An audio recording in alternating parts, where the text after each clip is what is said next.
Yeah, no, at least you are better today than yesterday. Honorable Nhlanhla, good morning. Good morning, Chair. Honorable Sokanyile, Good morning, Chairperson. Honorable Skosana, good morning. Ngiyakuthokoza mgcini sihlalo. Ngilochisa ngithi ngilochisa nesitshaba sonke. Ngiyawudumedisha kere mo wena ngwanesu. Ya chief whip asinidi, he's worse than yesterday. Ngiyaleboha mgcini sihlalo. The chief whip has recovered.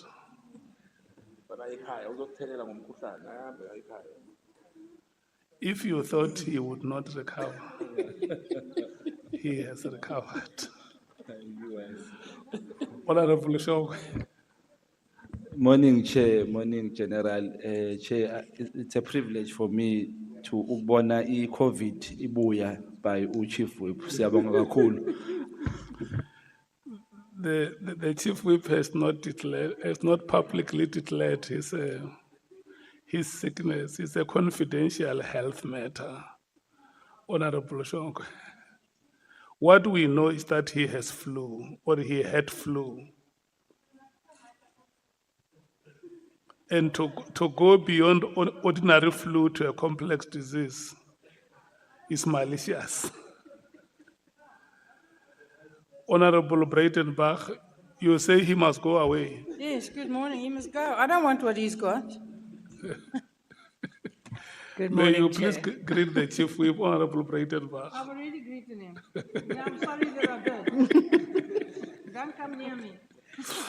Honorable Kwalabanan, Good morning, Chair. Honorable Cameron, Good morning, Chair. Honorable Matthews. Good morning, Chair. Please do not forget Honorable James today, because I'm going to be on the receiving end of her wrath. Please. The statement you make exposes you that you have just arrived now. Because Okay, you can see she's giving me the looks already. where you are sitting now is where I was 45 minutes ago with Honorable James. We were exactly where you are now. Honorable Vessels, good morning. Good morning, Chairperson. Thank you so much. Honorable James, good morning. Saving the best for last. Right, Chair? Yeah, Good morning. Moja morago ke kgosi. I must learn that. I only know Wayaka. Yeah. Morning, Oh, Chair. you only know. I only know Wayaka. Wayaka. It's the only thing I've learned in this ad hoc. So it means you have met so many Sotho speakers who were lying. That's all I know. Morning, Chair. Thank you so much. Advocate Arendse. Good morning, Honorable Chair, Honorable members, colleagues, everyone present, General Masemola, good morning. Just an apology for our colleague, Advocate Mkwhanazi. She'll either be a bit later or not yet, all busy preparing. Thank you. Advocate Mukiza. Good morning, Chair. Good morning, honorable members. Good morning, General and your staff. Tauya Tswako. General Masemola, good morning. Morning, Honorable Chairperson and honorable members. Thank you. And we also pass our greetings to your delegation. Thanks, I'll do so, Honorable Chair. Thank you. Would you mind informing us who they are? Thank you, Chairperson. Behind me is Lieutenant General Kamani, is the head of legal services in SAPS. And there at the back is one of my protector in the office. Wena uhlezi nobani lapha manje? Angimazi lo muntu. Eh? Oh, he's a assistant to General Kamani, the gentleman behind, which I didn't know. And behind me is my assistant, Lieutenant Colonel Chilwane. Thank you, Chairperson. Okay. Or it's Hamane and Chilwan. Ka. Oh. But it's written CHA. Kamani. Kamani. Oh, it's not Haman. It's Kaman. It's Kaman. Kamani. Oh. Correct. Thanks. Okay. Chair, Honorable Nhlanhla. there are a lot of things that have been said about Lieutenant General Kamane. So I want to propose that he must also take the witness seat. Thank you.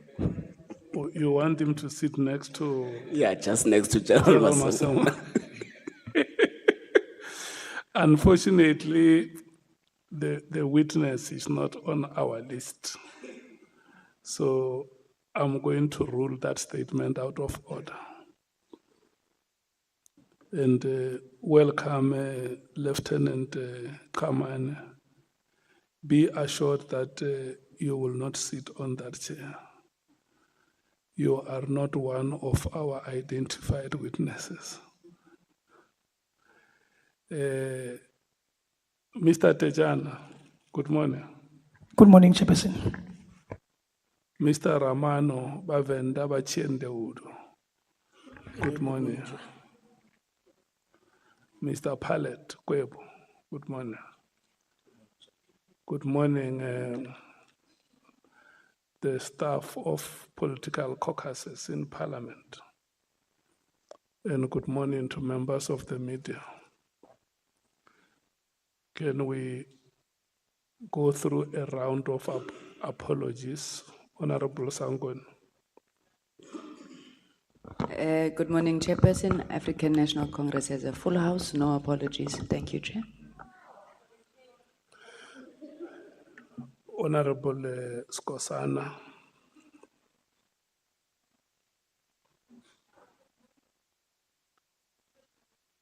May you please speak. Thank you, Chair. Apology to Honorable Nomvalo is not in today. He's attending some organizational work. He'll be back tomorrow. Thank you, Chair.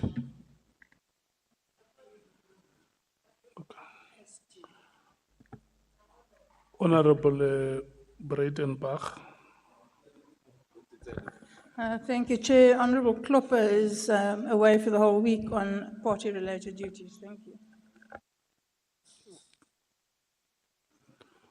Honorable Matthys. Thank you, Chair. Just to register Honorable Maleme's apology, he has a family bereavement and he won't be with us for the rest of the week. Thank you, Chair. Do we have an apology for Honorable Mngango Ramano? Chair, we have an apology from Honorable Mngango. He is not available due to a pressing family matter. Thank you so much.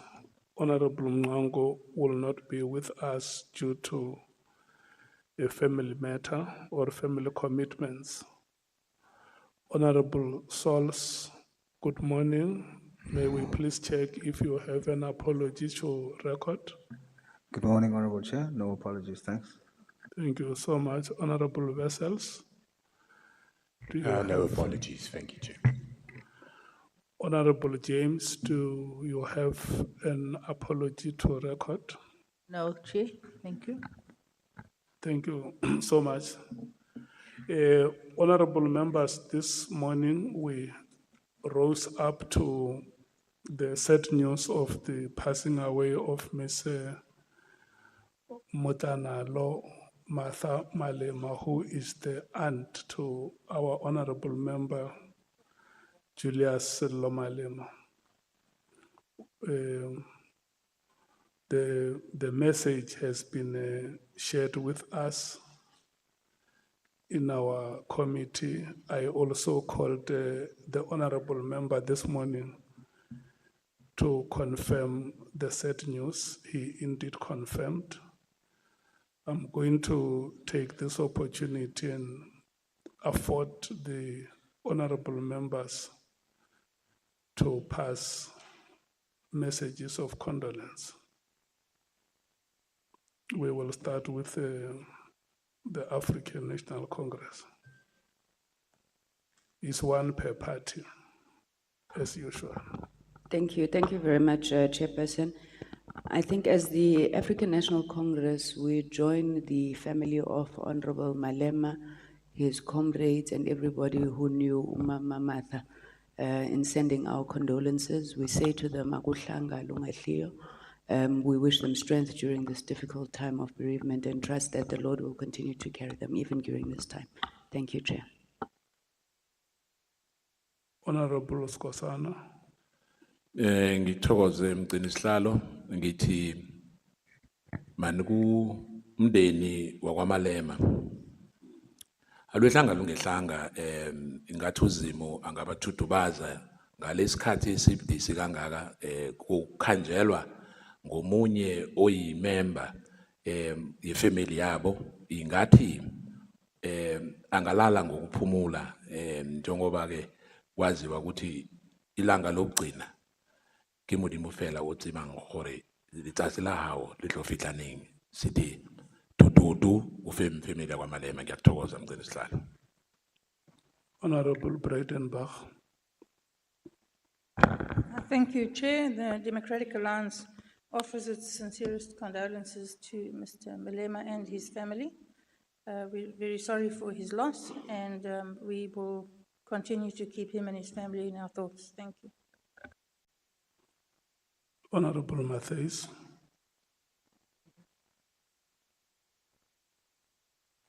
Thank you, Chair, and on behalf of the economic freedom fighters, we'd like to thank everybody for their condolences, and we'll convey that to Honorable Malema. Thank you. Honorable Sols.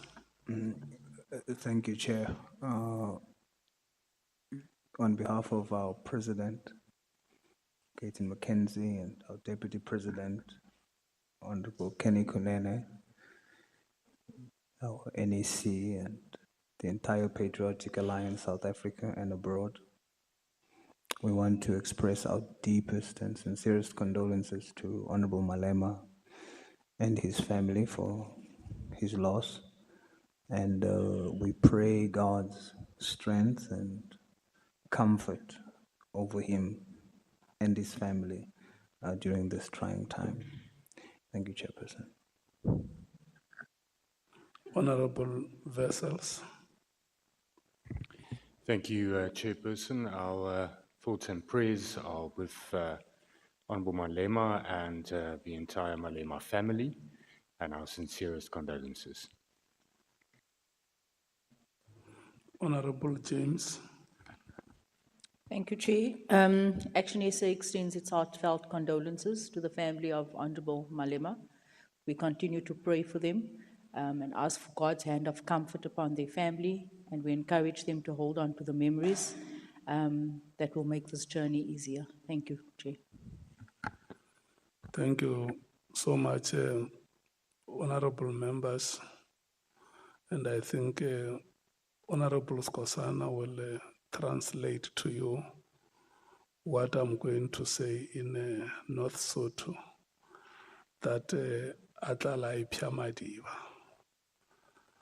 ago madiba sa piego, tobo ga mologatshelo, tlodi lemegeletlo.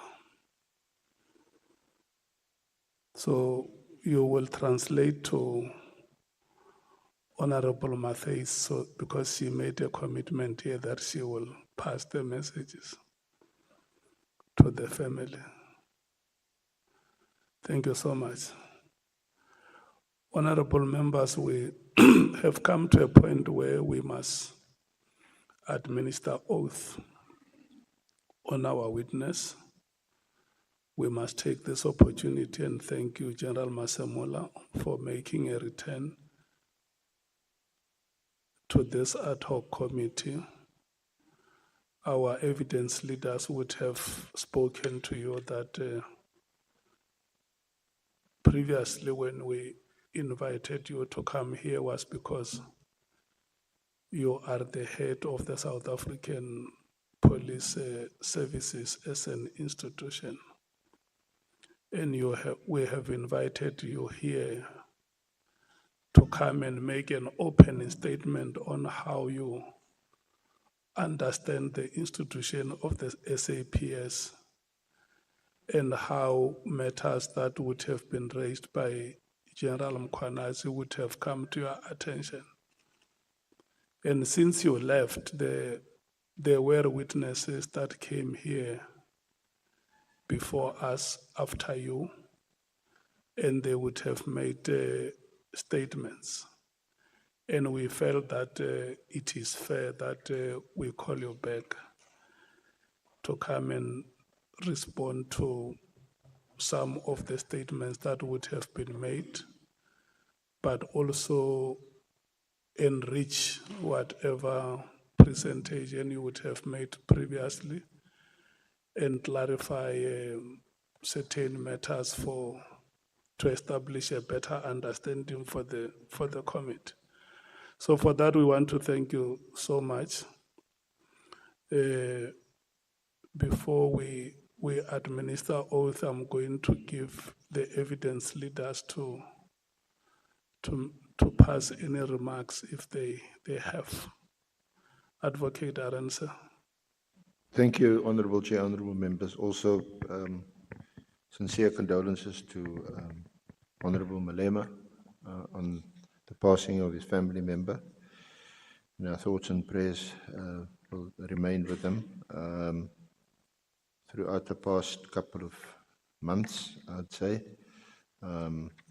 as almost like a family, have grown closer. All the members on the committee, so a loss to anyone on the committee is also lost to all of us. Thank you, Chair.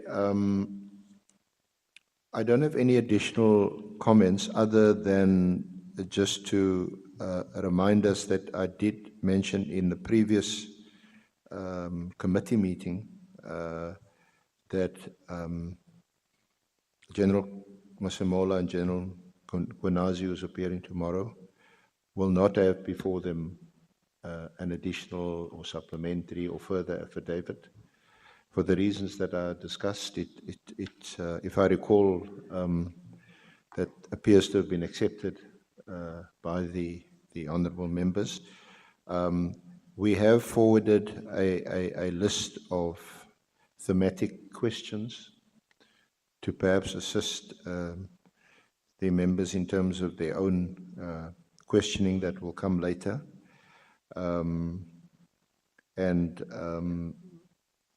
It will track our questioning will track the terms of reference of this committee, and also then focus particularly on a number of witnesses that we've indicated. Minister Mkhunu, his Chief of Staff, Cedric Kaminde, General Sabia, Honorable Adams, Matlala, O'Sullivan, Mkhotsi, Lieutenant General Sintumile, Lieutenant General Vuma, and we also just briefly want to add, I think it was his designation, Brigadier Shlungwani, who had also given evidence before the committee and who made, these are all witnesses who would have made allegations against General Masemola that requires comment, and that gives him an opportunity to respond to those allegations. And I'm sure honourable committee members will also have other questions for him to respond to. But we thank him for being here. He's spent many hours with us in the past week or so. And sometimes he hasn't been well. He's got a very busy schedule, so we thank him. Thank you, Chair. Thank you so much. General, this is just a matter of formality. As we saw you in, I know that previously when you were here, these remarks were made, but I just have to remind you that we have invited you here to give evidence before this committee, which is the ad hoc committee investigating the allegations that have been made by General Nhlanhla Mkwhanazi, the Provincial Police Commissioner of KwaZulu-Natal Province, with the hope that the information or evidence that you are going to give here shall help the committee in its investigative and oversight work. The allegations include, amongst others, the alleged unlawful disbandment of the political killings task team, otherwise known as the PKTT or NPKTT. Number two, the alleged moratorium on the filling of vacancies within the South African Police Services, the SAPS. And number three, alleged corrupt relationship between members of the public and senior leadership of the SAPS. And lastly, alleged political interference in the work of the SAPS. And let me remind you that the information that you will be providing with us here is regulated under the powers, privileges, and immunities of Parliament and Provincial Legislatures Act, which guides the oath that you will be taking. And once again, be informed that by law you are required to fully answer fully and satisfactorily all the questions lawfully put to you, or to produce any document that you may be required to do so in connection with the subject matter of this inquiry, notwithstanding the fact that the answer or the document could incriminate you or expose you to criminal or civil proceedings or even damages. I remind you that you are, however, protected in that evidence given under oath or affirmation before a House or a Committee of Parliament may not be used against you or in any court or place outside Parliament, except in criminal proceedings concerning a charge of perjury or a charge relating to the evidence or documents required in these proceedings. General Masemola, please be reminded that in terms of Section 17, subsection 2 of the Powers, Privileges and Immunities of Parliament and Provincial Legislatures Act, a person who willfully furnishes a House or a Committee of Parliament with information or makes a statement before it, which is false or misleading, commits an offense and is liable to a fine or to imprisonment for a period not exceeding 2 years. With those remarks made, let me check with you if you would prefer to take an oath or affirmation. I'll take an affirmation, Honorable Chair. Thank you so much. You have elected to take an affirmation. May you please say aye and state your names in full. I, Fannie Masemola, Solemnly affirm that the evidence I shall give solemnly affirm that the evidence I shall give shall be the truth, shall be the truth, the whole truth, the whole truth, and nothing but the truth. and nothing but the truth. Thank you so much. So I affirm. Yes, thank you so much. Advocate Arendse, Thank you, Honorable Chair. how much time would you need together with General Masemola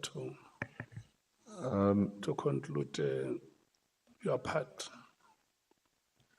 If we're going to break at 1 o'clock, Chair. Aim for 1 o'clock. You request to run until 1 o'clock? Yes, please, Chair. Okay. That is granted. Thank you. I want to take this opportunity and wish you good luck. Thank you. Thank you so much. Thank you, General. I asked you whether, since you last appeared, whether there was anything in your affidavit that you submitted to this honorable committee or in your oral evidence subsequently, if there's any thing that you wanted to amend or change or correct that might be material. And so I'm just, you highlighted one aspect with me, and that's the issue relating to Brigadier Mkwhanazi, who's also the subject of an issue involving Lieutenant General Khumalo. Just by way of background for the Honourable Committee, Brigadier Mkwhanazi had previously been employed by BMW and had subsequently been appointed to a position in crime intelligence, and that resulted in a complaint being laid with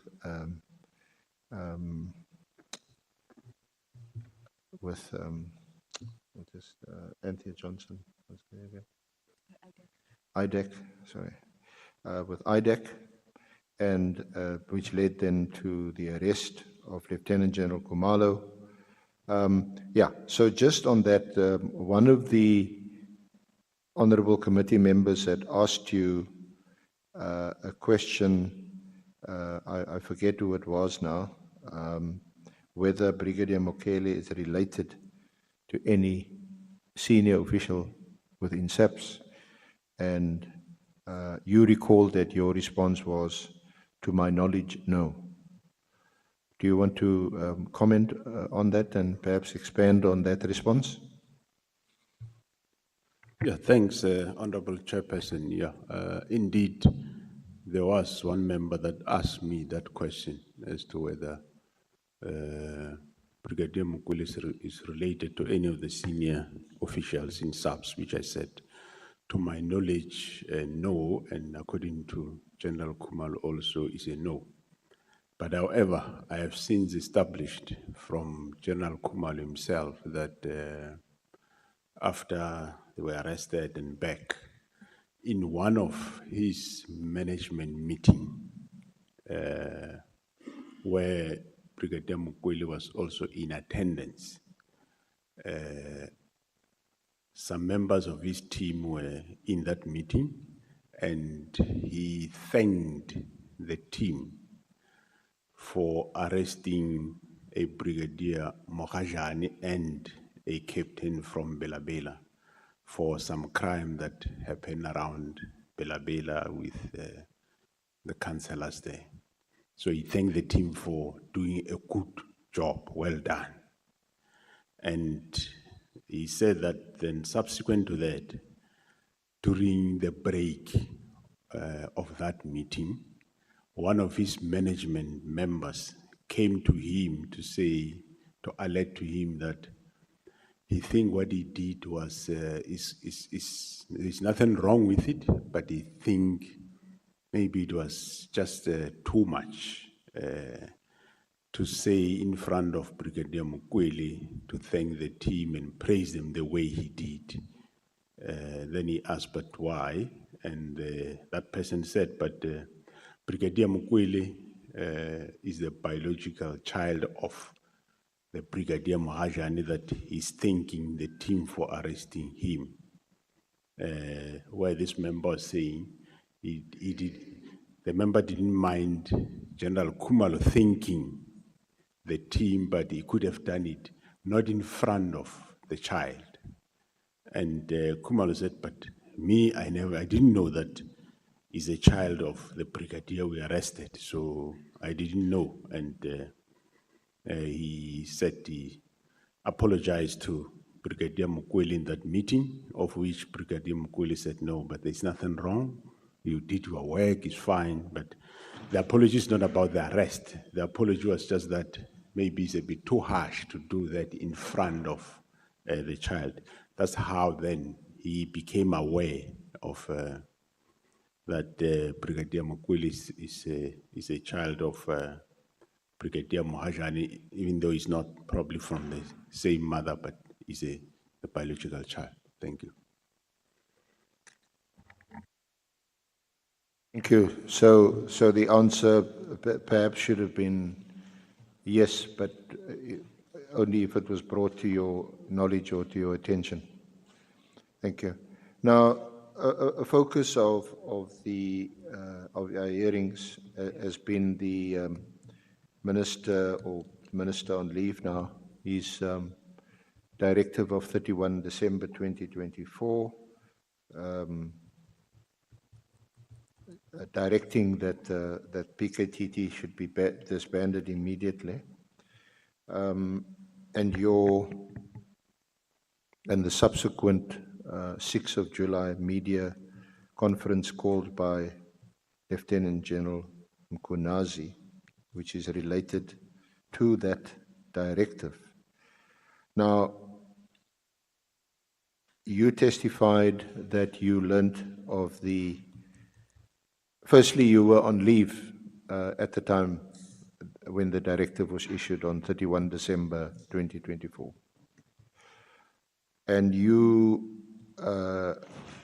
learnt of the directive only on the 2nd of January 2025 via WhatsApp from, is it Lieutenant General Sabola?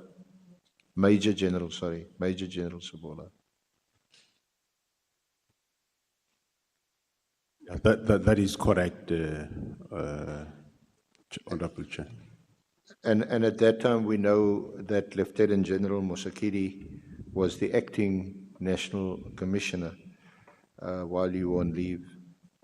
Did you hear from her at all about the directive? Yeah, according to her, she did phone me during that time also to inform me about the directive. Okay. Did she discuss it with you, or did she just inform you that there's just arrived a directive from the minister, which is addressed to you? Did you have any discussion about it? Yeah, she did inform me that there is this directive, and same way as I said to Sebola and General Sebia that there is still time in the directive. Feedback is required by 20th of January. So start compiling those reports. I will see those reports when I come back on the 14th of January 2025. Yeah. Now, we also know that your evidence has been that prior to the minister issuing that directive, he had not spoken to you about it. He didn't consult you about it. Didn't ask you about it, what your thoughts were. Is that still your evidence? Thanks, Honorable Chairperson. Yes, it is still my evidence that the minister never consulted with me about the directive, or even before he issued the directive. And I can add that I was with the minister for most of that week because it was a festive season and we normally do operations together. And I do remember during the week or so, or a week before, I think on the 21st or so, we had a funeral together in Hammersdale in Mpumalanga, where we were burying one of the police members. And then on the 27th of December, we were together at Nongoma, Kwamusi, where we were resolving a community dispute. Two communities had a problem where, to such an extent that the school has to close. So we were there, we spent the day there together. And subsequently, the following day, which is the 28th, we again spent the day together at Escalene in Richards Bay, where we were burying one of our captains there, and we parted there. So it's not stage. Still, I stand by what I said. It's no stage did he hint or indicate that there is this imminent disbandment of the PKTT. So just to summarize, you saw him on the 21st of December, where you together attended a funeral in Hammarsdale,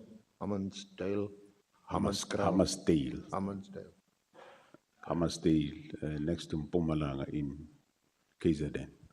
And then you also saw him again on the 27th of December at Kwamushe village. There was it was actually a ministerial engagement with the community. Yeah, it was ministers engaging the community there at Kwamusi in Nongoma.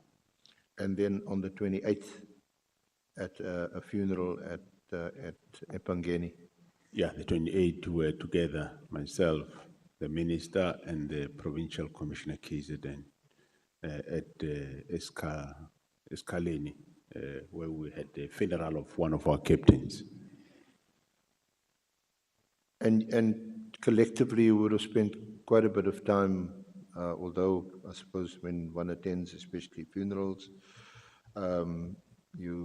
it's quiet and you tend not to engage, but there would have been ample opportunity to discuss a matter of this importance. Yeah, I take it that there was ample opportunity to discuss the matter if there was such a urgent matter like the disbanding of the PKTT, and that was never. There was no discussion. There was no hint whatsoever. In fact, on the 24th of December, you also engaged virtually. There was an online meeting that the minister called regarding the Medicare 24 contract with Mr. Nhlanhla. That meeting would have been called as a result of the media, the media or concerns raised in the media about the award or what was then alleged to be the irregular awarding of the contract to Mr. Nhlanhla. Yeah, that is correct, Honorable Chair. On the 24th December 2024, yes, we did have a virtual meeting where we were discussing the contract of Medicare 24, which that's where the minister raised concerns that there were some articles in the newspapers about this contract. So we had a meeting on the 24th, and still in that meeting or after, there was never at any given point where the minister spoke to me about the imminent disbandment of PKTT. What was the status of the Medicare 24 contract at that stage on the 24th of December 2024? Had it been awarded already? Yeah, it has been awarded already. I think it was awarded somewhere May, June of the same year, 2024. 18th of June, yes. Yes, it was a contract that was running, and it was just taken off. And well, there were some reports from the end users, which are various divisions, that there is a problem of service delivery.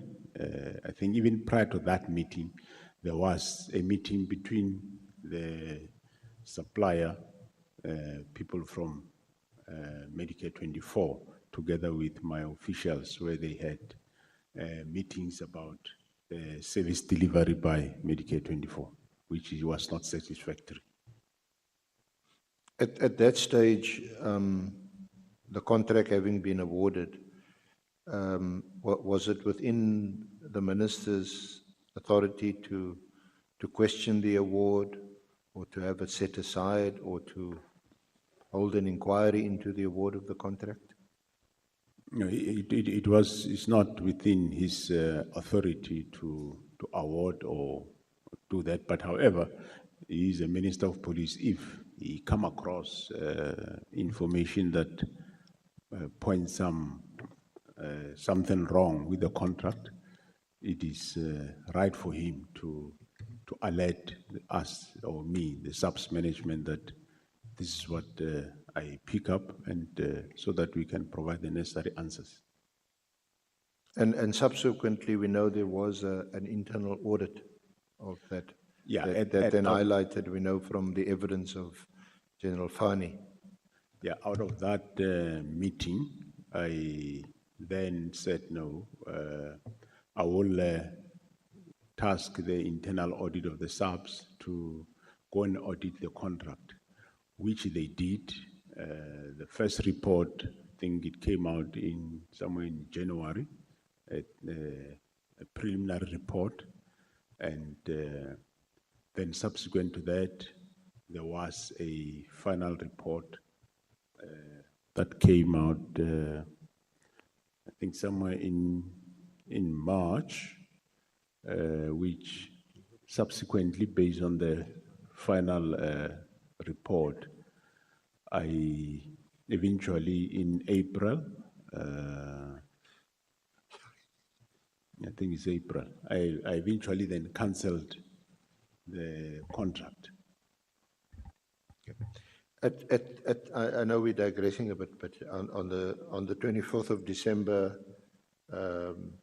was Mr. Nhlanhla's name specifically mentioned in that meeting? Yes, no, it was mentioned. Yes, correct. It was mentioned that Medicaid 24 is Mr. Nhlanhla. And as at that date, 24 December 2024, did you know Mr. Nhlanhla? Had you met him before? No, I didn't know him, and I didn't met him before also, not at all. So the name Nhlanhla didn't mean anything to you? No, it did not mean anything to me. I didn't know him at all. No, met him. Okay. All right. So then just fast forward. We know the minister didn't raise PKTT with you at all, despite what we've now discussed, several opportunities to do so, and we're moving now into January. You also heard from, was it telephonically on WhatsApp, from General Mkwhanazi? Did you also hear from Lieutenant General Khumalo? This is now all in early January about the directive? Yeah, I received, I think, WhatsApp from Sibula sending me the directive. As I said, I think in my previous evidence, I open it, look at it, scan it, but then close it, because initially I didn't take it as a serious or real matter. And but then subsequently, on the 2nd or 3rd, I did get a call from Lieutenant General Mkwhanazi, and thereafter I did get a call from General Musikidi. I also did get a call from General Sibia, and they were talking more or less the same thing, asking me about the directive, and I told them, I don't know about the directive, I'm not aware of it. And after then looking at what is required in the directive, that's why I saw that the first report is required 20th of January. Then I said, let the relevant people draft those reports. I will produce those reports when I came back. I didn't inquire or phone the minister that time, and I didn't want to. So you returned to office on the 14th of January? That's correct, yeah. I returned to the office 14th of January, yes. And was it on that day or the next day, the 15th, that General Sabia came to see you? No, he came to see me on the very same 14th of January when I arrived, because I remember the morning part that day, I never even went to office. I flew from Wannerboom to Mpumalanga, because if you remember, it was that time when there was a bit of turmoil in Mozambique. There was after elections, so there were a lot of people flooding, sort of running away from Mozambique. So we had to address the situation at the port of entry. Myself and other DGs, we spent the day at Lebombo that day. So I only went to the office in the afternoon of the 14th of January. No, yes. So as I arrived in the afternoon, must be about 5 o'clock in the afternoon. That's when General Sevilla then came to me with a letter, the report that I said they must draft while I was on leave. He came with that. A couple of letters that he said I must, is the report going to minister, some going to Sintumul and General Kumar that I must sign.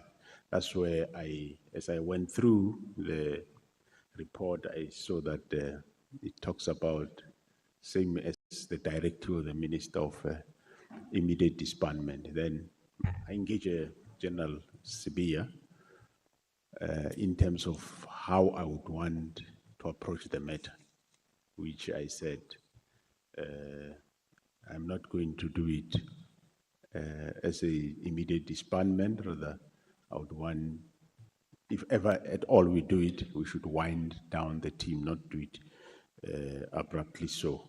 And that's why I said, General Sibia, go back and redraft something that will wind down the team and the work over a period and not as the minister is saying. Let's do it that way. I will submit it to the minister as a proposal. And subsequently, yes, he left. I even said he can enlist the help of the Strategic Management Office of SAPS, and which is General Ravi, then he left. And the 15th, he did come back, same more or less, same time in the afternoon, and he found me then with General Sebola, and he gave me same or similar letters, or improved, as he said. And I scanned again the letter or the plan that he had, and I picked up as I was scanning that it still consists this immediate disbandment of the team. And that's where I says, no. It looks like you can't handle the matter, so leave it with me, and I'll deal with it. The first letter, first draft that you saw on the 14th, was he there by your invitation, or did you just see him there? No, you just see him there. And the draft letter, was it? Did you request it? No, I requested a plan that must go to the minister. That is the reply of the minister of. That is in his letter that you want a progress report by the 20th of January. But did you request it from him or from Lieutenant General Khumalo, who's the... No. Originally, remember, when I was on leave, I said they must do the reports. When I came back, he came to me to say, this is the report, because General Khumalo reports to him. And subsequently, after I said he must stop doing the report on the 15th, that's when I directly then asked General Khumalo. I explained to him the same way I explained to General Sibia. I explained to Khumalo to say, do for me a plan that will involve the winding down of a team over a period. I must also maybe go back a bit to say, on the first day, when General Sibia came to me with that, as we were discussing, how should this be done? I think it's on my evidence, I'll repeat it, that he also alluded to me that no, we can disband the PKTT same way as they disbanded the Scorpions, because he was a member of the Scorpions when the Scorpions were still there. That's why I asked him, how was the Scorpion disbanded? And then he said to me, no, they were called into the office that everyone must come with his dockets, and they went into the office and they said, bring your docket. They counted the dockets, registered them in a register, and from there, they gave you a station or branch or unit where you must go and work. And in other words, you leave the dockets, you go report there. And he says that's how the Scorpion was disbanded. And then I told him that, no, but that, for me, that's very irresponsible. You don't even know what is in the dockets, what is happening, and you just pack the dockets on the table, you say, people must go. I says, no, I'm not going to do that irresponsible way. I'll do it my way. And my way is this way of winding down. So I don't know what your Scorpion plan. Go and do the plan, my plan of winding down, coming with a proposal of winding down the team. And then the next day when he came, when I look at it, scan it, well, I didn't read the whole thing, scan it, I find that he still emphasized this immediate disbandment. That's when I said, no, looks like you, for some reason, maybe you don't understand me, what I'm saying. Then hence I tasked Khumalo to do same, and then Khumalo drafted the report, which myself and legal service later come and vetted and improve on it and sign off and then gave to the minister. And that was on the 22nd when you gave that report to the minister? Yeah, that was 22nd of January. And that report was drafted, or assisted you, Lieutenant General Khumalo? Yeah, he started with the draft, but I finalized it myself with legal services. Did you get any acknowledgement of receipt or response to the report submitted to Minister Mkwhanazi at the time? Well, acknowledgement, of course, we hand-delivered it to the Chief of Staff, so there was acknowledgement of receipt. I didn't email it because there was that time this problem of documents leaking, so there was acknowledgement of the document by the Chief of Staff, but response or feedback, no, I didn't get any feedback from the minister.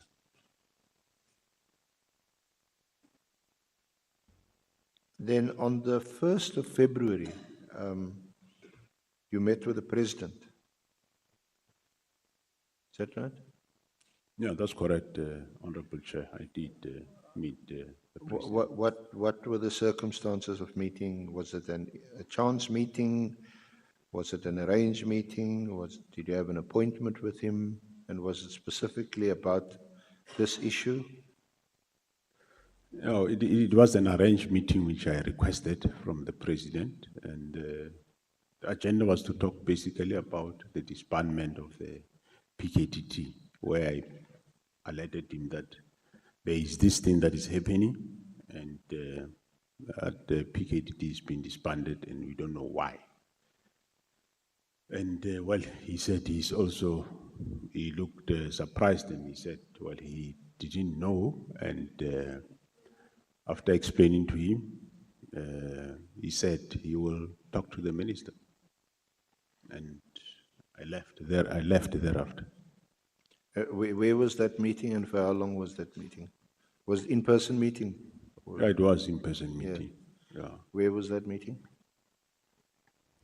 It was at Waterkloof Air Force Base. And for how long did you meet with the president? Must have been an hour or so. So an hour is quite a long time. Well, what kind of exchange did you have with him? Did he ask questions? Did he ask for details? Did you explain to him?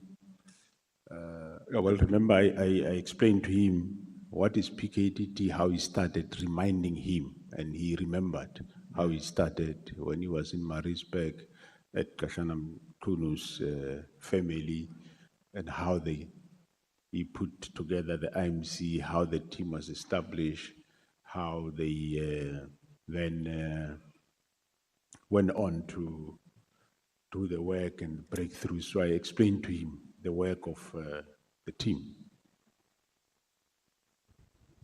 And yes, then thereafter I left. What was your impression when you left after you met with the president? Was your impression that he was listening sympathetically? Did he appear to be supportive of not disbanding the PKTT?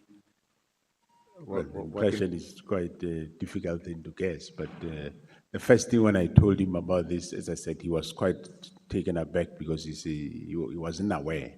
And I told him that this team is doing good work and it's still going on. We still have political killings problem in that province, and now this is happening. Yes.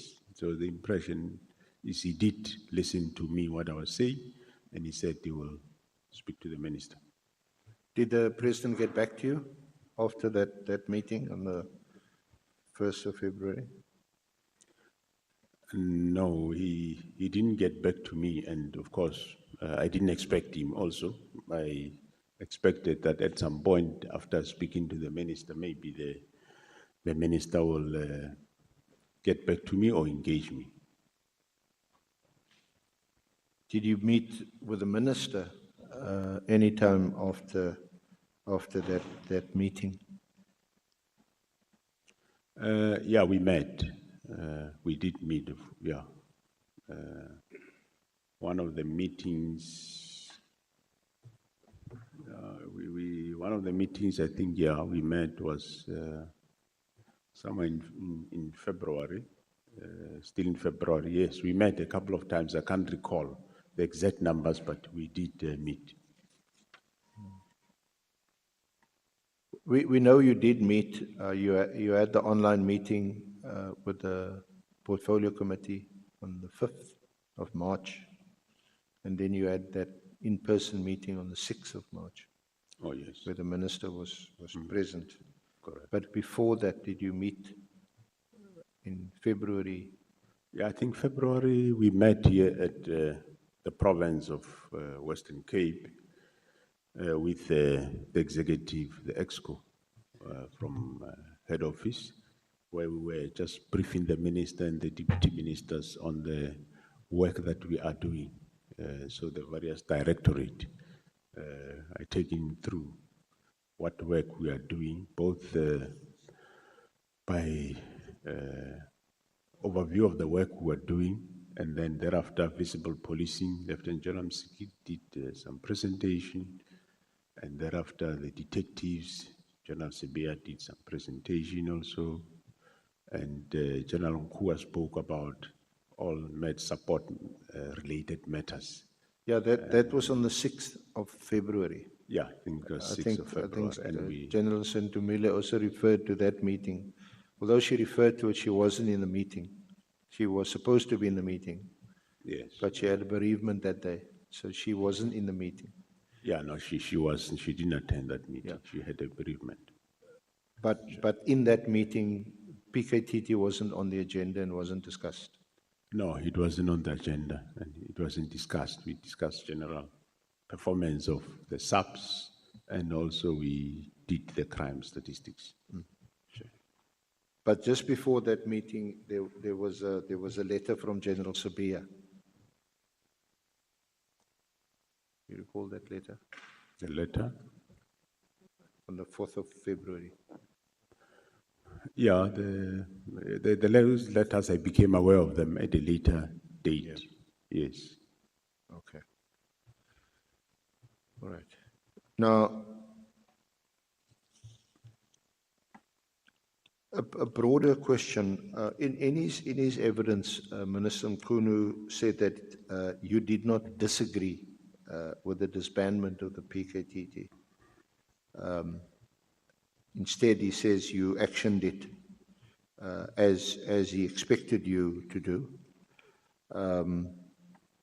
And you only differed on the when and the how of the disbandment and how the directive should be implemented. Yeah, firstly, let me say, after I came back from leave, I did ask the minister to engage him on the PKTT, and he did not give give that audience, he said, firstly, let's get the report, progress report of the 20th, and only after that we can discuss.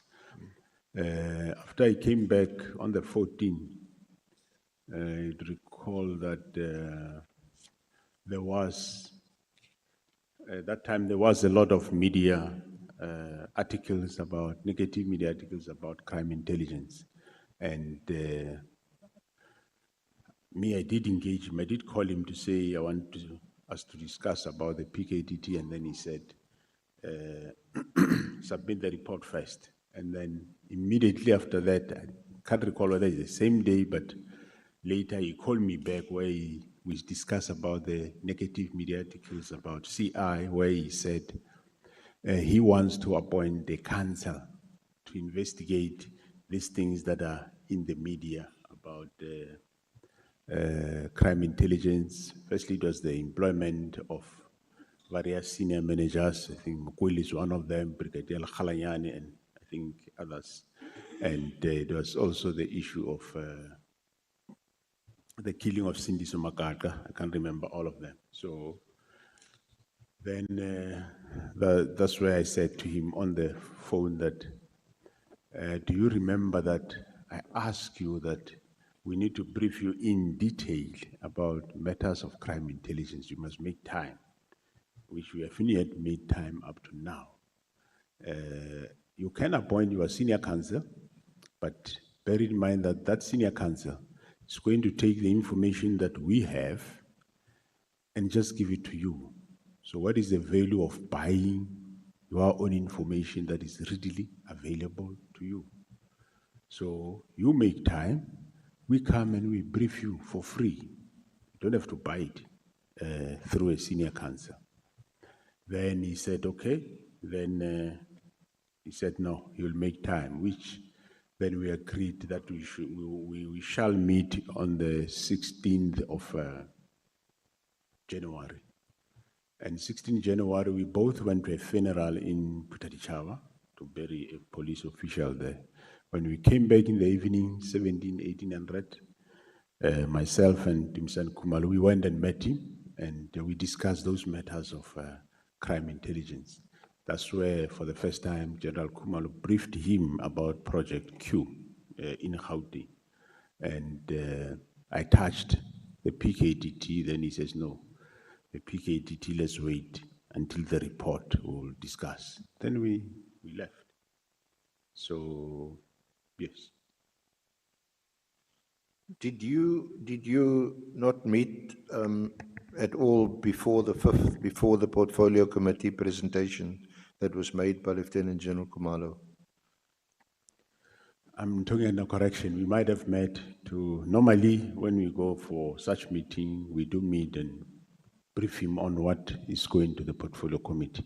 So here I'm not sure. Sometime we meet, sometime we don't meet. So here I'm definitely not sure whether we met or not. But yes, we did go to portfolio committee. The 5th, we had a meeting at the portfolio committee. The 6th, we met again physically then here at the province. Myself, General Sibia, General Sintumule, General Msikidi, General Khumalo, Chief of Staff Ngabinde, and there was a Lieutenant Colonel also there. I think Mr. Pikoli was also there, Advocate Pikoli.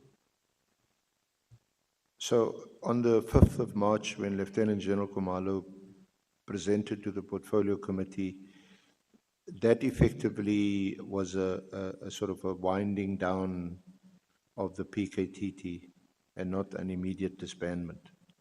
Yeah, the plan that we presented there was a winding down and showing the work of the PKTT. But remember, Minister have not yet says he agreed to that. Yeah, that's why I asked whether, whether the approach was not, before you make a presentation to the portfolio committee, you discuss these things and perhaps agree them or indicate some disagreement or indicate that a plan is still in a, or something is still in a planning phase and it hasn't been resolved yet. Yeah, well, by then, the PKT was not yet dissolved, and there was no indication there that we will dissolve it immediately. It was more to say we'll be winding it down. That's the presentation that we put before the portfolio committee. But the disagreement between you and Lieutenant General Kumalo on the one hand, and the minister and his chief of staff and Kabinde and Sabia on the other hand, that then manifests at the meeting on the 6th. Yeah, on the meeting of the 6th, that's where the difference became quite very clear. I must state that at that meeting of the 6th, when the minister opened that meeting, that's where I said to the minister, Minister, these are the senior managers of SAPS. Can you take them into your confidence? What are the reasons that you are disbanding this team? Just tell us so that we know, because we are going on. It's an instruction. It's not a request, remember? It's a directive that I must comply with, but we don't know why we are doing it. Can you tell us why we are doing it? Right at the beginning of the meeting. He never answered that question. He continued to say, let presentations be done. And later in the meeting, and then he indicated that no, one of the reasons why this team must be disbanded is that there is no political killings. Political killings were pre-1994. For now there is just killings. That was his response in between the meeting. But in that meeting, yes, that's where there was a clear difference where myself, Msikidi, and Kumalo said, well, you are doing it, but let's do it in this fashion. And that's where then there was General Sibia and the Chief of Staff saying, no, but in the plan actually it was indicated that, okay, it will be disbanded in various forms of a winding down.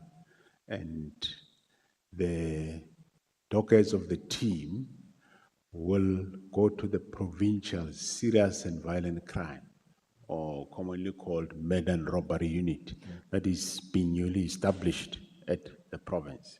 That these dockets will go there. And there was quite a long discussion and arguments where General Sibi and Gavinde, I remember, they even said, but if you take dockets of this team, because I said, take the dockets and members of PKTT from the KZN, we take them, they form the provincial murder and robbery unit, they fill up the numbers there and they continue the case. I remember well when Gavinde said, but Minister says disbandment. That is not disbandment. You are just shifting the dockets and the members of PKTT. And you want to have PKTT under a different name, which is serious and violent crime, under the Provincial Commissioner in KZN. And that is not the directive of the minister. The minister says disband. And General Sibia supported him that disband. And the dockets must go to police station of origin, where they come from. And if I link it up later, some days to come, you would recall when General Sintumile at some point told me that there are dockets at Pretoria and Mkwhanazi is refusing them. Then I says, you and your boss, tell your boss to see to finish. It was based on that it cannot be that the same man who was fighting that dockets go to the station of origin in KZN. All of a sudden then he bring dockets to Pretoria. It can't be, because he was fighting. I was saying, let the docket go to province. And they says, no, they must go to the station of origin. And minister supported them that dockets must go back to station of origin. But I said, we cannot do that, because maybe you don't know, but as we know where we come from, that This didn't work before. And we had a team similar to this that was working, that was consisting of members from the province of KZN, which was a political killing stars team, which was led by the current deputy here in Western Cape, Major General Makashalala. He was still a brigadier then. He was in the KZN in DPCI. He led that team. And that team didn't really produce any results. When we went to go and check on them, couldn't find anything. Hence, in 2018, that decision was taken that we reestablish the team. We came with this current team where we take members from various provinces. And it was working. So that's why then on the meeting of the 6th, the argument was you can't take dockets to stations because we know that political killings investigation at station level is a problem because local politicians start interfering with the investigators and sometimes they're afraid to talk. Whereas if we have members from all over the country, they have got no interest in politics in the province of KwaZulu-Natal. Not that members of KwaZulu-Natal have interest, but some members get tempted or they get influenced by politicians. So after the meeting of the 6th, you had a further meeting on the 27th of March. And was it on the minister's instructions that you had to present an amended plan, a different plan? Yeah, the plan that was presented on the 27th, on the 6th of March here in Cape Town wasn't accepted. It was partially accepted. Yeah.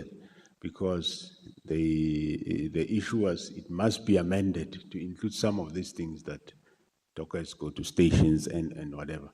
So the expectation was the plan will be presented, the minister will sign it off. So it wasn't approved, and the next meeting was scheduled for 27 March at the Police Academy in Pretoria, and yes, then the presentation was done, but it didn't go long because in the process of that presentation, I think the minister picked up that the number of cases that the PKDT have increased with one docket. And he happened to know that that docket is from somewhere in Mandini, the killing of a councillor, which the docket was taken over by PKDT. And he was unhappy about that, and the meeting ended up abruptly, and with the decision that now he will not meet anymore, and he doesn't understand why. We don't want to disband this team, and that this team is still working, and in any way, that's where for the first time one heard that, where he said, in any way, the president agreed that this team can be disbanded. It took a political decision to establish it. It will also take a political decision to disband it, and the meeting adjourned. And since then, we never engage on matters of PKTT with him. But were you aware that the very next day, on the 28th of March, the dockets had now been or was being transferred to head office? No, I wasn't aware. I became aware when Sintumule called me, but that was later, somewhere end of April or early May. Yeah. Because subsequently, just less than a month later, on the 22nd of April, there was a letter from Lieutenant General Sabia giving directives about the dockets without obtaining your authority to do so. Yeah, later one became aware of those, and Of course, subsequently, I'm sure Honorable Chair will remember that subsequently then winding forward during May, because remember all along we just saw this disbandment. We didn't know what is the reason for the disbandment, and one was trying to understand it. No clarity comes. A suggestion of winding down is not accepted, and yeah, but still, one did not disband the team until somewhere then in May, when after Nhlanhla was arrested. That's where the team, in his phone, they discovered all those messages, and where Mokhozi then was thinking, or sending message to Nhlanhla that the team that harassed you at your house is no more, so you have no worries.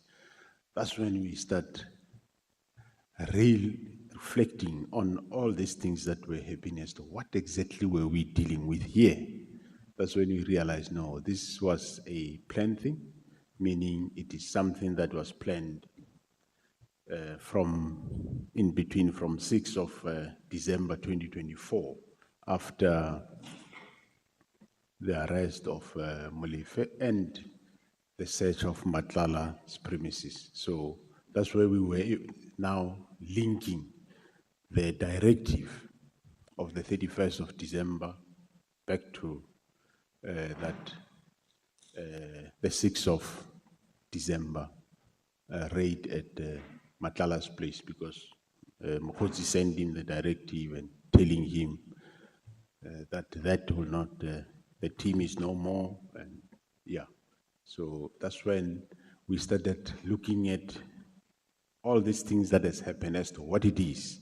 Then that's when we came to the conclusion that there is definitely a link between the directive, the disbandment, and what happened on the 6th. And of course, also bear in mind that by then, the part of the KZN PKTT was already in Gauteng, assisting Gauteng. So definitely the aim was to prevent them from further investigating the Gauteng cases.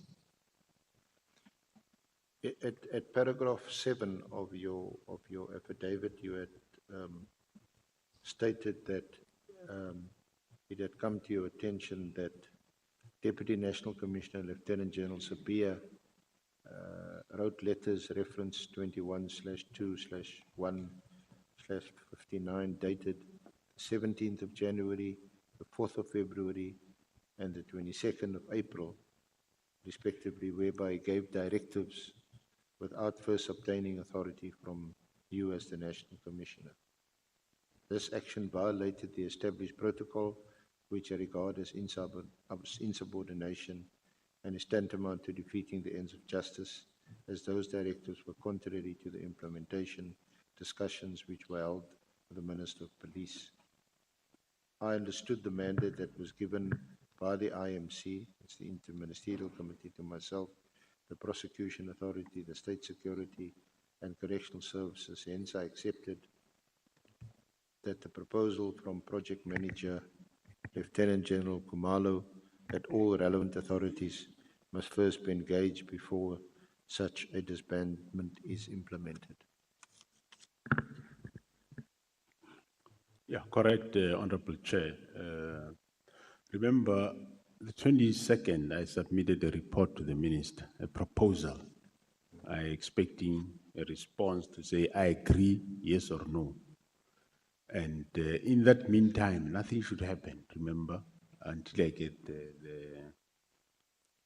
get the response. And somewhere the Chief of Staff wrote a letter to say, meeting to discuss PKTT, 6th of March, Cape Town. And we come with a proposal as to what must happen to the PKTT. We present the plan get rejected or partially approved. So the next meeting we say Pretoria, 27th of March. There is still discussion of the PKTT plan, because Minister said he will present the plan. If he agree, he will approve. We presented in Cape Town, he didn't agree, he referred us back. We go to Pretoria for 27th of March, which I explained how that meeting abruptly ended up. So all these processes are processes to finalize a plan that should be agreed upon, which minister will sign off. And only then one can do something about PKTT. You couldn't do any move in between. That's why those letters are ultra-vires to what we are doing. We can't be planning somebody's executing around the corner, but we are still discussing the modalities as to how we are going to do it. Remember, we haven't yet agreed. I say gradual, minister says immediate. And as at 27 March, that was still Can the we, case? can There we was- take Honorable James? Thank you, Chair. Just for clarity, General, you told this committee that you have established a clear link between the 6th of December and the disbandment of the PKTT, right? And you also further say that the aim was to prevent them from investigating the Gauteng cases. The aim by who?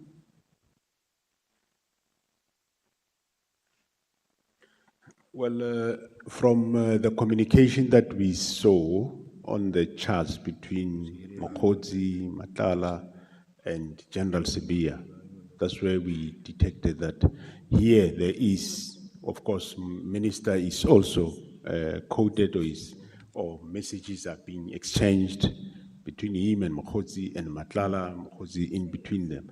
That's when we realized that this group of people looks like their aim is to prevent the investigation of Gauteng cases. Reason being that if you look in those letters of Sibia, he ordered dockets from KZN and I think from evidence of Sintumule and General Dumisani Kumalo. Then the dockets came, they were checked. I don't know whether he checked them, yes or no. I presume he must have seen them. And because in those KZN docket, he couldn't find the GC Ops Gauteng dockets in there. He wrote further another letter, I just don't know, but it's one of those letters there, where he said again to Kumalo and Osintumule, he wants all dockets, including dockets that they were investigating in Gauteng.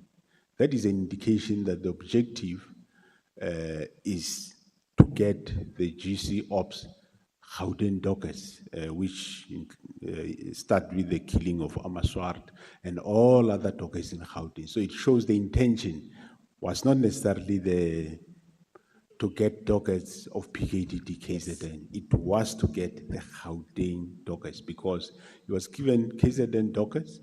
He returned, well, he did what he did with them, left them, and he still wrote a letter to say, I want all dockets, including Gauteng GC Ops dockets. GC Ops, that's Gauteng counterintelligence. Yes, that's Gauteng counterintelligence investigation, which we, yeah, thanks. Thank you so much, General. I'm clear. Thank you, Chair. Honorable Nhlanhla. Thanks, Chair. So generally, you establish this link and objective, but you still entrust General Sibia to preside over the winding down process. Thanks, through you, Honorable Chair. Remember, this was not established by that time. This we established only in May after we have this charge from Matlala's fool. Somewhere end of May, beginning June. That's when this is discovered. That's where then I said to the members that they just hinted to me that there is this that they have found. Then I said, okay, do the rest of the analysis so that we know exactly what is happening. And then thereafter, after we establish that, yes, there is these linkages and there seems to be this objective, that's when then at some point I wanted to see the minister to alert him that we have this problem. And that time never came. And eventually I made an appointment with the president. I briefed him that we have discovered that there is a problem on this matter.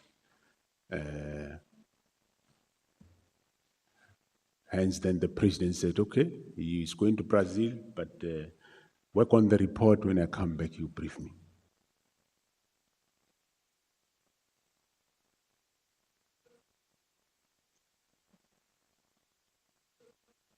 We can proceed.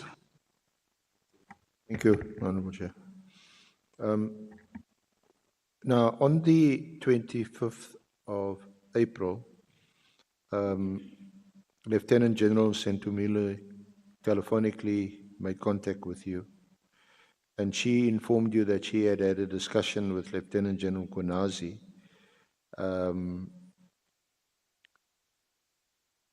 regarding his serious reservations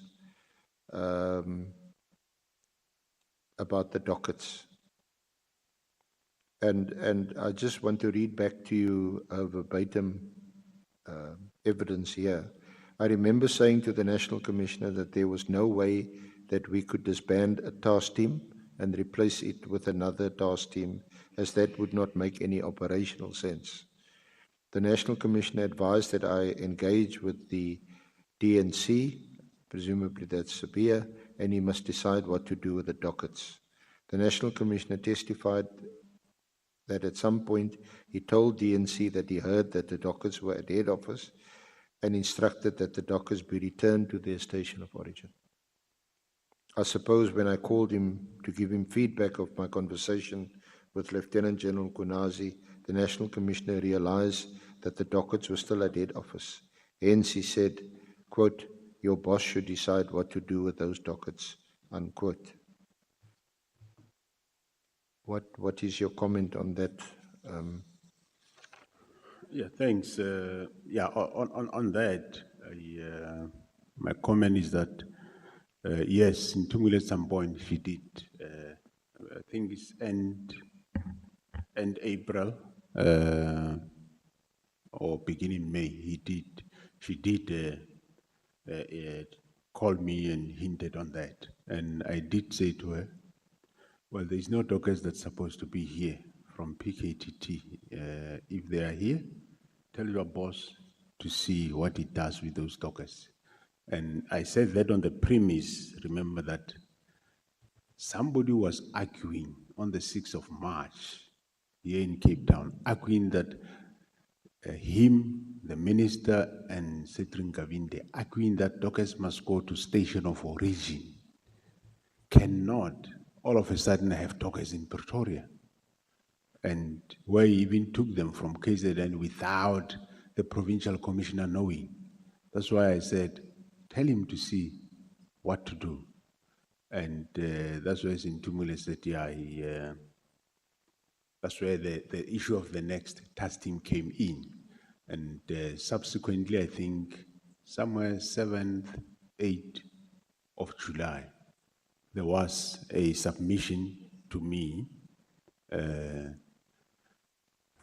by General Sabia and Sintumule, where they were proposing establishment of a national investigation team that will take the 121 dockets, go back to KZN and investigate them. The submission of number of personnel and the budget. And that submission I disapproved because I said it made no sense that you have a team in the province, PKTT, that was doing the work. Now you take the dockets, now I want to establish another team to go back to do the same thing. Hence I disapproved. And I then take measures to send those dockets back to KZN and approve the budget that they continue with those dockets, the PKT to continue the investigation of those dockets? In fact, it reminds me of, I asked Lieutenant General Sabia on what authority would you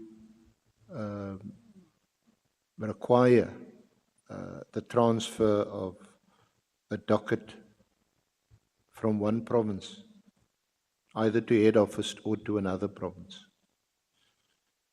And his response was that he could do that because he was the head of detectives. Can you maybe very briefly just explain what is the protocol if a case is opened and there's a docket, say here in the Western Cape, can it be taken, and if so, on what authority, on what basis can it be taken from the Western Cape to Gauteng or KZN or to head office in Pretoria? Is it allowed? Is it permissible? Yeah, thanks, Honorable Chair. There are various ways in which that can happen. For example, let's say you encounter an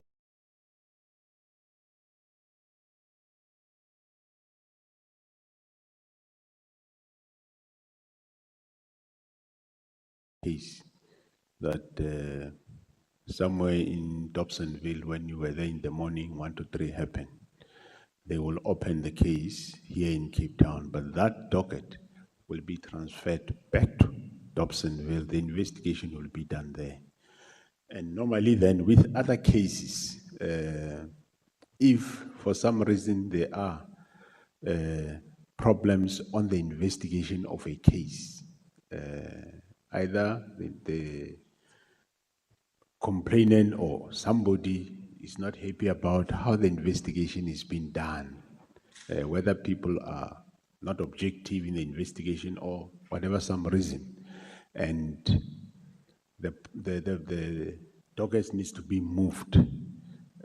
Dockets are registered at a police station. They belong to the station commander. And from there, you have the district commissioner and the provincial commissioner. So dockets of a province belongs to that provincial commissioner. So if, even myself, when I move dockets, there's a couple of dockets I moved in Gauteng of Ket Matlala some recently. I did not pick up the phone and phone a detective and say, I want that docket now. No, I spoke to the provincial commissioner and said, well, I'm not asking him. I'm telling him, I want this docket, that docket, that docket. And then he collected them, he brought to me. And I told him, no, I want them to be investigated by this team here. And then they do so. Same happened with the investigation of the murder of witness D, right? It was investigated around the Kuruleni. And I phoned him to say, no, I want that docket. It must come to the task team that I established to investigate the Nhlanhla related, Nhlanhla Commission and Ad Hoc related matters.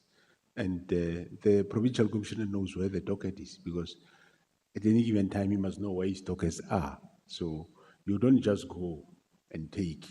The fact that he's a deputy national commissioner, that doesn't grant him authority to just go and take dockets. Remember, he is executing delegated authority from me. So why could I personally still be informing the relevant provincial commissioners when I want a docket? And he doesn't inform, he just take. It doesn't work that way. You inform and you give reasons why, of course, you are removing the docket. Thank you. Okay.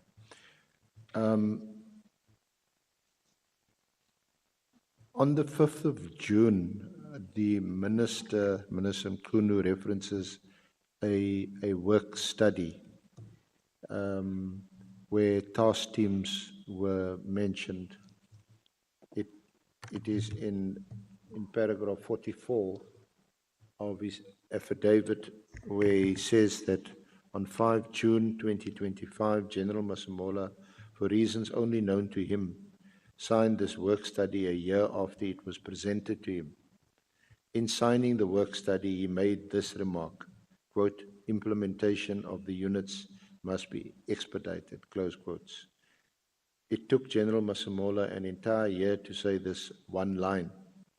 If the implementation of the units was supposed to be expedited, how can the decision to disband be surprising and unexpected?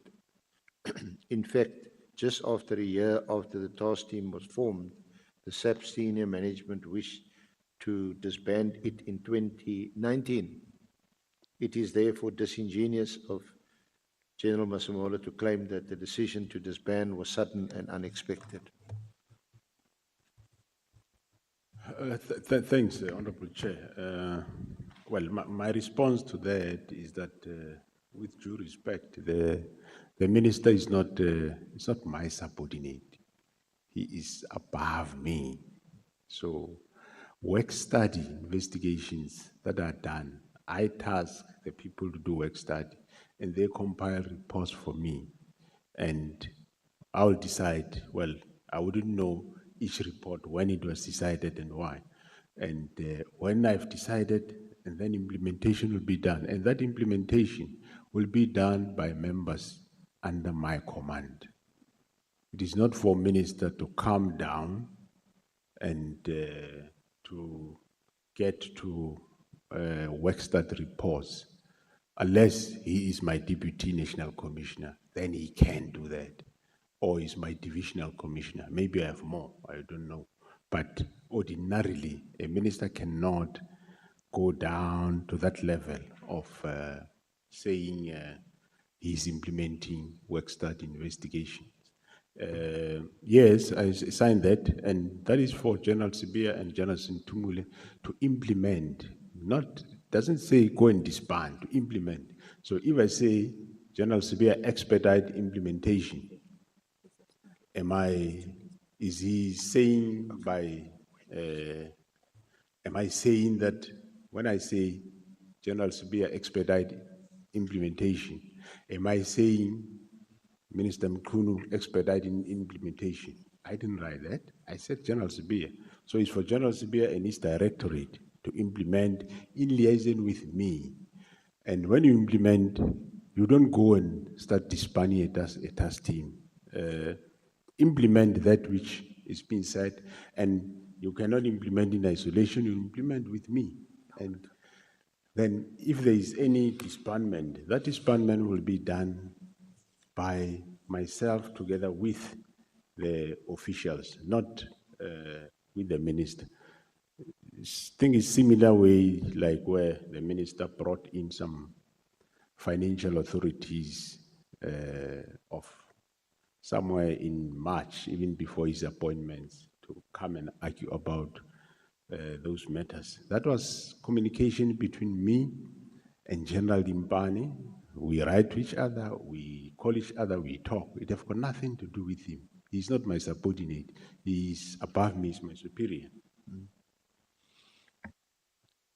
Has it been your view, and is it still your view, that issues of implementation of any task team, including the PKTT, is an operational matter and falls within your domain of authority?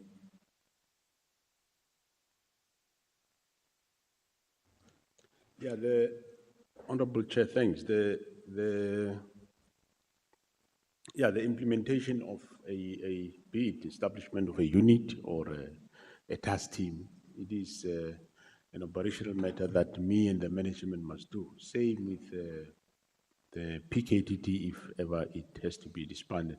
Let's say for some reason, as he said, I think in the evidence, he relied on Patricia Mashale and Meridi Haas complaints that he had to decide to disband the team. The right thing would have been engaged with me so that we can be able to say whether there are factual reasons why that should happen.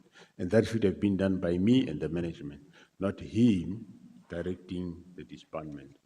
Thank you. Because matters of implementation typically involves money. You have to have a budget.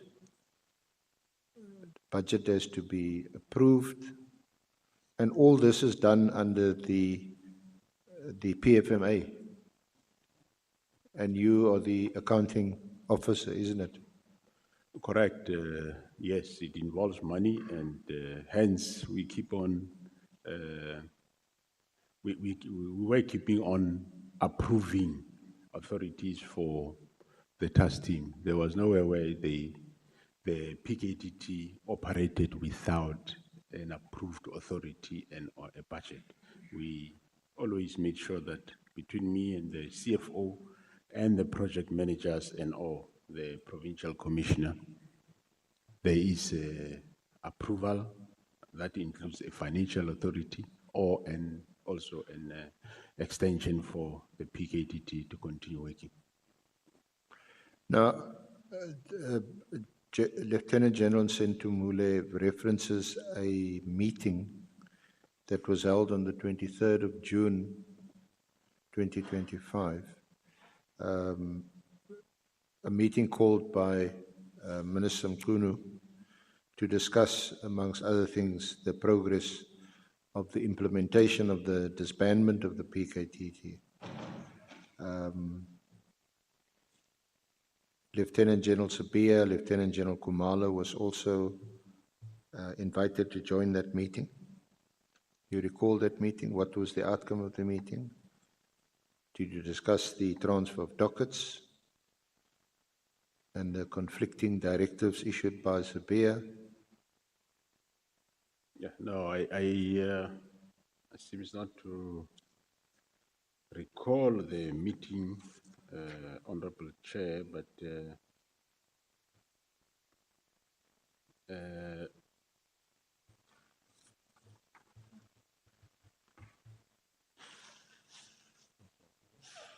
no, I don't seem to have a meeting like that. But the matters of PKTT were last discussed at the Portfolio Committee of 5th of March, 6th of March, 27 of,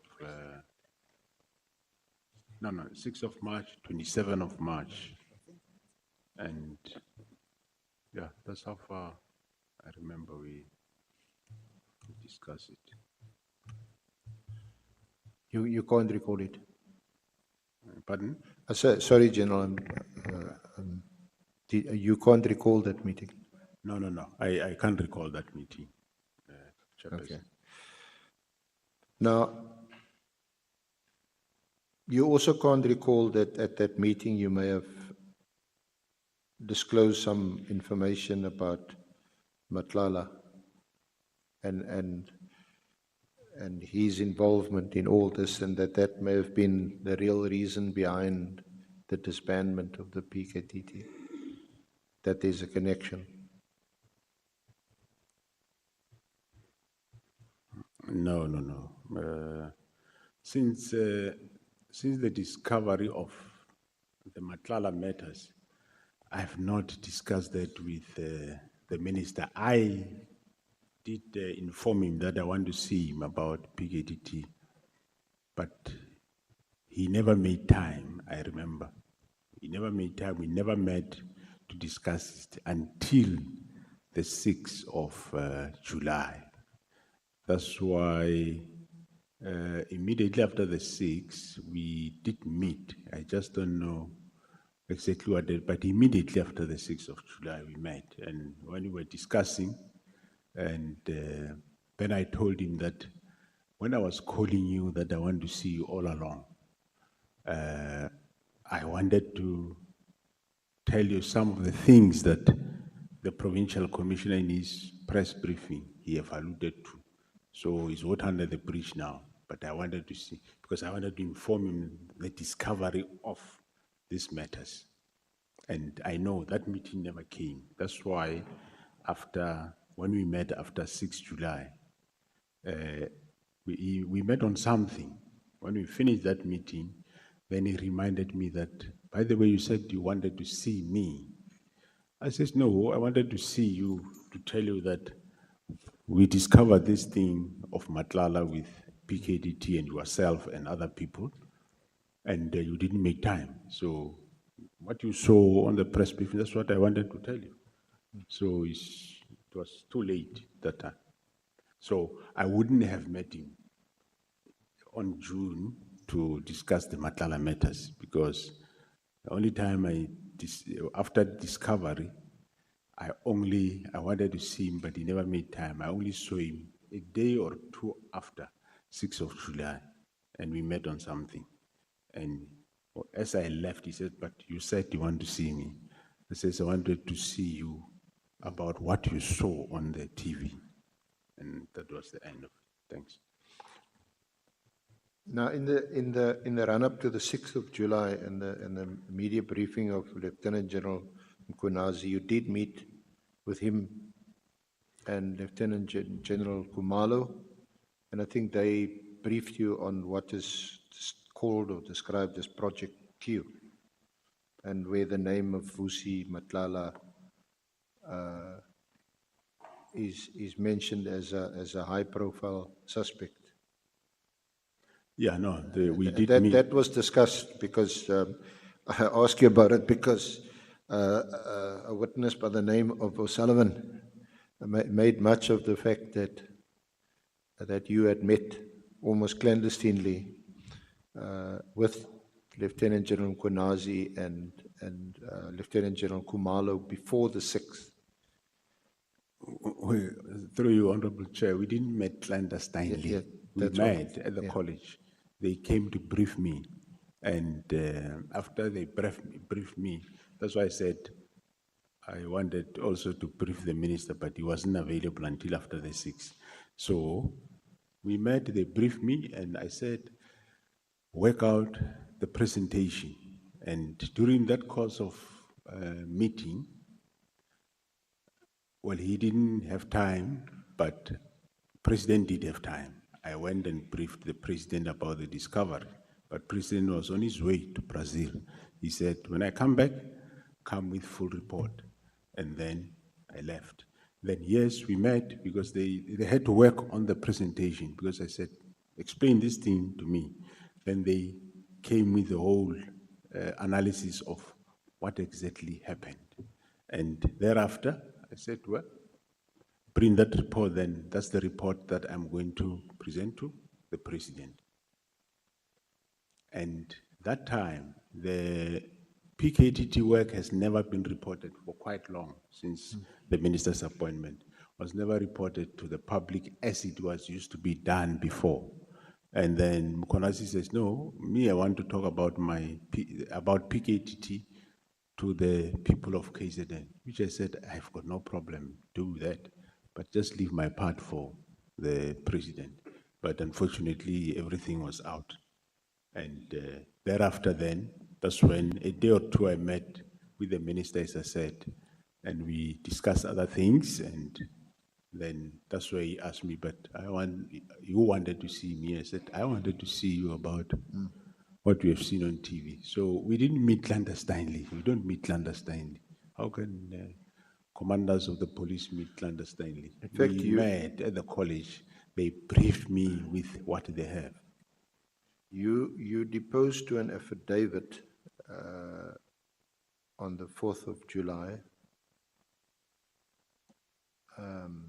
where you say in paragraph 8 of that affidavit, I was briefed by the team about the content of the cellular phone which was confiscated from Vusi Nhlanhla, the high-profile suspect on Project Q. On this device, the team discovered a conversation between Mr. Brown Mokgotsi, close associate of Minister Senzo Mchunu, and Vusi Nhlanhla. This conversation was about the disbandment of the task team in order to prevent the arrest of Vusi Nhlanhla, which indeed then the letter from the Minister of Police to the National Commissioner sent on the 31st of December 2024 was the final nail in the demise of the political killings task team. Yeah, I take it that that affidavit is clandestinely. but it's not clandestine. That affidavit was forwarded to General Mkwhanazi. He opened a case based on that affidavit after we discover this discovery. I acknowledge, yes. So are you recording here in this paragraph what was now conveyed to you? Because we've obviously subsequently heard evidence from Mr. Mokgotsi, from the minister, and also from Vusi Matlala about these WhatsApp exchanges. Yes, the team briefed me on those WhatsApp chats and everything, and subsequently, that's why then we then one started reflecting, looking back, and we realized, but what was happening all along? It was not just actions of just ordinary disbandment of a team. Wake up one morning and decide to disband a team. This disbandment was to prevent the investigation of GC Ops in Gauteng. That's why I registered that case of defeating the ends of justice against all that are involved. That case is still under investigation.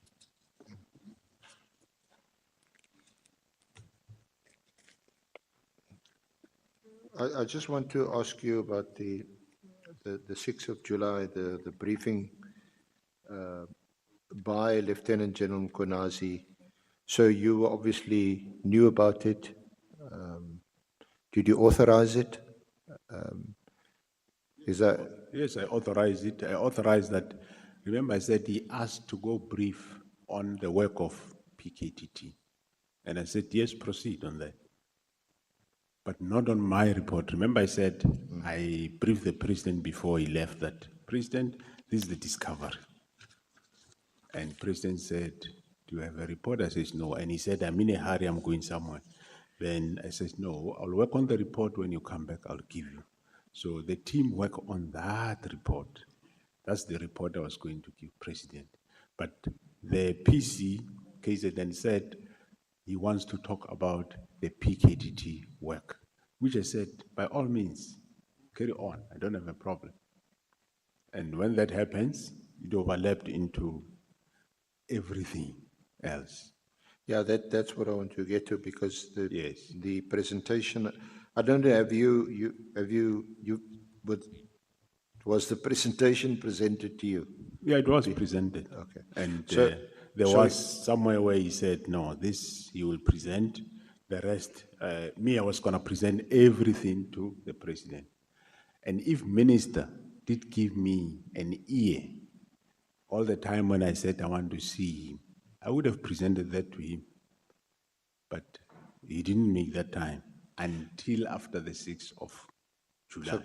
So can we just understand, are you saying that what Lieutenant General Mkwhanazi told us, all of us, on the 6th of July, you were going to make that presentation to the president? Yes. And I told the president before he went to Brazil that we have this discovery. He knew. And he said, when I come back, brief me. Because the presentation, and I'm looking at it, the purpose of the presentation is to brief citizens of KwaZulu-Natal, and by extension the inhabitants of the Republic of South Africa, about the work of the Political Killings Task Team. And then it gives some background as to the formation of the task team, and also then it highlights the achievements of the Political Killings Task Team. And then it talks about the dockets, that on the 26th of March, a total of 121 case dockets were taken away from the task team as directed by Lieutenant General Sabia. This was done without the authority of the National Commissioner or the Provincial Commissioner. And the dockets are now sitting at head office. I want to get to the conclusions. Then there's a heading, infiltration of the criminal justice system. Brown Mokgotsi,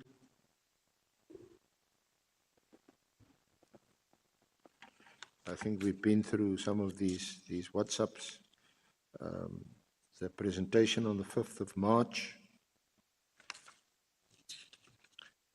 There's a reference to the murder of Mr. Swat, a QTech employee.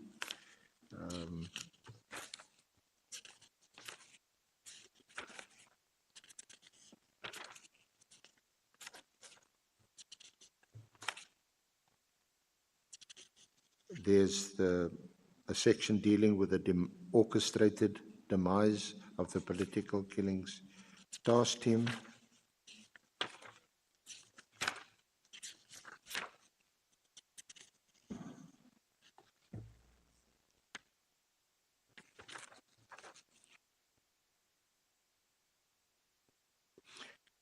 I'll just read back the conclusion. The disbandment of the political killings task team was influenced by the sterling work that they performed in Gauteng to uncover the criminal syndicate, which involved some members of the criminal justice system operating in Gauteng province. Despite all these challenges, we acknowledge and appreciate the resilience of the members of the political killings task team. The political killings task team remains operational, albeit attempts to disrupt its work to protect and serve the inhabitants of the Republic as enshrined in Section 205 of the Constitution. A criminal investigation has been launched against all this possible infiltration and control of the criminal justice system by the organized crime syndicate.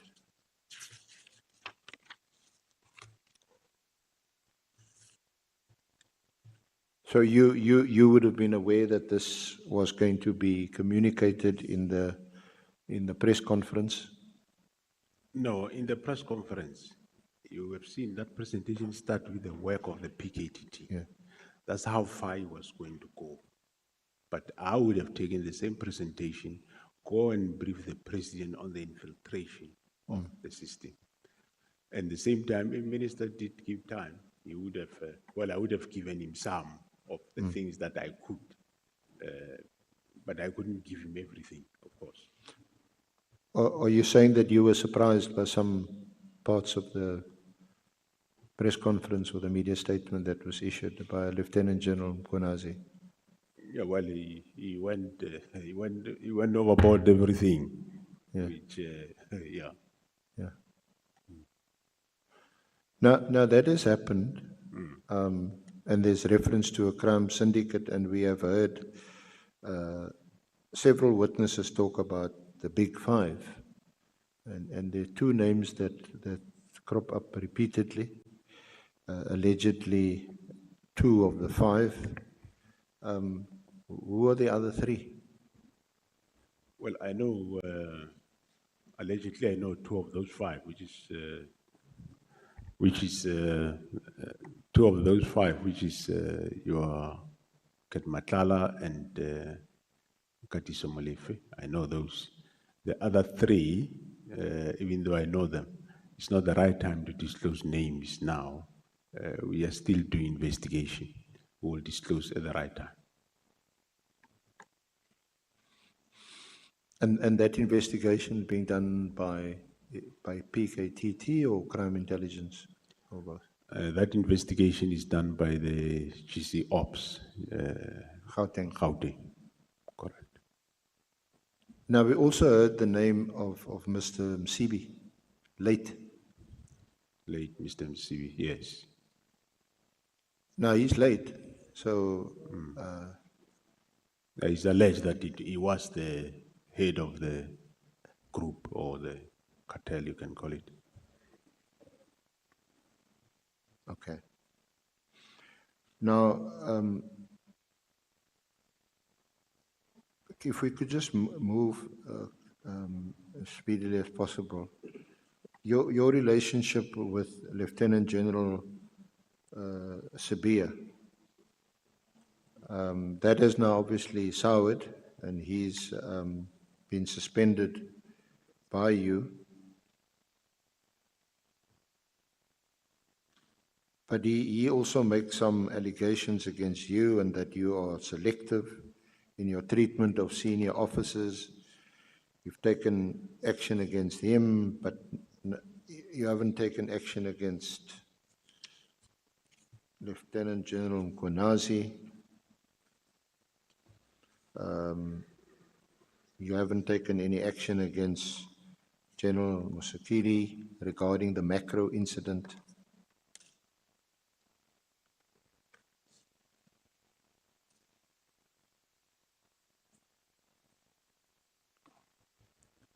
All right, thanks. Yeah, my relationship with General Sibia is okay, it's good. It never, we might not be talking regularly, but I don't have anything against him, and I don't think he have got anything also against me. And I don't just wake up and decide to take action against anybody. Only when there is something, I do take action. The matter of General Mkwhanazi of, what is that? I think it was Mpangeni Correctional Services and whatever. That matter, well, it was on the news and I called him, what's happening? He explained to me what happened. And I was satisfied with his explanation, the way he explained to me. I don't know whether you want me to rerun that. I can do. Yes, that the members that were working there had information or intelligence about selling of drugs at the Correctional Service Center, Kalakabush. They had information about a specific senior official that is selling drugs. And this senior official is staying in the complex of Kalakabusha, obviously at the residential quarters. And these members went there with this information. They searched the house of the official, they found nothing. And then outside, in the dustbin, they found some drugs. And then they took those drugs and then they arrested this official. And when this incident was reported to him, he asked how it happened, they explained. Then he said, apparently, no, register your case, but don't arrest, because we might face unnecessary civil claims here, but register your case. The reason being that at a residential complex, dustbins are used communally by everybody. I'm staying at an estate myself, and my dustbin, sometime when I open it to throw rubbish, I found foreign rubbish there. Obviously, it's my next door neighbor, and I've got no problem because whatever is outside belongs to all of us.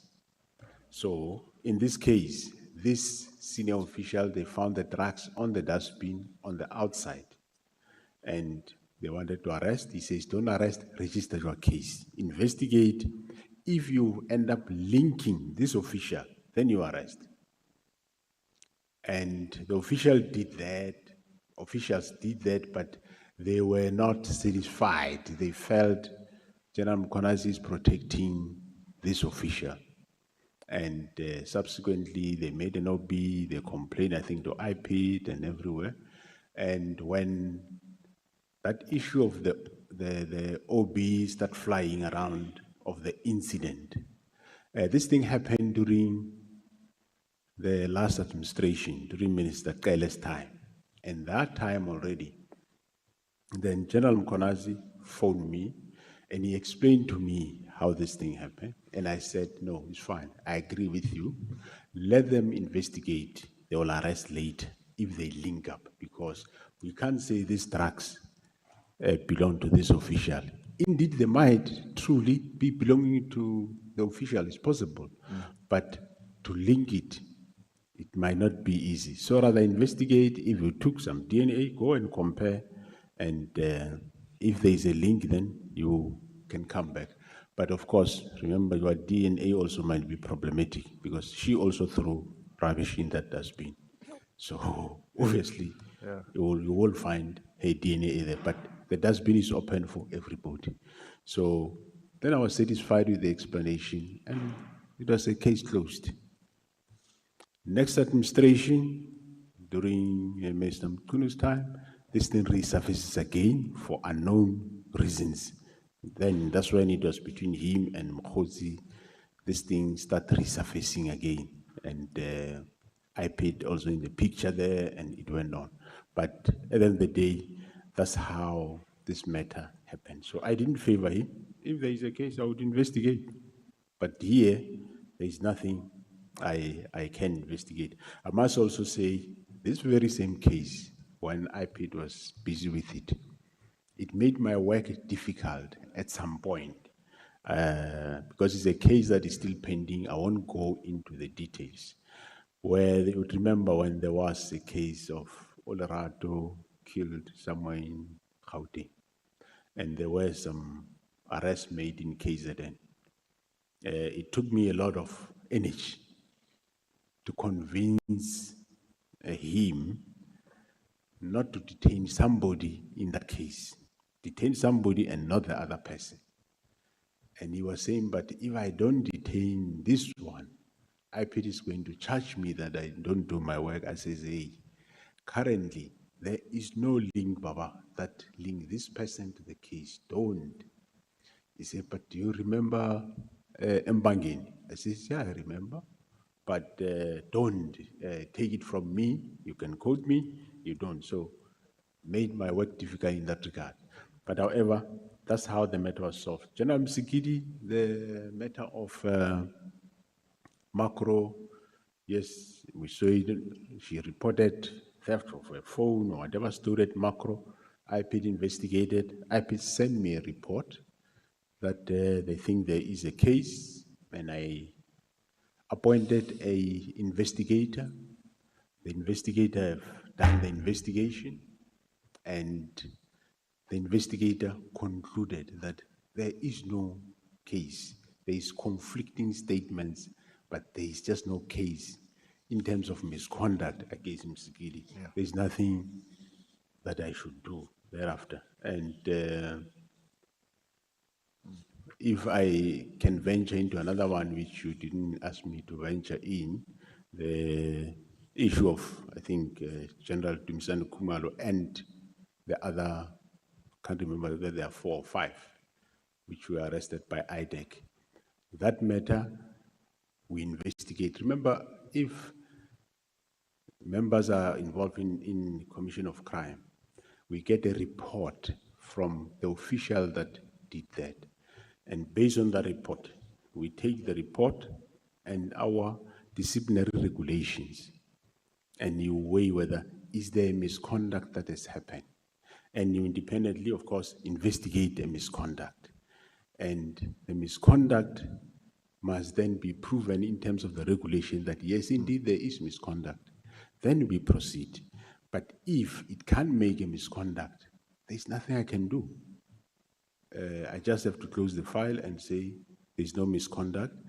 And if there is a criminal case pending, well, the criminal case, let it run its course. If the criminal case, it happens quite often, that if the criminal case end up finding the person guilty then at that moment, you come back, you charge the person that you have found guilty, and you deal with the person accordingly. Thank you. Did you attended some parties at Sabia's place, at his house? Oh yes, I did. I did. How many? I think 3 or 4 times. I did attended party at his place, or not party. Some it was lunches because he have got enough space. We would together, me and my senior colleagues, will club together, go there, sit and have a dinner sometime, whatever. Yes, I did. And was Mr. Nhlanhla and his wife also at these parties? Do you know? Well, I didn't know him and the wife. I don't know. The first event I attended, I think, it was after his appointment as a deputy. There was an event of a church service. I didn't attend. The second day, I think it was still a Thanksgiving, some sort in the evening, I attended. The only people I knew in that marquee was Major General Khan and Colonel Simelane of Crime Intelligence, Soweto. That was the only people I knew. Everybody was strange. And me and the deputies, we even felt uncomfortable. And I think General Sibia picked it up, that we are uncomfortable because we are among strangers. And he ended up taking us and he put us somewhere else. And we sat there alone. Yes. And other events were just alone, us and him. We will just sit and enjoy. Sometime, I think once we had some guests, we went there with them. Yes. I didn't know him. He might have been there. Yes. If tomorrow he show you a photo that they have taken with me, I don't deny it. I won't deny it. I don't know him. But now I know him. But we know that you, in June 2024, your signature would have been the last signature on the Mediclinic 24 contract. And you attended one of these parties in September of 2024.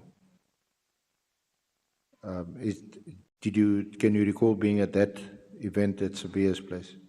When was that? September 2024. September 2024. Yes. Yeah.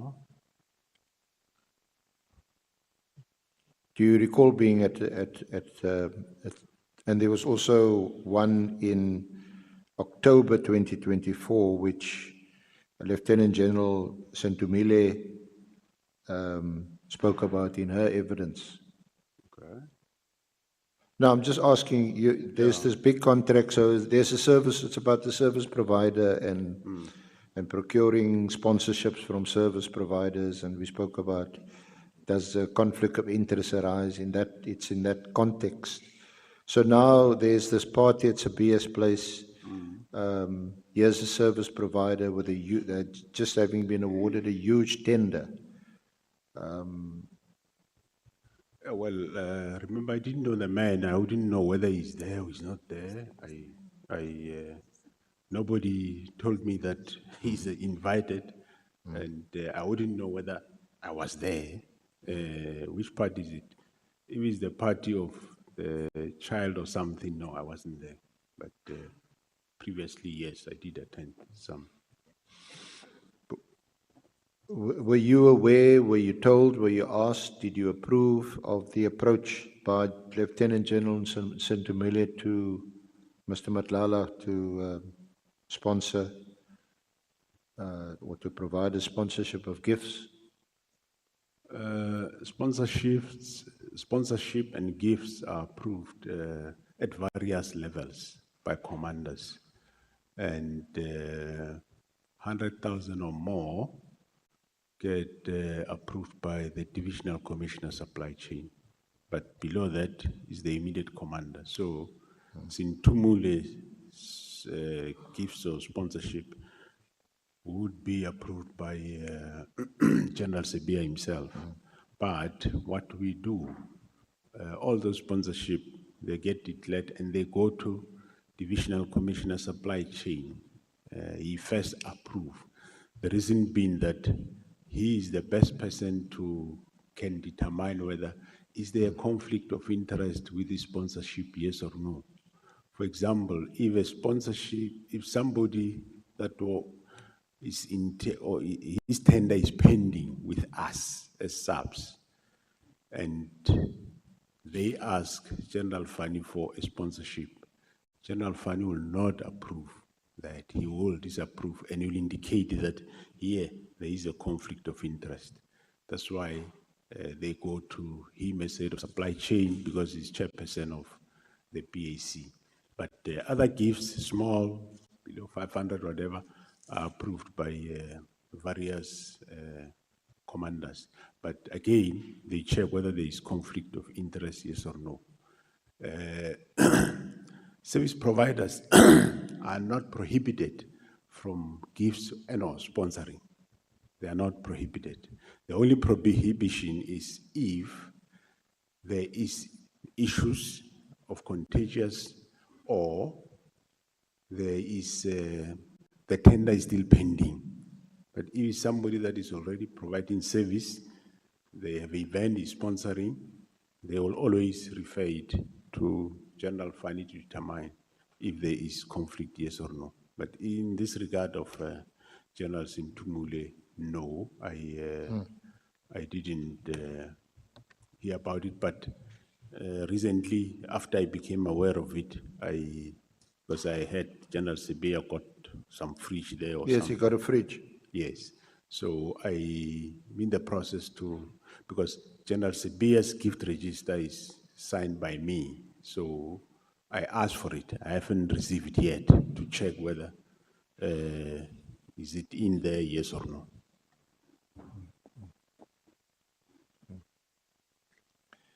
Okay. So you're looking into that. Yeah, no, I'm looking into that to check whether have we declared it, yes or no. Because I only became aware of it of late. The fridge.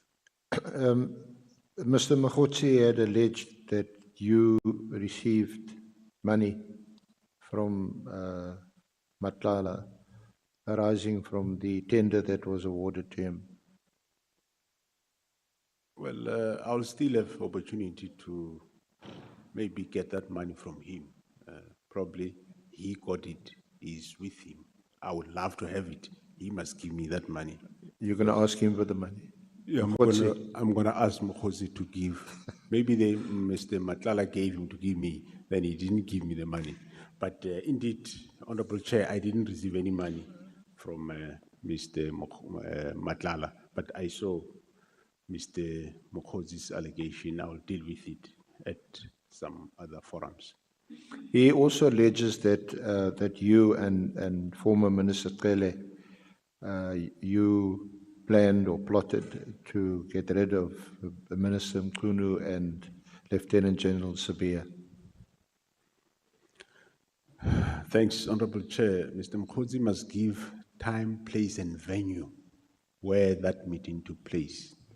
Or if you have dates, our phones will be able to indicate when did we discuss that, because I hardly speak to General Cele for very same specific reasons that one, I have a new minister, I'm working with the new minister. We hardly speak. We hardly speak. So I don't know what he's talking about. He must back whatever allegations he's making. But I can guarantee this forum that there's nothing like that. Now, there's been allegations that Lieutenant General Mkwhanazi, Lieutenant General Khumalo, and Madondo, they do not have security clearance. And it's also referenced in the leaked IGI report. So can you perhaps just start off by telling us how does it work? Is it only senior management in SAPS that requires security clearance and vetting? Or to what level does it extend, up or down? And then how it works as briefly as possible. Okay, thanks, Honorable Chair. As briefly as possible. As we speak, Lieutenant General Khumalo does have a security clearance, but maybe as a beginning, as an opening to that is that, well, it looks like they have been targeted, I don't know, by Mkwhanazi and IGI. Yeah. It's not only them that don't have security clearance, it's many people. And why they target this, I don't know. But are you confirming that they don't have security clearance? No. I'm still going to come to that. Okay. I was just saying other people don't have. But Lieutenant General Khumalo does have security clearance. He applied for his security clearance, I think, in 2018 to crime intelligence. And I think it took 2 years to be received in head office by 2020. And they processed it. And eventually in 2022, December, they issued him with a security clearance. He have it. And it just so happened that the same December, I appointed him head of the crime intelligence. and I directed him to apply again for security clearance at the State Security Agency. And he applied, and he was then eventually issued with top security clearance from the SSA. So you have 2 security clearances. General Mkwhanazi applied for security clearance somewhere in 2012. I think I was still a Deputy National Commissioner by then. I also applied that time. Because that time, I But think, he had also been appointed as acting National Commissioner 2011, 2012. yes, Would he have been appointed as acting National Commissioner without security clearance? yes. It would, yes, it would have been. It wasn't anything wrong that time because the capacity that was in crime intelligence then, you would apply, it takes years, like you just had now. I said General Khumalo applied for security clearance in 2018, and it was received in head office crime intelligence in 2020, almost 2 years. And they started working on it. And only in 2022, December, they issue a security clearance. And General Mkwhanazi applied somewhere there, 2011, 12, or 13, I can't have the specifics. And, but I'm sure he will explain when he comes. And we applied, myself and him then, I was a Deputy National Commissioner. Actually, all the Lieutenant Generals applied, and we applied at the State Security Agency. And some did receive. Yeah, I see the first time he applied.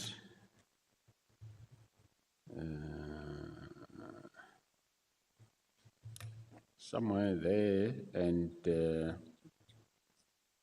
Can we help, because we shared this information with you yesterday. General Mkwhanazi applied in August 2012, was granted May 2013, expired May 2018, applied August 2022, was polygraphed in 2023, polygraph was finalized in April 2023, and July 2024, it's still in process, still being processed. yeah, so the first one that he applied there in 2013 or 12, whatever you are mentioning, we all applied as Lieutenant Generals, and we never got it. Some did get, some, I know myself and him, we never got our security clearance. I got my security clearance from, when I was in Limpopo, I got a copy from my head of crime intelligence then. He showed me, gave me that, that's your, he doesn't know where is the original, but there is a copy. General Mkwhanazi, the one that you talk of about, that expired that was issued in 2013 and expired in 2018. He never had it in his hand. It came and gone. He hasn't seen it even today. And now he applied, yes.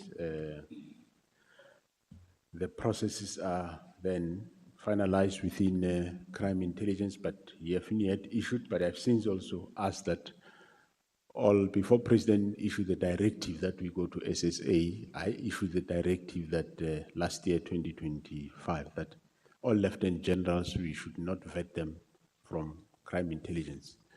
Rather, we do it by an independent body because internally it have got some issues. Hence, all, even me, we went to the the State Security Agency, so he applied there. So the capacity of vetting in the crime intelligence was quite limited. Well, of course, probably by design, so that they can't be able to finish the bigger chunk of the service in vetting. But we have since increased those numbers now, and I've increased the numbers in terms of employees so that they can do more. And I think last year they aimed to do something like the target was 700, and they were able to do over 800, which was good. This year, well, the performance isn't as good, but we keep increasing the numbers so that they can do a better vetting of all the environments. General Madondo, she did have. Can I again, just because of time, you can just confirm in 1999, she was charged with common assault. 2008, she received security clearance. The conviction was disclosed. In November 2013, security clearance expired. In 2014, reapplied. In May 2015, the conviction was expunged. In February 2019, feedback was that she must reapply for security clearance. April 2019, reapplied for security clearance via e-vetting. In November 2022, an investigation commenced. February 23, investigation completed. August 2023, polygraph test. She made a disclosure regarding the assault GBH conviction and then the subsequent expungement of the record. Yeah, no, thanks. Correct. You are correct, Advocate Arenze, in that. Well, that's the Yeah. information that we received. Yes, that's the information that we received. You receive, and then at the end of the evaluation committee did not issue her with a security clearance. They recommended to the divisional commissioner that the divisional commissioner must decline the security clearance. On the other side, at the more or less same time, the divisional commissioner had also a security clearance of Major General Khan, who also applied and had there were some other matters outstanding on him, which he also disclosed, looks like at the polygraphy, during polygraphy test. And the panel recommended General Khan's security clearance. So General Khumalo saw a disjuncture in those two, because he thinks the one that they are recommending is the one that they're supposed to have not recommended. They should recommend that he reject it. The one that they say must decline is the one that they think they should have recommended for approval. Reason being, remember, this Madondo, the conviction of that assault happened in 1999. As junior constable, whatever. And since then, she has been promoted more than 5 times. And since then, she applied for a security clearance. And the same crime intelligence did issue her with a security clearance, which eventually expired. Now, when she applied again, and she declares those things, now they start holding against her. Why didn't they hold it against her the first time she applied? And the one that General Khan, which he said there were some matters outstanding about rental of his own home by allegedly by CI, which they're supposed to decline based on that they didn't decline. So he came to me to say, what do I do? I says, no, file those applications, but yes, where you have to take departmental steps, do so. But refer the 2 officials, let them go to the process de novo at SSA so that a neutral person can be able to handle that. Okay. Now, just because we need to move quicker, certainly from our side, the minister had also referred to the IGI the matter of the procurement of property by crime. Sorry. Oh, sorry.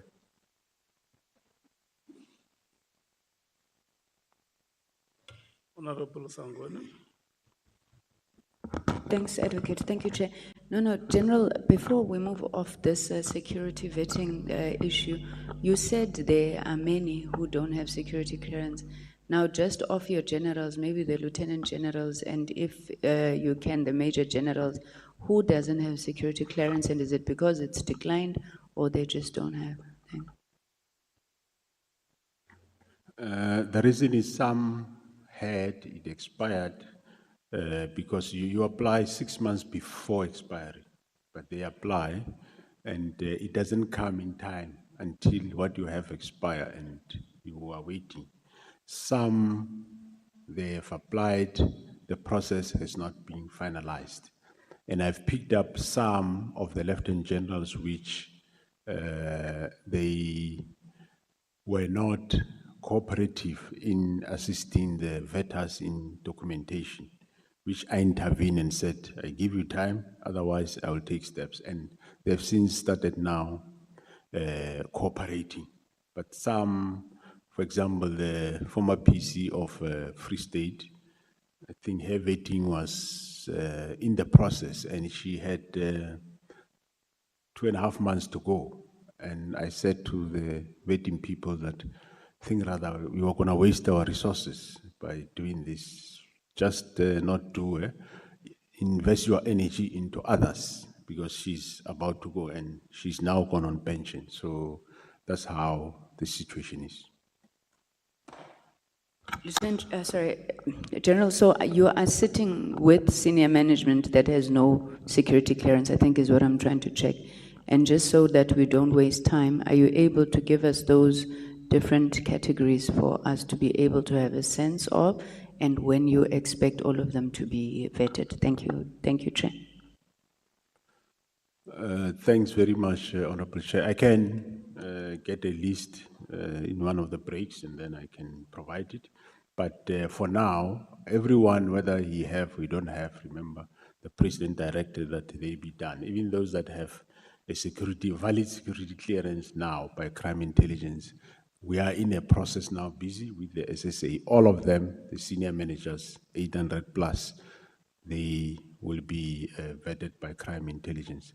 On top of that, I do have posts that were advertised some time ago for senior managers that we are filling those posts. So I think, 2 months ago, I said, I'm not going to appoint them or announce the appointments pending the security clearance. And they were prioritized. Those ones, we send them to go and do by SSA, even before President announced. So that process is on. So I'm not going to announce their appointment until I have they have the security clearance. So it's a good start. Then from there on, meaning there is no SMS member that I will appoint without security clearance. We'll have to wait for that process. Thank you. So I hear two things from you, National Commissioner. The one is that there's been capacity constraints in terms of processing the number of applications for security clearance within SAPS. And is your evidence that that's being addressed? And the other, just to answer them together, the other is you now make appointments pending the officer appointed or being appointed pending that security clearance. Because prior to this, it seems that from your own evidence that there are indeed senior SAPS officers who've been occupying positions where security clearance is required, is needed, but didn't have security clearance. Yeah, that is correct, Honorable Chair. Yes, we had the capacity constraints before, which currently I'm addressing it. We have not yet have enough numbers, but in the past year or so, I gave crime intelligence, I think 600 posts, and this year they are getting another. But of course, that is not only for security clearance, it's for all various components in crime intelligence. So they will increase the numbers as we go along year by year, so that they have enough capacity to convert. Hence, I said the previous financial year, and not the immediate one, the one before, they performed well. I think they had a target of 700, and they surpassed the target for the first time, which they did well. But subsequently, this very last financial year, I think they declined a bit. So there was capacity constraint, yes. And going back then on your second question, it was not a requirement before that you must have security clearance before you become a senior manager. The requirement was that after, if you don't have, you must have, but if you don't have, you must be able to acquire it within 6 months after your appointment. In other words, you get appointed today, you are whatever rank, but then you must apply so that within 6 months you have it. But now the challenge was, people get appointed, they apply immediately, they submit, but come 6 months, they still don't have feedback. Take an example of Kumalo, applied 2018, 2020, only they start doing something, and they only finish when? 2022. So, because there was capacity constraints, so hence we are addressing it, and we are changing to say, new SMS, we don't appoint you if we don't have security clearance. But those that already are there, I can't say I fire you tomorrow because you don't have, because it's not their own doing. It was the system that unfortunately caused it. So I just want to also deal with and your response to the procurement of property by crime intelligence, which is referenced in the leaked IGI report, and explain you have appeared, you were called in by the minister, the acting minister, after he had received the IGI's report, and you also subsequently appeared before the Joint Intelligence Committee. Yeah, thanks, the Honorable Chair. That is correct. We did appear at the Joint Standing Committee on Intelligence in February, myself with the Crime Intelligence Management as well as the Minister, to go and answer on the procurement of those properties. We did a thorough presentation to the Joint Standing Committee on Intelligence. Unfortunately, I can't go into details because it's matters that belongs there. But we did a show and tell presentation, step by step. And at the end of the presentation, the committee was satisfied in terms of what we presented to them. They were quite satisfied with that which we presented to them, that it is in order. So I'm not sure how this House is going to deal with it, with what is that side. Maybe chair to chair, I don't know, but that's how far I can go. We were with the minister, and everyone was satisfied. I must say also that I never received the IGI report. Neither crime intelligence received it. That report is between the IGI's office and the minister's office. Where there is a leak, if ever there is a leak, it happened there. Whatever was in the media, that's also what we saw, but the real report, I've never seen it. Thank you. Honorable Nhlanhla. Thank you so much. I see the SC is moving away from this point. Chair, we often focus on solely the dissolution part of the directive of the 31st of December. Now, and forget about some of the issues that would have been raised there by the minister. You say you are increasing capacity at crime intelligence, and as such, you are filling vacancies. So the directive does say the filling of vacancies at crime intelligence at all levels must be halted. So does that mean you have decided to blue tick the directive? Because you often report about how there was a disagreement on the manner in which the PKDD should be dissolved, whether immediately or through a winding down approach. So this part of the filling of vacancies, have you blue ticked it, National Commission? Yeah, thanks, Honorable Chair. Yeah, we had some meetings. We had a meeting, I can't remember when, with Minister Mkhunu about that matter of the posts, and he explained his concerns, where he was saying, I think the main concern was about the qualification, where we were saying a degree or a diploma. And his view was, you can't say degree, diploma at the same time. You must say one thing. And we explained to him why it is that we advertise that way, because some years ago there was no other police qualification in an university as a degree. It was only a diploma. Later, some universities started having a degree. So that was one reason. Other reasons, I think, we discussed in detail about matters of crime intelligence, and he was quite satisfied. So then we were free. We can now fill. But then the acting minister did say that let's implement transformation within crime intelligence.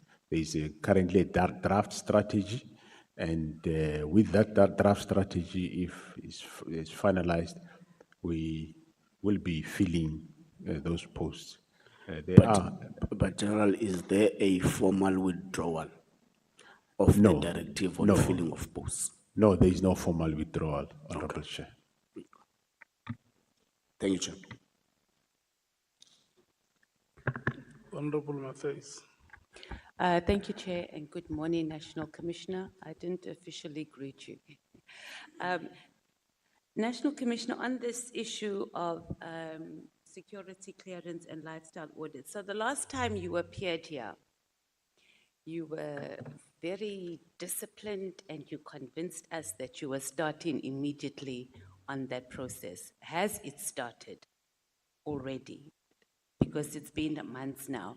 But also, just to answer the question on, you said there's a system failure. Someone has to be responsible for that system's failure. Who is it, National Commissioner? Because it's like we are appointing people in these critical positions. It's like having a water truck with no water. We understand that we have processes and we give 6 months, but the fact that the system is broken, who is ultimately responsible that we have the system broken? And you need to answer that, because someone has to take responsibility for that, because I think at the core of our problems of crime in this country is the issue of who we are appointing in these positions. Thank you, Chair. Yeah, thanks, Honorable Chair and Honorable Matthys. How far, well, it's two systems. In terms of vetting by crime intelligence, they are still continuing. They're quite doing well, making inroads, right? What I said when I was here is that I wanted to start lifestyle audit, and that be done by the SIU. My team and SIU team have met. There were some legalities which they said they are clarified, and SIU also, they are busy prioritizing, because now it looks like it's more departments that we want help from them at the same time. So that process is still finalized. That is lifestyle audit. But subsequently then, remember, the new directive now is that this vetting must now be done by the state security agency. Whether you have, even if you have a valid security clearance by crime intelligence, you must apply to SSA. That's the directive of the president. So that process, my team and SSA team are busy. They are briefing the SMSs, doing paperwork, and then they're going to redo the vetting. But on the SIU lifestyle audit, unfortunately, we are still at that administrative process. They haven't finalized, but that's going to happen, the lifestyle audit part. And in terms of systems failure, well, is a question of the forefathers. Because I think it's for the first time now that one is increasing the capacity of the vetting officials. They've been small all the time. They've been very little all the time. So it's obviously people that are not around now that you can blame. It's not somebody that is here now. Thank you.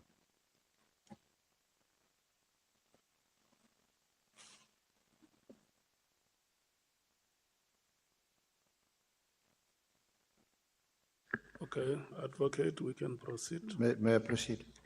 I'm going to hand over in the next few minutes to my colleague, Advocate Mkhize, just to raise with you a number of allegations made by General Buma. But just before that, I'm just trying to group this again for time. Mogotsi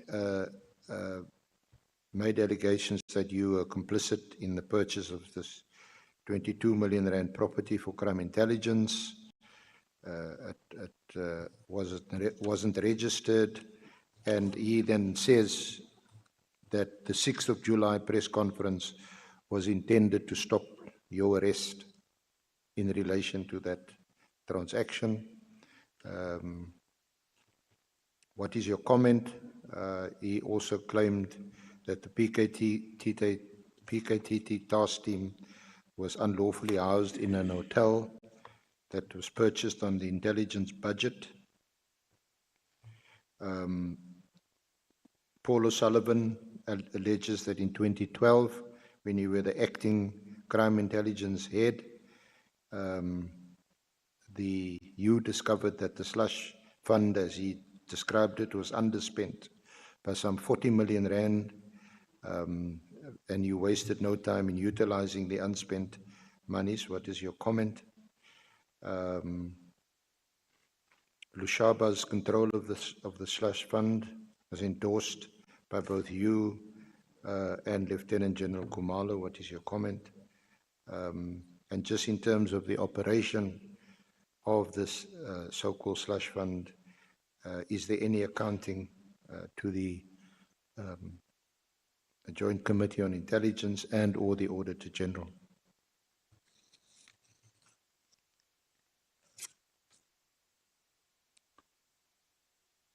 Okay, thanks, Honorable Chair. Yeah, the issue, I think the matter around property, I've already answered on that one. Yes. We briefed the JCI with a show and tell sort of briefing, the procedures we followed, everything, and they are satisfied. Well, on arrest, I wouldn't know. Jose maybe is a super cop. I don't know. Maybe he know better. But what I know is that certain properties will always either be procured or rented for use of particular operations that can be dealt or done better under the Secret Service account or in the JCI. There is quite a lot of people that go out, they peddle information, they take information out from crime intelligence, throw it in the media for their ulterior motives, which one doesn't know why they do that. But some of those cases, we are investigating them, and I'm sure at some point they will be brought to account on those matters. But take it from me, the team can be, I can cleanly say, there is no procurement irregularities in those properties. Nothing at all. Actually, there is more. Even that committee realized there is more advantage, which I don't want to go deeper into that. There is more advantage to the state that happened there. But if we go next door, I'm sure we'll get the details of that. Paul O'Sullivan, I got there 2011. I spent money. Well, I think that was, well, it's him, but it was not only him. I think even the Honorable Kola Barnard also did say the same thing at some point. She did make that allegation for quite some time. But yes, I did act there, and yes, there was money that must be used for operations and our resources for the environment. And I spent that money to purchase cars for the environment. And the unscrupulous people from that environment then went to the media and said, me and Mkwhanazi, we spend money on luxury cars and whatever. That's not what we did. When we get to the environment, we found that there are luxury vehicles used by senior managers. And senior managers, some of them have 1 or 2 or 3 luxury high-performance vehicles for no reason. And we confiscated those cars. They were already there, purchased. We confiscated them.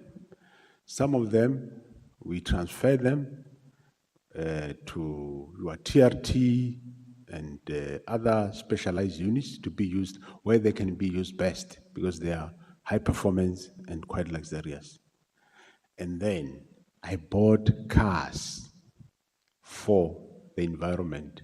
I mean, Toyota Corolla, Volkswagen City Golf, Hyundai Accent. If that is luxury, I wouldn't know. But we can again go next door. I'm still prepared. I'll go and get you the report of that 2011 that I purchased cars. I'll show you the list of those cars that I purchased and what I confiscated from the members. We should not keep on listening to people that they want to keep the public busy by tarnishing other people's image, whereas they want the opportunity to commit crime. So we must be careful of that.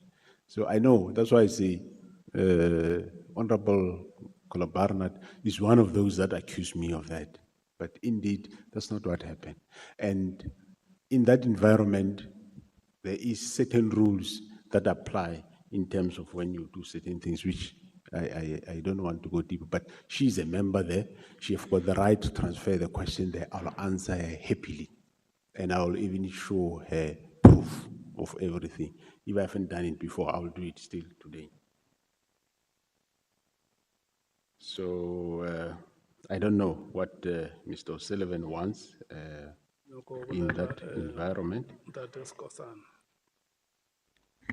Thank you, Chair. General, I just want to find out, on the matter of Paul O'Sullivan as well, that is he getting information from the crime intelligence, or is it from IPID itself that he alleged many allegations against you in particular? That the modus operandi as well within the SAPS, in my view, it's that there's some level of serious infiltration in the top management.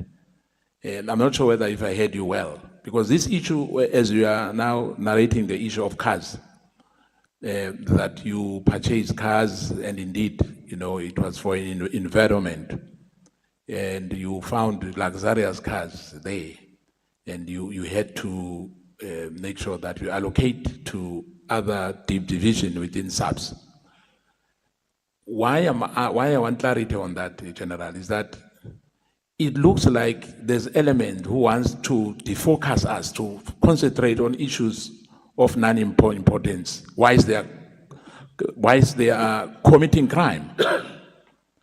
In your view, the issue of Paul O'Sullivan, are you satisfied with the way things were in the last decade or in the last few years, whilst you were, when you were appointed now as a National Core Commissioner? Well, thanks, Honorable Chair. Well, I don't know what is the man's objective or what is he looking for. I see he's just making noise and I don't know the objective. Where he's getting information and whatever, I don't know. But I put Lushaba to control/fund and whatever. Lushaba is a CFO at the Secret Service account, and he's doing quite a good job. For the first time in history, when Lushaba was in charge, that environment got, what is this thing? Not clean audit, no. Unqualified audit. But because of the nature of that environment and how things are done there, well, it couldn't be a total pure unqualified. But if you go next door again, if you can ask your messenger, she will be able to tell you they did quite well. That environment is, we do have internal audit that audits that environment. We have got the AGSA that do audit of that environment, and the Inspector General of Intelligence that also oversee that environment. Unfortunately, currently the current IGI maybe is doing some other things, whatever. I don't want to get in there because it belongs also the other side. But I don't know why Mr. O'Sullivan is obsessed with Lushaba. They did well in that environment in terms of accounting for monies from that specific environment. No, thanks, Chair. No, General, I wanted to ask you to confirm because you keep on saying we can go that side. So now it became much more clearer when you were making references to Honorable Kola Panat and your latest response to Honorable Skosan. Because I was asking the legal team, why is the General saying maybe we can go that side? So I wanted to be sure that when you are referring to that side, you are referring to matters that belong to the Joint Standing Committee on Intelligence, or you have used this interchangeably. The other side may be in relation to an information not currently with you where you are seated, which you want to make available to advocate the senior counsel, Arens. Just wanted to be sure because some of the things that he was asking and the way you dealt with them, they appeared to me not as classified matters or matters of intelligence. So when you said that side, my conclusion was that, okay, something you are going to obtain maybe during lunch or something. But as the question and answer session evolves, it appears to me that that side means something else other than what I thought. So I wanted that clarity. Thanks, Chair. No, thanks, Honorable Chair. Well, that side, I'm referring to the Joint Standing Committee on Intelligence, that one can expatiate and explain more of these things in the Joint Standing Committee of Intelligence, not in this open forum. Thank you.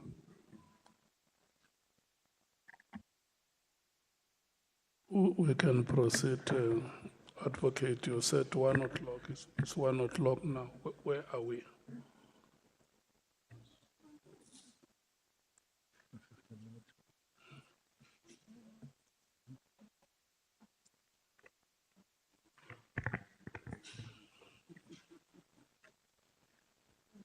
Chairperson, can we have another 15 minutes? 30, when I rounded off with 30. 13 minutes or 30 minutes. How many minutes do you need? 30 minutes, Honorable Chair. 30. 30. 30. Yeah. Okay. 130. Okay.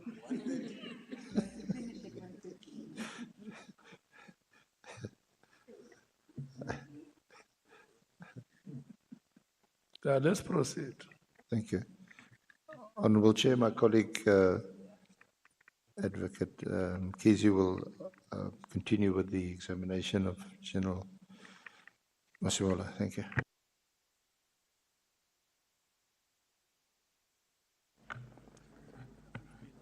Thank you, Chairperson.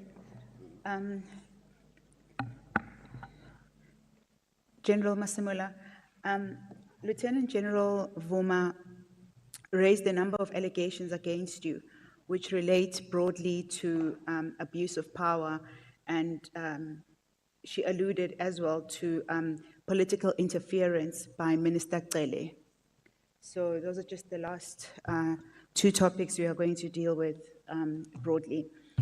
At paragraph 17 and 96 of her statement,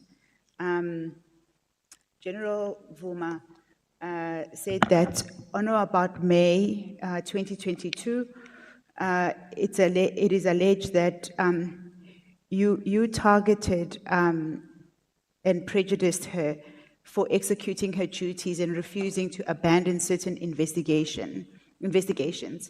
Particularly, you threatened her with suspension or to transfer her if she was not going to stop certain investigations. And for that, you relied on, you said, you claimed that you were under pressure from the top. Her statement basically has that in inverted commas as your direct words. Do you have any comments to this allegation?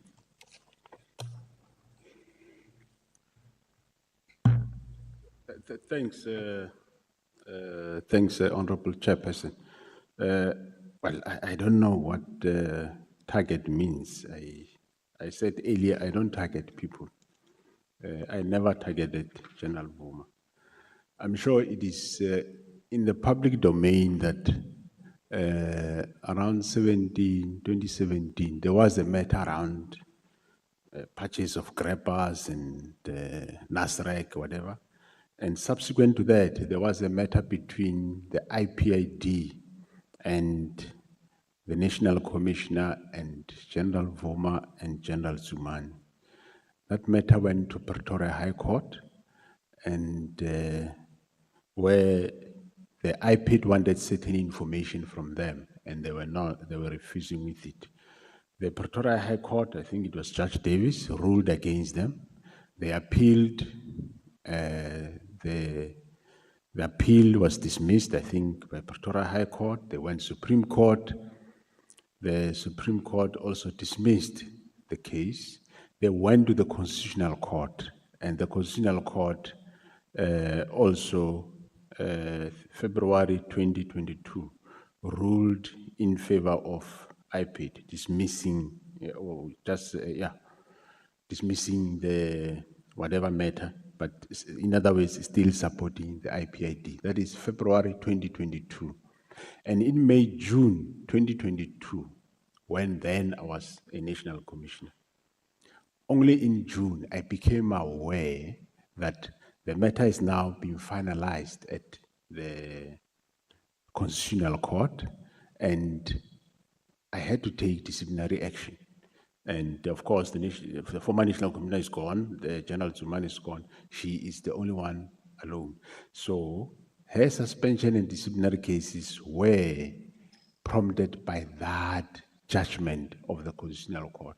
I just did not sleep and wake up and say, 1, 2, 3, General Vuma. Here is the court order if maybe chairperson would want to see it. And that's how the matter evolved. And subsequent to that, in the same year, around July, August, there was a SIU report that came, which also implicated her negatively about the purchase of PPEs. I think it's mainstream red roses something, that specific one, which again, I had to further take action. But of course, it's something we know in SAPS, it happens regularly, that taking action against senior managers, which we do, yes, there is a lot of litigation across. And when I served her with a notice of suspension around June 2022, you want to say? Yeah, around 2022, when I served her with a notice of intention to suspend, and I said, give me reasons why I shouldn't suspend you. And then I still remember she asked for more days to write a response. And eventually what came back as a response was a protected disclosure. And it was sent to everybody, president and everybody. And me, I didn't want a protected disclosure. I just want the reasons why I shouldn't suspend you. And I went ahead, I suspended her. Well, I don't remember what is in that disclosure, but the fact of the matter is, you cannot wait when you get disciplined, then you come with a protected disclosure. Why she didn't come with it all along, long before I take action.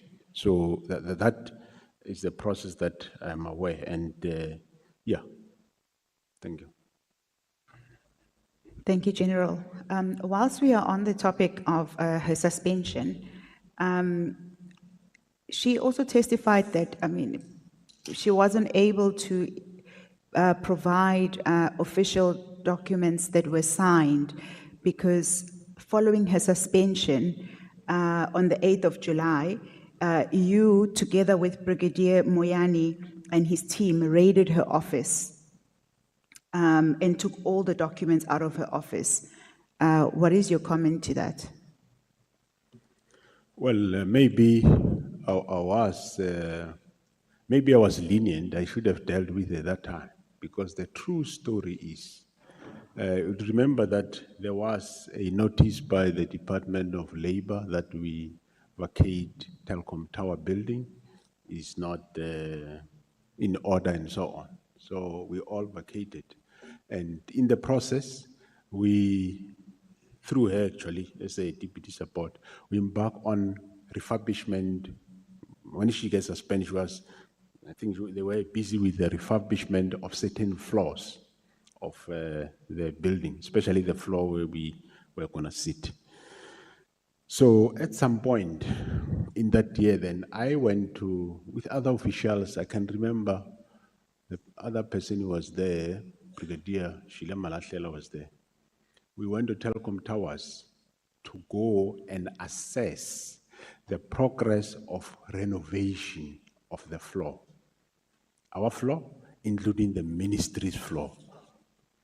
And while we are walking around on the floor, in the office of General Vuma, we found a young man, a sergeant, who was busy at a shredding machine, shredding 3 piles of document, huge, quite huge, more than a meter up, 3. He was busy. And I asked him, what are you doing? He says, no. These are some of the documents that were at former National Commissioner Stolle, so I'm shredding them. Then I said, young man, I think what you are doing might be wrong. How do you know what to shred and what not? He says, no, I don't know. I must shred all this. Then I said to Brigadier Nhlanhla, no. Young man, stop what you are doing. We are going to take the key that you are having. Then I will appoint somebody to come and assess these documents as to what is it that you can shred and what not. And subsequently, I asked Brigadier Moyani then to go through those bundles and check what needs to be kept and what can be shredded. And most of those documents were eventually taken to our registry office and filed there. A few that they gave the young man go ahead. Then later they called him, you can shred. That's where I left them at. So I never went there to raid her office. What will be so important to raid her office? I went there to check progress. She knows very well. She deliberately just misled you. She knows very well. And you can ask that young man. I went there to check progress on the renovation of the floor, and we stumbled across this happening. And of course, I had to be concerned if everything has to be shredded or destroyed like that. Thank you. Thank you, General. Did you find out what was the purpose of that young man shredding? So perhaps two things. Did you get to know the name of the person who was shredding these documents? Because these would have been documents, official documents of SAPS that belong to the office of a senior officer. Did you get to know who was actually shredding? Because you referred to him as a young man. Yeah, no, I know him. It's Sergeant Dibakwani. I know him, Okay. the young man, yes. So did he inform you, or did you perhaps inquire where he got the instruction from to shred these documents? He said he got it from General Vuma. Okay. But they belong to the former National Commissioner, those documents. Okay. What is your comment to that? If, at that point, General Vuma was suspended, so she was not at the office. Correct. How did you react when you found documents being shredded? Because one can almost assume that, you know, she's been suspended for something that is irregular within the work context. Was she destroying evidence? Would that not be, I mean, what is your comment to that? As a senior official, you find a junior staffer shredding documents, and besides stopping them in their tracks, how else did you react regarding to that? Yeah, well, she was on suspension. The only thing I said, the young man mustn't take orders from those people that are on suspension. And hence I stopped him from shredding further and took over control of the room and tasked people to come and clean whatever is there, and eventually documents went to be filed. Did you consider perhaps charging her and adding this to the charge sheet for what she would have been suspended for? Because this is a serious offense when you're shredding documents which can form part of evidence. Yeah, well, unfortunately, she was, well, one won't necessarily say it formed part of evidence, but it's historical documents of the organization. She was on suspension then, so I never added anything thereafter. Okay. Moving on from that, we moved on too quickly from the first question. It was actually a two-part question.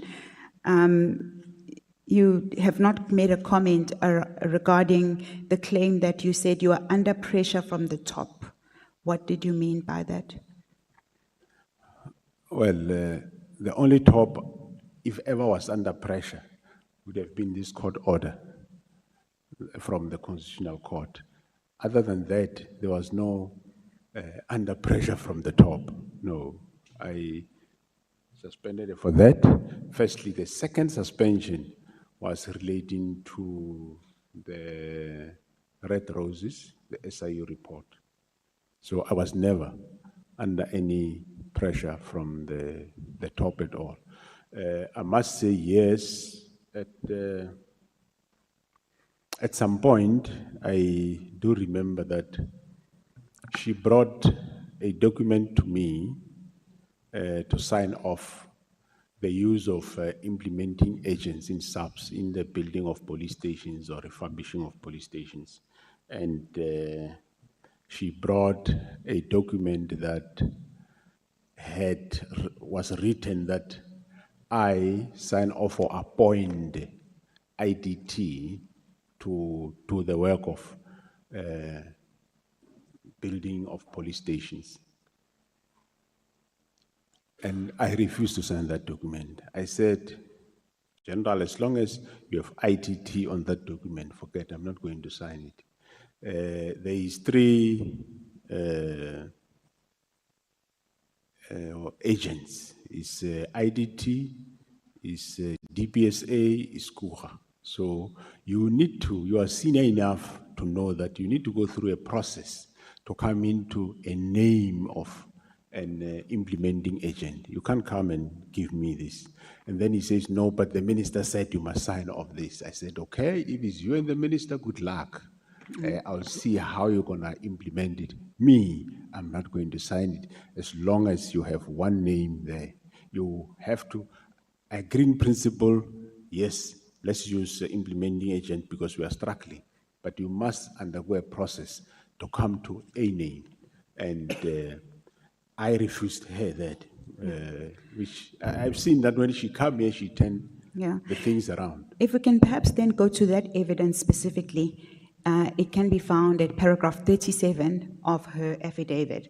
What she says in respect to the IDT contract, it's the Independent Development Trust, that as the implementing agency to assist the police rolling out its infrastructural development program, you warned her regarding Deputy Minister Matale, whom you suspected of having an intention to swindle monies out of the IDT project to fund the economic freedom fighters. What is your comment to that?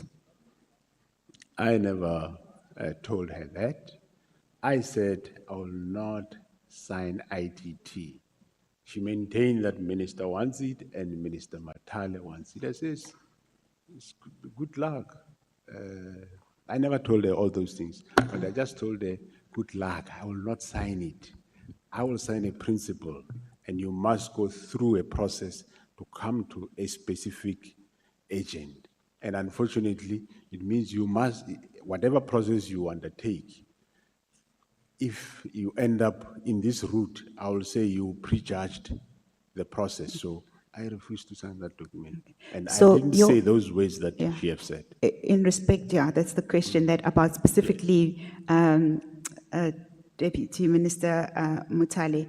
So your response is that you never said that to her? No, I never Okay. told her that. At paragraph 40, General, this is where now she talks about signing the contract, which is what you have given evidence to. She says that on 1 July 2022 in Limpopo, you instructed her to remove a paragraph from the information note dated 10 June 2022, where she had referred to the fact that she had received the original IDT directive from Minister Cele. She also testified that she attempted to explain to you that doing so would be dishonest and that it would not be a true reflection of what happened. And your response to her was that your stubbornness is going to kill your career. What is your comment to that? Well, some words are normally like people. I'm sure a lot of people knows me, and you can do your own judgment whether you think I would have said that. I don't know. But the real matter is, I didn't say that. The fact of the matter is, she brought a document, yes, written that I sign off IDT. That's why I say maybe I was a bit lenient. I mean, senior manager of her caliber wanting me to sign off one implementing agent to go and do a building of police station without a process of identifying the agent. I says, no, I will not do it. As long that paragraph of IDT is there, I will not sign. I will sign a document that say, in principle, SAPS, we agree we are going to use implementing agents. And you go and undertake a process of bidding amongst these three and come up with one, or you can employ two, various provinces, I don't know, then I can work with that. But I will not sign as long as that name is there. And I never said to her, if she doesn't remove IDT, I'll kill her. No. She had this name of IDT. I said, I will not sign it. General, I don't mean to belabor this point. The point about the IDT contract, what she was coming to speak to you about was the entire contract. So she couldn't have been removing one name out of a contract that she's presenting to you. What she's saying is she prepared an information note regarding the contract and not just the specific entity that was now to be contracted. But in that information note, you were uncomfortable with Minister Cele's name being mentioned. And so you talk about her stubbornness in respect of that specific allegation, that line about Minister Cele, because you had instructed her to remove it from the information note. So the question is about that specific allegation regarding to Minister Cele. No, my issue was, this matter is something that I must decide on. And if she come with information that says, a minister says use IDT, the first wrong, I said, minister can't decide for me which agent to use. Secondly, it can't be him, Minister Cele, that give this directive. And thirdly, you cannot choose for me which agents to use. So I said, as long as that line and name of IDT is there, I'm not going to sign it. Thank you, General. There is then a long list of complaints that she raised, which would have been termed under abuse of power. And it's a series of contracts. I'll just name a few for the sake of time, and you can give a broad comment over all of them. The one relates to the 2010 procurement accommodation.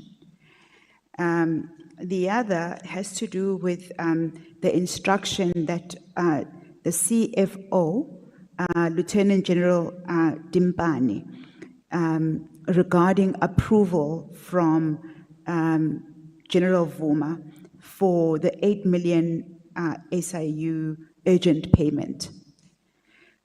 She says she refused to sign that because the SIU project had already been initiated at that point. So she didn't quite understand why this now sudden urgent payment of 8 million, which you were requiring her to sign the letter of engagement. The other complaint relates to the investigations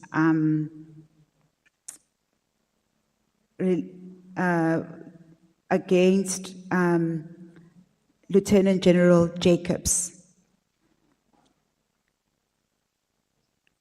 where whilst he was under investigation, you placed him as an inspectorate, and you requested her to withdraw all the charges against him. And they were, in fact, eventually all withdrawn by General Mkwhanazi and yourself.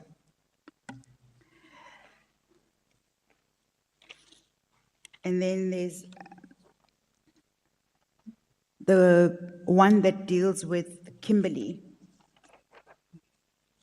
The Kimberley students, I think it's something 10,000. I just can't find it now.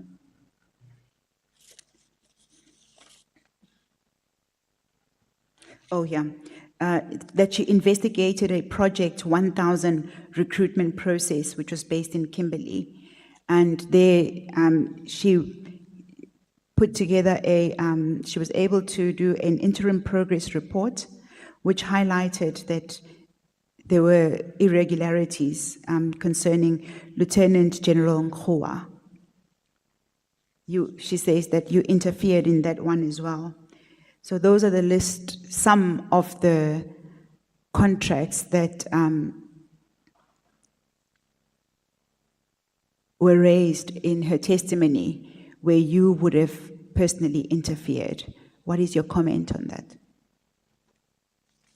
Thanks, Honorable Chairperson. Firstly, the 2010 accommodation. I don't know how I come into the 2010 accommodation. I don't have much details.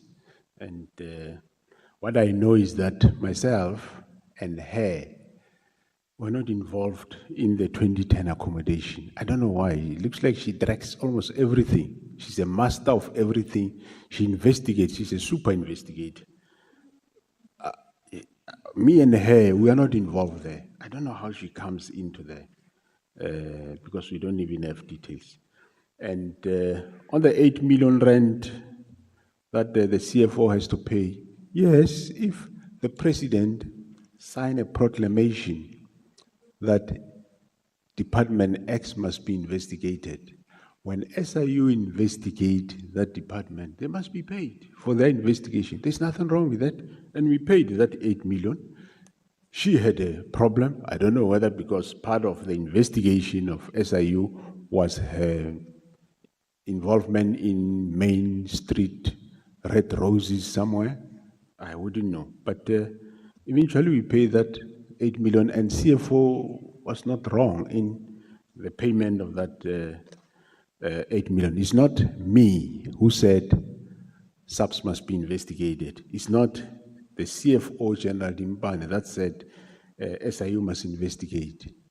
President of the Republic signed a proclamation that investigation must be done. And once the investigation is done, you must pay them for the work they have done. So there's nothing wrong with that. And on the Jacobs investigation, I don't know. She did the investigation. I never spoke to her. I know nothing about that. Lately, when I knew about the investigation against Jacobs, which dragged for long, it was investigation, I think, on grabbers. Eventually, whatever was there, which dragged for long, eventually, I stayed out the investigation. I withdrew the investigation because there was nothing coming out of it. It was not going to trial, not moving, and I ended up, but I never discussed this matter with her. That's why I say, looks like she's a super investigator. She's investigating everything. The 10,000 Kimberley students, that's when we were given to recruit 10,000 students. There were reports of irregularities around the 10,000. It was not about the employment of the 10,000. Well, at the end of the day, not General Vuma, Major General Matlo, we tasked her to do investigation. She did investigation. There were some irregularities that were found, but it was not HRM irregularities. It was HRD somewhere between the provinces and the training national. They will call wrong people. And there were some people that were retained at the college, which the list that left from head office going to province to call up people, wrong people rock up at the college, and some were sent back. And I think one have spent a week or so at some point. So there was no irregularities. And eventually this investigation, I can't remember whether it is finalized, but there was nothing found wrong on the HRM and or General Nkua. And she was not investigating these things because looks like she's a super investigator. General Jacobs, yes, I'm sure she investigated that, probably a task long before my time. But the other matters is neither here nor there. She's never, the fact that she was head of support, it doesn't mean she's an investigator of everything, 2010 accommodation, I know little, not much of it. And I doubt if she know more. Who did she investigate? Where was she by then? Thank you. Thank you, General. Then she dealt with the second leg, which is political interference by Minister Cele. I'll also ask you, it's two questions, but I'll ask you at the same time, and you can comment at the end of my question. Lieutenant General Vuma testified that former Minister Cele is very involved in the operations of SAPS with your assistance. Mr. Brown Mogotsi also confirmed that former Minister Cele is, inverted commas, open quotes, sorry, still in control of police operations and ruling from the grave, so to speak, close quotes. He testified that you have a very close relationship with, Minister Cele has a close relationship with Lieutenant General Khumalo, yourself, and General Mbuto. of Limpopo, as well as the Provincial Commissioner of the Western Cape. What is your comment regarding the close relationship with Minister Cele, as well as the fact that he makes this allegation that he's ruling from the grave? Well, thanks very much, Honorable Chair. I'm not sure that ruling from the grave, what it means. If Mr. Mokhodzi and Ovuma can give us the date, times, and places where we met Minister Cele on these matters. As I said earlier, it's on my evidence that I hardly talked to Minister Cele. The last time I spoke to him, some time ago, I think there was payment that I had to make his pension to him, and I only spoke to him that time. Since then, I don't speak to him. And I'm aware, like Nhlanhla Mkwhanazi, will hardly also talk to him. And Kumalo also, they hardly speak to him. Mboto, I won't know the relationship between Mboto and General Cele, but me and them, particularly, I have a relationship with all senior officers in the SAPS, and I talk to them, all lieutenant generals, I talk to them. So I wouldn't know that how is he ruling from the grave? Because we are managing the police, we get directive from the current city minister, and the job is done. I don't know what they're trying to cook, but maybe because they say he's ruling from the grave, I'm sure Minister Cele will be willing, we can, but they must provide us with date, time, and place, and we can, even our mobiles, check whether have we ever spoken. And maybe in that way, they will be able to be satisfied. I don't know what will satisfy them, because Minister Cele is not interfering, is not involved in police matters now. During his time, I'm sure everybody has seen him. The only thing Minister Cele would love to talk about the work of the police as he go around. If in General Vuma's environment there was that interference, well, between the two of them, but they didn't report to me, so I wouldn't know that. If I knew, I would have addressed it. Thank you, General. Just going back to the suspension, you suspended General Vuma in June of 2022, but no disciplinary hearings were finalized, proceedings were finalized against her until she retired 3 years later on the 1st of February 2026. What is your comment to that? Well, my comment, I do have a detail in terms of what happened when, but I'm sure it will be just too long, might not be, I don't know. The fact of the matter, as I said earlier, is that senior officers, they always challenge the process. Firstly, she took us to the SABC, and the matter was heard. There was an award by the arbitrator, and we find the award to have been riddled with errors and whatever. We took the award on review. We took it on review to High Court, and there were other subsequent matters she referred to SABC.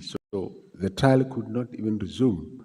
And then at some point, then we had a meeting to settle, to say, well, at some point, I know I even said, because we are spending a lot of money in litigation, maybe let me offer you to go. And she refused. And then we said, okay, we are going on with what we're doing now. SABC, Labor Court, and we continued. And eventually, I think last year at some point, towards end of the year, there was a settlement between our lawyers that the trial can on. Remember, she was supposed to go for a trial of, I think, Regulation 9, which is your expeditious process. And she pleaded back in that she go for a straight trial. We agreed. And then that's when now the trial has to be set. We approach the state attorney to appoint people. And when the appointment eventually get made, then she goes on pension. So what is expected of one to do? Chair, just 2 questions, and then we will conclude.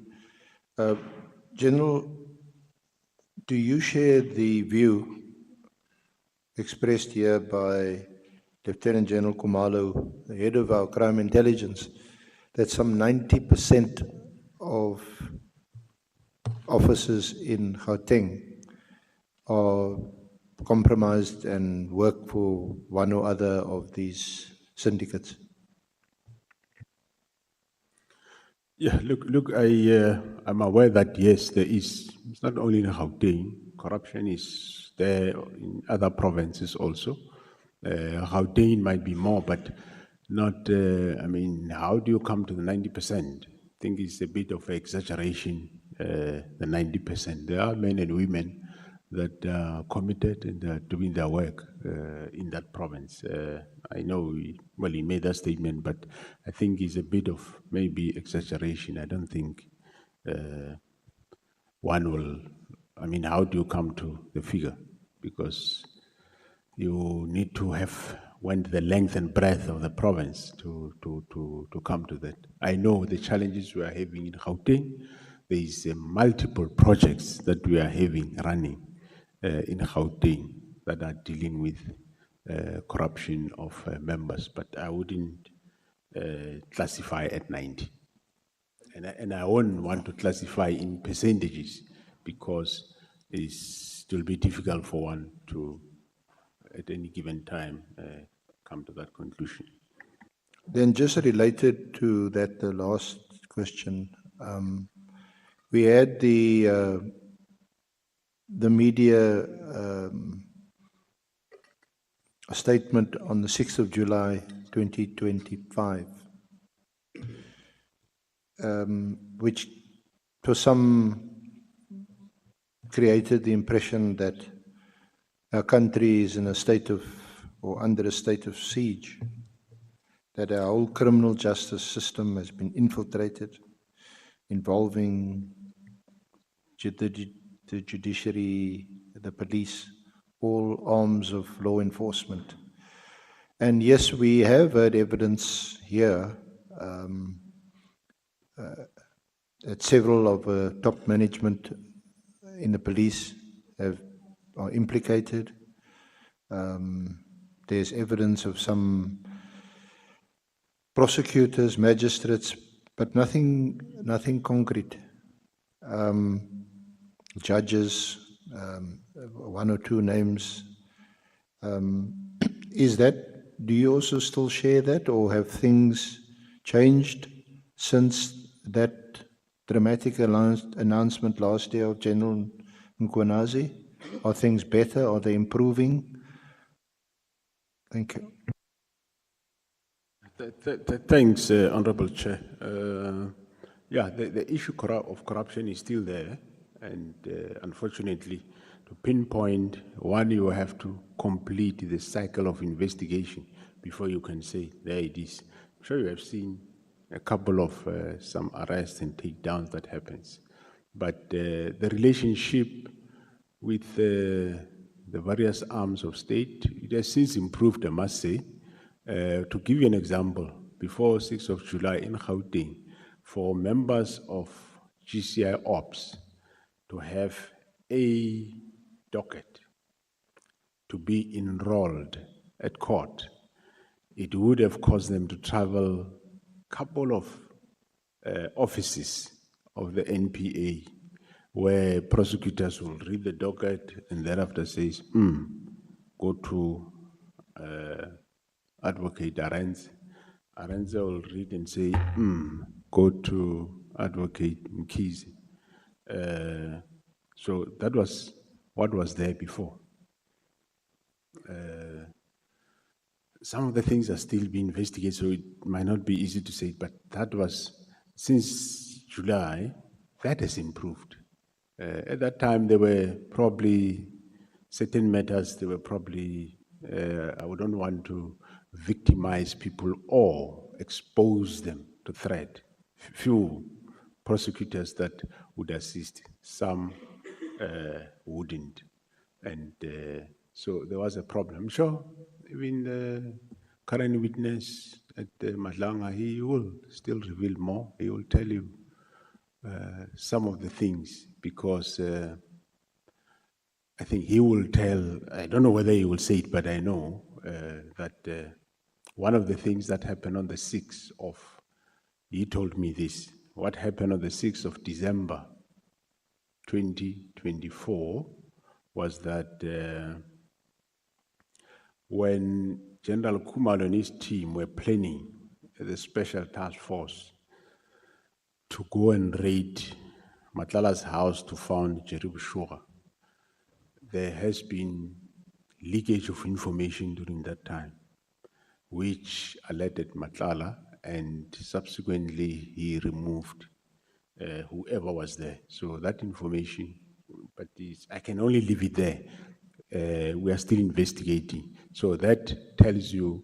you must know that obviously the application for search warrant was done to somebody and it was signed by somebody. So it's just an indication of some of the matters that we were struggling with. But I must say, there's been big improvement since July 2025 to now. Thank you very much, General. Thank you, Honourable Chair, honourable members. Thank you so much.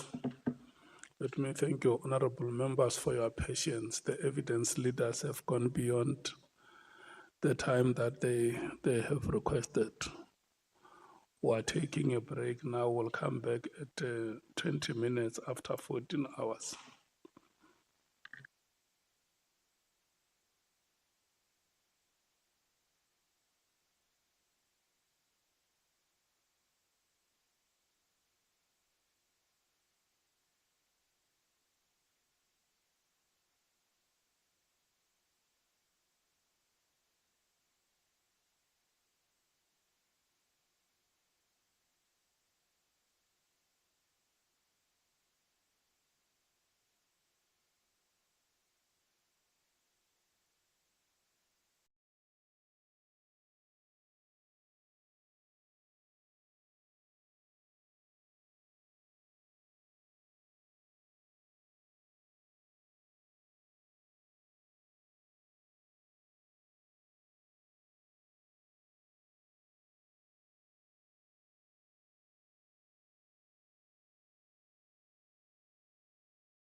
questions.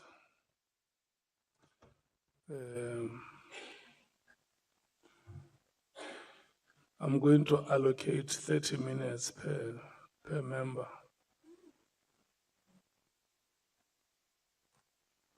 Yeah, full members, 30 minutes. And 15 members to alternate members.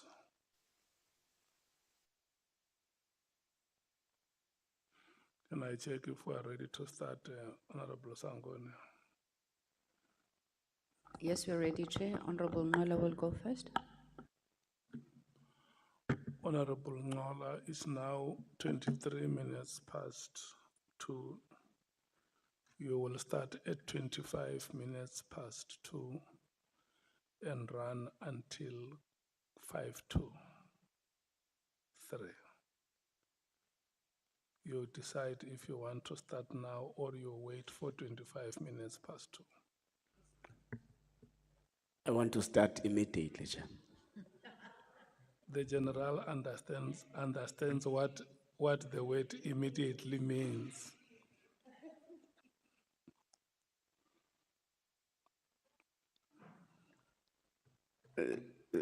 We're still awaiting the general's interpretation of immediately. Does immediately mean immediately? Or it does not mean immediately now? Not necessarily. Thanks, Chair. Thank you very much, and good afternoon, General Masemola. There are 3 police officers who appeared under public participation before this committee, complaining about their victimization, in that there was a report that was summoned, I think it's by General Jacobs, and they say until today they have not been able to know the findings of the report and all that. But I think what they plead for mostly is that you give them attention, you listen to them. They go by the name of Captain Ramalepe, Captain Malachi, and Colonel Ramolobe. They appeared before us here, and they feel neglected and not given the attention they deserve after they allege that they've been victimized. I was just saying that so that you record it and attend to it. General, I don't think you did justice on the question by the evidence leader on ruling from the grave. And it was not alleged by one witness before this committee. I think a number of witnesses would have said the same thing. The allegation is that you are conniving with some of the top generals in the SAPS, working with former Minister Bheki Cele to remove, neutralize, or isolate the Minister of Police suspended, Mr. Senzomco. What is your comment on that? Thanks, Honorable Chair and members. I don't know how to describe it or how to explain it, but I don't talk to Minister Cele. I talk to all the generals, and there's no conniving. We talk, and we talk about work.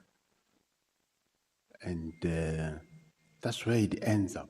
And I don't know if but the last time I checked, most of them, they don't talk to General Cele at all.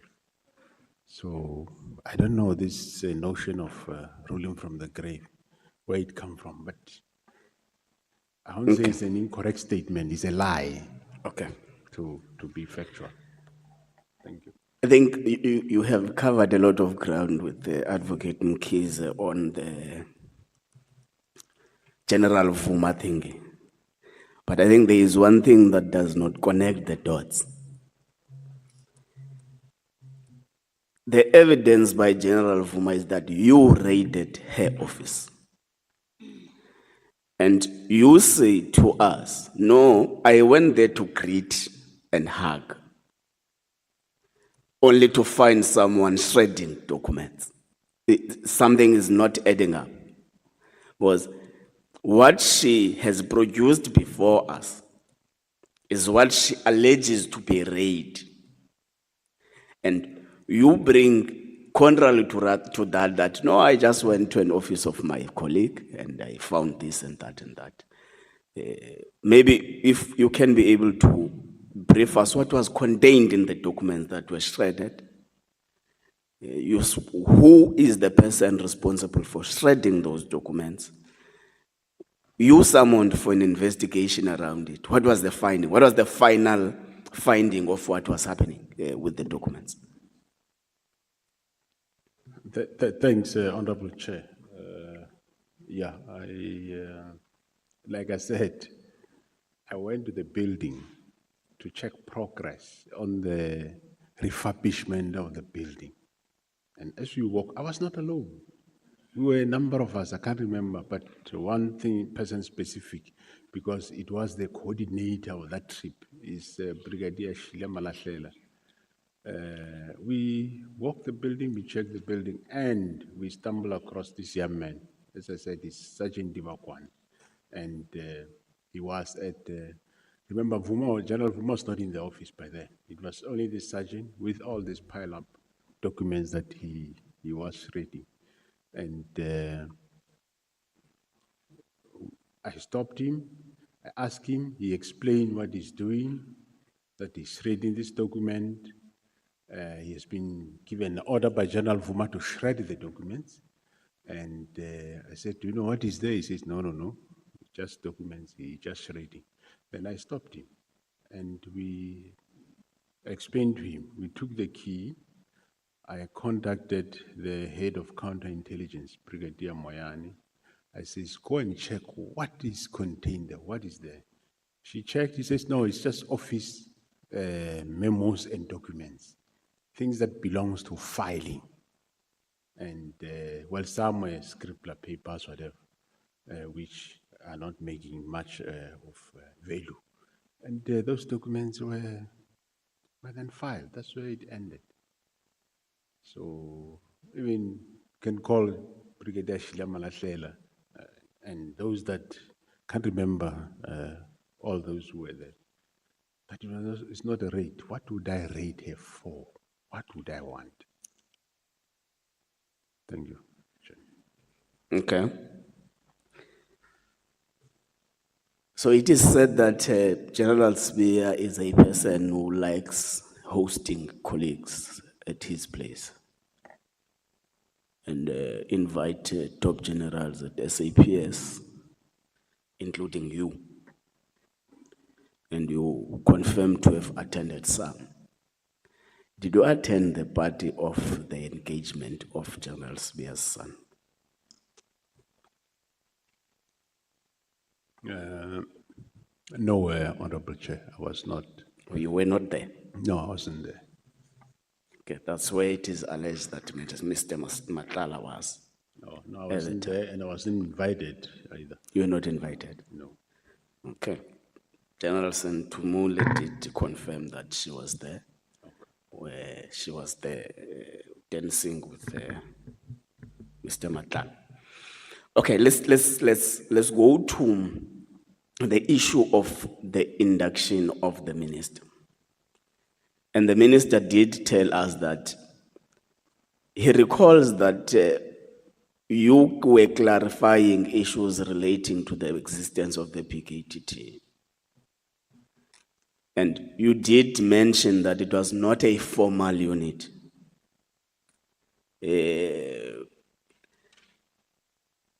You further mentioned in the induction that there is an intention to evolve the PKTT to the murder and robbery unit. So what was the importance of communicating that? If, on the other hand, we get a signal that would not have agreed with the approach at which PKTT was dissolved. Yeah, thanks, Honorable Chair. I think it was somewhere in, must have been somewhere in November, where we had a meeting about the structure of the organization. And in that meeting, I did explain the difference to the minister between a unit and a task team, where I said to him, units are out of components and they last long, they're specific role. A task team is problem specific, it's not temporary. Once it achieves its objective, it get to, of course, you can use that word disband, but the right word is you then dismantle and then they go back where they are coming from. So I did explain that, but that explanation was not saying, Minister, come and disband the PKTT. That was not the intention of that specific discussion. We were just, I think even in the minutes, it's just one thin liner. I was just explaining to him to understand, for him to understand the unit and a task team. Then I explained that to him. That was the reason for me explaining that. But I wasn't saying that have nothing to do with me when I'm surprised when he disband the PKTT, because it's not within his mandate to disband a task team either. Okay. So would you agree that the powers of the National Commissioner as espoused at Section 11, subsection 2D of the South African Police Service Act do not relate with the existence of the PKTT, because the PKTT was not established by the National Commissioner, but by the Interministerial Committee? I would agree with that, but well, even if, let's say for argument's sake, this team was established by the president, for example, or interministerial committee. Interministerial committee can't wake up in the morning and disband. They will engage us to say, this is what we started, now we think this is the way to go. Just like we did with the team before this current one. The team before this current one, when we establish it, I think it's even on my evidence, which I said it before. It was established, I think myself and the then Minister, Mbalula, we went to establish it. And come 2018 July, IMC comes, we reevaluate, close, and we start a new one. So the same should have applied. Okay, so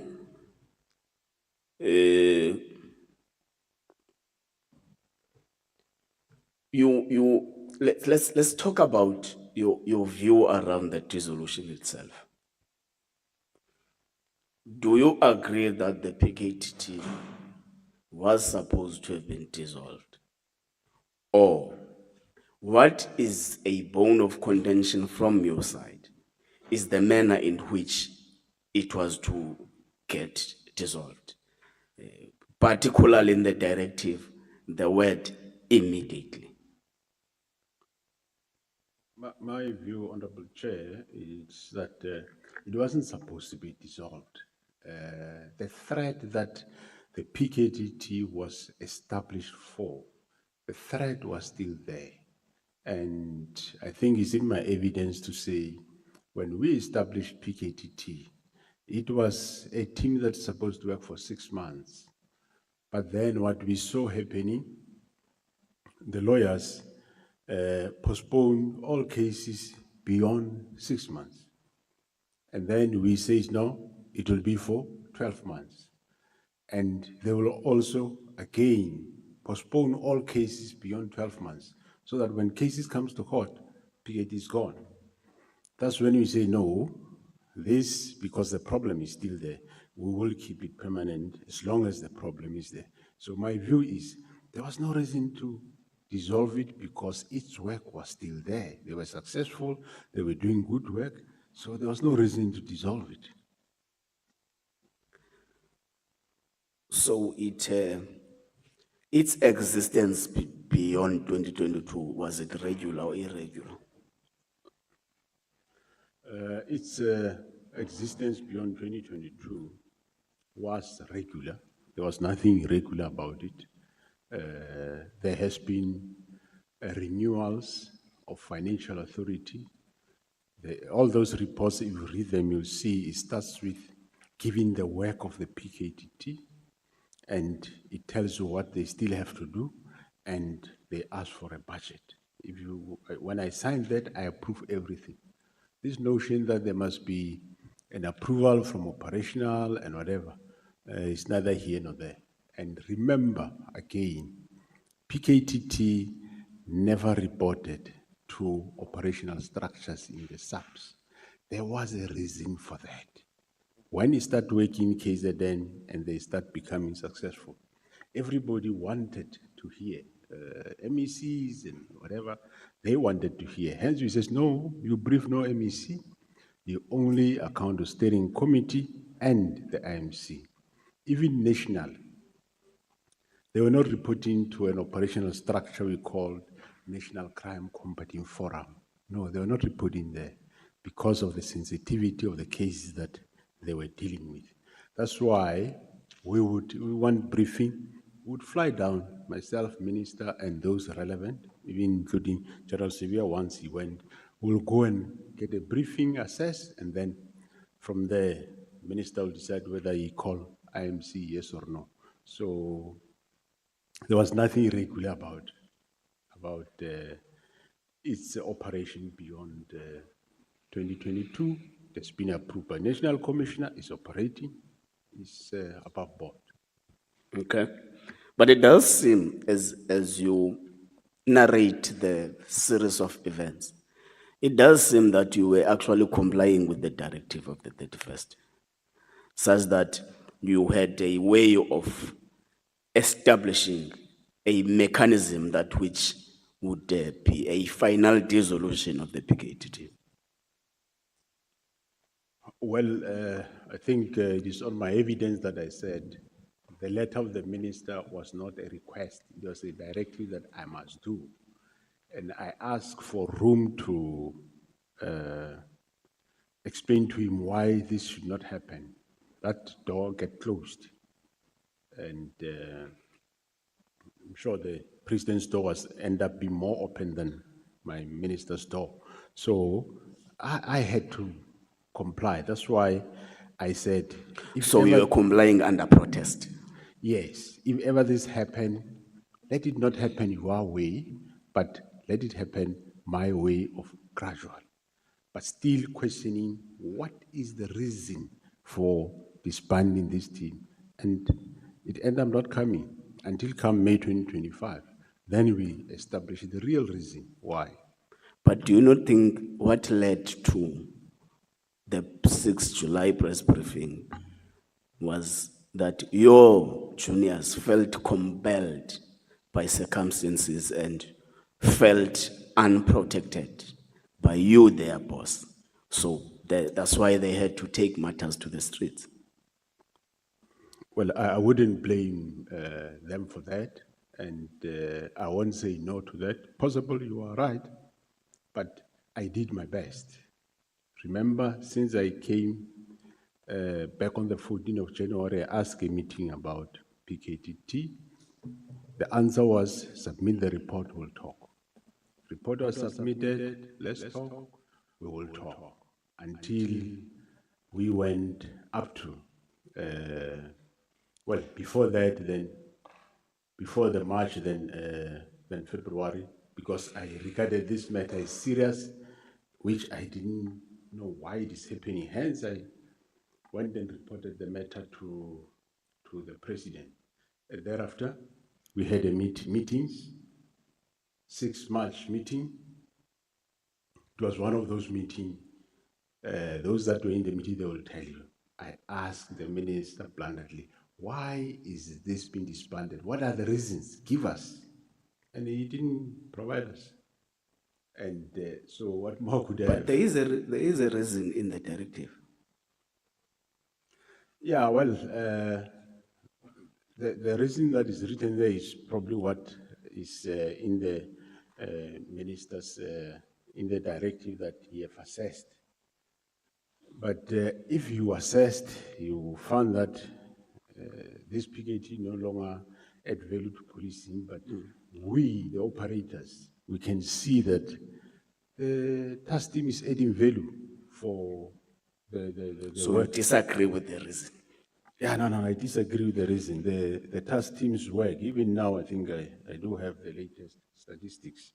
They add value. They are making change in terms of what they are performing in the country and mostly in your KZN. And also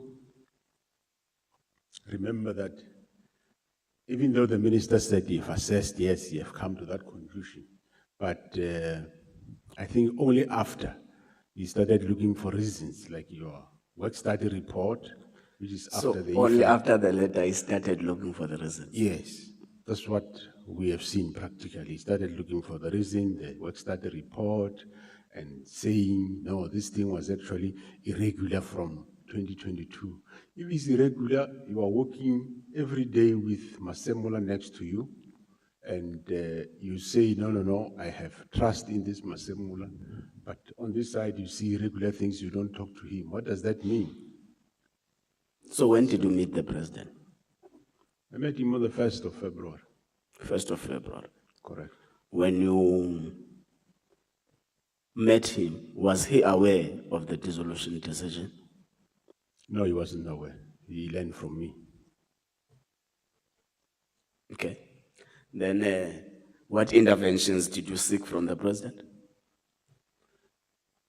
Well, I said, maybe you talk to the minister, let's hear what are the reasons. Because when I tell him, because I had to explain him, remind him what team is this, what they're doing, then he remembered. Then he said, no, I said to him, maybe you talk to the minister, maybe we hear, what are the reasons for this dissolvement or disbandment? And then he says, no.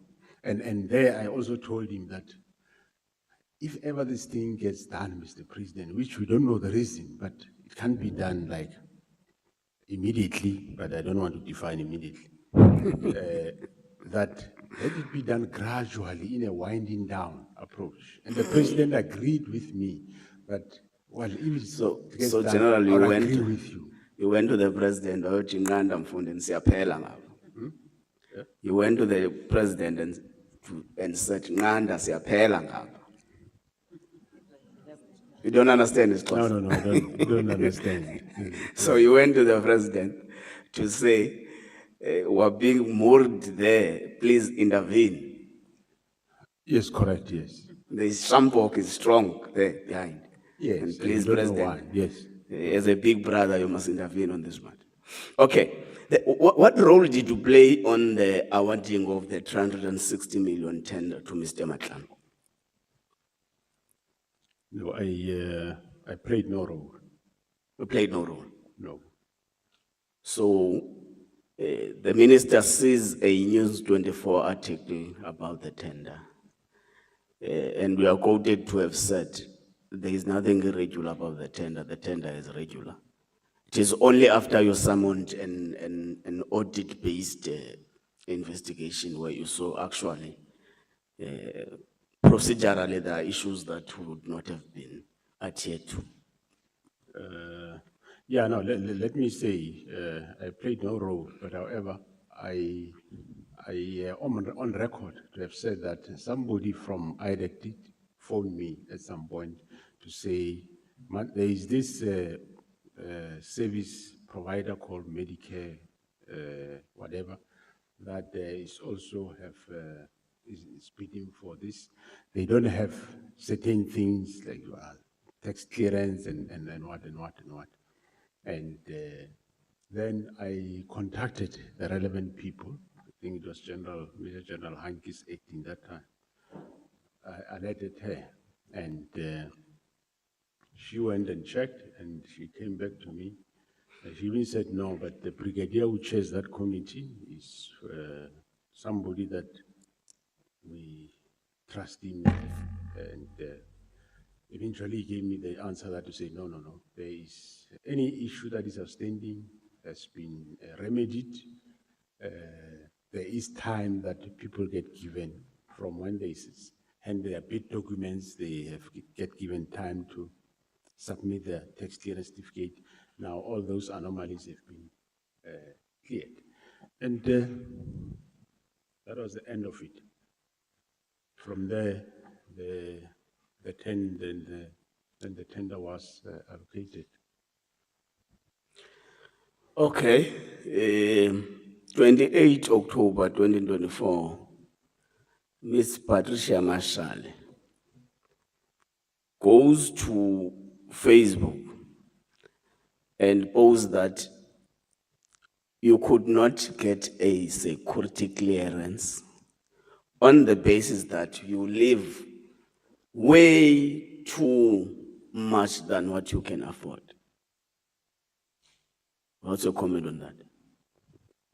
Well, I do have a security clearance for your information, and I don't. I pay for everything that I have. Was it ever the application ever rejected before? Was it? Was it ever rejected? No. Or refused? Okay. No. You got it from the word go? Yes, and myself and my wife, I'm paying whatever I do have. At some point, I know there was a judgment on a levy account, which these things happen when one don't get time to pay them, and I did pay that because it was something that one oversight, and I applied for rescinding of that judgment, and it was done. Okay. Then they're living beyond your limits? No, I'm living out of my salary, and they say my wife. Yeah? They say you are living beyond that. Huh? That's what the allegation is. No, I'm not. That your life is actually more expensive than what the state pays you. No, that is a blue light. Or let me. I know why they say that. Let me be open. Yeah. And that's why you are here. Mashale and O'Sullivan, right? But now you might end up compromising my civil suit at some point by this explanation, right? You are protected. The oath said that. Yeah. But what I mean is that you might disadvantage me at some point out there, not in here, when taking certain actions. Okay, I'm aware that Mashale, yes, Paul O'Sullivan, they did say that I've got 6 properties. They don't know how I afford them, and my salary don't work out to afford them, right? And I don't have 6 properties, Honorable Chair. I have 2 houses in Pretoria, right? One house, I paid it for 20 years, it's finalized. The one house where I'm staying it's not even a big house. That's why I can't invite my colleagues to my house, because I'm staying in a duplex. And they stay in big, huge houses. Unlike General Spear. Some stay at a plot, so I can't take them into a small bondogi veranda, right? So that's what I have in Pretoria. I'm paying that house in Pretoria. Then I have a flat in Bloemfontein, an apartment, which I bought when my daughter went to schooling in Bloemfontein.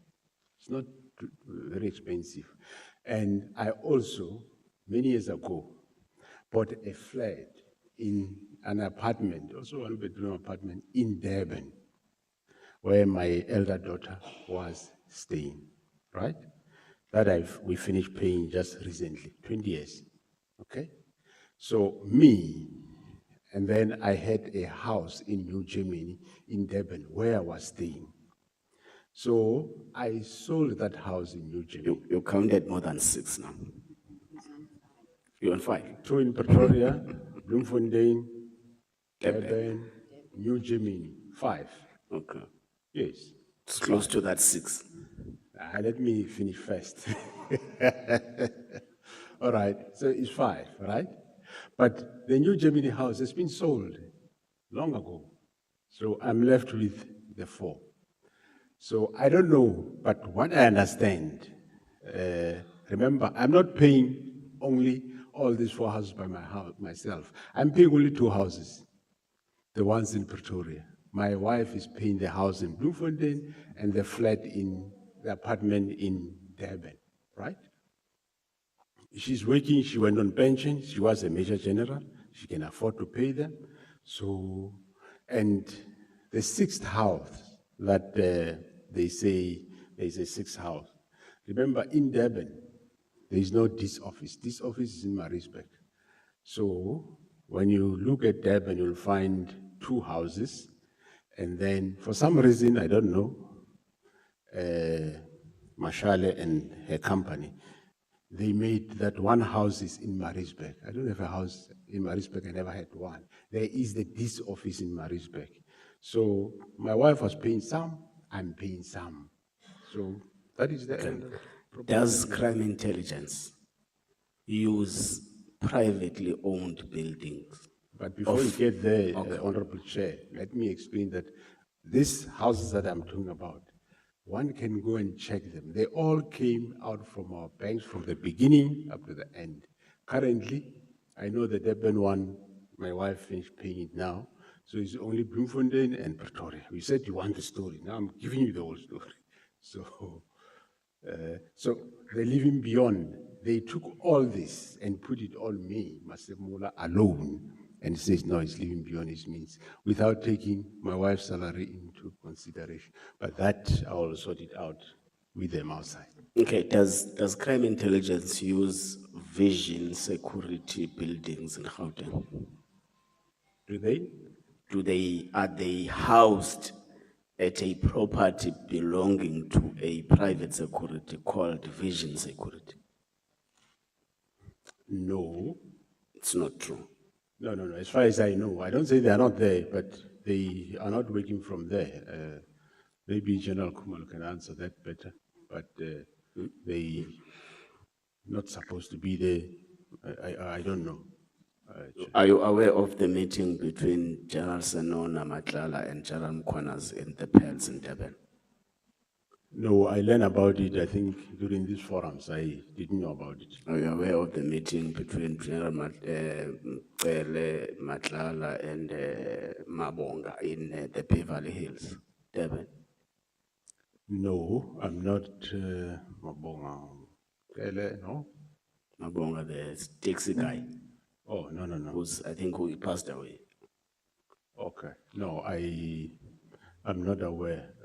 I learned, I think, from these forums about that meeting. Okay. Allocation is that many top police officials in Gauteng are compromised in that they are working closely with the people they are supposed to be arresting. Are you aware of that? What are you going to do about it? Part of the GC operations in Gauteng is dealing with that. I wouldn't say it is all, it is some. They are dealing with that. That matter is being investigated, and those that are involved, they will face the might of the law. Okay, General, thank you very much. Chair, thank you very much. I'm done.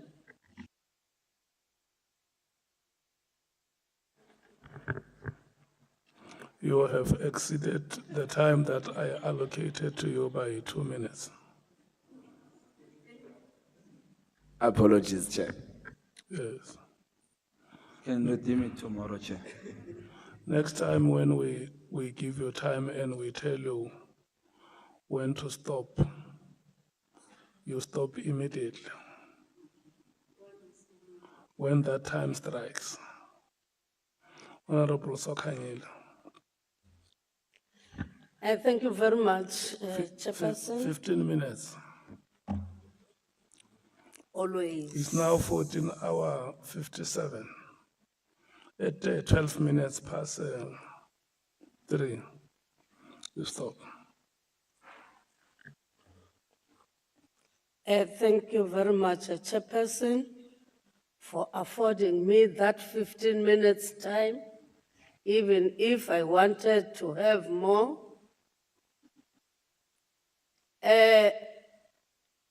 General,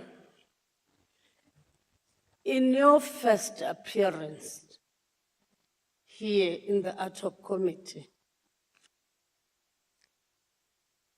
you did confirm, in fact, you did agree to the existence of drug cartels, for instance,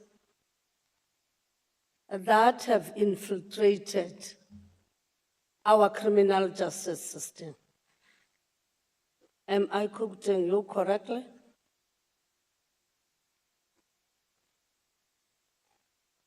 What is the question, through you, Honorable Chair? I'm saying that, do you agree with me in your first appearance here to the Ad Hoc Committee?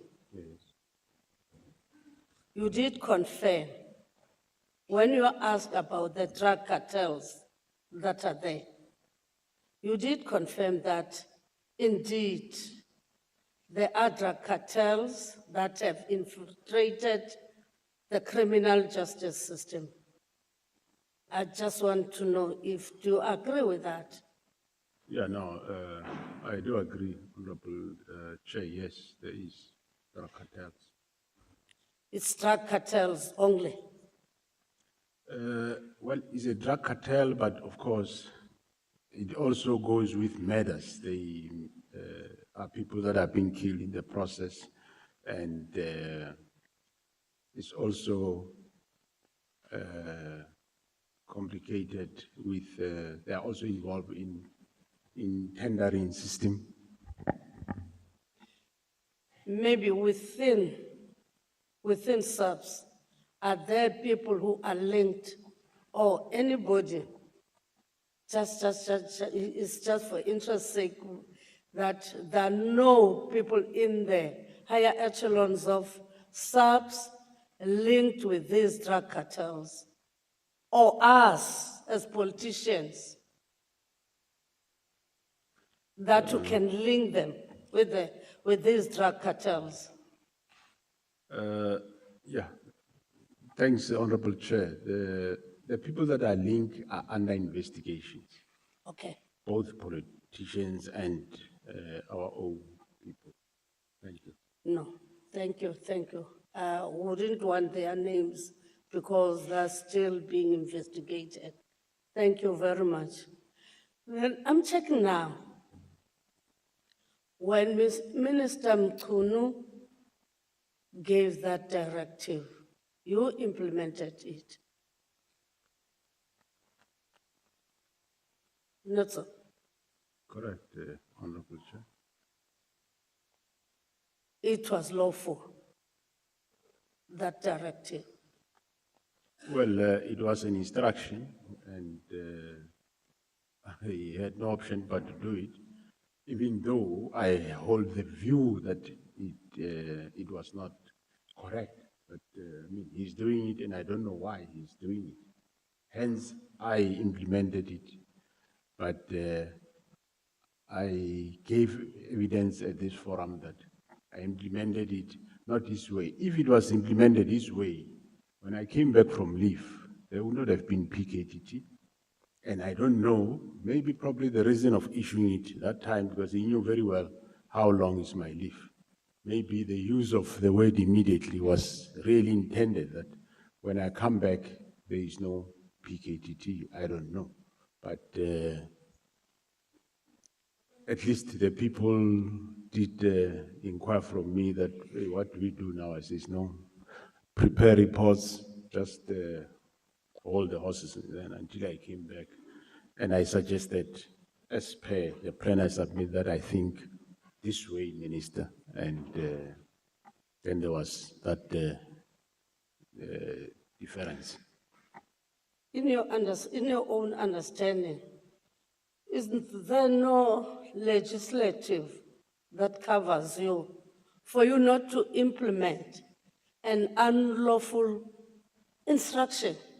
Because to me, I'm worried if we're going to implement unlawful, because yeah, there at the head, you have a politician that will give you an instruction and you know that it's unlawful. There's no law that covers you so that you are not implementing it.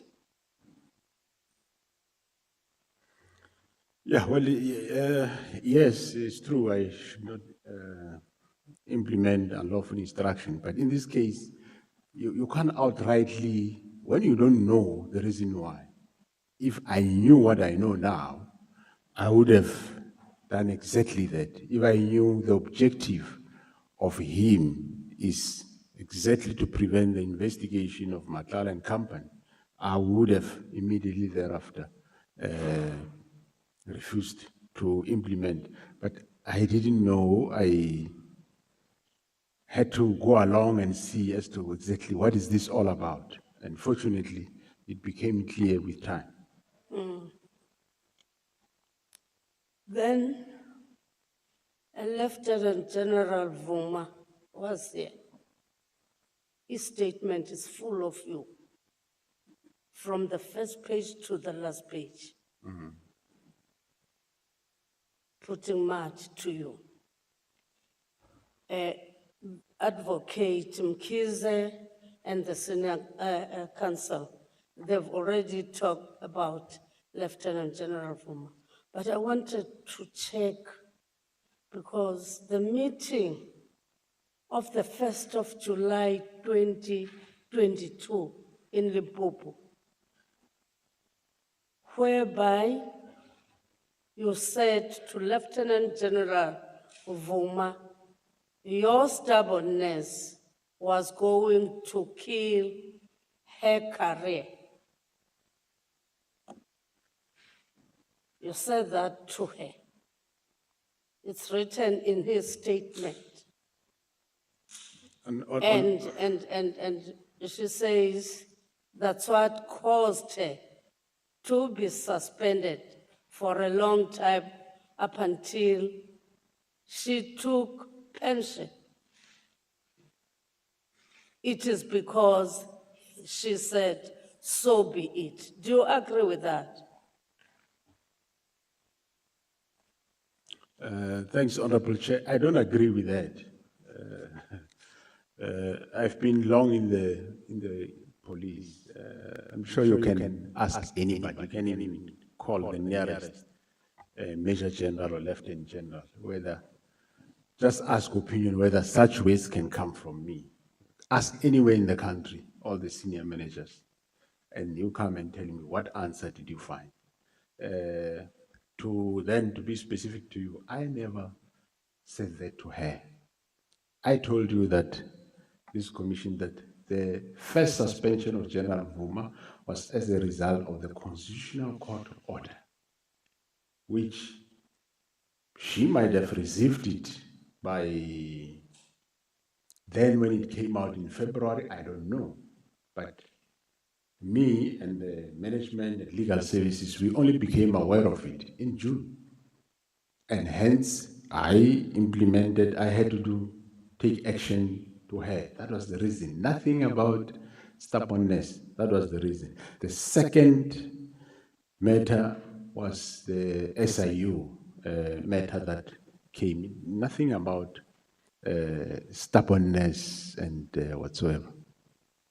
Because according to her, you were asking her to remove a particular line in a note that she wrote. Then you're saying that remove this.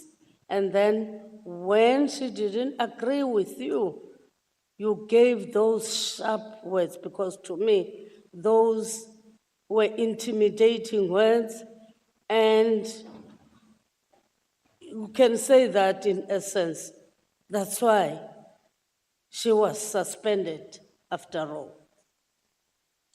Thanks, Honorable Chair. On the issue of the removal of waste, I did allude to this forum I did say, I told her that if you bring a document to me where you say, the minister says, go and use IDT, I said, as long as you have, either you remove it, you say we use implementing agents, I'll sign. But as long as it's like that, I'll not do it. And I don't know whether, because in the minutes of Limpopo, the MINMEC, which I looked at, well, it's still with Secretariat, there it says that implementing agents should be used. And whether minister said she must use IDT, yes or no, but minister cannot decide for me. My issue was, as long as in the document you say IDT must do the work, I will not sign it because you are deciding for me. I'm not applying my mind, I'm rubber stamping, and I'll never do that. And that never resulted in a suspension. Maybe I should have taken action against her, as I said, because she's a senior manager. How do you come to me and say, sign off this, knowing that it is wrong to do that? On a hindsight, maybe yes, that's what I should have done. Thank you. The relations between you and Minister Mkuno, I nearly said former, and Minister Mkuno, how were they looking at them with you? The both of you. We had good relations. We were talking, and I didn't really see any problem coming at all. I thought we had good relations. I didn't see anything wrong at all. When Mr. Nkabinde was here in the Ad Hoc committee, is the chief of staff most of the minister, he said some of the matters relating to crime intelligence, the minister had to refer them to IDEC without telling you or without discussing them with you. How would you say about that? That's why, through you, Chair, I found it strange that you are working with somebody and you see something, you don't ask the person, you refer matters somewhere else. That's why you would, the relationship, me, I saw it as good, but I don't know why he behaved that way which he behaved. Because remember, Meaning that you also agree to what Mr. Nkabinde said. Other issues, without discussing them, they were referred to IDEC. Yeah, correct, yes. Okay. So it means that, no, there was a little bit of a crack to my own analysis. I think you will be correct in saying that, Honorable Chair. Okay. Then now come to factions. Yourself,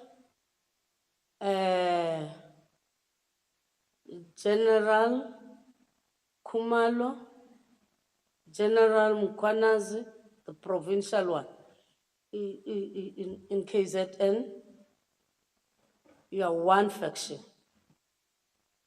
Then on the other side, you have General Sibia, and who on the other side? I wouldn't know, you tell me, Honorable Member. But yourself with General Khumalo and Mkwhanazi, you are in one faction. There is no factions, Honorable Chair, in the SAPS. All I have is people that are hardworking. If you are hardworking, you will be close to me, I'll support you. That's all. There is no faction. I don't even spend time with them even after hours. General Sinona Not at all. Not at all. can be in your faction. No, I don't have a faction. I never went to a party at General Khumalo's place. I never went to a party at General Mkwhanazi's place. General Sibia, I went to a party at General Sibia. I went to a party at General Nkua. Use of faction. I went partied at General Musikidi. That's not factions. That's not factions. Because they were agreeing, the other witnesses, to say that there are factions. They associated yourself, Kumalo, Mkwhanazi. Thanks, Honorable Chair. They are making up those factions. Let them do their work. And all of them, they are closer to me, and I treat them the same. So I don't Having know. good relations with your deputy, Yeah, I've got good relations with all of them. sharing work. I'm saying that you have deputy, Smear, Yes, sharing the work, yes. doing everything, apart from the directive and taking the 121 dockets, putting them, running around with them. Apart from that, Yeah, and apart from when you one start hearing some things that have been investigated, of course, you won't tell the person, but there is no faction in SAPS. And there is no faction. no, I treat all the senior officers the same. I meet them, and wherever, if ever we go to somebody's party or lunch, whatever, you find that they're all there. We are all together. Maybe they're hiding it away from you How because you are come? the national commissioner. Yeah, how come? To us, they were clear that you belong to a faction of, you listen to whatever Kumalo said. Hence, you made Kumalo. Kumalo, in fact, was there in the PKTT and also leading the crime intelligence. Honorable Chair, if a senior official is deserving and is doing hard work, there is nothing wrong in rewarding that person. He's doing his work and he's still continuing. You can ask everybody in the organization. They will tell you how dedicated he does his work. Not that all others are not dedicated, they are not doing their work. So they are doing their work. And there is nothing wrong in him overseeing PKTT and doing the crime intelligence work. There was The nothing last wrong. one, when you saw that the IMC were no longer sitting, were you not worried? Because we're not getting reports as that structure, especially with the ministers. Because now there were no reports that were coming to the IMC. Well, I will be worried, and then what would I do, Honorable Chair? Because, as I said, I wanted time to brief minister on this PKTT, how it works and whatever. And That you time couldn't. never came. Thank you. Okay, thank you. So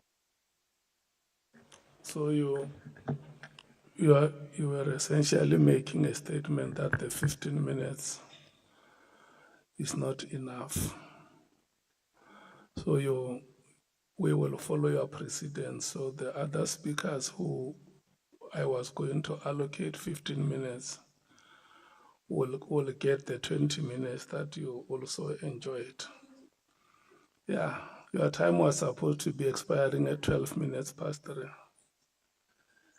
So, yeah, I'm ever benevolent. She's requesting bail because she's a first-time offender, Chair. Yeah, no, when you apply the rules, what you do on the little that I know about the law of indices is that what you do on the left, you also do on the right. Yeah, I see Honorable Breitenbach wants to borrow me the watch. It's not about the watch. It's about the attitude of the member. So we can have as many watches. We also have one there on the wall. So, yeah, because this week is a week of generals. I'm also general.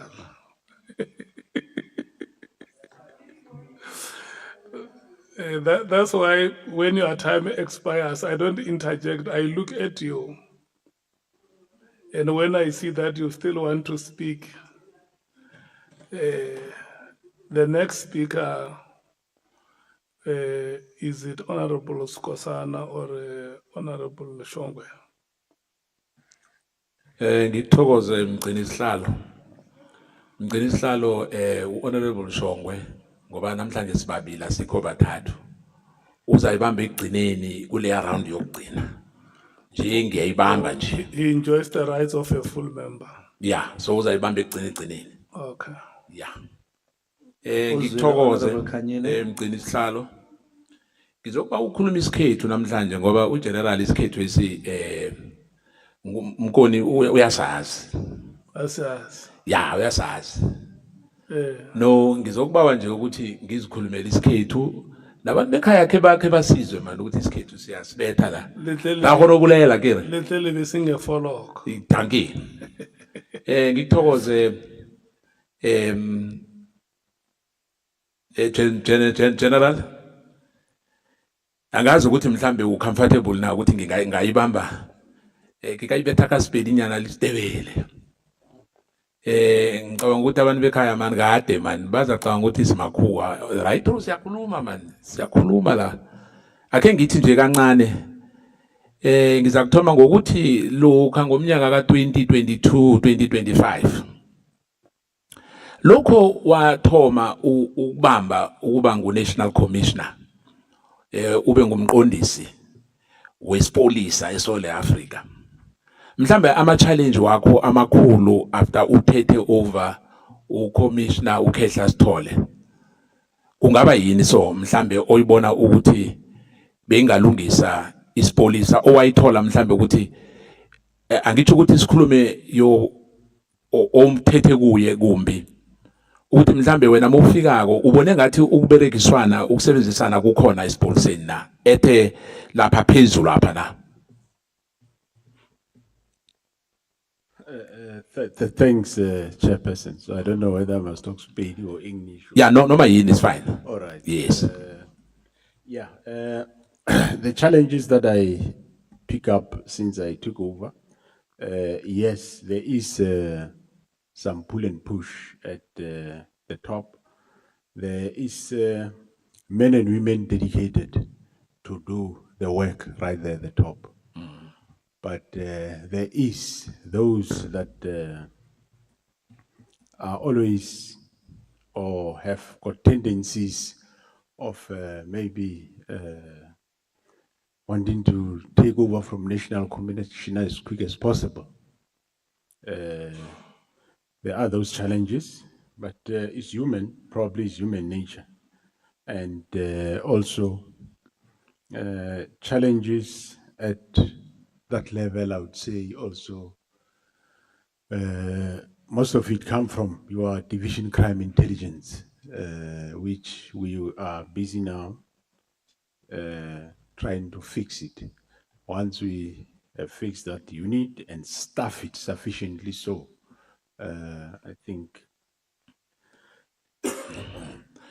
Ya mhlambe ke ngokubona kwakho njengoba ukhuluma ngecrime intelligence ngoba la ku ad hoc committee uhlile bathu babanti who used to work hona mo crime intelligence babangwe they are suspended and bahlile mo ba rebolela ditotse ngata ka taba ya crime intelligence and I think ngiyacabanga nje ukuthi mhlambe umraro eminingi ingathi vela ngethubelo ichubelo ukuthi ngeside lelo lokuthi ngathi kunenthoro kunemali lapho khulu engaberekiswa kuhle you know uzakhumbula ukuthi honorable member uAdams ufike la asitshela khona ukuthi kunezindlu kunengotela ezinye mhlambe lezi engafuneki ukuthi ngabe zihlala amapolisa mhlambe nje ukuyilungisa into leyo nje ukuthi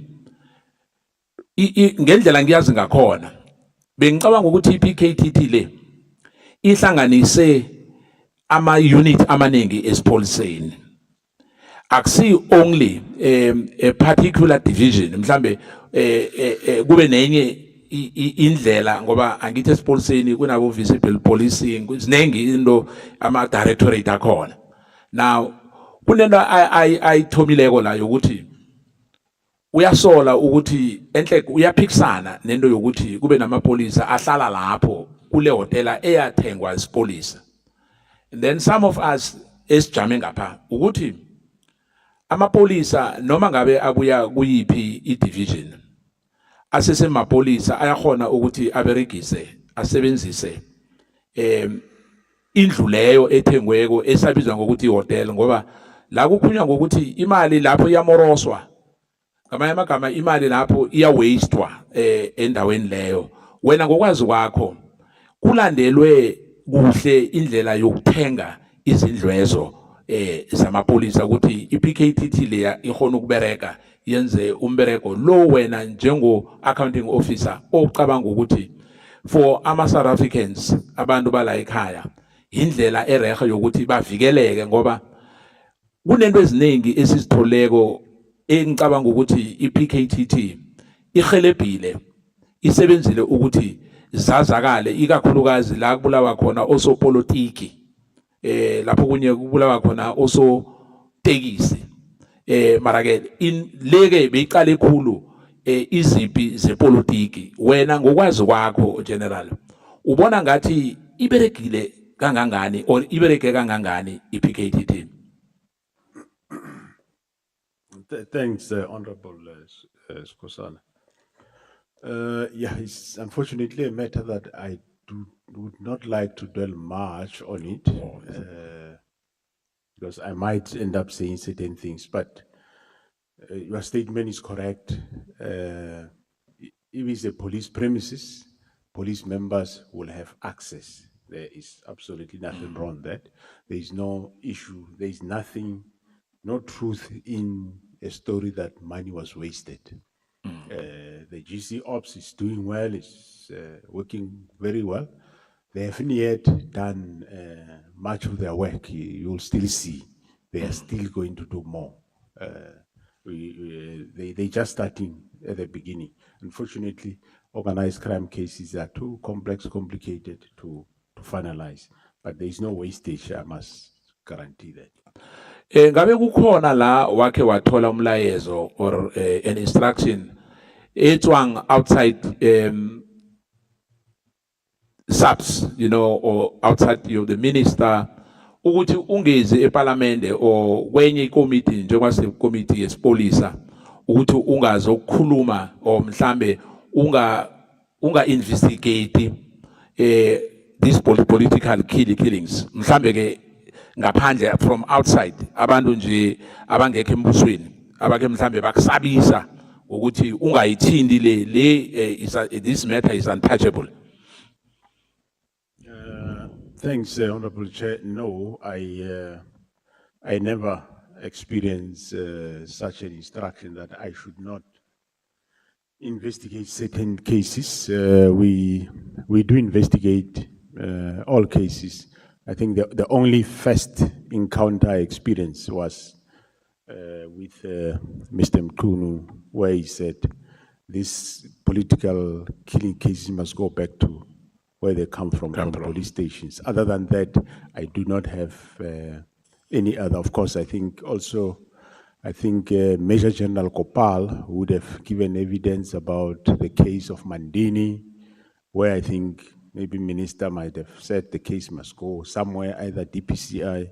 I cannot 100% say exactly what was what he said there, but I'm aware that there was such, but otherwise, no, I never received such. So ngamanye amagama if ungqongqotshe wakhe waba nenkulumo ezinjalo bese kangena emberegweni akho ngamanye amagama kusho ukuthi bese kuyi political interference leyo. Yeah, no. I will keep doing my work, and even all provincial commissioners, I don't remember them experiencing that. We do our work without disturbance.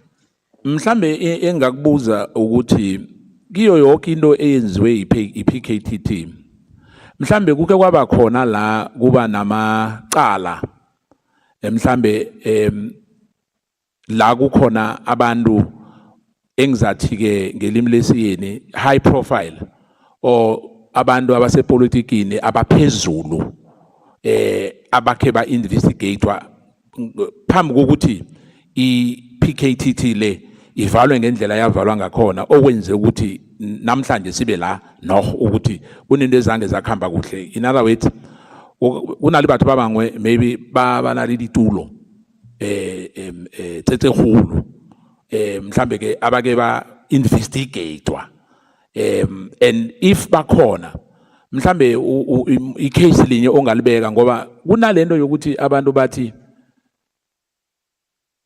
ingathi isipolisa kunabantu esibasabako esingahona ukuthi singababhudungela ukuthi ngamanye amagama sibabambe ngoba mhlambe bane high profile eSouth Africa apha, you know, mhlambe wena ngokwazi kwakho before iPKTT valwa ukhona mhlambe into ongacherela ama South Africans nathi as Ad Hoc committee njengoba sicala khulu into ezakhulunywa ngoNhlanhla Mkwhanazi nge6 ngoJuly. Yeah, thanks, Honorable Chair. I don't know. Maybe, yes, maybe PKTT touched the wrong button. I don't know. I don't know, but I don't remember of any such. They were doing their investigations, quite a number of politicians they investigated, councillors, municipal managers. Without hesitation, we never encounter any problem. Now, njenge icho mhlambe engase ngiyibuze umzekelo like an example engizoyenza ngoba uzakhumbula ukuthi iSouth Africa kuwe nasi inkinga yakasenzo meyiwa engicabanga ukuthi yaba umraro omkhulu eSouth Africa ukuthi ngendlela ya investigate ngakhona abantu zange bajabula ngoba kwezwakala nokuthi uGeneral Sibiya naye wakhe wavela mhlokho ebusuku. Ngokwazi kwakho I know the matter is in court njenga nje isekantolo basebhizi ngayo but kunalokukholelwa ukuthi yamoroswa investigation layer ukuthi kwaba ne-interference nyana ekhona ekwenza ukuthi kube njengoba kwaba nabantu abanye ababotshwako abe basejele already. Umzekelo engikwenza ngale question engikubuze yona kokuthoma ukuthi mhlambe abantu abaphezulu before ivala iPKTT bakhe baba khona mhlambe ababotshwako or nabo ama matters wabo mhlambe beka investigatewa.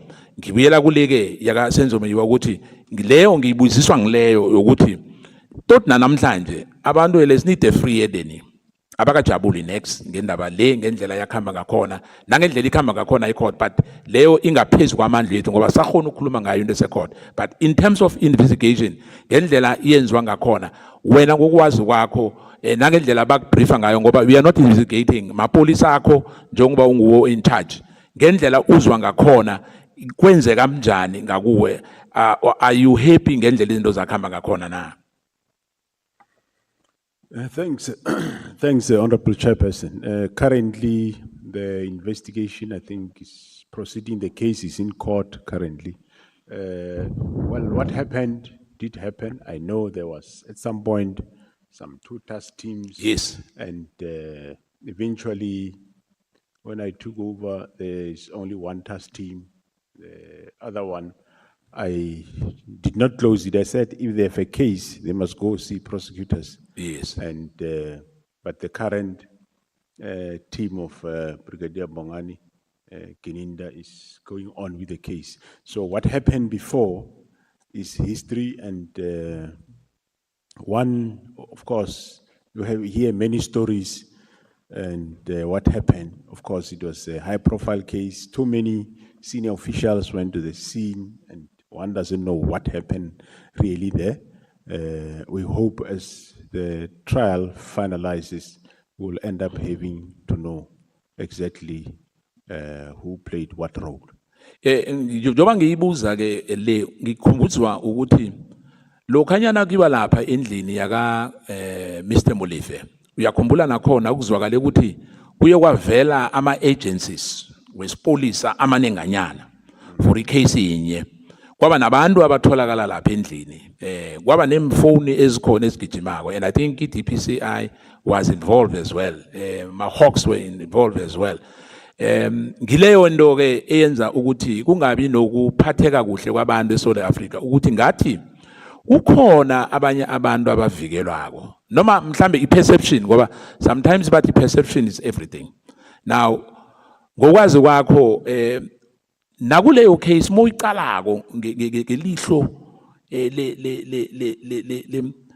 lenyoni, yabona kunenyoni enye bathi igili, moyiqala ngelihlo leigili ngendlela icase le ya addresswa ngakhona ya ngendlela baya ngakhona lapha, awucabanga ukuthi ikhona into ekhona engakalungi esipoliseni ngokuthi akhonakala ukuthi icase yinye uze abantu abaningi kangaka begodi kuberegiswe ngathi kwaberegiswa ne-helicopter lapho if ngikhumbula kuhle i-fly machine ngazo or mhlambe ngiyibambe kuhle general.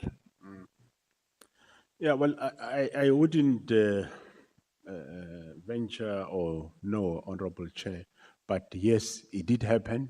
I think evidence has been given before how that happened and how people ended up at that specific house. But the members who were there were able to indicate that they are genuine police, they're doing their work, and that was it. And that is subject to investigation as we speak.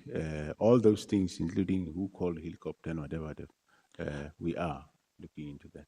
Marabanga kubuza mhlambe general ukuthi ukhe wabakhalima ukuthi into enje akufuneki yenzeke eSouth Africa, kufuneka ukuthi lokhanyana kunomuntu mhlambe onengwegwe kusho ukuthi umuntu osolwako makuthi kune investigation abantu abahlohlolako kube i-agency kungabi nento le yenzeka lapha, ngoba angicabanga ukuthi kwamanye ama case into yenzeka lapha mhlokho endlini leya yakhe yenzeka mhlambe ukhe wabakhalima ukhe wathi batshela ukuthi man ningathomi nenza into nje, ngoba ngicabanga ukuthi ngeke into ke eyenza i-wasteful expenditure yokuthi abantu bagijime kangaka for umuntu munye for icase yinye mara kuze ama like parallel njengoba bowutsho nje ukuthi ne-issue nekasenzo meyiwa kwaba nama nto kanje amabili, you know, mara baya ecase ne-one lokho umuntu osestradini mhlambe umuntu ongekho esipoliseni njengami angayicala ngelinye ilihlo ukuthi man into le ngathi kune cover up, ukususa leyo perception general ebantwini ukuthi babe ne-confidence ngoba sifuna ukuthi isithunzi samapolisa sibuye abantu bahone ukuba ne-confidence yokuthi amapolisa nokho asasiphethe kuhle njenganje, noma ke kungeke wonke umuntu ajabula inkulumo zizaba khona. But in your view ucabanga ukuthi mhlawumbe ukukhalimela ikakhulukazi laba, ngoba ngicabanga ukuthi abantu abaningi ama lieutenant generals kulama division ba reporter egcineni sigcina sifika ku Windows, mhlambe wakhe wabakhalima ukuthi into enje ingasenzeki ngoba ngiye eletha isithunzi samapolisa esiletha phasi. Yeah, thanks, Honorable Chair. Yes, I did engage Lieutenant General Mbot of DPCI, and he explained to me how he ended up there. And of course, we don't say senior members of SAPS, they shouldn't go to scenes of crime, be it high profile or whatever. There must be somebody senior who's responsible and take charge of the scene. But it shouldn't be that everybody flocks into the scene, into the crime scene. But also you have to take into account that some of the people, I'm sure, when they get arrested, they start calling the whole world. Sometimes people do call me to say, yeah, here, I'm here at the roadblock, and now I've the traffic cop says whatever about speed trap, whatever. And the nice thing they say, can you talk to him? Then I say, yeah, bring the phone. Then I talk to the traffic cop. What is the problem? Says he exceeded speed. I say, write him. And then thereafter I say, no, fine. I spoke to the traffic cop. He will let you loose. Let In you the go. meantime, you get regional traffic. So there are people that call, that will call the whole world. But of course, senior official, as they get to the scene, yes, they know there are SOPs in the organization, and one must respect those protocols. Now, uzakhumbula ukuthi Jenene wakhe wayikhuluma indaba lela. Yokuthi kukhona mhlambe media houses. Ku media houses la kunabantu laba babiza ngobosondaba. Abakhona ukuthi ukuthi bakusmiere like kube ne campaign abayiranako. Ukuthi mhlambe bafuna ukugcekela phansi, you know, kuri siriti sasipolisa basihlise kofasi. Mhlawumbe wena ngendlela owazi ngakhona ngoba uzakhumbula ukuthi nasa iID seyaziwa ngokuthi iDEC. Kwaba nalento leya yokuthi iallegation abayenza ngawe ngayibuza khona la. Azange ngikhona ukuthola ipendulo kulaba abe bayikhuluma. If uzakhumbula ukuthi uPatricia Mashale and I think if ngikukhumbula kuhle kwaba ne-issue nasa ye Louis Vuitton bag ekwathiwa beba trade ngayo some members be IDEC, you know, I think Perumal and Badiachi and Belochente or whatever the name is. Kwathiwa ukuthi no imali leyo ufakwe imali ebhegi nakho no General Mkwhanazi. Manje into leyo ke ngile engenza ukuthi ngithi ke abantu bendaba once bayibhala general lapha bayifaka lapha intweni. Into le yanginamathela and ukuyisusa abantu bendaba normally bavamisa ukuyisusa ngesentence inye. Mara mabakubhala bayibhale yonke into le enganayo evidence. Now bengiba ukuthi general akha mhlambe ayihabenyana kancane msinya so ukuthi into le ukuthi isuke ngoba umuntu uyaqala sometimes uthi uvula iphepha ngokusondaga nangasi indaba leya etenicha your reputation eza kuwe ukuthi ujena ngoba ngabuza ukuthi omunye wathi 100,000 then ngambuza ukuthi ibheke leyo imali leyo wakhona ukuyibala na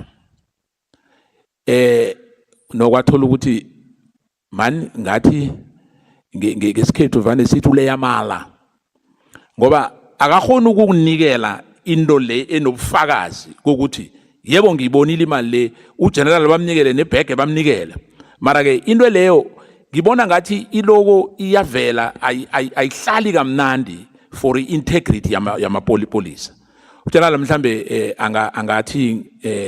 angathini ngayo into le. Thanks, Honorable Chair and Member. Well, it's something that they talk about. It's like the 100 cars that I bought in 2011-12. It's always there. In as much as I explain, it's always staying there. I've explained this matter that I don't know about. Wherever I was, I received a bag. It was in Louis Vuitton, and that was it. There was no 100,000. I don't know where those monies come from. And the bag that I received was worth, I mean, it's an annual bag that is worthless, nothing to declare. So we keep explaining, just like the cars I've explained over and over. But at the end of the day, yes, people, they have their own things like, you heard earlier this thing of Mr. Mkhozi that he gave me money or Mr. Matlala gave me money. It's things that people, they, unfortunately, yes, they tarnish people's images and they will go out like every time they talk of crime intelligence, they'll always come with lots and lots of stories. We are aware, some of us, that it's people that would want to do some nefarious things in that environment of crime intelligence. So ngamanye amagama lento yokuthi Perumal and Pilonche beza kuwe bathi ewa indaba lesi ngayivala mara sibawa ukuthi usipromote ayikho. It's a blue lie, Honorable Chair. Now ukubuya kuleke ngokwakho ukwazi uPaul O'Sullivan ufike la wasitshela ukuthi yena uvula amadocket. Ngimbuze kaningi futhi nalo mhlambe ngoba nibhiyesaha nibhizi khulu mhlamba zange bayibona. Ngimbuzile la ukuthi njengoba wena usilipolisa uyivula njani idocket? Because he was insisting ukuthi yena uvula idocket aye police station makafika police station unikele ipolisa lisayine kuphela. Ngokwazi kwakho mhlambe ngokuzwa zonke indwezi mhlambe ikhona into ongayenza ukuthi indwezi zi-investigate ngoba kune allegation yokuthi uPaul O'Sullivan uphethe iIPT ngesandla kakhulukazi lokha kuseseno Robert McBride. Then begodi nalapha ku IDEC la kuno advocate John Johnson uyabalawula nala isipoliseni phezulu uyalawula kunamapolisa aberekisana nawo asezingeni eliphezulu ngenza kangabi nguwe kube ngabanye ababereka ngaphasi kwakho mara ngokwazi kwakho ke nendaba kaKat Matlala ukuthi kunabanye abantu nabomhotsi ukuthi kuba neinformation njengale yokudisbanda iPKTT umhotsi waba ngomunye ngiyazi ukuthi bongekho boselifini if ngikhumbula kuhle we had an acting commissioner at that time mara ke ngokwazi kwakho ngabe mhlambe mamala into leke esizwa kole yaka Paul O'Sullivan mhlambe nawo uPaul O'Sullivan wakhe wafika kuwe mhlambe wafuna ukuthi umenzele izinto or afuna ukucontrola or a drop amagama ngoba kunento le yokudrop amagama ukuthi ubani bani unumber 1 or number 2 njani khona la mhlambe wake waba khona no waba nekinga no Paul O'Sullivan lo. Well, look, I don't know the man. I see him wherever he is on TV or whatever. But yes, he does write me some emails sometime, where he'll write emails with a demand. I want investigation on so and so. I want you must deal with so and so. I don't work for Paul O'Sullivan, and I don't need to be reminded if I had to investigate somebody in SAPS. Because like he will write me, no, investigate so and so criminally or departmentally. I don't report to him. I don't deal with him. But in as far as opening cases, if that's what he does at police stations, I'll send out a directive that they should not accept such. If you go police station, normally you go and explain your side of the story. They assess if there are elements of crime, and then they register the case. Ngoba general kunento leyo ukuthi ukhona ubereka ukuthola ama section 205 ngendlela abathola ngakhona and ba fabricate intori nayento ye extortion yokuthi mongakhumbula kune case enye ka honorable member but he has left parliament kwaba nento engicabanga ukuthi nayo kufanele ukuthi ifakelwe amehlo yokuthi uza kuwe athi unomlando umlando lo ngakhona ukubulala mara ke mangithi ngiyawubulala ngifuna amasente anyana lapha ngifuna amasente otherwise ngizokugijima ngichinge lapha eSARS and then you get all these so-called rogue units chasing you daily. Now ngiyacabanga ukuthi njengesipolisa njengobawazi ukuthi kuna nasi i court order from the high court ukuthi angeke wakhona ukumbopha ungakamtsheli fanele umnikele 48 hours. I know ukuthi leyo court order ibuye court ingenzeka ukuthi ingaphezulu kwamandla akho mara bengicabanga ukuthi mhlambe njengoba iparliament sesivuleke umlando la ukuthi si wa walk out la ukuthi nesipolisa ngeke nasihelebha na ukuthi I court order le anayo le inulifyiwe sibuyele back a court ukuthi we cannot have a citizen in this country on a notice enjalo. President will enjoy section, I think 89, if I remember, in terms of the constitution. Marasina nangu, who's a settler, West. unento enye ukuthi akabopheki angakatshelwa. Into le ibalekisa ingazi commissioner. Akhonakala ukuthi singaba nomuntu omunye umuntu munye nje munye. Ikhuwa nohala. Uthi yena wathlagiswa. Angifuni ukuya lapho ngoba sahlagiswa kakhulu makhuwa thina. Angifuni ukuya lapho. Mara akhonakala general ukuthi kube nomuntu munye okuthiwa yena kabotshwa. Fanele akuthunyelwe love letter. Hey man sicabanga ukuthi namhlanje ngolosithathu ngolosibili namhlanje. Ngolosine siyeza sizokubopha. It cannot be right. Ngiyacabanga ukuthi esipoliseni mhlambe nalapha ku portfolio committee into le iyafuneka ukuthi ugeneral akhayiqale ngamanye amehlo ngoba yehlisa isithunzi. Yehlisa isithunzi ku judiciary. Yehlisa isithunzi esipoliseni. Uthi sinomuntu nangu is bigger than everybody else in this country. Ungaphawula uthini ngalawo general ngoba vele isikhathi sami sesiyaphela.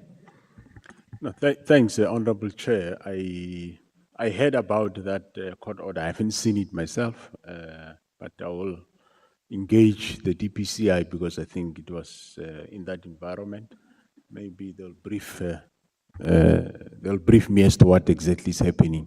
But yeah, for now, I can only comment up to that. Thanks, Honorable Chair. Yalwa hulu general for nakoya hao kina khana hore che mkoni nakhana hore tsama ile pila ngiyakuthokoza che ngiyakuthokoza general. Thanks, Honorable. Re a o leboga monna motlhomphege morena Skosana Jali.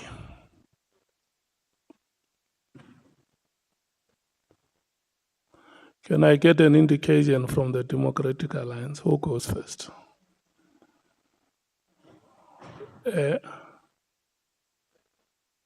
Who goes first? Chair, the Honorable Breitenbach. The Honorable Breitenbach's time has started.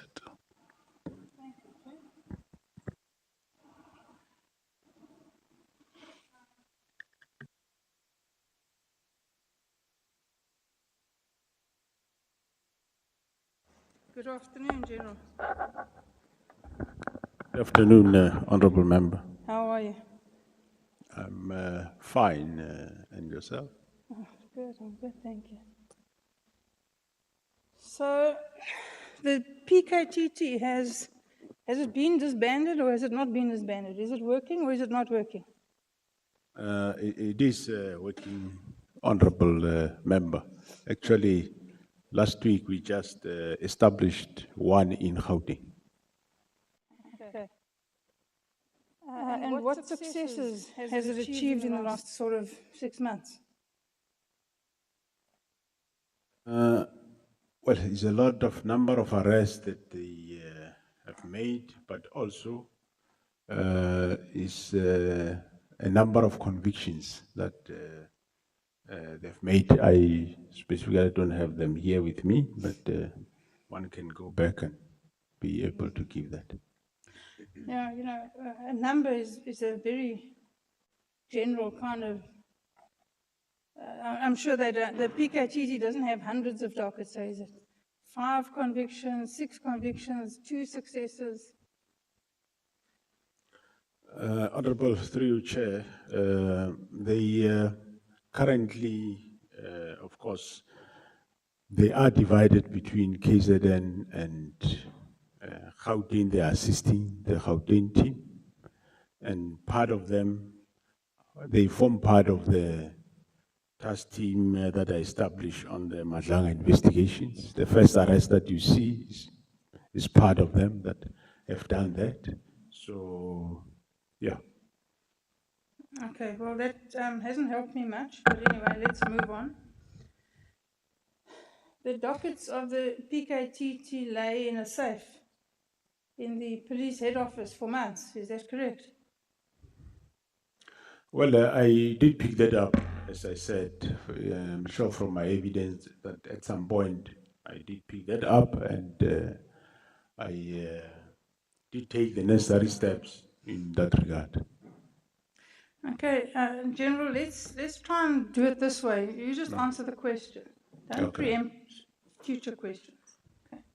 So we've established that the dockets lay there for months. Is that correct? Yeah, later we established, correct? Yes. And no one did anything about it. And you say you didn't know about it. After I established, Not after you established, we're getting there. While they were lying there, nobody did anything about it, and you say you didn't know about it. yes, I did say that time when it happened, I didn't know. I knew later, and there were actions taken. Question isn't about you at the moment, General. Don't be defensive. They lay there for months. Nobody knew they were there, except perhaps the person who had them. Yes. And nobody did anything about it. Well, the person is undergoing disciplinary trial, disciplinary process as we speak. And who's that person? It's General Sibia. I see. And the people whose dockets they were, didn't they at some point say, but where's my dockets? I can't do any work. What did they do for all the months that the dockets were lying at the head office? What did the members of the PKTT do? They had no dockets. No, it is not all the dockets that were, it's only 1-to-1 that were here. The rest, the court-going dockets, they had them. With them, they were still doing the work. And nobody said, but there's 121 dockets missing. Where are they? Yeah, well, Honorable Member, it's something that happened, and we are in the process of rectifying it. We rectified it, we are moving on. Yes, it's easy to say we're in the process of rectifying it and we're moving on. But what does it say about the senior management in the police? That 121 dockets of the political killings task team, which is supposed to be important and urgent work, just lie in a safe somewhere and nobody knows, nobody cares, nobody does anything. How is that possible? Well, it is possible it happened, but what I'm saying is there has been action taken thereafter. The dockets are back to KZN. And has any work been done on them? Yeah, there has been some How arrest. do you know that? There was arrest at Mbendle. Well, how do I know? I do get reports from the Provincial Commission. You get reports. Yeah. But you didn't get a report that there were 121 dockets lying somewhere that nobody knew. Well, that I didn't get. Yeah. So you see, General, what bothers me about this whole issue is the complete and utter lack of urgency. You get an instruction that you don't agree with to disband the task team. You're on leave. You get it from the minister. You don't care. You leave it there for somebody who's acting in your place to deal with. Is that correct? Yeah, that's correct. Instead of going back to the office to deal with it, you just leave it to the acting commissioner. You only make an effort to deal with it upon your return, some 2 weeks later. Well, I left it for the acting commissioner to deal with that instruction, and well, I advised how they should deal with it. But it's a very laid-back attitude. the work with was respect, never General. affected. Honorable Member, why I did that, I cannot be with a minister for a week and he's walking side by side with me and he doesn't hint, he doesn't say anything to me. And when I'm on leave, he sent a directive, then I must jump. You know, General, won't do the that. police is a public service kind of profession. I'm not sure if you're aware. Yeah, correct. I'm And your interest should be in putting the best foot forward for the South African Police Service and for South African citizens, not so. Your passive-aggressive attitude with the minister is your own business and it's got nothing to do with your job, or it shouldn't have. Do you agree? Honorable Member, I did say that I was with this minister for a week. Yes. And after, if he come on some day, 2 days thereafter, he issue directive. So I must leave what I was doing, go back to his directive. No, that directive can wait. And that didn't affect work during that time. The PKDD carried on with their work. Yeah, so it's a very, very passive aggressive attitude to take with regards to your job. And in my view, it's a very laid back attitude to the whole business, which I find somewhat inappropriate for a man of your stature. Well, I can't deny that's your view, so I can't say don't say it. That's your view. But And then later when you've got to brief the president, he says, do you have a report? Do you have a plan? And you say, no, it's busy getting compiled. What kind of an approach is that? You're a general. You are the head of the South African Police Service. You have got so many people at your beck and call that can prepare these things for you in a day, in 2 days, in 3 days, tops. Can't be that hard. You've done it before. But you take this laid-back, lackadaisical approach. Well, you'll go overseas, and when you come back, if the plan's ready, well, then, we can discuss it. What kind of an attitude is that? Thanks, through you, Chair. It's not an attitude.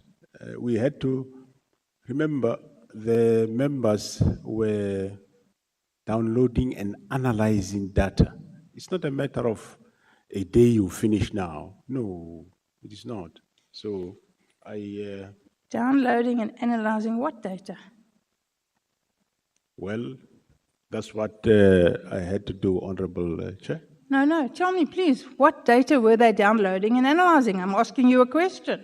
I'm saying they were busy with the downloading of data from a phone, and that must be analyzed and then interpreted and put in a sequence. So that you can't do it overnight. And what's that got to do with having a plan for what you're going to be doing with the PKGT? Well, that we wanted to know what exactly is happening. I see.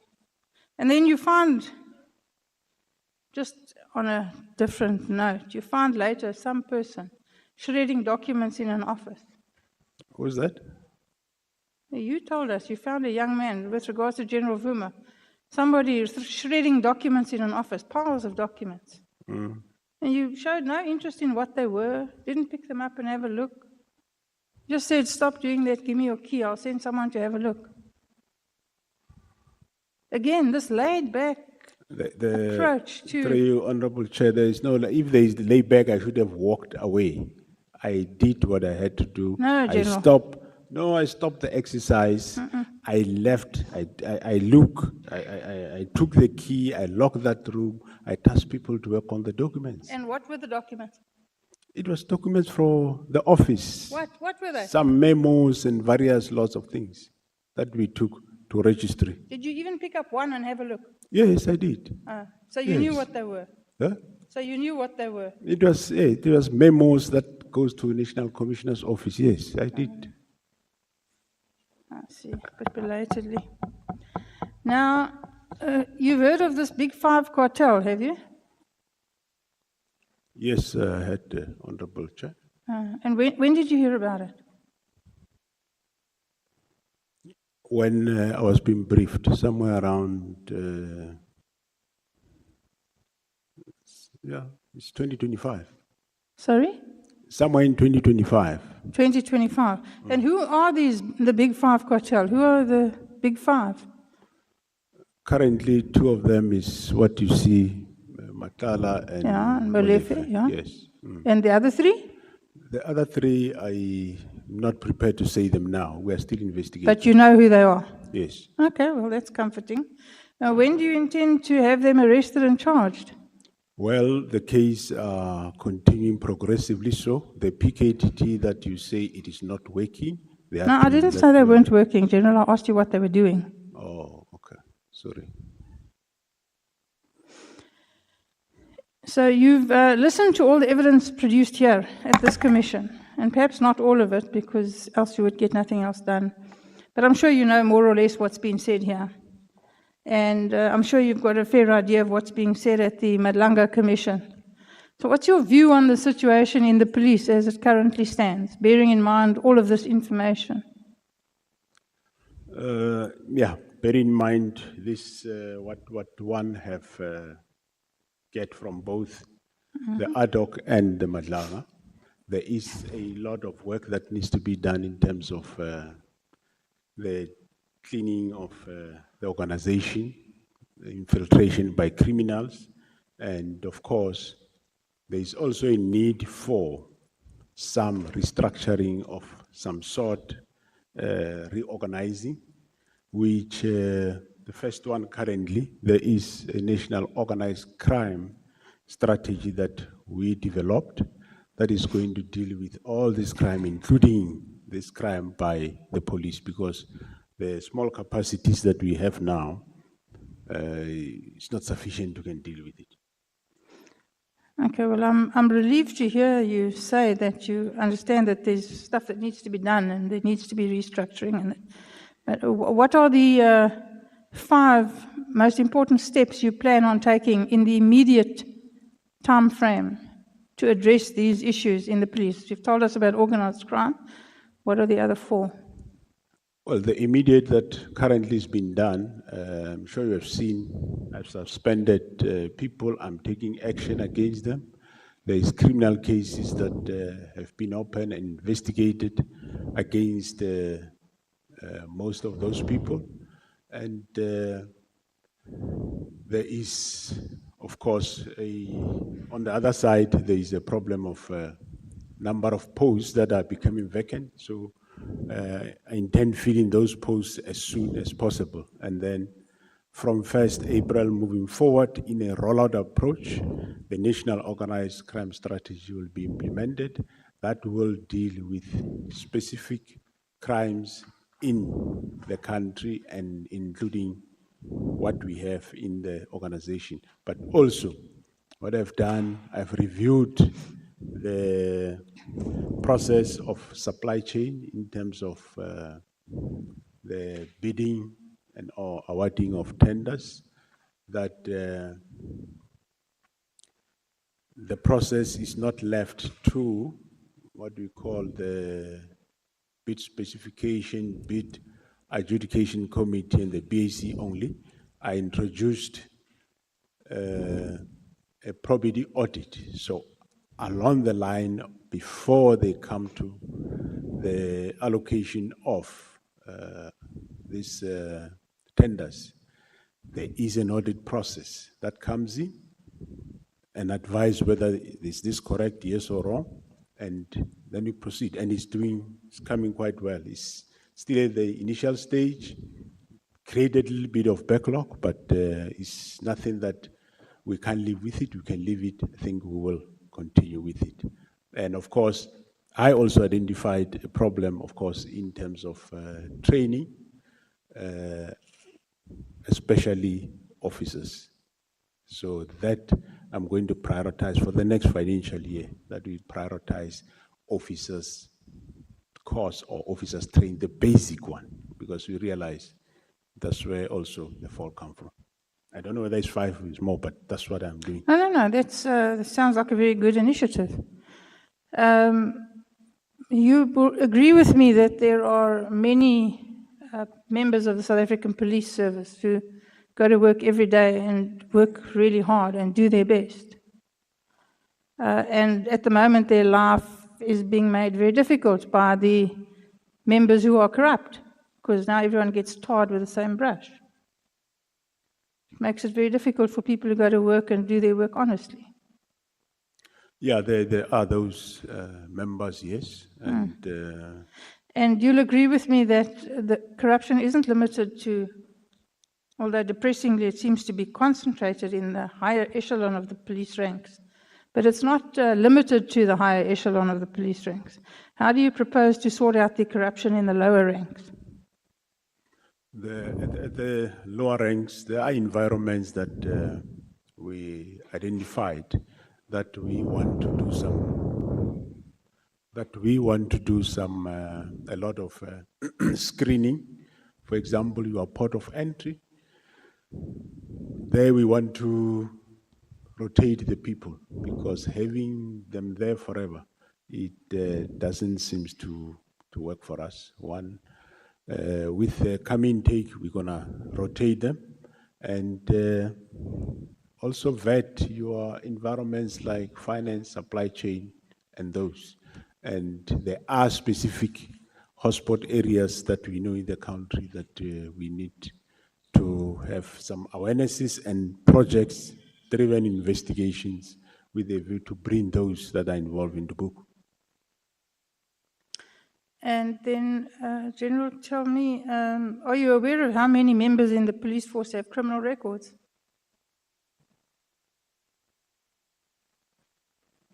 You offhand, I can't tell. But there are. Yeah, there are those. And why do we have a police force made up of people with criminal records? I know there was a process at some point to deal with that. Well, how do you deal with it? You've either got one or you haven't. I must say, I remember some time ago, there was a process that to work on them. I can't remember how it ended up. It's safe to say I'll go and look back and see how many and how do we deal with them. Do you agree with me, General, that it's undesirable to have a police force with members who have criminal records? I agree totally. And you don't know how that happened? Well, no, I definitely. You have the records, you're the custodian of the criminal records. So if somebody applies for a job, it's quite easy for you to determine whether they have one or not. Yes. Yet this did not happen. No, what I'm saying is I'll go and check. I know there was a project on that. How did it ended up? What happened? And come up with a plan in terms of how do we get rid of those with criminal records Well, when in next the police. we meet, perhaps we can discuss that. Okay, yeah, we can discuss it at some point. Okay, and then just also while we're on the issue of records, how many members in the South African police do not have security clearance? Now, I don't expect you to give me a number, just give me a percentage, ballpark figure. There was never a requirement that all members of SAPS have security clearance. It's only certain levels, like your SMS. And how many of those levels don't have security clearance? I would say, I'm trending carefully wrong here. I would say 50%, but I not say guaranteed 50%. No, I'm not holding you to it. More or less. Yeah. And that's a matter of concern. Yeah, I agree. And I know as well as you do that the State Security Agency takes forever to do the vetting. It's a very long process. So by the time you get your clearance, it's almost time to apply for a new one. No, I think they're going to work it in terms of a project. I think it won't take such long. I did engage with them. They don't take forever.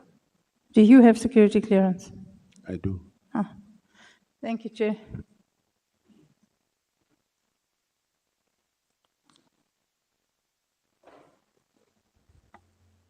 Honorable Barnett.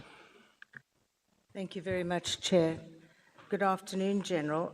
If I could just assist there, I've just looked it up. As of 2022 to 2025, over 10,000 members of the SAPS had criminal records. Thousands of officers, including those with convictions for serious crimes like murder, rape, armed robbery, they're all employed still in the SAPS. So I thought that might assist because I remember getting the answers from the then minister. Okay, we've established definitively that the PKTT is not being shut down because the rumors fly every which way. And no move was made to do so. So you're retaining all the members in the unit. Am I correct that there are, I've only tracked down one figure, 139 members. Are there more or less? I don't know what the number is of the unit. Perhaps you could assist. And are they all staying in the PKTT, or are you intending shifting them to other specialized units or expanding the PKTT? Yeah, thanks, Honorable Member. Yes, the PKTT members, they are still there. The team is still existing. But of course, we want to expand the skill.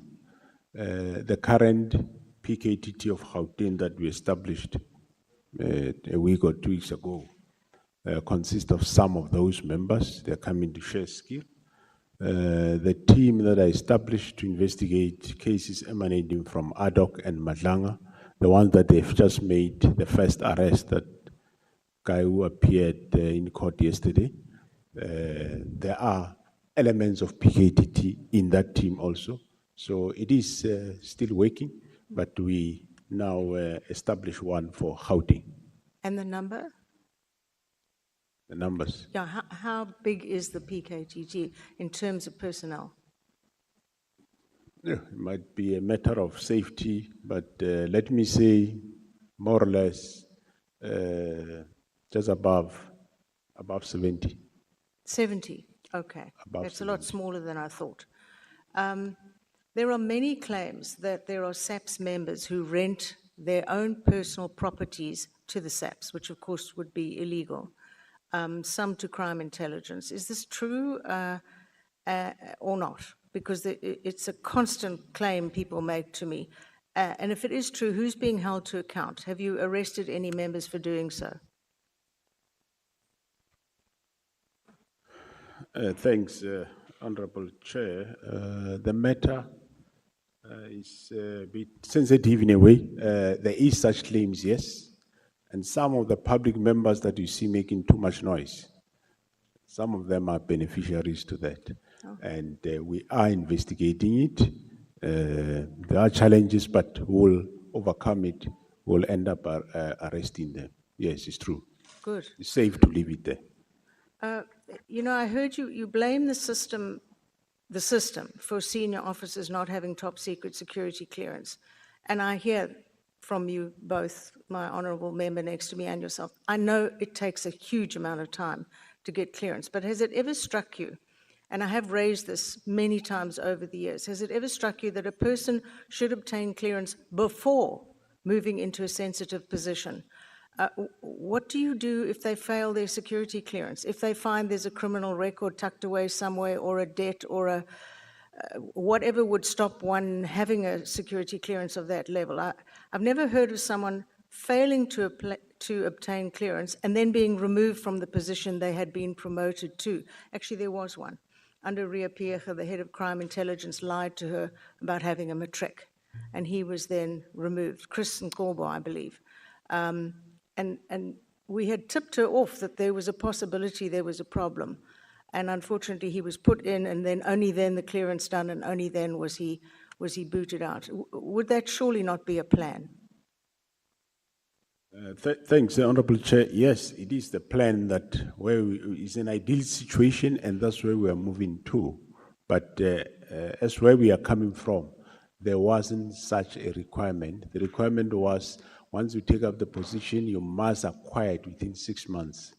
It's for the first time now where I say the SMS, yes, they went through the process of selection, appointment, and they are recommending member Arendse.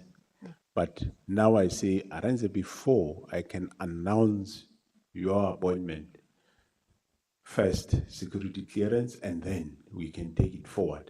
And of course, now it's more better being applied or used than outside, because in the past within SAPS, some people would have used it.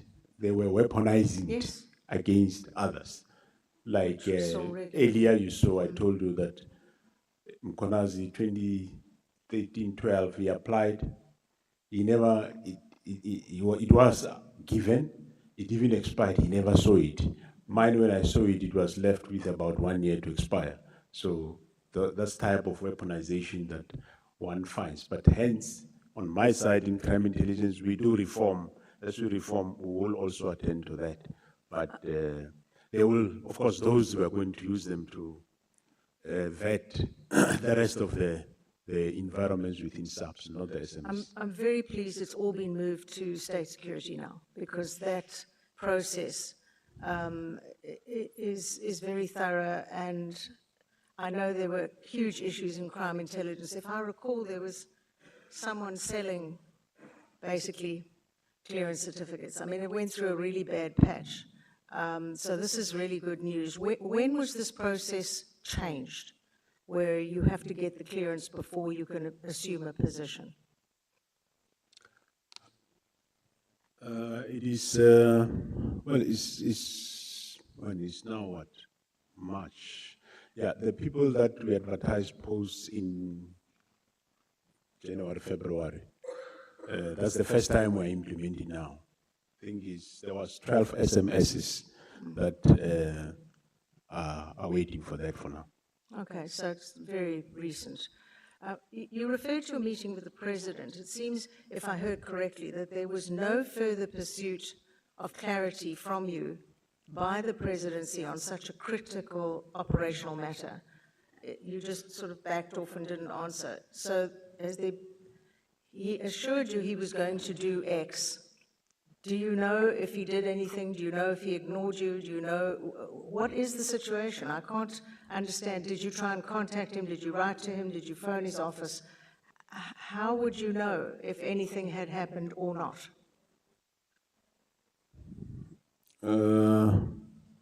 Yeah, well, remember I saw him somewhere, I think in June or early July, when I discussed with him. And again there, he did emphasize that, no, he did speak to the minister, and he heard what the minister is saying, and then he said, if I told the minister that if that unit is disbanded, it shouldn't be disbanded immediately, it must be winding down.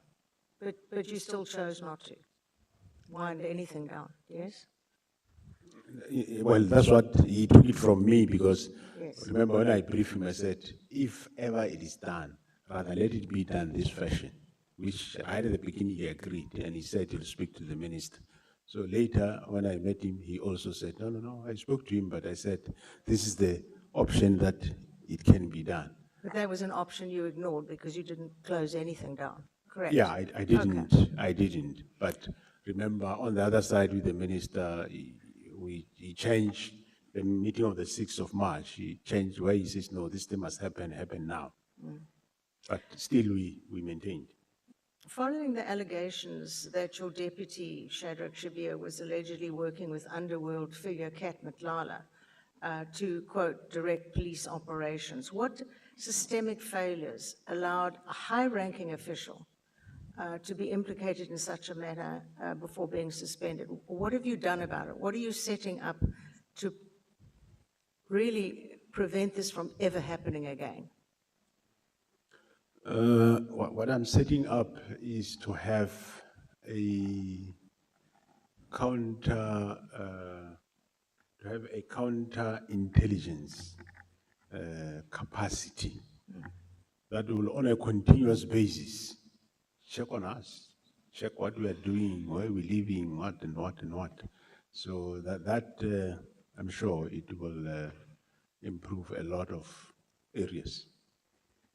Well, you know, you announced that over 840 senior police members would undergo lifestyle audits by the SIU, but what is the timeline? I mean, what consequences will there be in terms of enforcing some disciplinary action for those who really fail dismally? And I'm speaking again, let's refer back to all those with criminal records. Nothing's ever been done. And having raised it and caused such a fuss about it at the time, now people don't even recall that they have criminals within the SAPS. Even at your level, you're a bit vague about the fact that they are, but they are. Because I got detailed reports through the then minister on that matter. Where is the consequence management that everyone in this country wants to see? Thanks, Honorable Chairperson, Honorable Member. As and when we do that lifestyle audit, if there are matters of concern, there will be definitely consequences. We will not tolerate it, we won't leave it like that. We will take action. Well, with all due respect, the action has never timelines- been taken against those with criminal records. The timelines with regard to, as soon as we finalize the administration with SIU, we'll be putting clear timelines as to when it's going to happen. And on criminal records, honorable member, I do acknowledge, I said, I know there was such a project run by HR some time ago. I can't say how it ended up. And I undertake, I am going to go back, look as to who and how many are they, what happened, if it's finalized, okay, if it's not finalized and there are still people, how do we deal with them? There are processes that's in the good news. organization to deal with that. Yeah. Final question, have you found links at all between the syndicates behind the construction mafia and local business extortionists and those infiltrating the SAPS? You say we find links. Yes, That's correct. there are. Yes, there are links, and we will deal with them. In the SONA, we heard about the revetting of senior police management, and it's a priority. How far along is that process? Thus, there has been meetings recently, last week, this week. The senior managements are being briefed in groups. I think either today or tomorrow, there's a group that is being briefed to say what you must bring, what you must, all those things. So it's happening. It's happening. They are being briefed in groups. They will submit necessary documentation. Excellent, thank you. Thank you, Chairperson.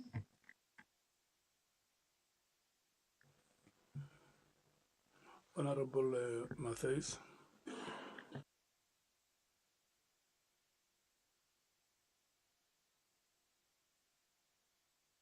Thank you, Chair. Let me put on my timer so I'm not deprived of time. Stopwatch, start. Thank you, Chair. Hello again, National Commissioner. First question, were you at the gates of prison before the infamous media briefing by Lieutenant General Mkwhanazi? Come again with the question. Were you at the gates of prison before the infamous media briefing of Lieutenant General Mkwhanazi?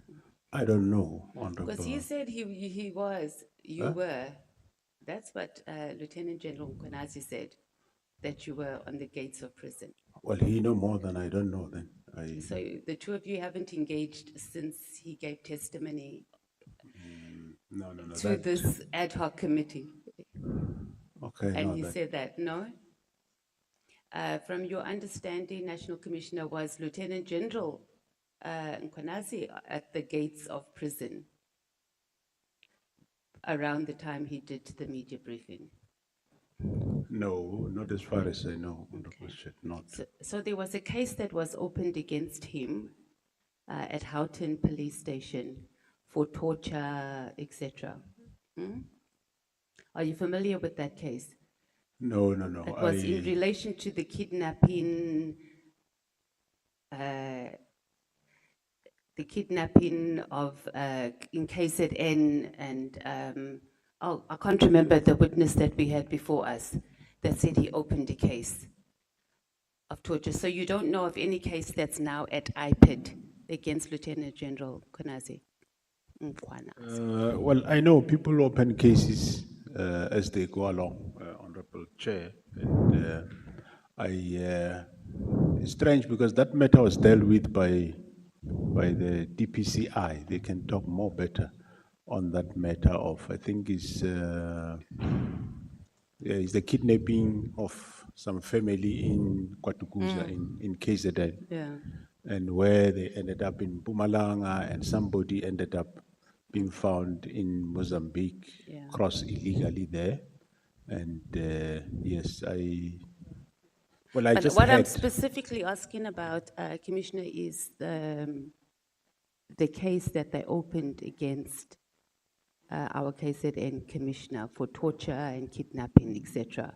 So we had testimony here that the case lied at Houghton Police Station for almost a year before it was transferred to IPID.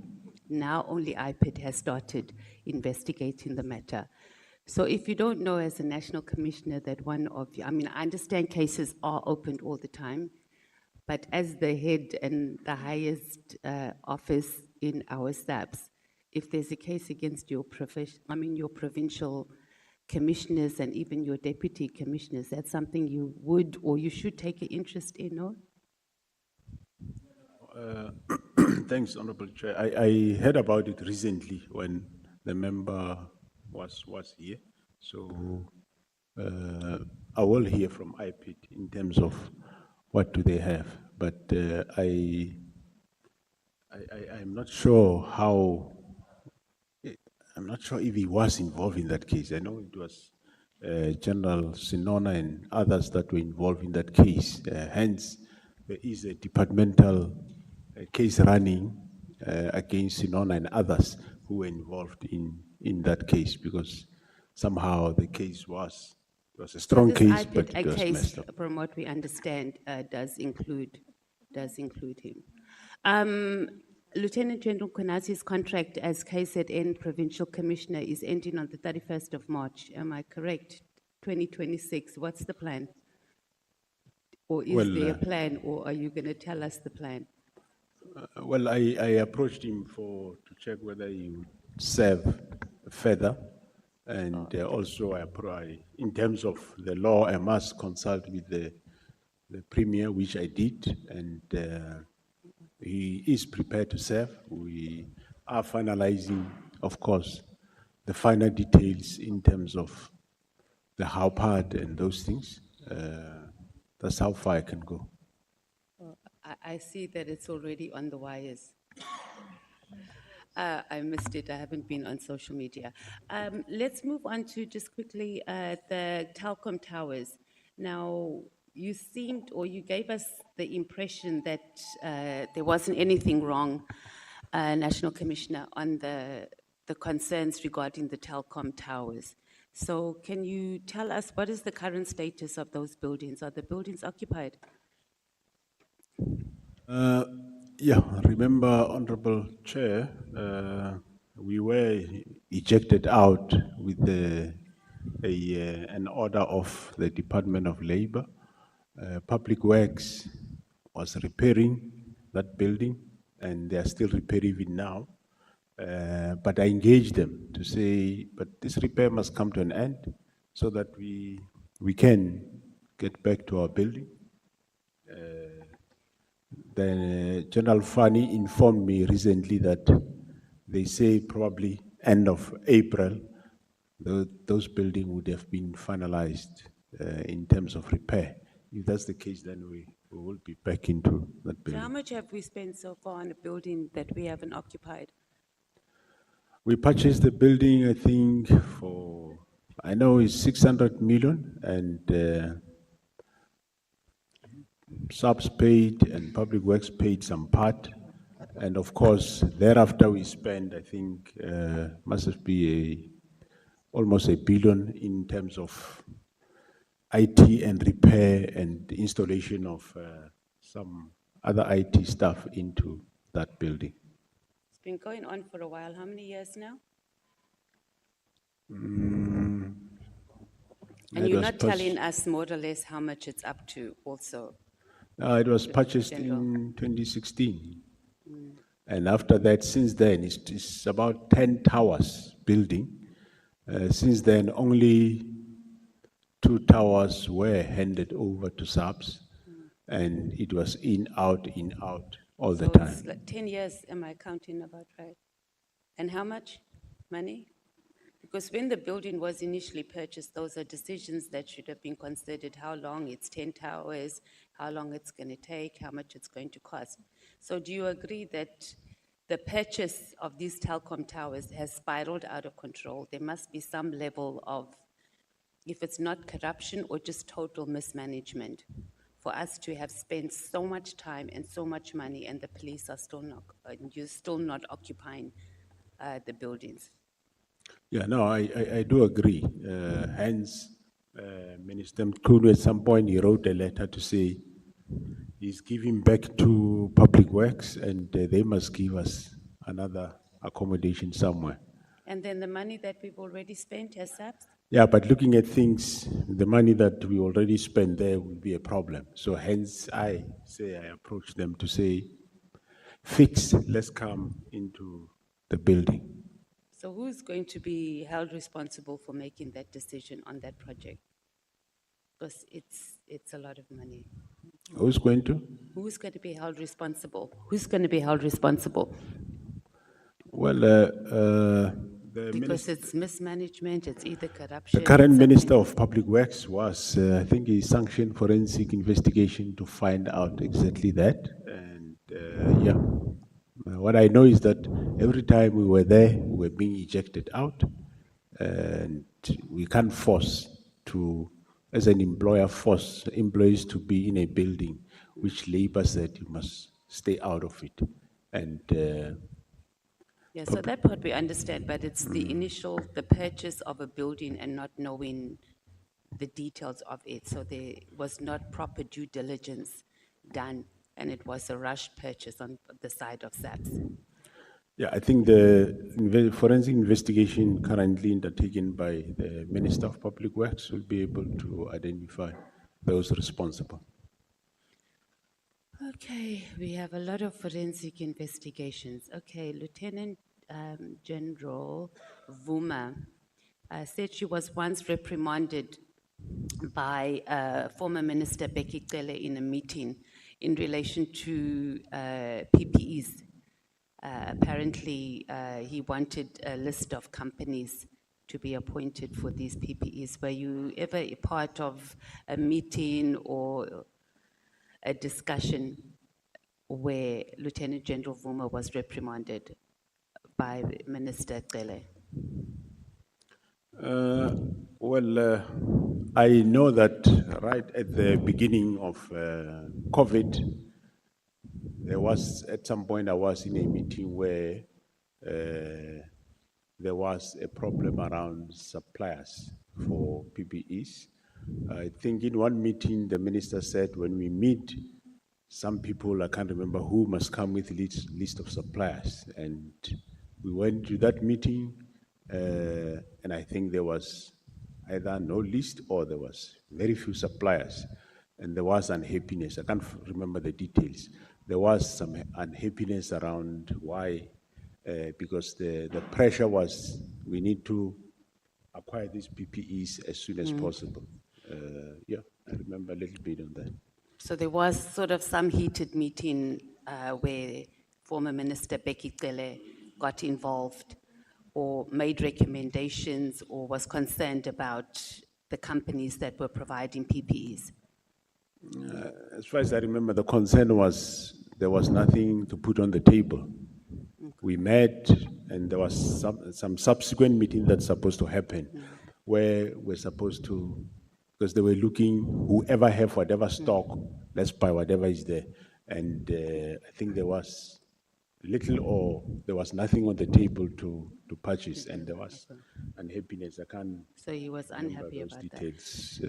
And the reason we're asking that is because when former Minister Becky Cele was here, National Commissioner, he was very animated and very clear that he did not even smell a service provider get involved with procurement in any way, shape, or form.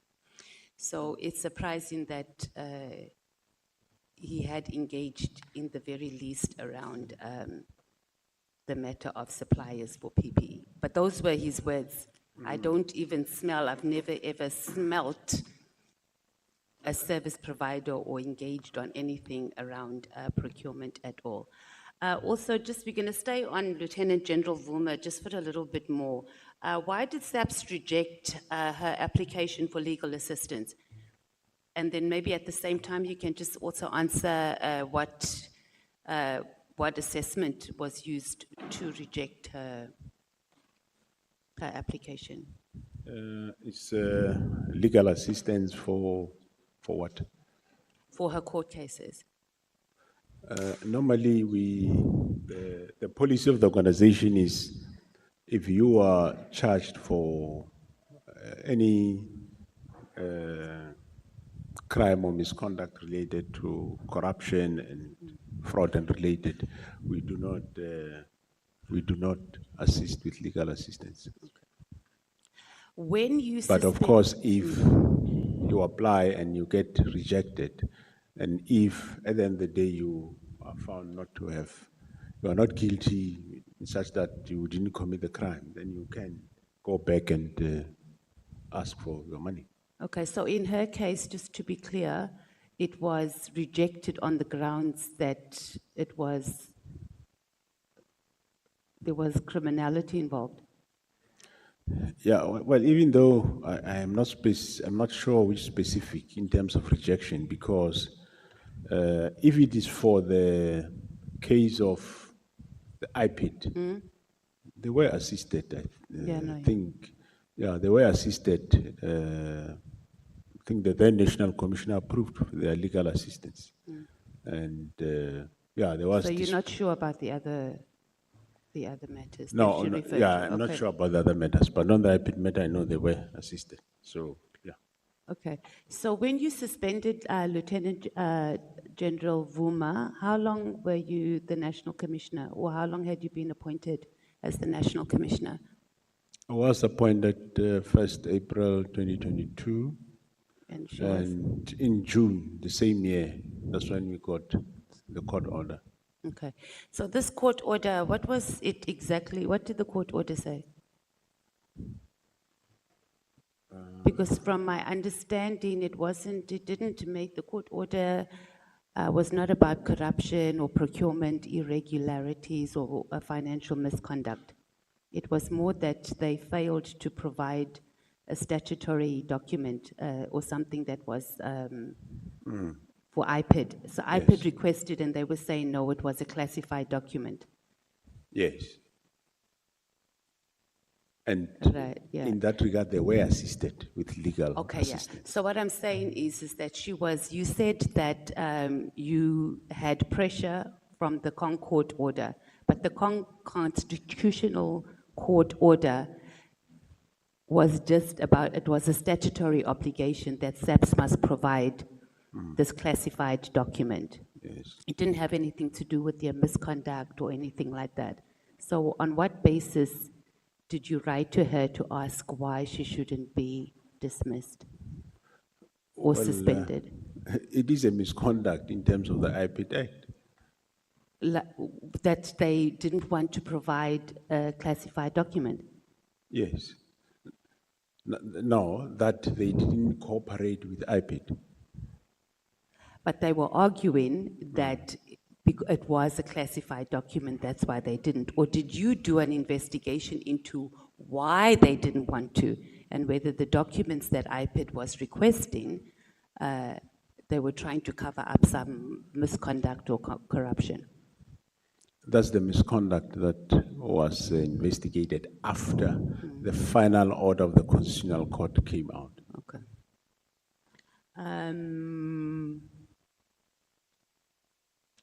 So you think that your decision to suspend her based on them following a process, or her following the process rather, of going to the Concord and allowing the Concord to make a decision on whether they should supply or provide the classified document to IPID, that was justifiable?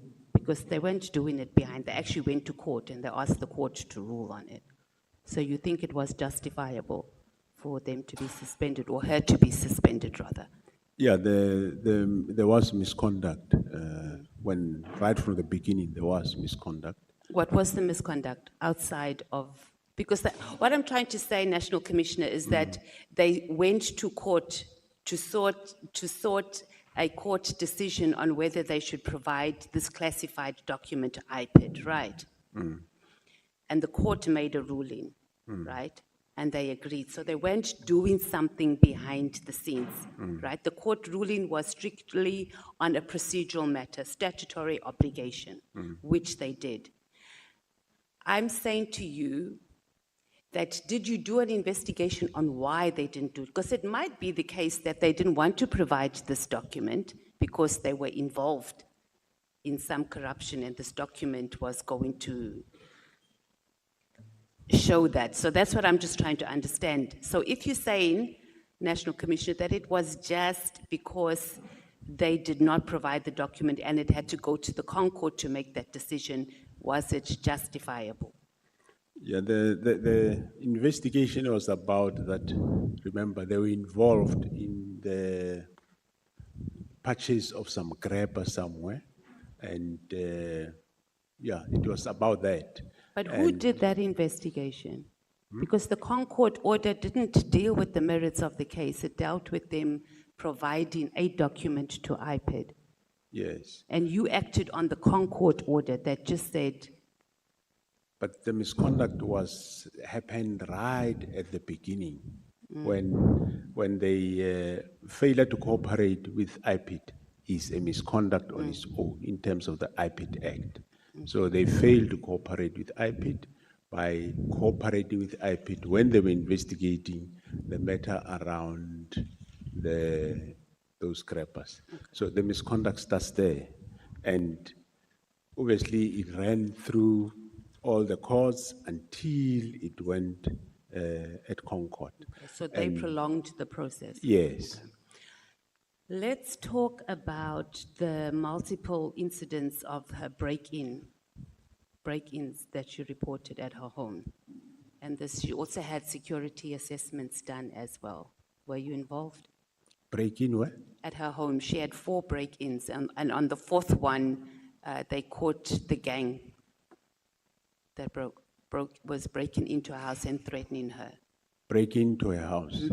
Lieutenant General Vuma, yeah. Okay, yes.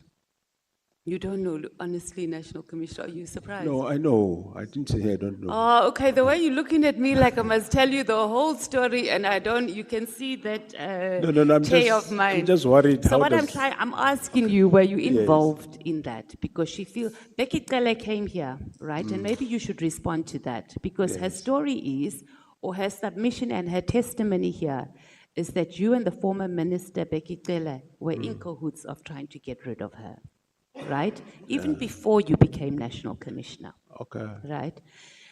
She's had death threats. She also had a security assessment done, right? She said that there was a gang that broke into her home, which I'm sure you know.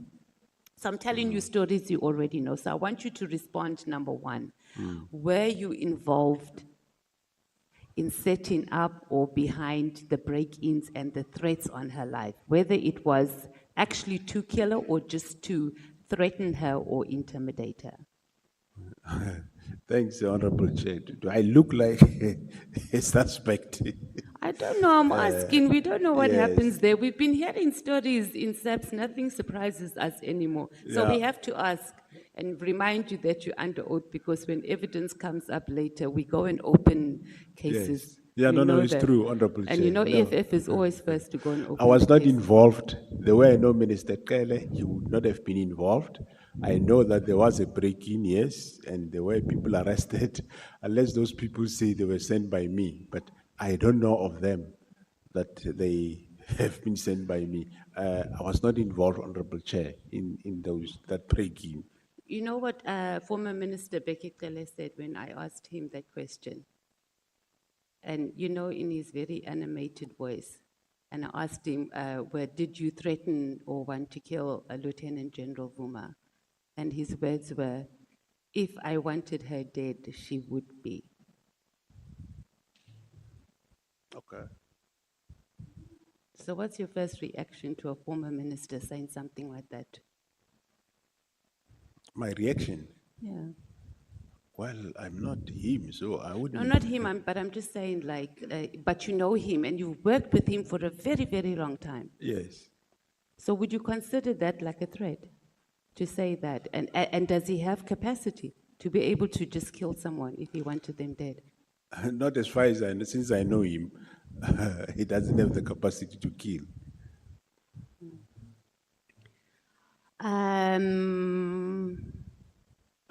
Lieutenant General Kamalo, so you spoke here, we asked you about him stating under oath that 90% of Gauteng SAPS is corrupt and you said he's exaggerating. Should we have someone who's head of crime intelligence in the country come to the ad hoc committee, come to Parliament under oath and say such things? And not just to the committee, but to the entire country. Did you engage him about that? Yeah, I did engage him, Honorable Chair, and? On that matter. And, Seriously, did you, like in a serious way, and did you reprimand him? Because I don't think it was just an exaggeration. No, I did engage him, and we all acknowledge that, yes, corruption is a challenge, and Gauteng's province is affected to a great extent, but not as far as the 90%. But my question here is more outside of him. I'm saying that we have a head of crime intelligence, National Commissioner, that can come here. It's either he doesn't take Parliament serious, and he can just spew out things that you as SAPS have not done any analysis or any research on, and declare to the entire country that 90%, he just said that, and he was very serious, it wasn't a joke. Yeah, So well, how do we take someone like that serious? As a nation, how do we take our head of crime intelligence serious who can come and exaggerate something like that in such a serious platform? yeah, well, Joy is coming here, Honorable Chair. Maybe he will be able to give you the figures. No, he's but, not coming back. We're done. Oh, okay. But I'm saying just you as a national commissioner. Yes. Do you think we can have faith as South Africans in a head of crime intelligence that can just come in a platform like this and just declare stuff like that? Yeah, no. It is concerning, and I engage him on that.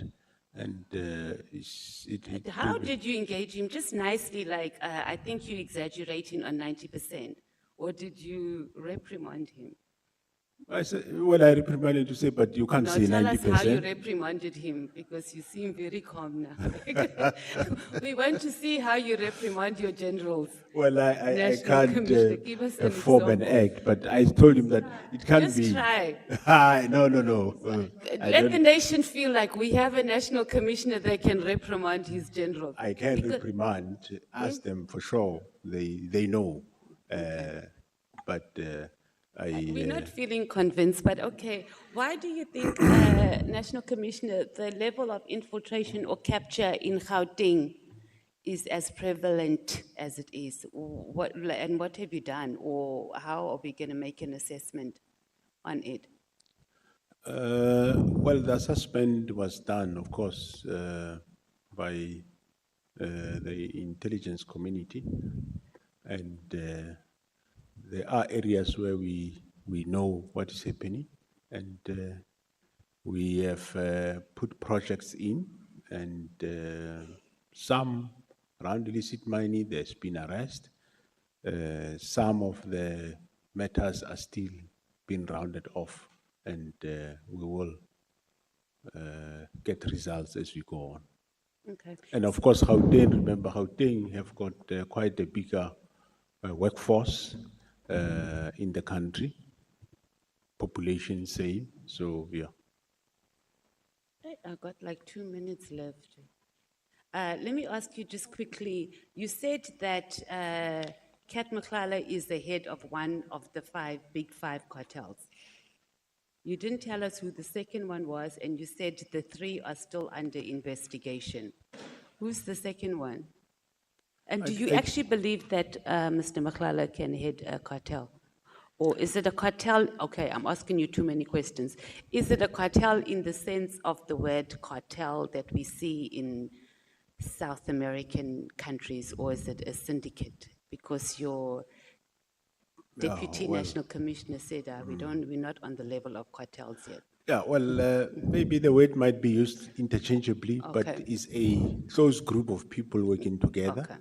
And okay. Kat is one of them, allegedly, and Katie Molefe, I did say it earlier, Katie Molefe allegedly is one of them. And Who's three are the- still who's under the second one? investigation. Oh, okay. And then the other three, we are waiting. Correct, Honorable. For how long? Yeah, it depends how quick they round off with the work. Just my last question is going to be on the General Mkwhanazi. He had Paul O'Sullivan and Sarah Jane Trent and their entire investigation done by Northwest SAPS. Is that something that is regular? I mean, obviously the scene of the crime, etc., was Gauteng. So can you give us your National Commissioner hat on that investigation, why it was conducted, and is it something that is regular? Thanks, Honorable Chair. There's nothing irregular in that. You do use, if you feel like you can't use local police to do a specific investigation, there's nothing wrong. You get police from somewhere to come and do the investigation. But it was pretty much everybody from Northwest, so it wasn't like he put together a team from different provinces. It's like he handed over the entire investigation, I think it was to the Deputy Provincial Commissioner for Northwest. Yeah, I can't talk for him, but there is nothing irregular in having Free State members come in to do an investigation in Gauteng. Okay. Actually, now I have Western Cape doing investigation in South Africa on a specific project, only Western Cape. You won't say that too loud. You can see the DA can just start smiling. Thank you. Thank you, Chair, and thank you, National Commissioner. Thank you. Thank you so Honorable much, Matthys. Honorable Matthys. No, you have exceeded your time, you know.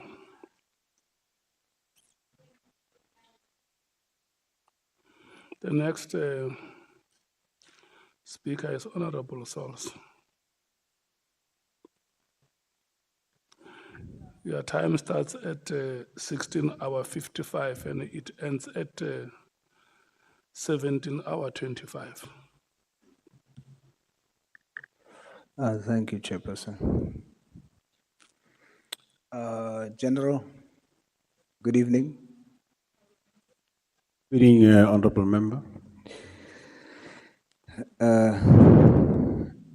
General, I want us to be clear that I'm not speaking to you from a place of perfection. I'm a chief of sinners myself. But as an MP, despite my shortcomings, I'm required to hold you and others to a certain standard, because to whom much is given, much is expected. In this very chambers, many allegations have been made publicly, but no proof has been produced to date. When I directly asked whether some generals or ministers are corrupt, I am told it cannot be said as it's still under investigation. Testimony has pointed to factions and two sides. We have heard it called a Zulu war on the record by former Minister Becky Cele. The State Capture Commission showed us that the elite will simply use the law to protect each other from arrests and punishment. The country is of the view that nothing will really happen to the big shots, General. It looks like this is just political theater, and I refuse to be one of the characters. The law of men might not do much, or it may take too long to act, but the Lord will act. Therefore, I chose today to look to a higher court. Psalms 91 says, "The Lord is a God who avenges. A God who avenges, shine forth. Rise up, judge of the earth. Pay back to the proud what they deserve. How long, Lord, how long will the wicked be jubilant? They pour out arrogant words. All the evildoers are full of boasting.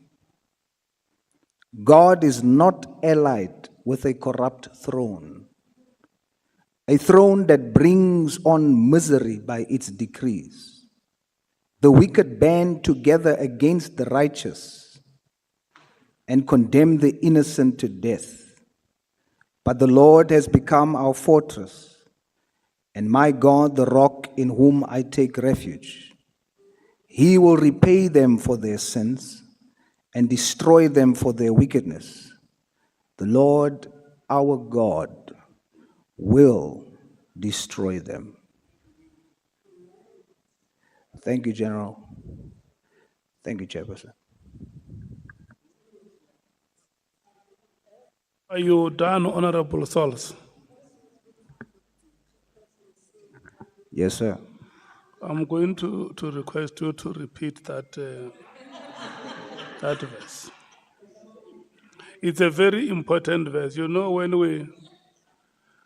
we speak about the Lord, that is a moment of it's a moment of reflection. Do you have the generosity through the benevolence of the chair to repeat that verse or that statement you have just made?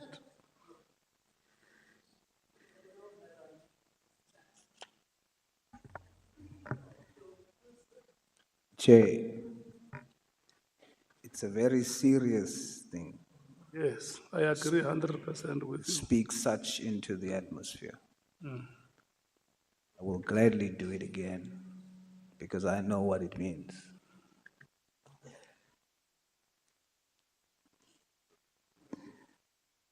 The Lord is a God who avenges.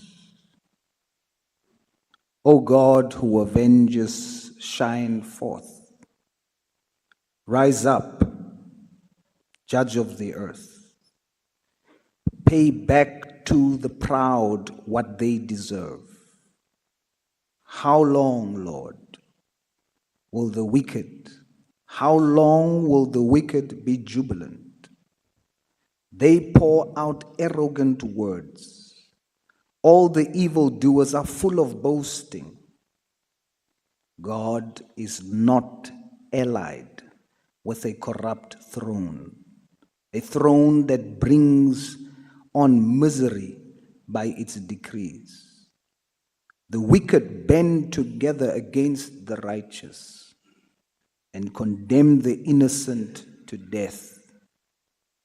But the Lord has become our fortress, and my God, the rock whom I take refuge.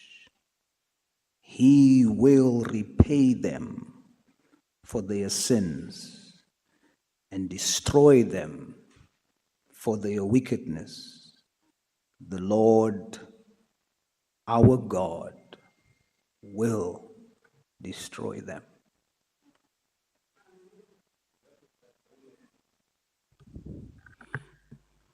Thank you. Thank you so much. Honorable Sangon. Thank you very much, Chair, and thanking Honorable Souls for blessing us. But Chair, for the record, I think we need to correct a statement that Honorable Souls has made. I'm sure it was by error. It was not Minister Ele who called it a Zulu war. It was Mr. Nhlanhla. Just for the record, if you could correct that, please. Thank you, Chair. Let's hear what Honorable Sols is saying. It was actually Minister Taylor who said that, because I also questioned him on it. That's why I know. Yes, what Honorable Sol says he is right. The statement was made by the minister saying that he was informed by Ket Matlala that it's a Zulu war. So before us, that statement was made by former Minister Cele. Honorable Nhlanhla. Yeah, Chair, I think it's both sides, boss. Even Mr. Matlala did mention that he was told by the former Minister Cele that he is caught in between a Zulu war. So I Yeah. think it came from this side to this side, then from this side to this side. Yeah. That's fine, Chair. It was We an- don't know where the Zulu war It was, originates. it I'll was, withdraw. It's it fine. was an Thank you. osmosis in reverse. Yeah. Is osmosis and osmoregulation.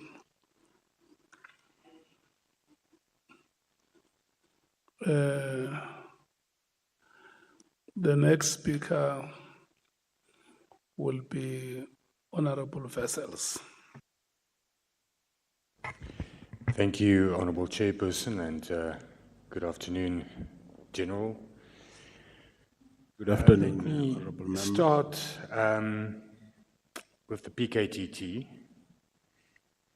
You earlier said that during questioning that you do not agree that the PKTT should be disbanded. You also, to an extent, defending the PKTT when the Honourable Breitenbach was questioning you, said that the PKTT's, the proof of the good work that they are doing lies also in the investigations that they are doing with regards to the Big Five cartel. Am I correct? Now, the Big Five cartel, that is done by our GC Ops.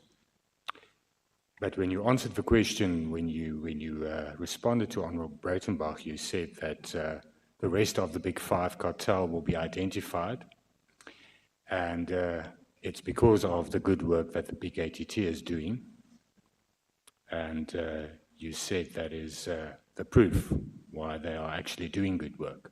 You remember that you said that? Yeah, correct, Honourable Chair. Now, Commissioner, once again, I want to put the question to you that the PKTT cost a lot of money. Do you agree? I think the figure that's in the presentations are about 435 million rand since its inception in 2018. Am I correct? Yeah, correct. It costs a lot of money, Honourable Chair. That's more than 62 million rand, more or less, a year. Do you think, or in your opinion rather, does that cost justify the results that was yielded by the PKTT? According to me, Honourable Chair, yes, they do justify the number of convictions that they had does justify. But it's not a lot of convictions, National Commissioner. I mean, it's very, very few if one looks at the figures. If one takes that and you project it to the whole South African police service, if that is what a conviction costs, we have a problem. Because we have to convict a lot of criminals. We have a lot of criminals in this country. Yeah, Honourable Chair, through you, the investigation of this type of organized crime cases are not as easy. And, well, out of all of the actions that we did before, the only one that worked for us is this one. Unless the Honourable Member, you say, let's pack and go back home and life goes on. I'm sure you, public, were employed by you, you have got a bigger say. If you say so, at the end of the day, it will be it. But from where I'm sitting, the number of convictions, because convictions on this type of matters are not as easy like a matter related one would call it sometimes social, where somebody just steps somebody. It's complicated investigations, which one think that I take it that they are serious organized crime, and they went out of their way to do this type of investigations. And from where I'm sitting, I see that there is definitely a value in this type of investigation. Hence, we now extend it to Gauteng. There's a lot of unresolved political cases in Gauteng, and we're looking forward that they are going to be able to make breakthrough in those cases. So I think we all would agree that the political killings and solving those cases, and also through that preventing those type of crimes, the political killings from happening, is important.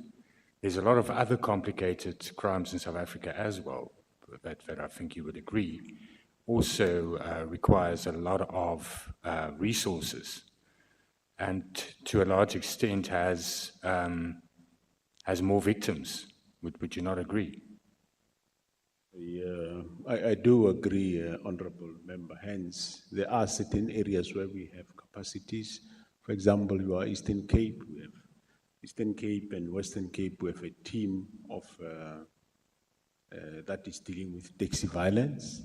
In Western Cape, we have a team that is dealing with gang violence, and now we are going to reinforce further those teams in terms of not numbers, but a different form of a skill to deal with gang violence, especially your Gauteng, Lorado Park, and those areas, and the Cape Flats. We are coming with a different model that we think is going to do our best. So each area you'll find a different form of investigation, and the investigation differs all the time. So I agree with you, yes.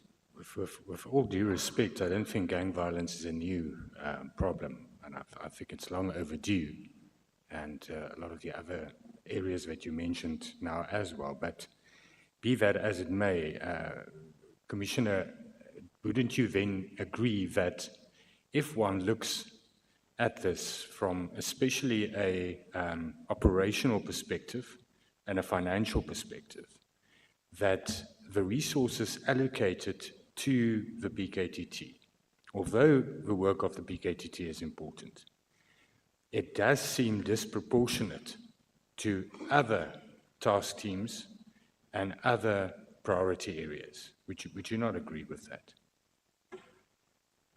Well, the most expensive project out of all this, Honorable Chair, is the gang violence in the Western Cape, not the PKTT.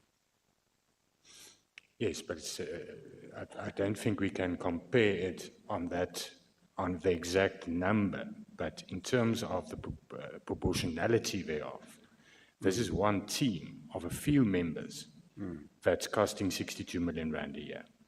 If you take the number of officers involved in the gang-related task team, then it's not the same thing, but you're spending a lot less money proportionately.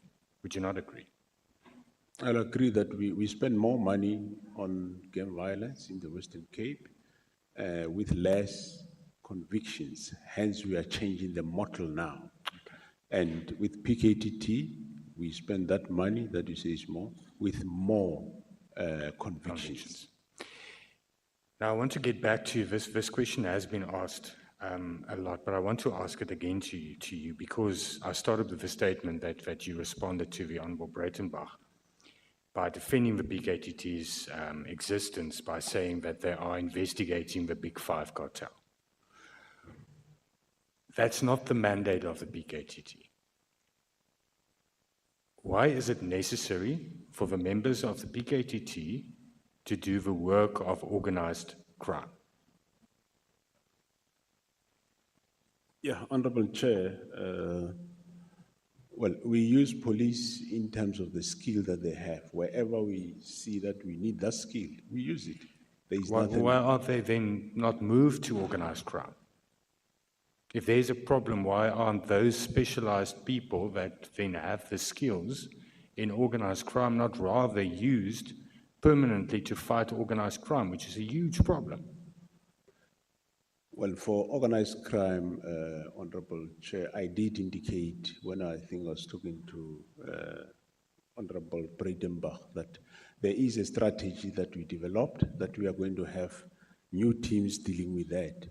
But for now, I said we are taking the expertise of PKTT and we are multiplying it into other areas. Like I said, you go to Nhlanhla team, you'll find elements of PKTT. You go to PKTT Gauteng, you'll find elements of KZN PKTT. That's where we are expanding the skill in that regard. Not take PKTT and put them into organized crime. We don't see it will make any sense that way. Okay. National Commissioner, you became the National Commissioner on the 31st of March 2022, am I correct? Correct. That's 4 years. Your response to a lot of questions today and the previous time you appeared was that you are now doing this. You now have a new framework. You're now doing this. You're acting here. With regards to the security clearance, you're now acting. You changed it now. Why only now? What did you do for at least 3 years before now? When I took over, Honorable Chair, you'll recall that in terms of numbers, we were challenged. There is a lot that we did. We had to rebuild the whole management of crime intelligence, which we are still rebuilding. Remember, the vetting is done from there. So I did tell you that if there are no numbers we don't employ, there is no way I can get members. But after we have employed this 10,000 times 2 times 3, we have increased the capacities in all areas within SAPS, in various areas. It's still not sufficient, but at least, that's why I said, at least the capacity in CI now, for the first time they vetted the more than 700 people in a year, which never happened before. So, yeah. Wouldn't it be better to have gotten rid of the rot first before bringing in new? Because we are acting on them. There is quite a number of people that... Did you act against the bid evaluation committee that approved the tender of Nhlanhla? There are people on suspension as you speak, and the process and the disciplinary is going on, but it's not all. Some are still coming. The unfortunate part was that the forensic investigation that will assist me exactly who did what was supposed to be finalized in December. Unfortunately, the team have been finalized of risk committee. I was talking over the weekend to the head of risk. They are working day, night, weekends to finalize that report, and she said to me, definitely end of March, I will have the report. So I've acted on some, but to complete the cycle, I need that forensic report. Those same generals that were involved in the BEC with the Nhlanhla tender was subject to a disciplinary hearing or disciplinary steps not too long ago. Do you know what the outcome of that disciplinary process was? No, the one I know is still pending even now. It's not The one that I'm referring to is a very strange outcome that I've heard about it, but it's very strange. The proceedings were stayed due to the fact that they're permanently stayed, due to the fact that there's no documentary evidence. You see, National Commissioner, that's the problem. This happens under your watch. You're the accounting officer. You're the National Commissioner. The rot is very, very deep. These people are not only involved in one tender. It's not just now. It's years and years and years. You were Deputy National Commissioner before you became National Commissioner. And then when you use words earlier today, we're doing the work, there's no factions. I want to go to factions quickly. If you say there's no factions, because that was your evidence earlier, so what is it? Is it just individuals? Is it one dog eating each other? Is it dog eat dog? Is that what is happening in SAPS? Because factions will, to a certain extent, explain it. But if you say there's no factions, what? Oh, let me count my words. What is it? If a member of senior management identify a criminal activity or misconduct by another senior management, and the steps are taken against that one, you can't call that a faction. It's not a faction. But it's not consequent. You don't take steps against everybody that transgresses.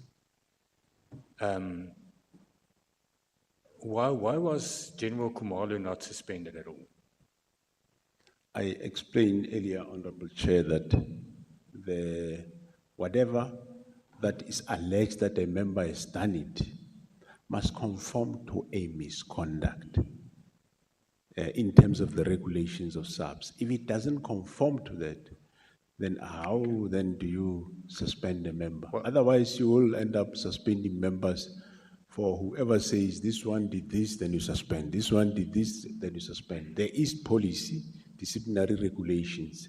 You take that which is alleged to have been done, you weigh against the disciplinary regulation, and it must constitute misconduct in terms of the regulations, and you take steps. But if it does not, there's nothing you can do, Honorable Chair. Why did you try to settle with General Vuma and get her to accept her early retirement and sign a non-disclosure agreement? Because the amount of money of litigation that we were spending was becoming more and more if one compares to chasing whatever case is there. But you believe that she was guilty, that there's prima facie evidence of transgressions on her side. Am I correct? Yeah, yes, there was. But you wanted to settle? Well, and so no consequence management at all? What I'm saying is, Honorable Chair, one did weigh against what we have spent and what we are still going to spend in terms of against the same official. That's how one way that. And if we're going to spend more public money chasing this specific individual, and which is closer to pension, then rather the person go.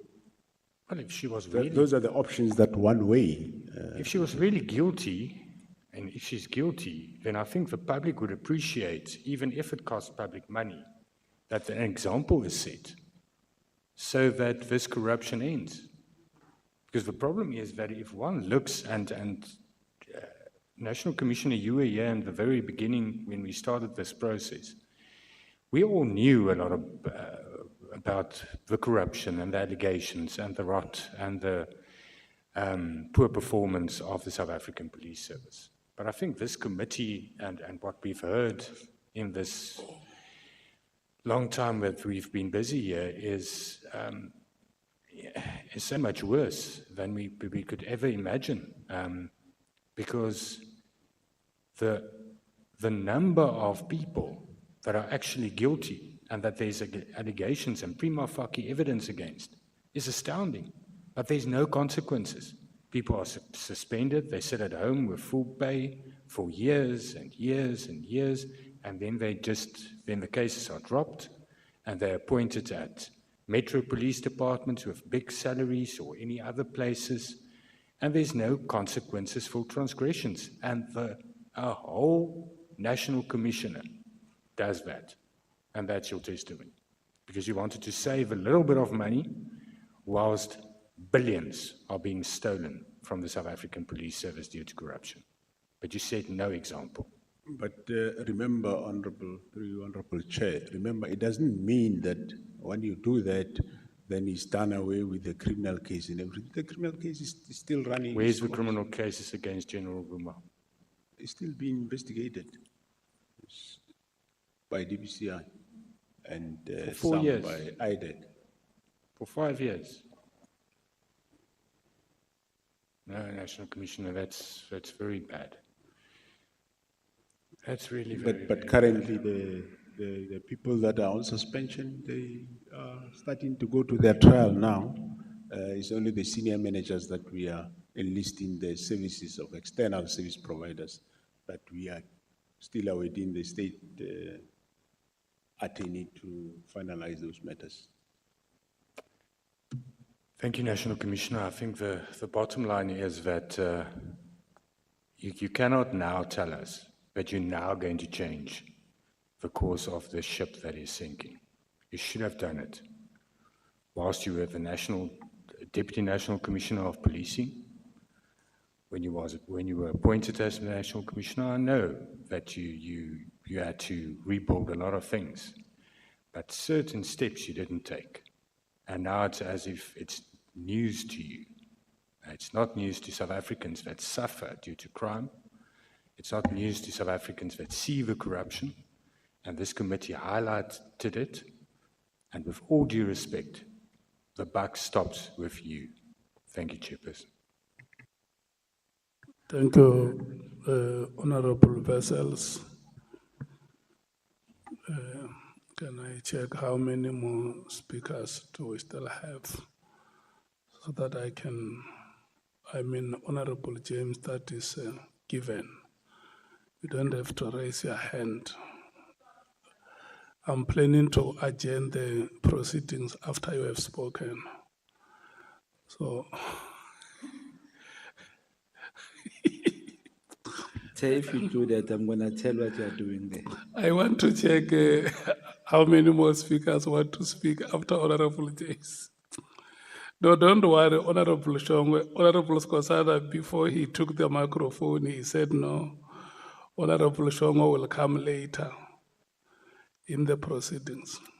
Can we? But Chair, do you think you also have a sense of Mkwhanazi syndrome? Do you think you have a sense of Mkwhanazi syndrome as well? Later doesn't mean last.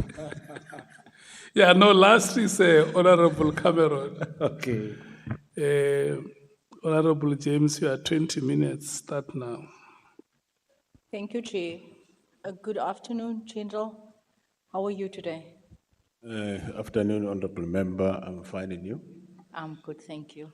General, do you realize that with great responsibility, the responsibility that you carry, comes great sacrifice as well?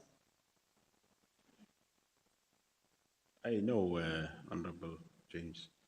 You're aware the sacrifices that comes with this job. I sacrifice every day, day and night. You know, you would know better. You phone me anytime. Yeah, thanks. I would have loved to hear you say I sacrificed those parties that I was invited to by General Sibia. Well, I didn't know there are issues, Honorable James. Because right now, do you realize that it could have been a setup? Yes. Knowing that what we know now, Yes. because parties are networking opportunities.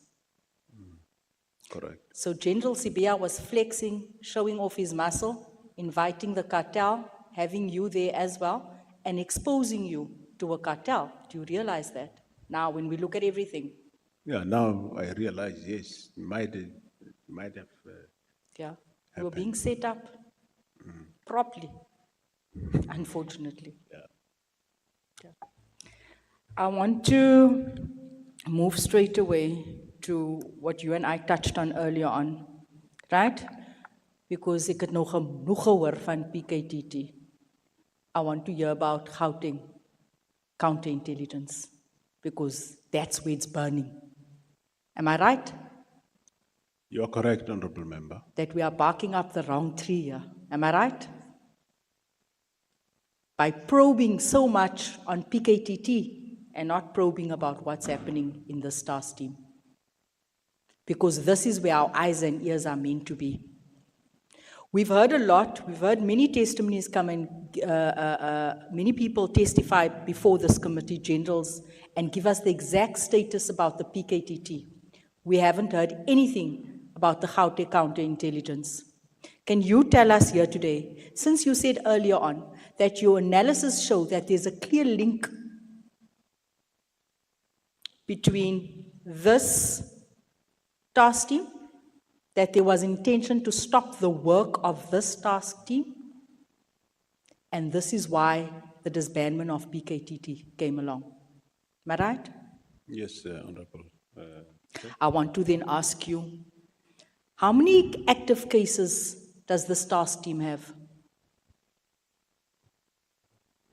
I don't have figures, but More or less. No, it's quite a number. Must be between 10 and 20. Between 10 and 20 cases. Okay, what is the nature of these cases?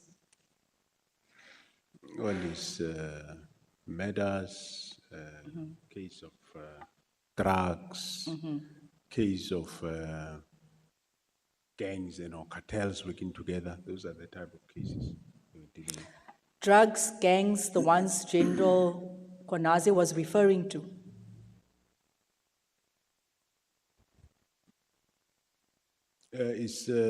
Remember General Mkwhanazi said that they're setting up our communities, selling drugs, distributing drugs. Gangsters, we cannot get a grip on it. He spoke about the cartels. Yeah, it's about the manufacturers and distribution, Of import, drugs. export. Everything that's like a department, it's like a company with various departments. Yeah, but unfortunately, Honorable Member, as we say, it's a counterintelligence investigation. We can just go as far as that. Yes, I know. What is the progress of these investigations, these 10 or 20 investigations? So you are asking, must I tell you, how far are we Yeah. with the other three? Yeah, before someone tries to stop it again, we want to know. No, Because it seems like there's heat coming from this team. Yeah, no, we are getting there, Honorable Chair. It's safe to say so. You I can't say give me more. I can't say we are getting closer to who, but the investigation is progressing quite well. And Any arrests made to date? any arrests? Yes, there has been. Well, this arrest, yes, they've been made and they interlinked, yes. Kat Nhlanhla is one of the arrests that's been made. Correct, Honorable. Molefe, one of the arrests that's been made. Correct. 35 charges of all sorts, Molefe. Murder, everything, drugs, same with Kat. Am I correct? Correct, Honorable Chair. And you say this is the task team that wanted to be stopped. I want South Africans to have a clear picture of this team, the task team that the minister intended stopping. So you are saying to us today that the minister intended to stop a task team that made arrests of people that has 35 charges, Mr. Molefe, of murder and all sorts of things, drug dealing, drug manufacturing, the same with Mr. Kat Nhlanhla. Is that what you're saying, sir? I said so earlier, Honorable Thank Chair. you, sir. Yes, One of the cases in this task team, does it involve Senzo Miyewi? I can't pronounce that, but anyway. Senzo. Can someone say that surname? Dankie. No. Meiwa is it's a cold case team that is dealing with Meiwa case. Jerry Boshogo, It's correct, yes, same. part of it. Okay. Murder of witness D, Murder of witness D is the Madlanga investigation task team. Of Okay. course, it does have elements of both, yes, but it's a different one.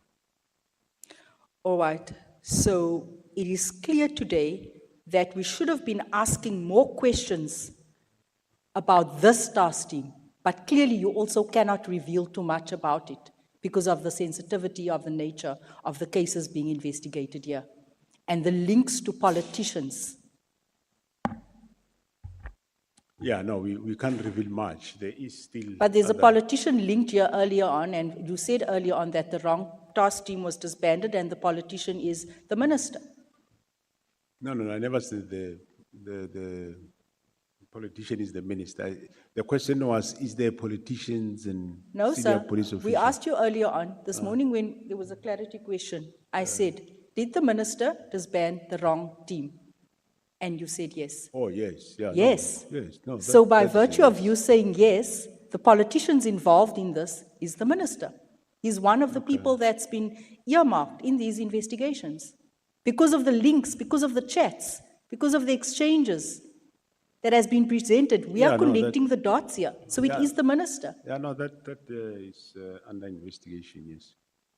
General praat net die waarheid. That's all. Ek praat, Honorable Chair. Yeah, we want to feel you today. But I will not venture into investigation. Yeah, but there are Honorable certain Chair. things where the writing is on the wall. Yeah. Okay. It's very interesting to know that. No, there's still more charges coming for those that are out there. Even those that we've arrested already. There is Okay. more coming. Let's not compromise. Leave it there, yes. I wouldn't want to compromise the asked for cases because I actually want to see these people that's been feeding drugs to our communities behind bars. Because it definitely is a cartel. It is a cartel. We thought that it's a syndicate, but it's a cartel simply because a cartel has basically infiltrated even the state and now serving as ministers. That is the extent, because that is exactly like the likes of Pablo Escobar.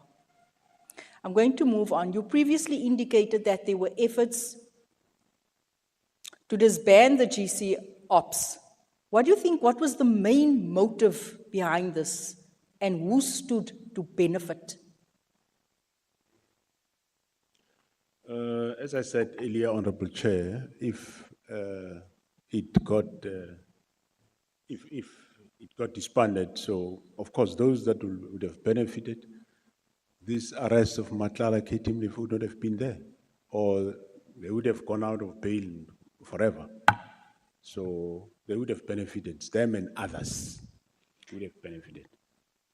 So if the minister had disbanded this team, we would have seen an individual, a criminal with 25 charges and 35 charges of murder walk the streets today. Is that what you're saying? I said what I said, Honorable I Chair. want us to be Yes. so clear. I want South Africans to hear Yes, this. no. Yes, if the team was disbanded, yes, you wouldn't have these people going for trial now. You wouldn't have had them.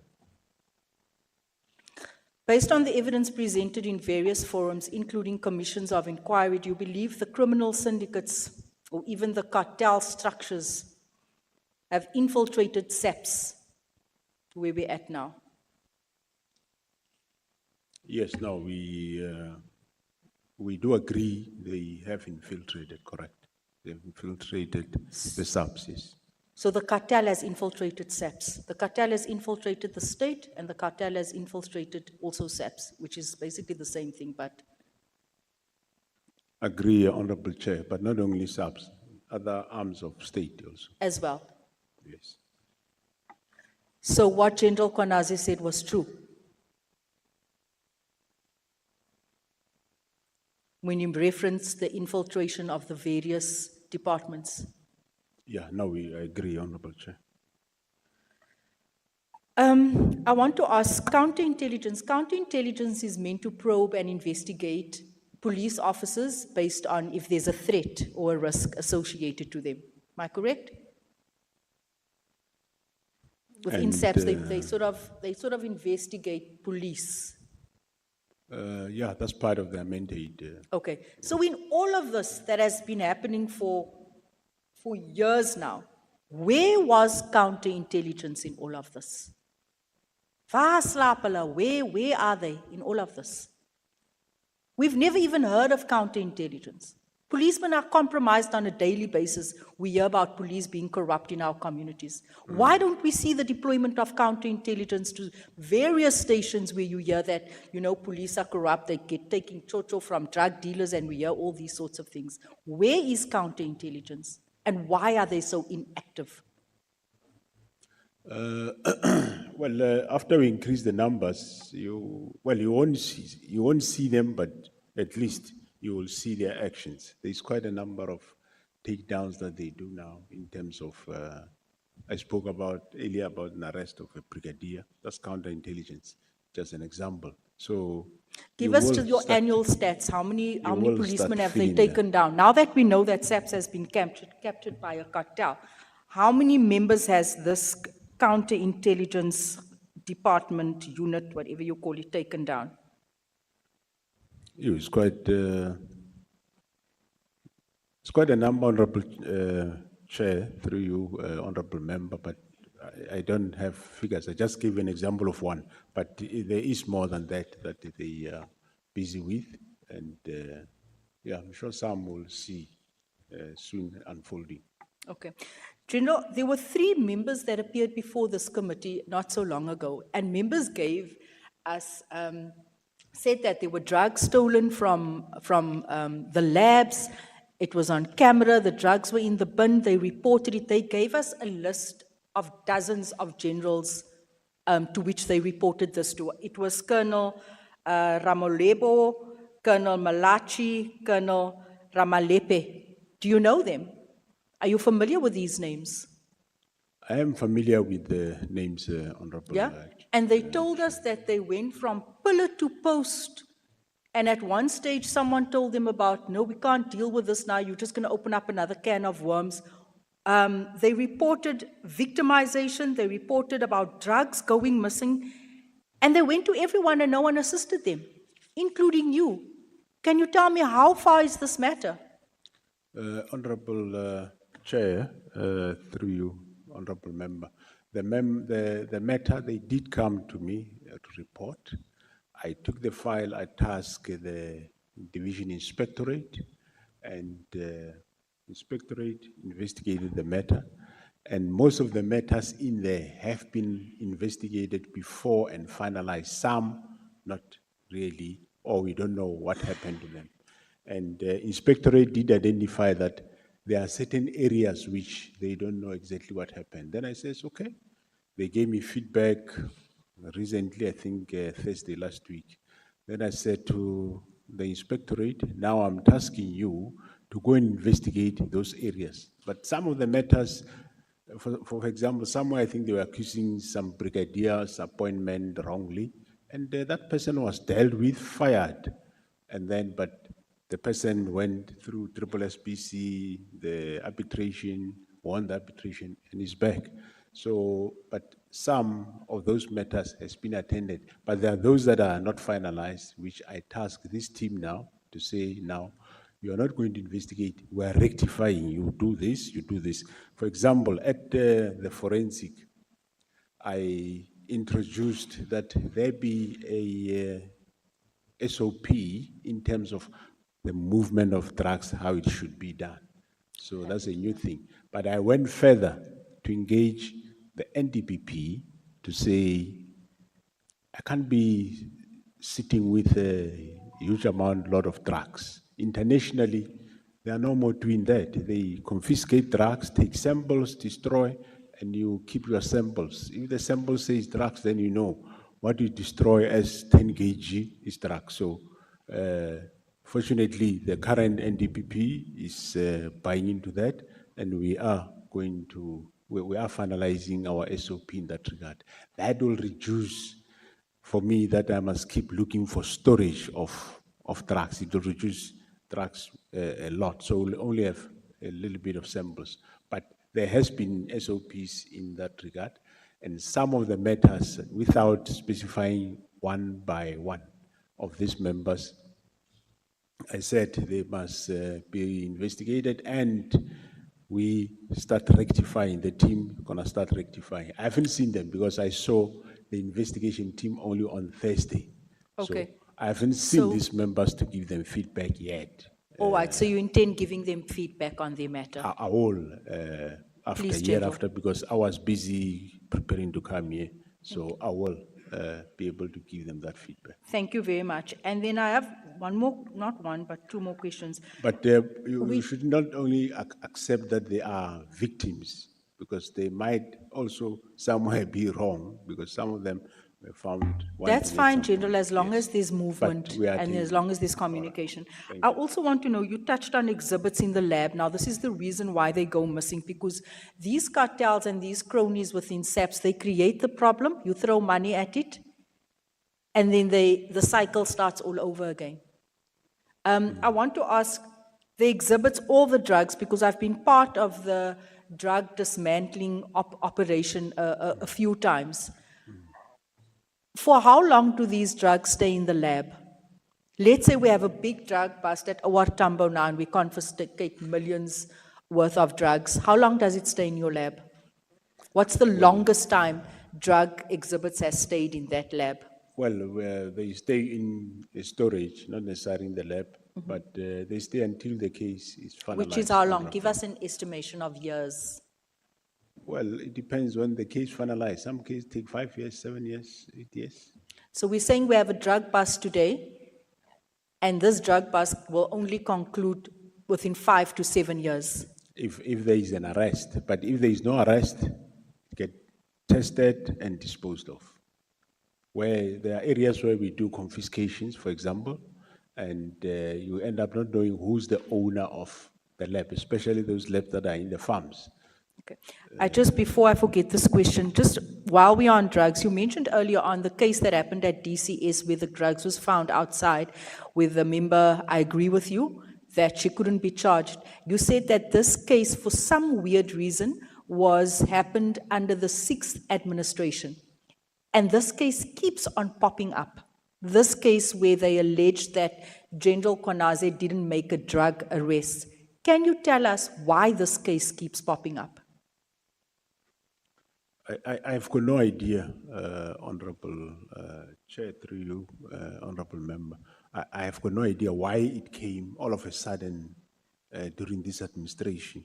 But you'll recall what General Mkwhanazi said, I think in the Portfolio Committee, it was communication between him and Mokhozi. That's how the case ended up coming back again. But I don't know the details, why something that was resolved come up now. Do you think it's an attempt to smear General Mkwhanazi? That's what I think, nothing more than that. That's what I would think, yeah. General, I just want to see. If drugs and firearms are leaking from within SAPS structures, which is extremely concerning. Looking at what happened over the weekend, the mass shooting in Eldorado Park, where 6 people were shot, a young girl, 18 years old, shot in her head.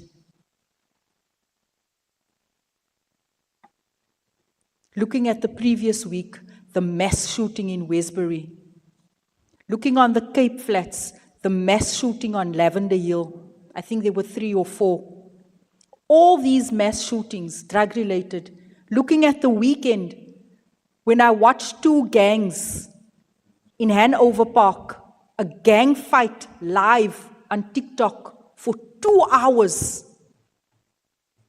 where eventually they were shooting at each other, smashing people's homes, and not a single SAPS van showed up. Does that not qualify General Mkwhanazi's statement where he said, they are setting us up, our communities up for failure? Does that not directly link to this cartel that you are investigating? For now, I wouldn't say, but yes, it's possible that eventually there is drugs. Where there are gangs, there is drugs. So there should be, in one or another, a link. Hence, in terms of drugs, there is agreement with the NDPP, and we spoke about firearms, but we haven't finalized it, because on firearms also, my view is, which I told him, is that normally firearms are not required at court as evidence. They accept the 112 statement. So why should then we keep the firearm all along, which we can test the firearm, there is proof it's firearm, and it is this specific firearm, and then we destroy it. So that part also I am currently exploring it with the NDPP so that we can see if that can be accepted and the judiciary accept, then we'll have no more these huge or big storages of firearm. As they come, then we know. We sample and we destroy. Thank you so much, General. Thank you, Chair. No more parties, General. Thank you. Thanks, sir. Honorable Sangoni. Thank you very much, Chairperson. Good afternoon, General Masemola. Your 30 minutes expires at 18:18. Okay. Noon, Honorable Member. Thank you for coming back, General. And I think when you get to me, you are towards the tail end. We are almost done. We truly appreciate your cooperation. General, there's just been, maybe let me explain what I want to do so that even as we ask you the same questions, you understand that for us now, this is really the final stretch, as I'm saying. There's been evidence that has been led, there's been counter allegations and so forth. And to be honest, let me not speak for everybody, I don't know what to make of most of it. What has been your view about what you've been hearing, by some of your colleagues that have come here? What makes it difficult for me, at least, to come to a conclusion is that I think there in SAPS, I don't know how to say this in English, mara nidlala ngokubambana, so when you don't agree on something, this one opens a case, this one goes DC, this one says there's allegations. So what do you make of this whole issue?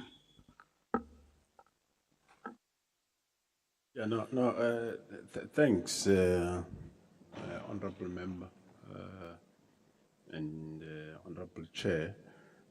I don't think it's more ngokudlala ngokubambana.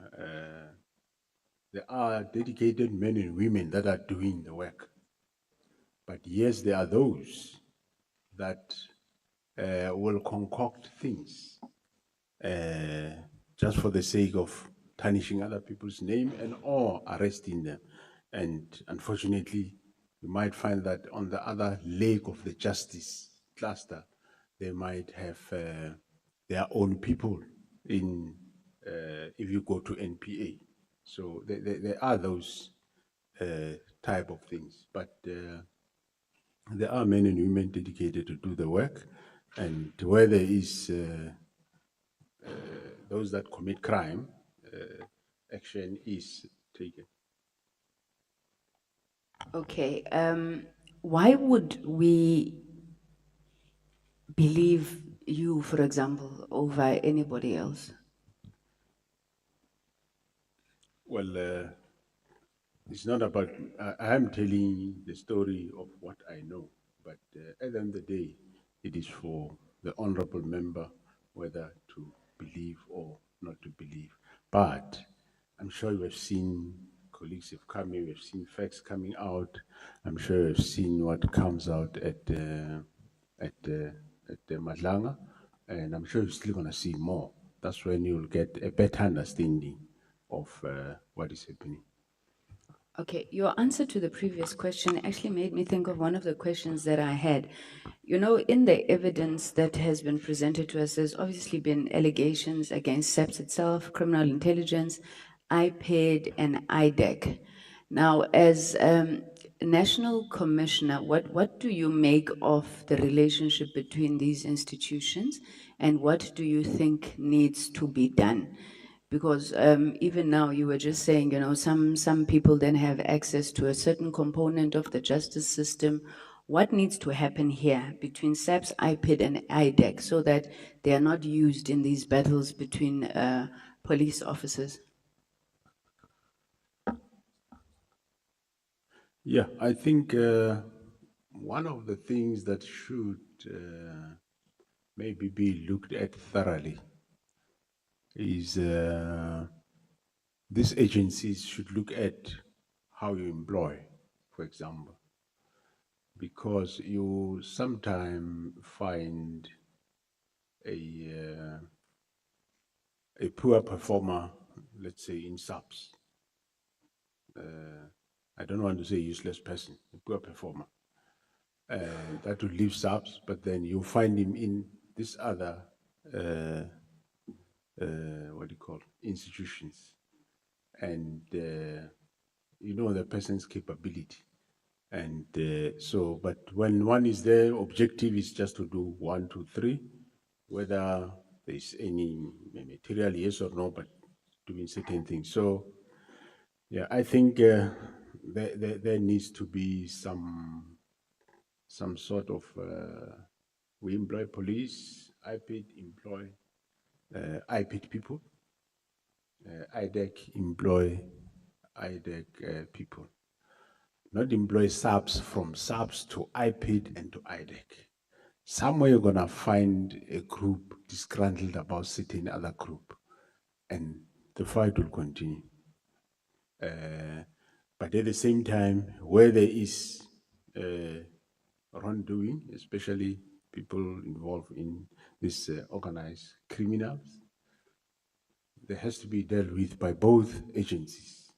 There has to be dealt with, not a matter of like what we just said now with Honorable James of smear campaigns, those type of things. No, really deal with where there are problems, deal with it.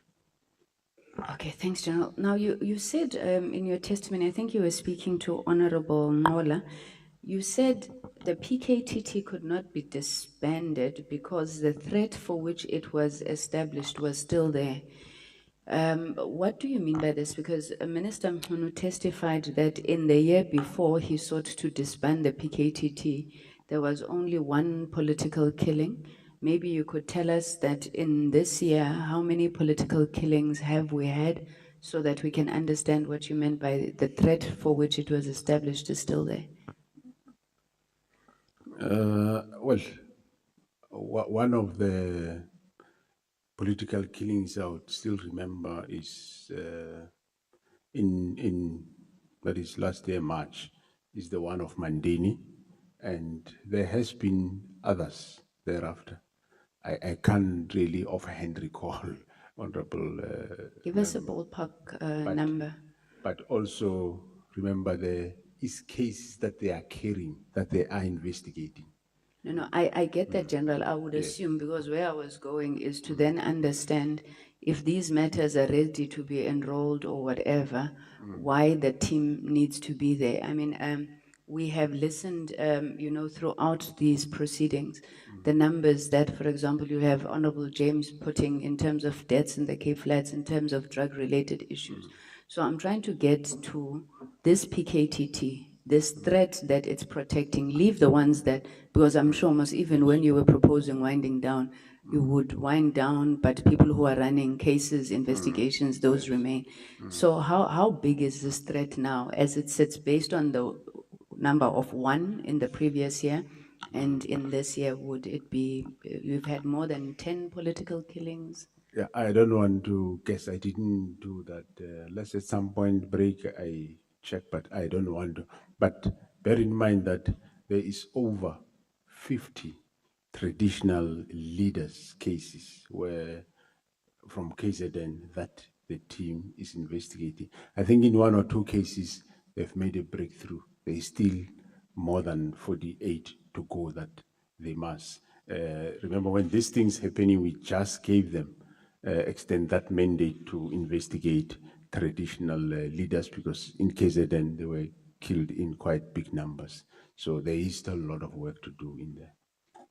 Okay, and then the average case cycle time for the PKTT as opposed to ordinary detectives, would you be able to give me a sense? You might not be, no, I don't really want to guess, but I know that some cases that there were sentences recently, cases from 2021, 2022, which there have been sentences now recently. But that needs to be worked out and one be able to give it. Okay, so is it your testimony that the PKTT has got shorter case cycle times than ordinary detectives? No, not shorter, honorable chair.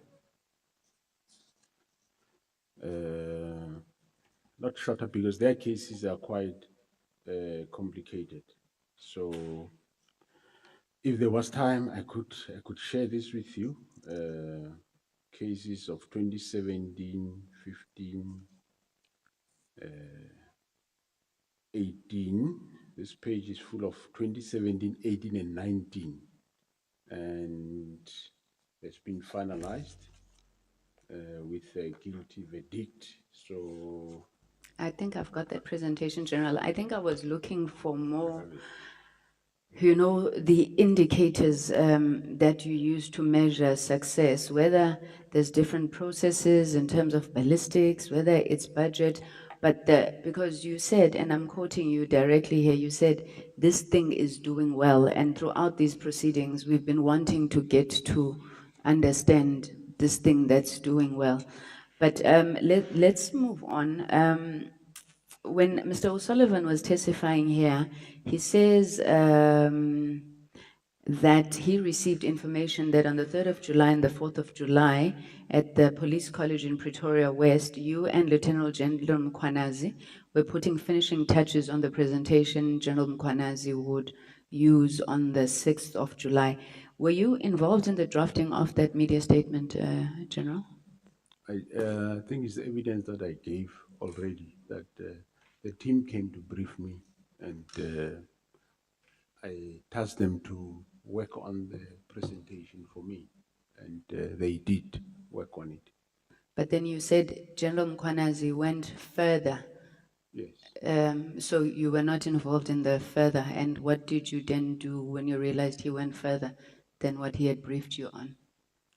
Well, after he have done what he have done, so that was what under the bridge, and it was in the public domain. So, is it the same sort of attitude that you had when General Khumalo said 90% of Gauteng is corrupt? Like, was it like, oh, okay, it's water under the bridge? no, I don't say it's the same matter, but there was no reason for me to chastise him after he have read what he have read. He went overboard. So I didn't see that need. Okay.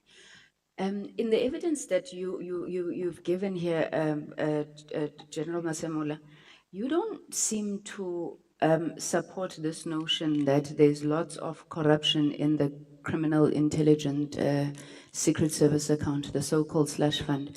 Is that because you believe that all is well there? I mean, I know you spoke about an unqualified report, but in all this time, so everybody who alleges mismanagement, corruption in the slush fund, do you dispute that? I don't say all is well. No.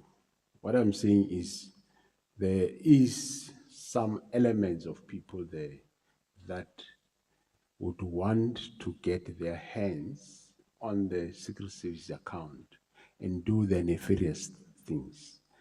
But because they are being blocked, they will always cry out and cry loud that there is corruption, so that everybody attend and go, there is corruption. But when you get there, you don't find any corruption, which in actual fact, they want you to shift those people that are controlling the environment well, so that they can get in and start doing their illicit things. Okay, so as we're sitting here now, and this is why I was telling you, you know, that we're trying to mop up, you are saying to us, your evidence at this point in time is that the criminal intelligence secret services account is run well. and we would therefore have no basis to come to a conclusion of corruption in the Secret Services account. Yeah, no, I did say that currently, yes, there isn't. Okay. Security clearance before appointment, how long does this take, and does this not affect your ability to recruit members quite quickly? Is it not hampering the work of the police?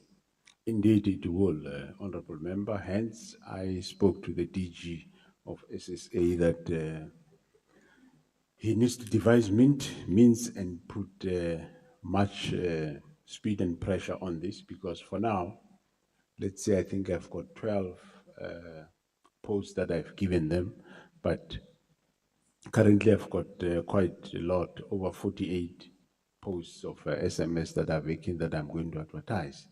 So those must via through them.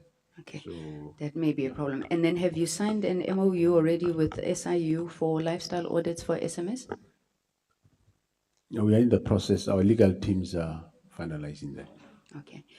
General Masemola, how do alerts work in criminal intelligence? I'm asking this because we've heard evidence that said that criminal intelligence, or the SAPS, was informed before the murder of Comrade Sindiso Magat. What happened to that alert, and how was it that Sindiso was still killed when the police were informed before time? Yeah, well, that also happened before my time, and it also happened before Dumisan Kumalo's time. Have you looked into it at all, General? We look into it, we're investigating it, we are on top of the situation. It's just that it's a matter of you can't do D before you do X. So that is a matter of chess that has to happen now. Hence, there is a witness that is in witness protection currently. But we're on top of the situation, on top of the case. It will be resolved, but And you will give an indication how that lapse happened, that we lost Sindiso Magat? yeah, I think, yes, at some point, through court processes that will come out, and why, after even that Why the police failed. still General, what happened to General Mfazi, and what is happening with the investigation of his murder right now? Honorable Chair, with the investigation of General Mfasi is done by the called case unit, which is doing the sense of Meiwa. They are mostly busy with those two cases. They are progressing quite well. I regularly meet the team that the progress seems to be quite not going, but they say the investigation is quite complex. I am sitting on top of them. Actually, I said they must tell me if they want extra hands so that we can push that investigation. Okay, his family and a former officer who served with him, they are saying that they have got no communication. They don't know if the police are still looking into this. Is it a matter that you are communicating with the family and you're making a commitment that it's receiving the necessary attention? Yeah, no, I've seen a letter, I think, written by the family where they were communicating with the investigator. And I did undertake to the investigator that I will go even, well, I heard what the investigator is saying, but I said I will myself also go and see the family. General, how is it possible that Mr. Matlala's background was not picked up when he was awarded the Medicare 24, what? I mean, the guy is sitting with 8 cases and all of that. So when they do due diligence, don't they look at the directives? Yeah, the procurement system or process currently, I don't think they provided for that.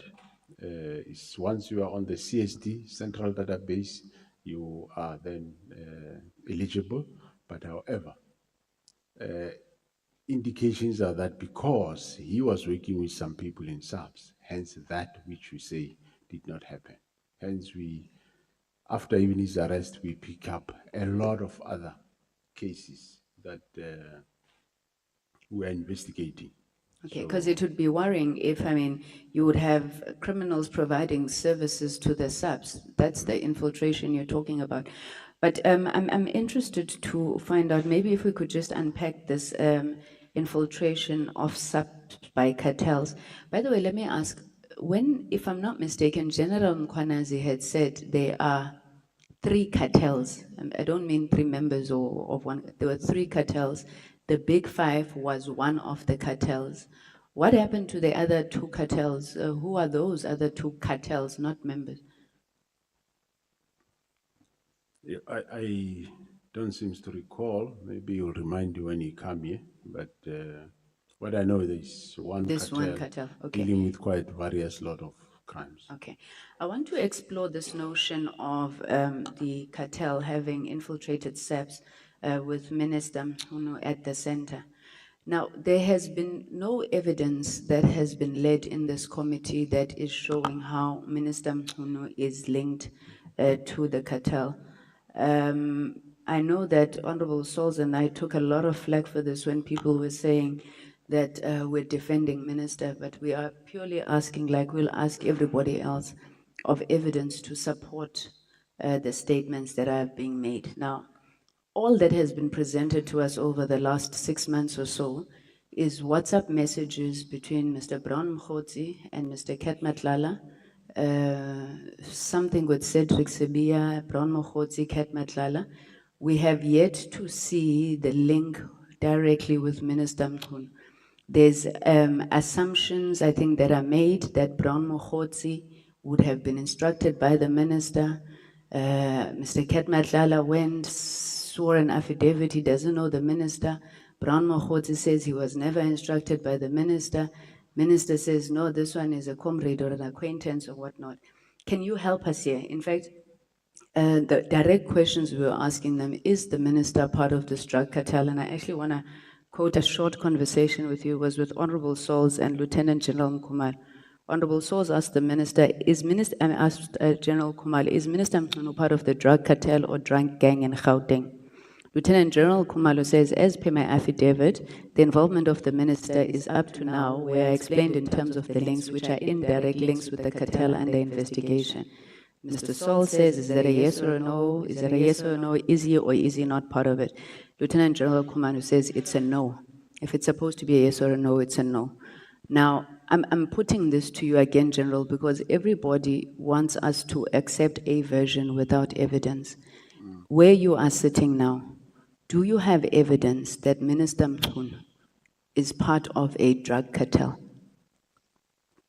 Well, I don't have that evidence, but however, I'm aware that the investigation is underway in terms of the disbandment of the PKTT. You see, the writing of that letter, the objective that is being investigated as to what was the purpose for writing that letter, that is what is under investigation, is overseen by various others, and I'm sure it will, at the end of the day, it will prove whether, what was the purpose for writing that letter at the end of the day. Yeah, I want to come to the letter, which was going to be my last point anyway, because now Minister Mkhunu puts his own version of why he wrote this letter.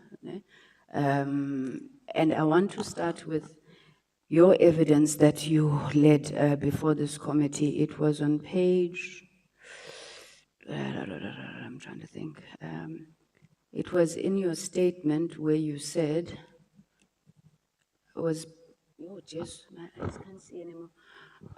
It was page 287, I think paragraph 8.4, and I'm quoting you. You said, I accepted the directive fell within the oversight powers of the minister, but held the view that his insistence on how and when the task team can be deactivated overreached into my constitutional mandate as the National Commissioner of Police to manage and supervise the police service.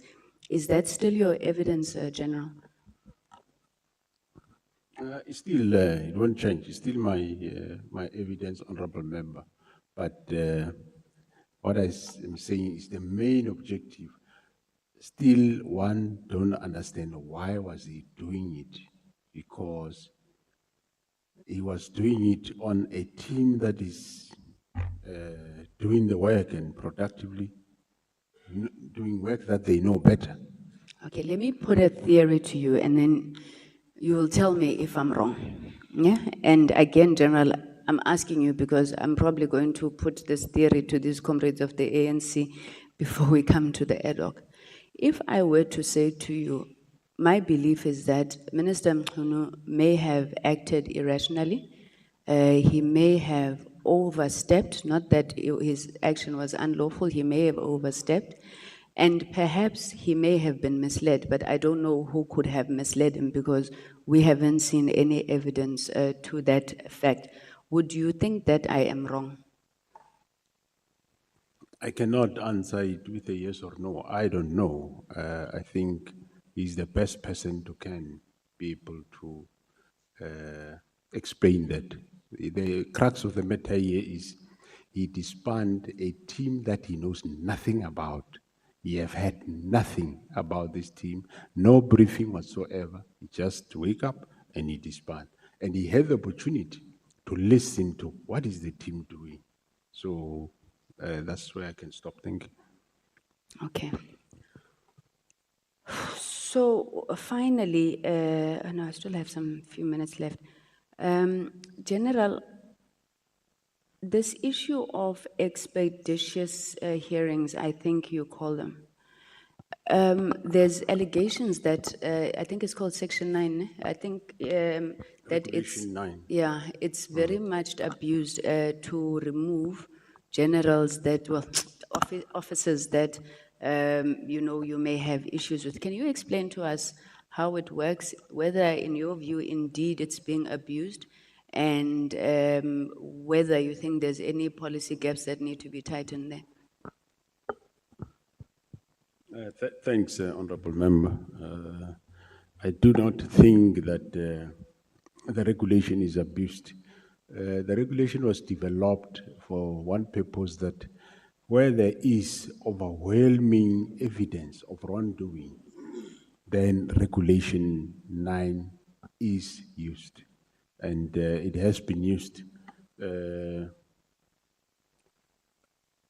Previously, when that regulation was started, I'm one of those that was totally against that regulation.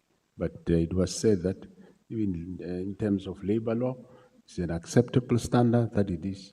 But we have since agreed with the unions now that we are going to dispense with it.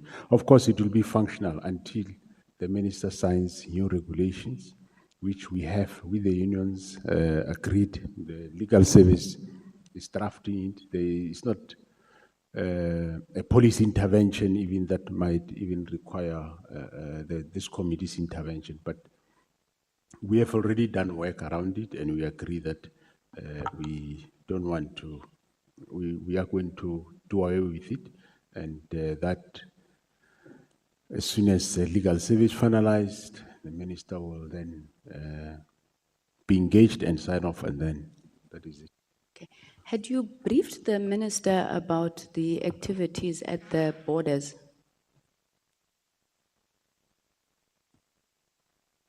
Activities at the borders. Yeah, in the directive, he gave 3 directives, right? In the letter, it was the moratorium on vacancies, Yes. and then the issue about the border management authority. I'm trying to think what, but had you briefed him on those 2 items?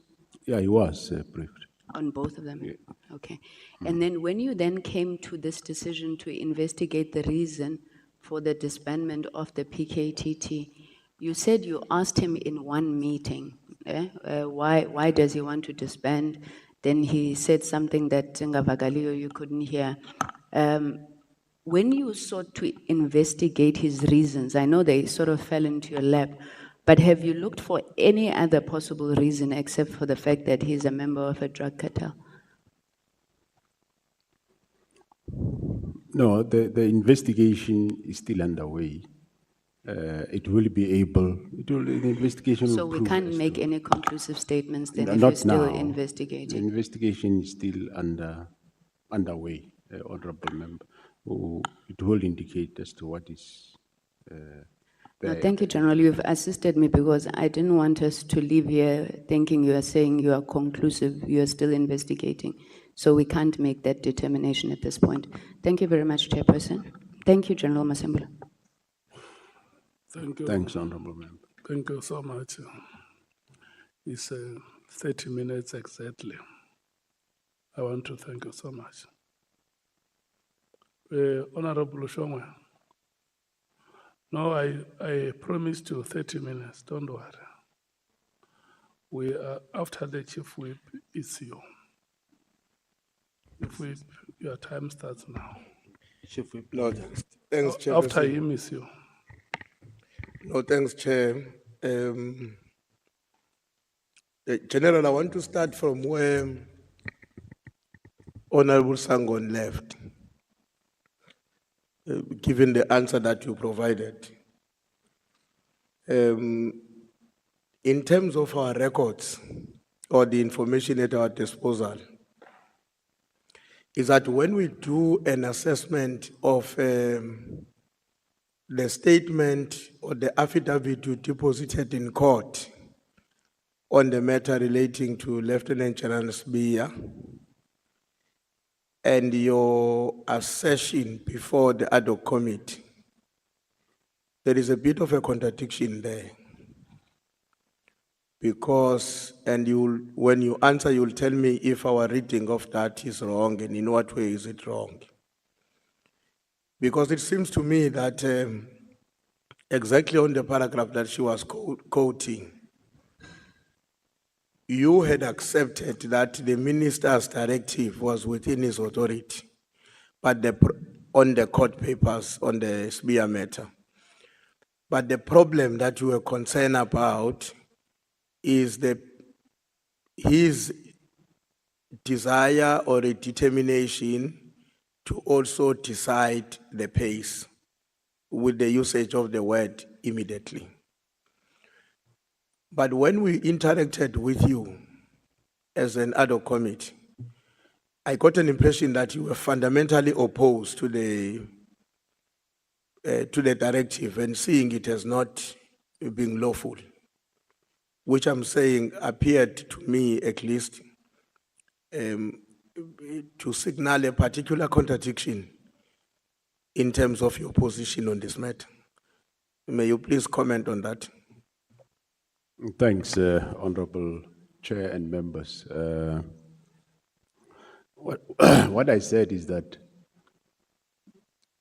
if, let's say for argument's sake, I don't know the exact words that you are quoting me, if let's say indeed he have authority to do it, the manner in which it was done, I feel it was wrong. But at the same time, I still maintain that my view, I think he went beyond his mandate of, in terms of the constitution of developing national policy and giving directions. But at the end of the day, it's for the committee to adjudicate as to which area how far can the minister go and not. Because I might understand the law differently or whatever. But I do acknowledge that, yes, you would recall that I developed a plan of winding down, meaning I said the minister was not asking me to disband, he was directing me to disband. So I accept, I disband, but I was saying not your way of immediately, but let's rather do it in this fashion. I don't see much that there is a contradiction there, Honorable Member.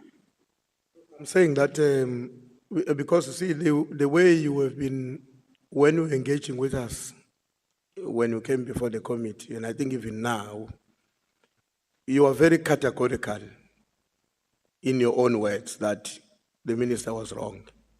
Very categorical. You are very forward about that, forthright. But I'm saying that does not come out exactly the same way on the affidavit that was deposited in court on your behalf and by yourself on the matter relating to Lieutenant General Spear. That's the point I was raising. Okay. That you are not as categorical on that affidavit as you were and are still before the Ad Hoc committee, that you think this was a wrong decision. Because before the Ad Hoc committee, your contention was that the authority did not lie with the minister to take such a decision. That's the impression I got, and you tell me if I'm wrong. But in the affidavit, the wording suggests, the way it has been crafted, is that, well, never mind the decision and the authority, never mind the authority to decide the way the minister decided. My main concern relates to him regulating the implementation, which you believe fall exclusively within your own domain as the National Commissioner. Thanks, Honorable Chair. Yeah, well, I can't remember the exact words, but what I said is, let's say for argument's sake, he have the powers that he was doing it. Then if that's the case, the manner in which he was going on dictating, I think that was overboard.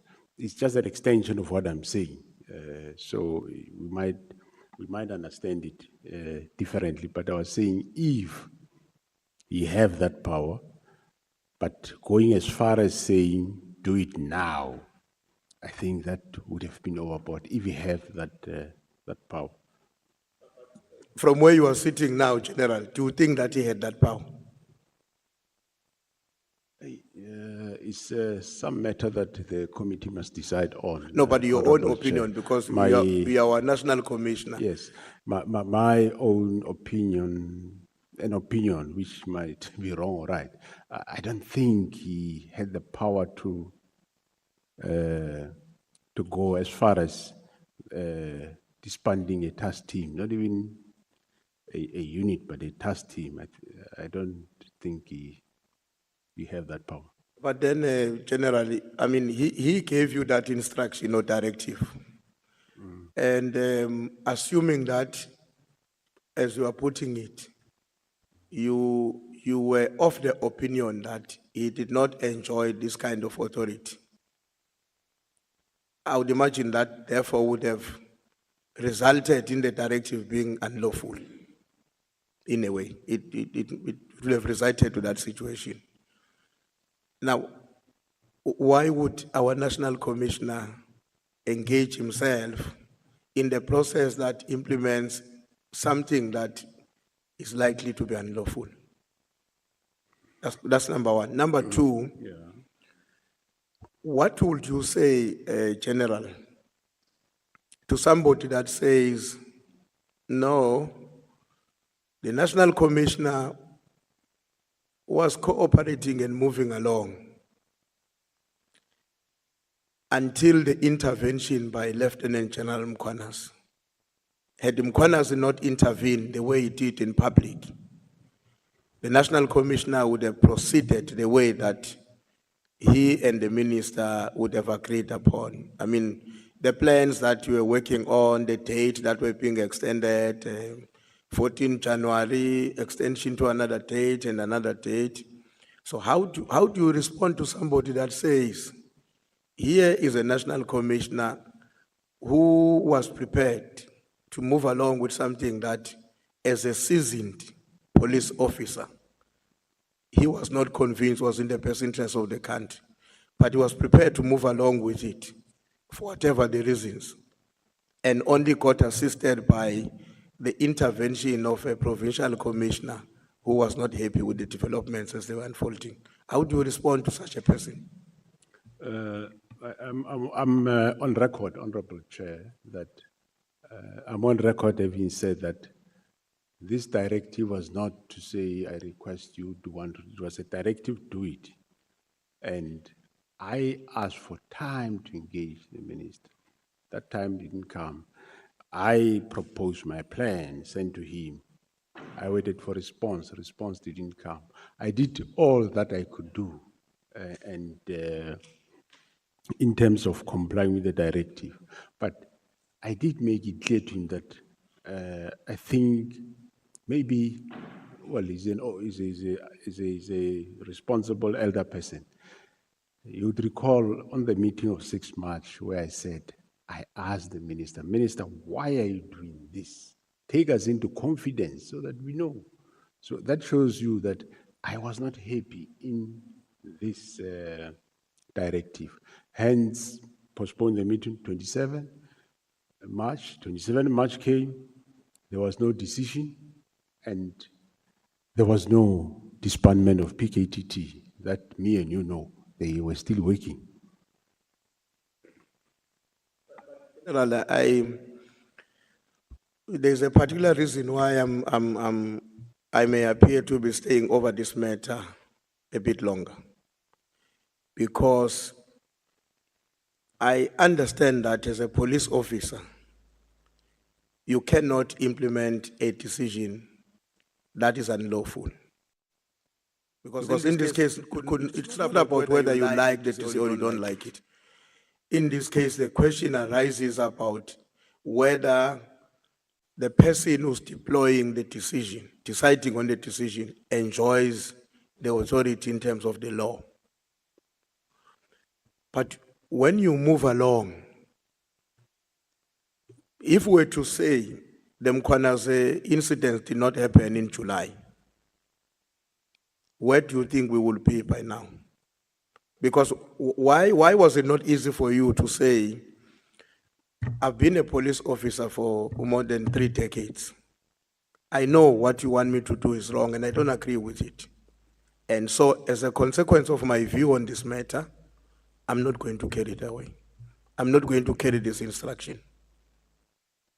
And then the minister will decide. If he says, well, if you can't carry this instruction, I'm going to the employer, your employer, which is the president, and tell him that you are not listening to my directive.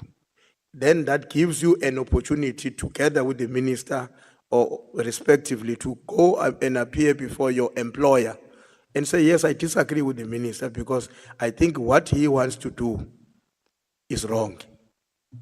Why we did not have that kind of a national commissioner? Well, we do things differently. I might not done it our way, I did my way. And I made it clear to him that I don't know why you do it. If we do it, let's do my way. And he insisted, let's do his way. And the 6 March meeting was a clear indicative way that we have different views on the matter. Then came the meeting of the 27th, still didn't work out. And I did went to the employer to say, employer, there is the problem. I don't agree with this thing. But if ever it has to be done for some reason that I don't know, let it be done this fashion.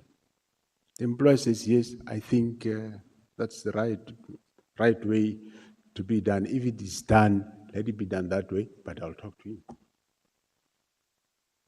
So you were proceeding with the winding down in line with what you had determined. If it happens, it has to be following. That's the approach you had adopted. Yeah, I wouldn't have done it this way. Okay. I explained I think was on record at this forum that his way was the most careless and dangerous way. I wouldn't have proceeded this way. Hence, I pushed that it be done my way. And hence, I never implemented anything until we finalized this matter. So basically, the question I was asking, where we will be now without the July 6, we would have been somewhere towards the advancement of the implementation of that decision, but according to your own way or your own plan. Decision was still going to be implemented, but according to the paces determined by you as a national commission. Well, if he agreed to that, but remember, he wasn't agreeing. The March 27 meeting was the last straw where he said, no, this thing must come to an end and whatever. So, but even after that meeting, the decision was never implemented. So we'll still have behaving PKTT as we have it now. Okay. Or maybe we wouldn't have behaving me in front of you. That's also an option. Yeah, yeah, no, thanks, General. I think I wanted to hear that part, that is either was going to be you remain with the PKTT or you are without General Masemola as a national commissioner. Because my main worry was that I wouldn't want to see a situation where our top cop will be made to do something that, given his own experience and knowledge and conviction, he or she knows it should not be done. But we still move along and get it done on the basis that it was an instruction from the political principal in the context of the Minister of Police. That is the issue that doesn't sit well with me, because then if we were to be faced with that reality in the future, it means that we will never have a national commissioner that stand firmly on the side of the law and the Constitution, even if that places his or her own employment at risk. So that is the issue that I wanted to raise. The other issue I just wanted to check, General Masemola, and maybe somebody might have raised this question. You will tell me if you've dealt with it in a different way. You know, we have had many people appearing before us. Two of them, General Vuma and Hlungwane, who were making a very, very, very concerning statement about what they believe is some kind of a weaponization of the law enforcement agents, and with your name also somehow being implicated. What's your comment on that? Well, I don't even know that Hlungwane.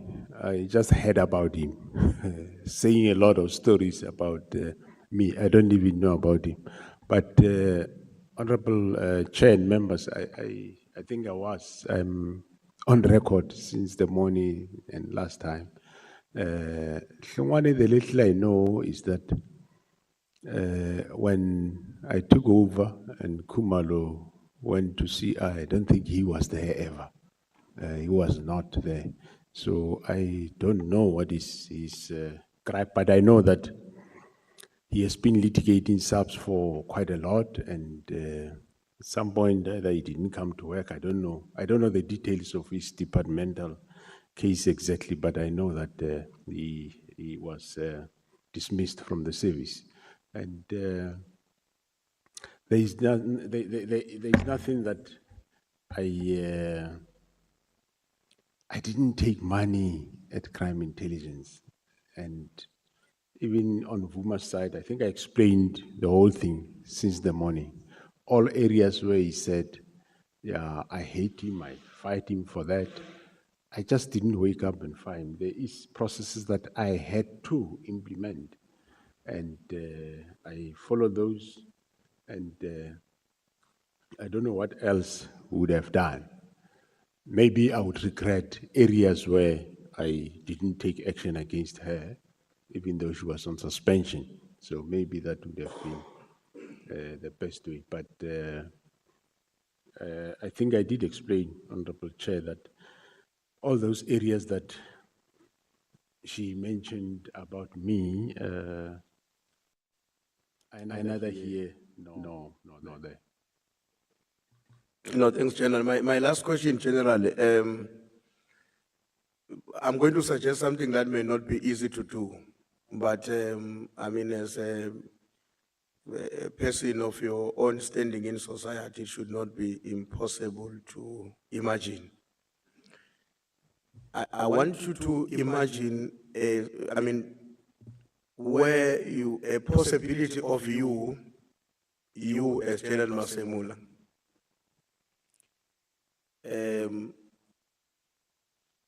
how do I put it? Let me say you take out, you forgive me, I'm going to call your name.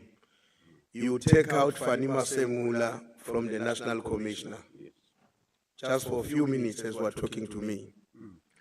And then as Fannie Masemola looks at the National Commissioner, And all that has happened over the past 12 months or more as we've been grappling with this matter.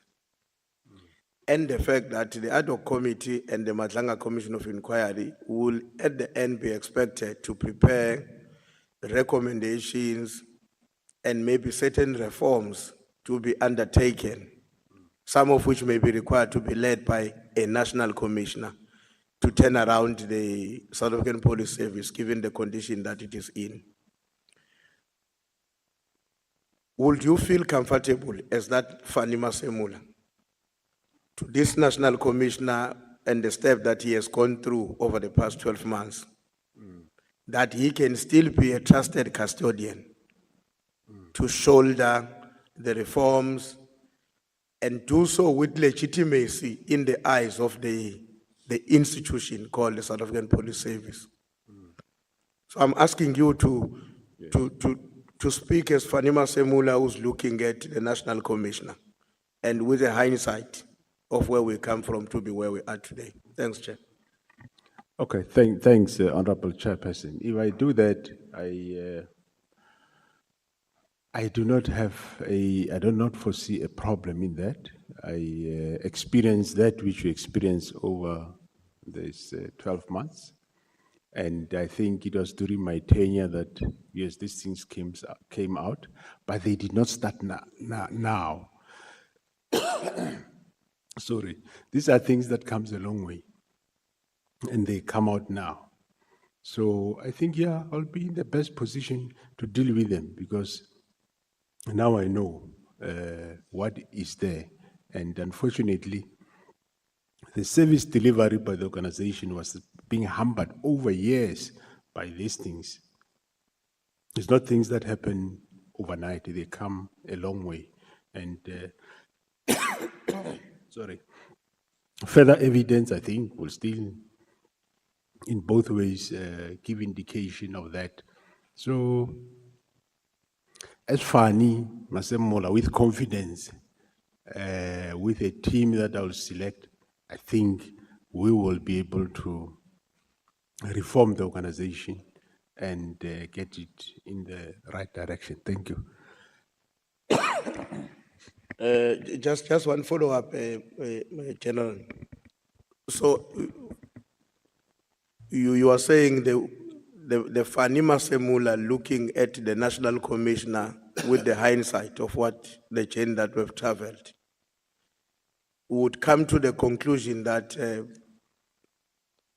his interventions, his leadership, stewardship of the process of reforming the institution will enjoy the required legitimacy across the board in the institution and maybe society. That's the conclusion you are making. Yes, correct. That's the conclusion I'm making. Okay, Honorable Chair. Thanks. Thank you. Thanks, General. Thanks a lot. Thanks, Chair. Honorable Shongwe. It's now 1840. Your time expires at 1910. Sawubona General. Honorable Member. Ngiyaphila kodwa. Ayisiyazama. Sibona nje. Asibonga Mhlonishwa. No. Kunomuntu lapha ku TikTok General ugama lakhe u10111 Sean. Uthi his deputy has a plot, house and renting an armored vehicle for 60,000 a month.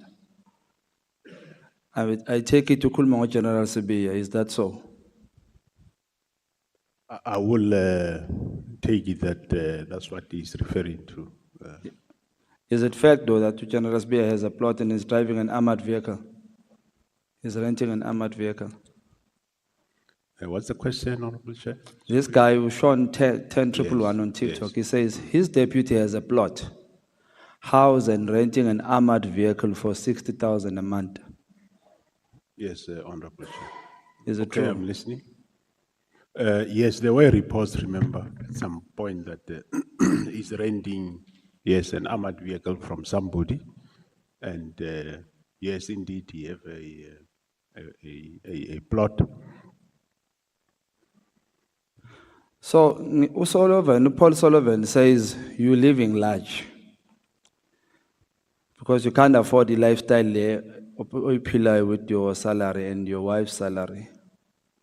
So, Sullivan always finds Usbiya credible.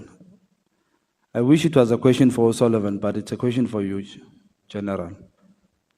Ukuthi, with the salary niyirholayo, do you think uGeneral Sibiya ngayikhona leyo nto leyo? Well, I don't think so because I don't have a plot myself. I would love to have one, but it matters that, well, initially one did take it that, remember, he left the police, he went to Gauteng, and he came back. So one just took it that all the monies that when he resigned or whatever, he have bought that plot. Okay. But hence now, when I'm Nhlonisho, we are doing this lifestyle audit that we're doing. It's going to start by me and my deputies right there at the top, so that it can clearly be seen who's living large beyond the means, and everybody can explain his wealth. Now me, I can explain mine. I'm ready. My banks, you just go there. They will show you how I paid whatever property all the way to now. So I think it will be fair that way. Thank you. Thank you, Chair.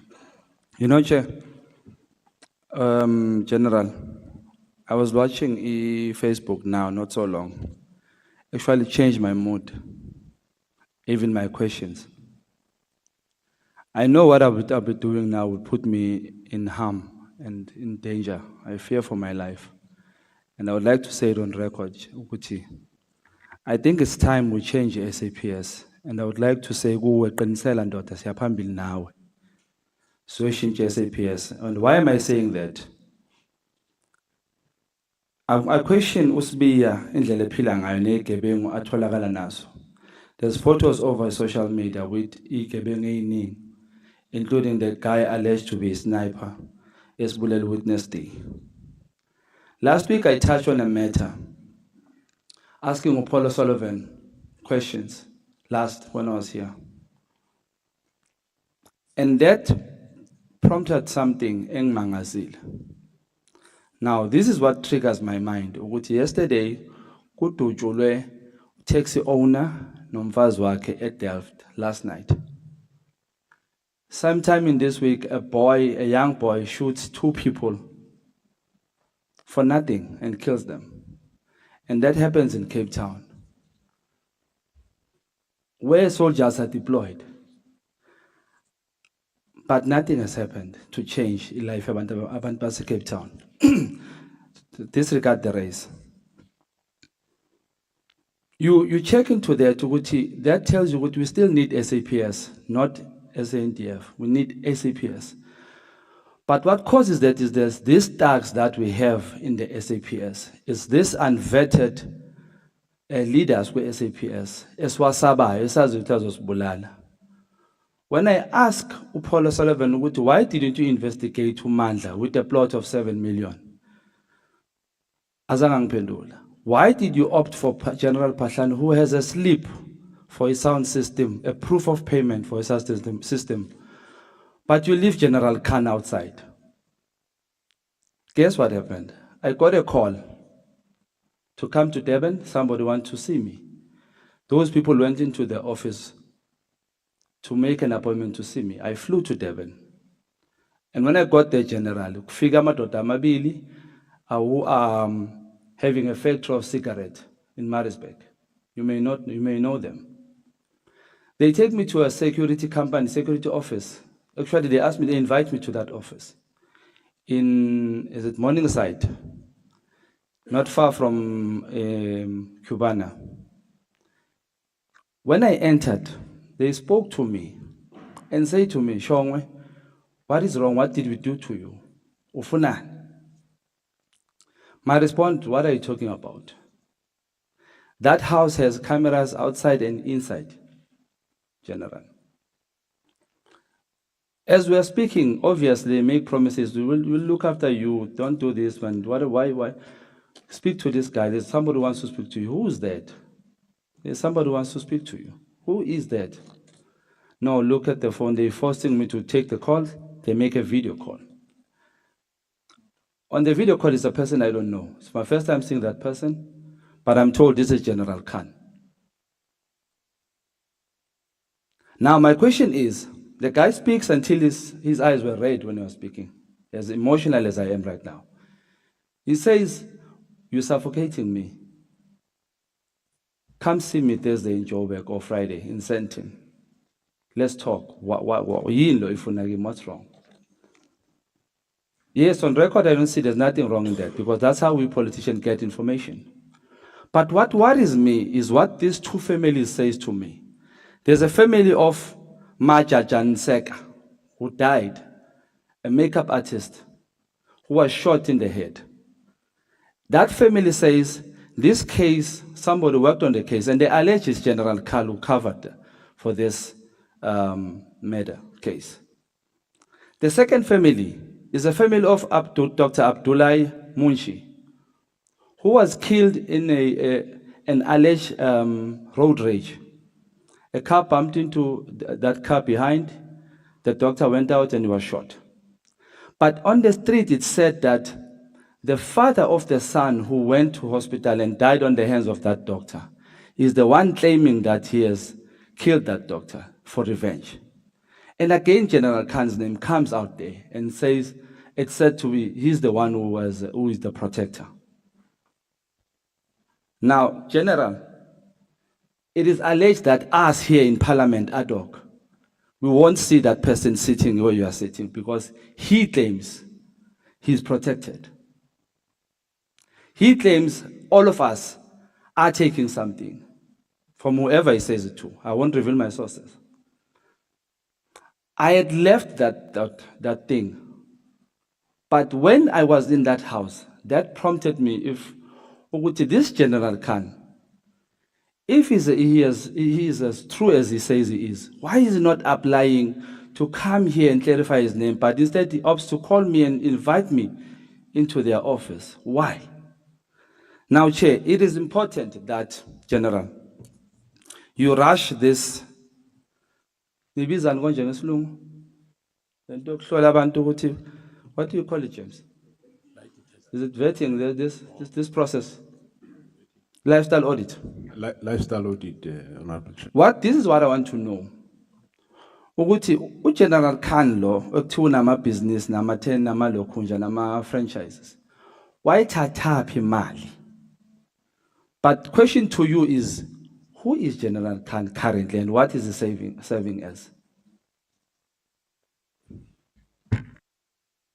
Thanks, Honorable Chair. He's a Major General serving at Crime Intelligence. I think Security Intelligence, I might. How did he join SAPS? Correction. I don't have that offhand.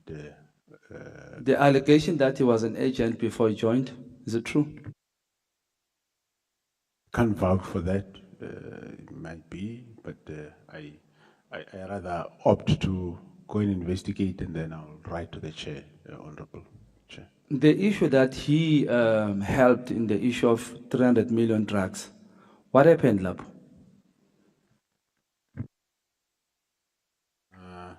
Are you referring to the Johannesburg case, Honorable? Yes. Yeah, remember he went for departmental trial, which was presided over by General Mkwhanazi, and he was acquitted in that matter. But what were the allegations? But currently, I think it was like I can't remember well, but I think it was like he assisted or people to take drugs or something like that.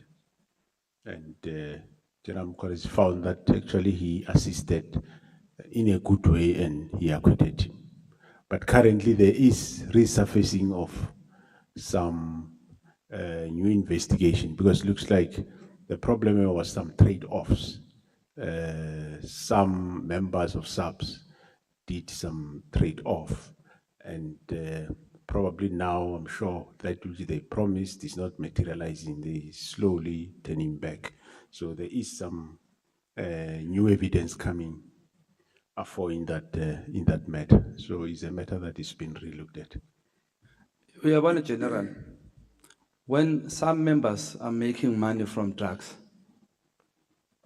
and basically from our township, children, youth, it gives me a problem because you see in the suburbs, especially in Cape Town, criminals know that they can't go there because they are sure that police will catch them soon as the fastest they'll be caught very, very soon. But in township, it takes long for that to happen. So I want us, General, ukuthi lesibindi eninaso nina, nami ngicela ukusithwala namhlanje.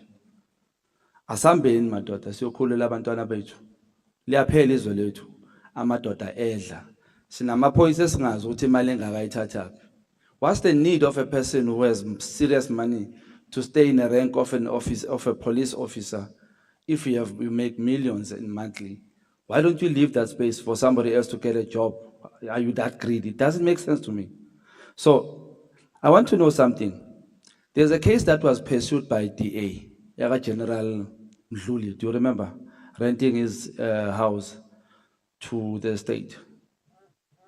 Okay, DA members will remember that. Do you remember that case? Do you know about it? Yeah. Can you say something about it? I was in that space at some point and I was chased away, so I lost the track.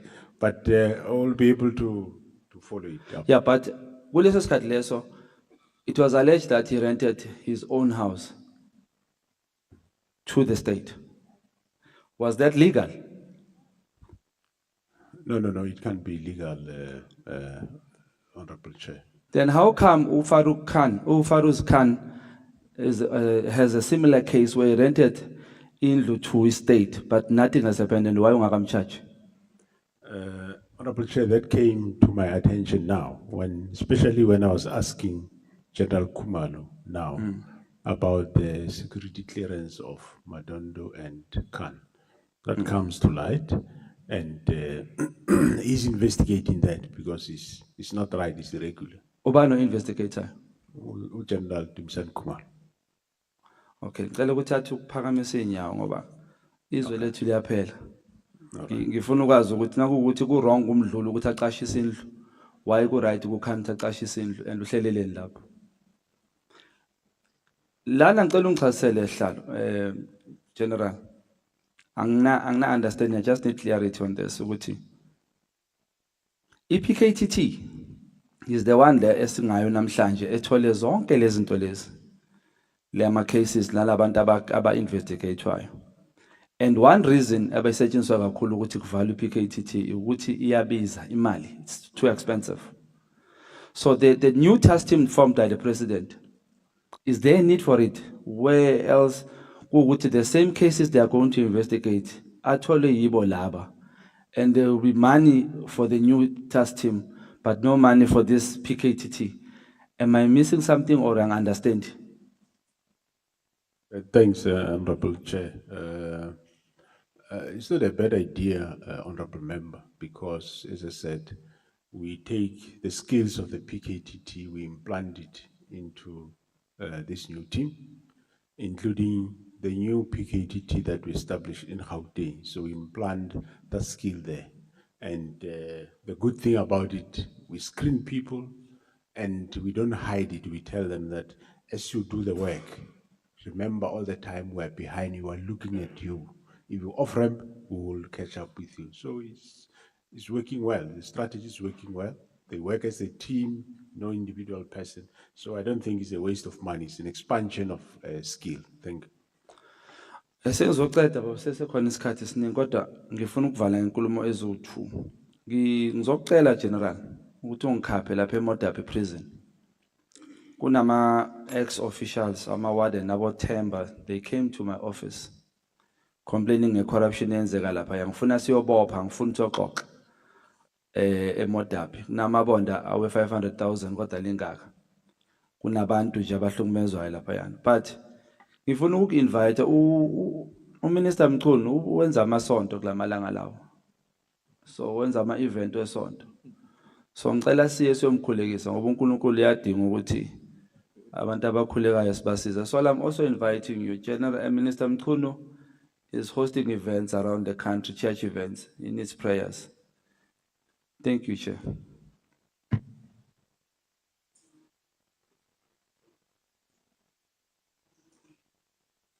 Sorry, Chair, I'm used to 15 minutes.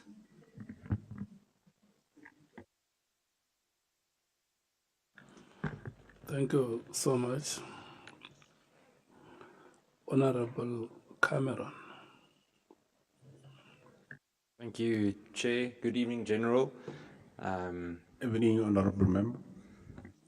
General, thank you for having, for spending another day with us. General, I'm going to start on a bit of a different note. Over the past 2 weeks, I've started posting every day about SAPS members that own taxis or that are involved in the taxi industry. Now, I received many calls from inside SAPS, stop posting this. And my argument back was that you've known about it, not you personally. The SAPS members have known about it in the Western Cape specifically for over 20 months, and they did nothing. In fact, while I'm sitting here tonight, I got a message about an anti-gang unit member in Cape Town that a sergeant who is involved in the taxi industry and in the towing industry. Now the reason I mention this is over a 20-month period, we haven't seen action on this. One of the reasons that I've heard is that they would like to see, an entire list built up before they act. But I mean, in 20 months' time, especially with the current spate of gang violence, taxi violence and gang violence, makes it difficult to then see how it could be effectively policed. I'll send a list. I've actually already sent you a letter while we were sitting here today, so another letter. But you'll receive that with an entire list of those members. Now, the reason I start with this, General, is that Lieutenant General Fannie is one of the people that we've been speaking about a lot during this committee. And I asked this to the Acting Minister of Police, Minister Kachalia as well. And I'm going to ask you tonight, why has he not been suspended yet? Why has he not been criminally charged yet? General Fannie is one of the main access routes for Mr. Kat Matlala to have gotten into the SAPS. The irony is, I don't know if the honourable members saw it on Facebook, the day after he'd appeared before this committee, he posted on Facebook and said he will not be the fall guy. Apart from thinking it's extremely arrogant, I thought that someone that has been investigated by the SIU for alleged corruption while still working in Treasury was still appointed as the head of supply chain in the police and is still comfortably in his position. So that leads me to my first question. In terms of Mr. General Fannie, do you agree that he was centrally placed in the supply chain environment, and what role, according to you, did he play in the Medicare 24 procurement process? Thanks, Honorable Chair and members. The taxi matter, I heard about it, and we will action it. The same team, my team that is working Eastern Cape, I think they'll come and spend time here, deal with the taxi issues, including our own members. I think that will assist. On General Fannie, Honorable Member, the current forensic investigation, I'm sure it will assist us, because the other processes, we were able to identify some of the members that were involved. We put them now on suspension. They are being trialed, but I'm sure the forensic investigation will indicate, because it will tell you that, I think you will, at some point he told you that the process happened somewhere there and is right at the end. Hence, I threw now, or I instituted this property audit before they even can finalize the process. So that matter between us and Treasury, it has been a to and fro. I won't say they send him, but it has been to and fro in terms of who should be disciplining. But as we speak now, we've opened an investigation in terms of disciplinary regulations, and it is on the go. I want to understand what role did General Fannie specifically play in allowing Medicare 24 to come into SAPS? He was a chairperson of the bid adjudication committee. There is a bid specification, bid evaluation, BEC. Yeah. Adjudication, Yeah, eventually then the BAC. So if we read those reports, there is a problem somewhere amongst the members of the bid evaluation. They are pointing that some, not all, some were just there, but they might not have seen whatever wrong is there, but some knew. Okay. And those that knew, we have already dealing with them. But in order to be clear to deal with the entire process, this forensic audit will assist us, but already the investigation is on currently as we speak. And General, in terms of General Fannie, how do we justify him remaining in his position? I mean, if the people below him, some of them below him have been suspended, etc., possibly criminal proceedings have started, why do we allow a key access point to remain the same, especially with the links to Mr. Nhlanhla? Well, let's say if you would like to want to finger, it's not only him, it's the whole BAC, which there are about 4 or 5. So that investigation, but for now, the investigation is on him, but one will also look at the others once there's a clear direction in terms of pointing of fingers. Apologies for interrupting you, General. Have the other people part of the BAC been suspended? No. Not? Including him. It is the body below. Okay. The bid evaluation. You see, I really struggle with this, General, because what I asked General Fannie as well is that apart from other parts of due diligence that needed to be done, for goodness sake, someone like General Fannie in a position that he's in should know when he's dealing with a criminal and when not. It can simply not be that slips through. Now, we asked a lot of these questions in October of 2025. It's now almost, just after mid-March, and we haven't seen any movement. And I heard about the forensic investigation, but from my exposure to forensic investigations, they don't necessarily need to take that long. Now, I asked this same question, quite similar, to General Fannie regarding the failed Medicare 24 procurement process, the flawed process that was allowed to proceed, and the lack of proper due diligence. In light of those answers, I want to continue with 1 or 2 more on the said topic. When Lieutenant General Fannie was questioned on this matter, there were specific shortcomings in the procurement process. I mean, we've seen a lot of the shortcomings. It's been presented before. Weren't those shortcomings enough to suspend and investigate the entire adjudication committee? Currently, Honorable Chair, there is this problem that most of the work is done at the evaluation committee, and what is done on the upper level, based on what advice of my risk officer, is that you might suspend and you might end up reinstating, but the best rather, let's see who played which role, which will be now the forensic investigation that will indicate. So instead of one rushing, rather, I think they just say is if a month left, then one will take it from there.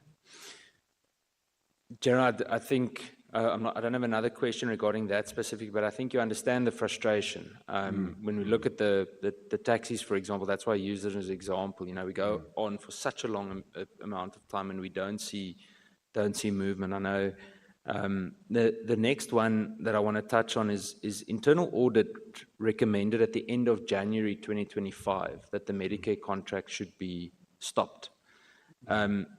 Now, between then and I think another 3 months, another 30 million rand was paid. How does this meet with a process where we take taxpayers' money seriously, where we just continue to pay? Can you speak to us on that? Yeah, after receiving that report, we engaged the report, and I said we gonna act on it. There was a meeting with the auditors and legal services, and eventually the advice was, this is a preliminary report. What about if you take action now, then the final report comes different? Then we had to wait for the final report. Eventually, after final report, we engage again risk officers and the legal services. And then we came to a decision that we terminate. But General, how can we go about the relevant officers that continued with processing the payments to Medicare 24? Now, I want to go as far as saying they should pay back the money from their own pockets, because now it's 30 million rands down the drain. I think after tonight's examples by the Honourable Shongwe, Honourable James, etc., imagine that 30 million being pushed into an anti-gang unit, for example. It's a very simple comparison that I'm making. When exactly did you receive the recommendation that that Medicare contract should be stopped? It was somewhere, I think, must be beginning April or, yeah, somewhere there. Now, who else in senior management was informed that the Medicare 24 contract should be halted? Well, obviously, I'm sure the head of supply chain would have been informed, and the head of support services should have knowledge of that, and form part of that meeting. General, I want to just shift slightly sideways to Mr. Kat Nhlanhla. You, prior to these hearings, just to, again for the record, had you ever met with Mr. Nhlanhla? No. Not. And that includes obviously socially, privately. Yeah, no. At your office, etc. But what I'm saying is, when it comes to photos, I don't know. Many people take photos with me. I don't know them. So, but me meeting him, I've never at any given time. Fair enough. Yes. And then I want to move on slightly. I might come back to Mr. Nhlanhla again later. When we move to the issue of senior ranks, and I want to again come to the complacency issue regarding discipline. There's serious concerns that we've raised, one of them being, you know, I've been speaking on it before, but as a committee, we raised the issue at the police committee of Lieutenant General Mboto. And I know he's at the DPCI, but for that matter, I can reference the sons of Richard Mdluli. Honourable Shongwe mentioned Richard Mdluli. Now, last year, already former Minister Mkhunu acknowledged, he then said there would also be an audit of family members, etc., in the crime intelligence environment. And I have it on good authority that even up until today, Richard Mdluli's son or /sons is still operating in the crime intelligence environment. How do we resolve this? Because I honestly, General, we've mentioned this in the Portfolio Committee. I've asked questions in Parliament. Several members in the Portfolio Committee sitting on this committee have also asked the same questions. How do we get resolved? Please advise me. Well, the first resolving of the matter is firstly to transfer those people out of crime intelligence, deal with them wherever they are, if there is any misconduct in how they got into the organization, which that can be done now, because remember I said it did indicate that there is this transformation strategy with myself and the acting minister are implementing around crime intelligence, which he wants that we implement by 1st of the new financial year, which is 1st April.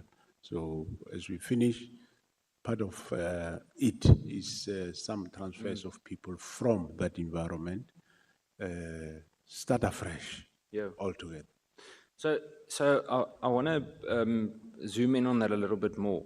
You'd remember the story with General Mboto when he was still a SAPS member, before he went to the DPCI.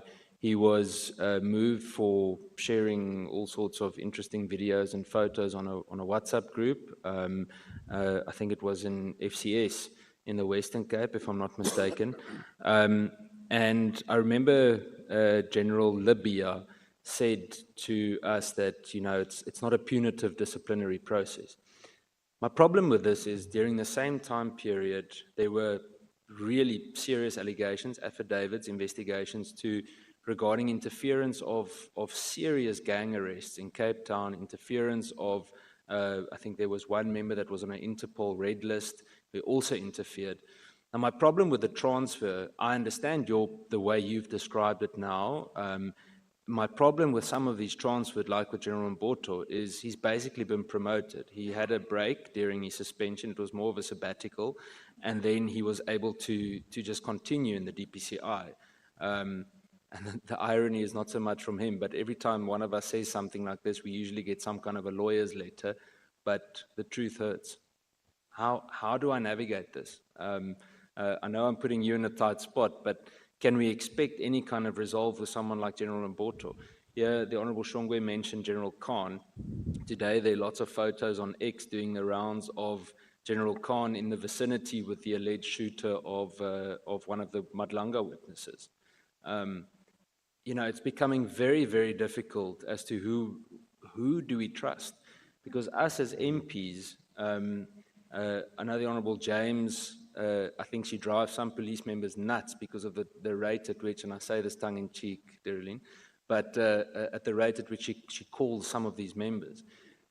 But General, humor us. How do we navigate this? I honestly don't know. I mean, General Mboto, we've been speaking about it a lot. General Khan, the amount of times that General Khan has come up in this committee alone, him and General Moodley, and they're still comfortably in SAPS. And respectfully, there's no ways that any general can drive Ferraris, Lamborghinis, and all of these sorts of things on a major general salary. It's physically impossible. Yeah, thanks, Honorable Member, Honorable Chair. Those that, of course, I'm responsible for, I will make sure that as we implement this transformation with the Minister, we take care of them. General Mboto, in terms of discipline, is a bit distance away from me in terms of the law that you know. I can't venture into that environment. Sometimes also get frustrated, but I will raise it with the Minister, and I'm sure either me or him will give yourself feedback. Thank you. Thank you, General. I think, Chair, if you permit us, I will write a list of these things, and possibly through the committee, we can send a formal request. General, are you comfortable with authorizing an independent audit of crime intelligence appointments between 2010 and 2025? 2010 and 2025. I'll tell you why, rather. The independent audit, the idea is that we can get, even if it's a body like SIU, I think I trust the way SIU operates, specifically with a focus on nepotism, irregular promotions, and most of all, integrity vetting. Can we do that? Okay, with those. Yeah, no, I'll check with my legal, I'm sure. It's something that I will come back to you with. Okay, I'll add that. General, in terms of the I'm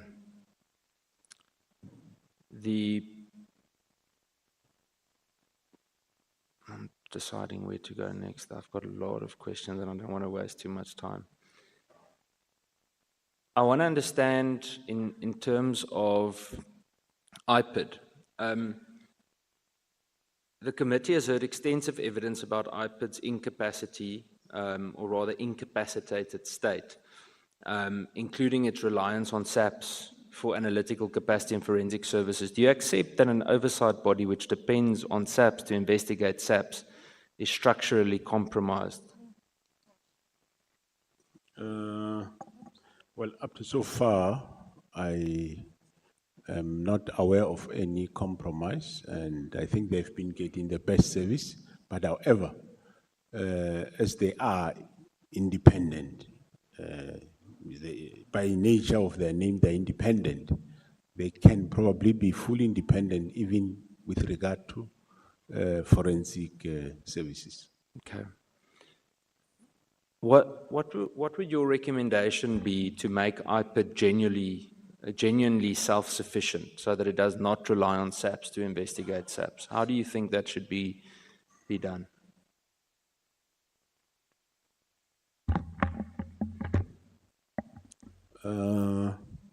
Yeah, I would, it's quite a difficult one. I would say maybe they have a separate forensic capability, which they will be assisting of them, standing independently. So I think possibly that's the way to go, Chair. Okay. Because using private forensics might just pose a challenge for when you go for court purposes. But they can start something independently. Okay. General, something just came to mind. I'm thinking now about the matter regarding General Shabiri and all the noise we've seen around the Madlanga Commission with General Shabiri. Now, from what I understand, there's been movement from the police in KZN, if I'm not mistaken.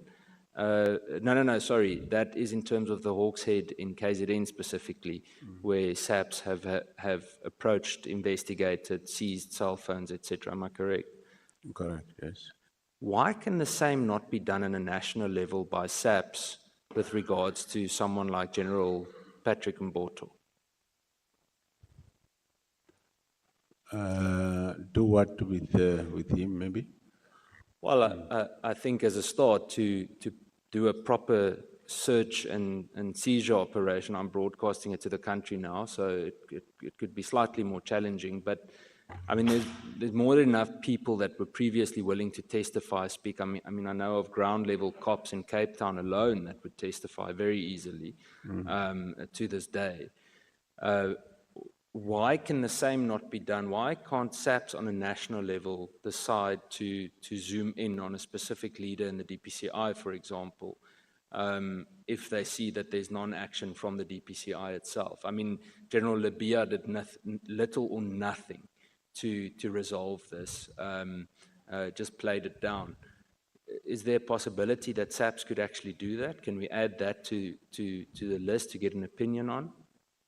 Well, in terms of if there is any criminal allegation, yes, we can investigate, but misconduct is a no. It's the national head that must deal with matters of misconduct of DPCI. But if there is allegation of criminal, we can investigate. Okay. General, I've just got 2 or 3 more questions. There's one specific one, also with regards to General Fannie. It was a contract that I could find out. I tried to look it up as well, of 70 million rand that was given to a company called Beyond Forensics without going out on tender. Do you know anything about this? Is that another thing we need to flag for further investigation? Beyond forensics, you say?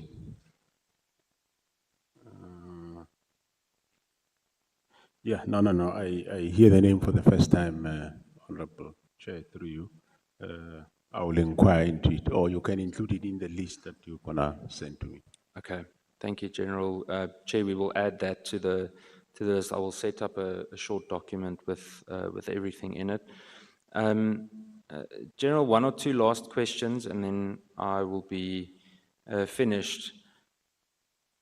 I just want to confirm for the record, no further payments have been made to Medicare 24 after the contract was stopped, after that initially, that last 30 million rand. As far as I know, not Honorable Chair through you, but however, take note if there is a service that they provided previously which was not invoiced by law, we supposed to pay that. But as far as I know, not, and I'll go and further inquire further. Okay. I want to ask you, the Sunday of the press briefing by General Mkwhanazi, about I can't remember exactly, the Wednesday or the Thursday before, there were rumors doing the round of a warrant of arrest for General Mkwhanazi, yourself, I think General Khumalo was also on there. Do you know about this? I know there was also, you'd remember we spoke about it in the previous time that you joined us here. We spoke about one of the news articles. I remember the one that said you were crying in your office or something like that. Now, the short time that I've known you, General, you don't strike me as a crying man. So this isn't to cast doubt on you, but did you know about those rumors at that stage? And do you have more information on that? No, I didn't have any other information except those rumors that we have seen. And when they say I was crying in Pretoria, I was here in Cape Town. Yeah, I remember. Yes. So, in fact, we saw you in Mitchell's Plain on the day on one of those days with the minister. Yeah. Yes. General, one last question, and Chair, then I'll finish. You previously spoke to us and you said there is a cartel, or there are cartels within SAPS, specific members that, especially from a CI point of view, have infiltrated and aim to tarnish the names of certain senior members. I mean, you've previously spoken about it, about WhatsApp messages. We spoke about information peddlers before. There's a whole list of things. Have you since then determined, if you're able to share on this platform, who those individuals are? I mean, we've been flooded by information over the last, let's say the last year almost, after all of this has started. Have you got any indication why? And then I think to add on, I want to reiterate what the image looks like from the outside. So in theory, or the theory with this whole conflict, there was also a rumor, a theory doing the rounds that General Sabia would become the National Commissioner when you were arrested. General Khan would become either Divisional Commissioner or Deputy National Commissioner, but would essentially have control over crime intelligence. Minister Mchunu would be in line for his political career and campaign forward, whatever that entailed. That's the reason for asking this. This is the reason for the factional discussions that we've been having. The image that was created is that there's the Sabia group and there's the Masemola group on the one side. Can you speak to us on that in closing? Have you identified who some of these people are that have been out to tarnish names? Thanks, Honorable Chair. Yeah, through identification of those people, some of them has been dealt with. They are no more in the service, but there are still those that are left, which we are embarking on processes of cleaning up. We'll, of course, during the cleanup of the crime intelligence, we'll also deal with that. And yeah, those rumors, I also had them. Those rumors, they'll come out maybe at Nhlanhla Commission. I don't know, but yes, one did hear of those rumors, and they only ended up in that fashion. the way they were. So I can't say more, except that, yes, in terms of rotten potatoes, they are there. And the objective of all these noises is that shift the people so that we can be in charge and continue with the damage that they want to cause to the environment. Chair, I see I have 3 minutes left, so I'm going to make use of the 3 minutes. General, if you could do one thing to really, I'm going to say it, but it's Chair, bear with me. But I almost wanted to say to kick them in the arses, but to chase away the bad and the criminal elements in SAPS overnight. First of all, where would you start, and how would you do it? How do you think we should clean up? We're asking you as the National Commissioner, how do we clean up SAPS? Well, first, I would say I will start there, where crime intelligence from there move over to the other divisions. One of the things, the quickest way is to approach people to leave the organization. Because if you start opening cases, chasing, it becomes sometimes a long chase, or you can get the person out, and there's arbitrations and courts, and some end up coming back. It's just to identify people, ask them to leave, in terms of to say, well, I'm restructuring, we're reorganizing, so can you, some of those just give way, and you screen other people. Nobody's born on the job.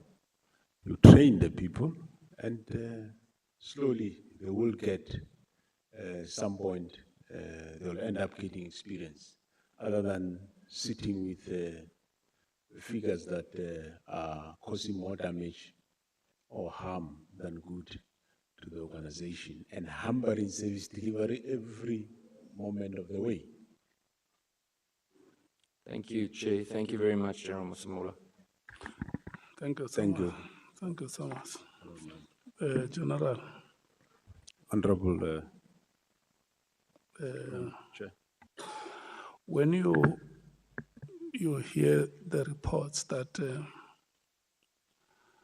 somebody was compiling dockets and then presenting them to your police officers to sign them, some of these things might not have happened during your leadership of the SAPS. What has been your reaction to that? Yeah, thanks, Honorable Chair. It is wrong. You can't compile a docket and take it to a police station. You go to a police station to make a report, and the police will assess whether what you are saying have got elements of crime, and they will then open a case. That is totally wrong.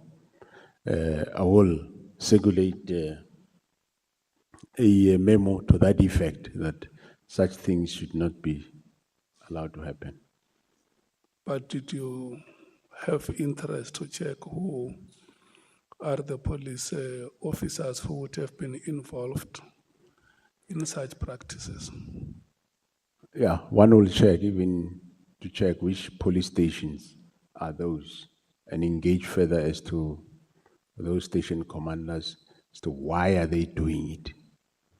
And if there is wrongdoing, take steps with on those people. And then Mr. O'Sullivan, when he was here, he said he previously paid for the trip of one of your police officers to Europe. Have you heard about that statement or that testimony? No, it never come to my attention, Honorable Chair. We have a lot of things to do, but that one. He mentioned the name of Brigadier Gininda, that he went with him to Europe, and Mr. O'Sullivan was the one who was paying the expenses for that trip. Okay. Now, we'll inquire into that, Chair. We always pay for our own members if they are going on an official trip. Yeah, it was said by Mr. O'Sullivan here that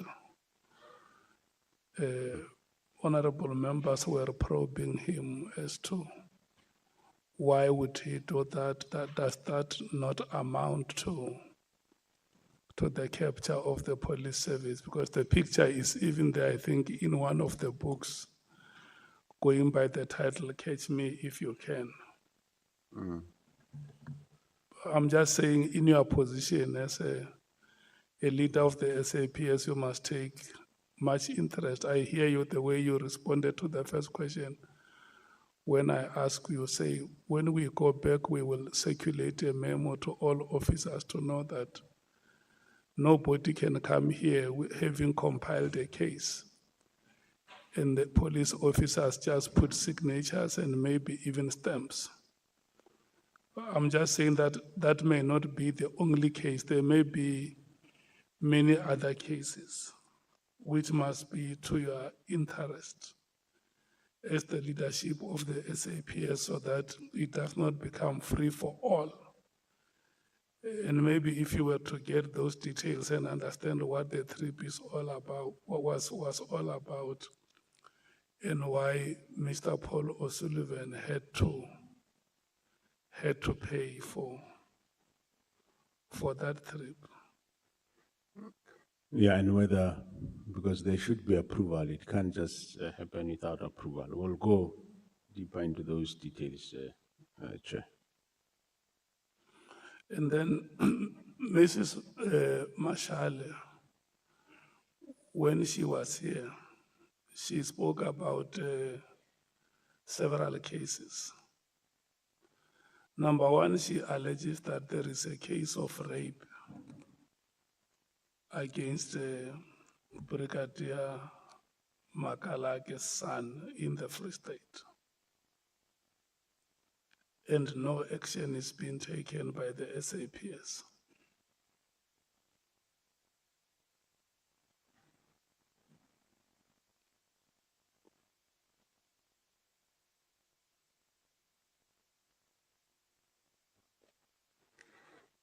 It will be investigated, Chair, and we'll see exactly what happened there. You have written it down. Yeah, no, I did write. Number two, she says that there is a potential witness who claims to have been involved in the murder or the murders of the case in Friede, if you know the Friede farm story. Oh yeah, the dairy farm. Yeah, in the Free State. And that witness is prepared to cooperate with the police and give them details of what would have happened to the victims. And that witness is not being given that opportunity, but furthermore, is also incarcerated unlawfully because he has not been charged for these murders. Yeah, I think she might have said the person is in Kronstadt or elsewhere. And sometimes the person may be moved around from one prison to another.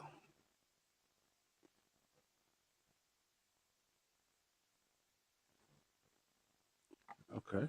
And then there is a case of, I can't remember if it's a general, one general from the Northwest in Stilfontein. General, is it Mbatu? Who was suspended, yes, General Mbatu, who was suspended from the SAPS since 1991. No, he's a sergeant or warrant officer, Mbatu, Honorable Chair. Yeah. I know about the case. You know about the case? Yeah. Is it still ongoing? No, there's no case. It was finalized. He was arrested many years ago Yes. for possession of some gold or diamonds. The detail is that he was arrested at Stilfontein, and then he was suspended since that time in 1991, and the case is still unresolved. No, the case was resolved, Honorable Chair, but we'll report it to you so that with all the details. As far as I remember, he was arrested. The then Police Act was saying if you get arrested, I think without option of a fine, you are automatically dismissed from the service. So that section applied to him. And then later he was released, finished his sentence. But what is strange enough, his records of prison are nowhere to be found. And somehow his records at SAPS headquarters about this specific matter also can be found. But people know exactly what happened. Yes. But we will send a report to that effect.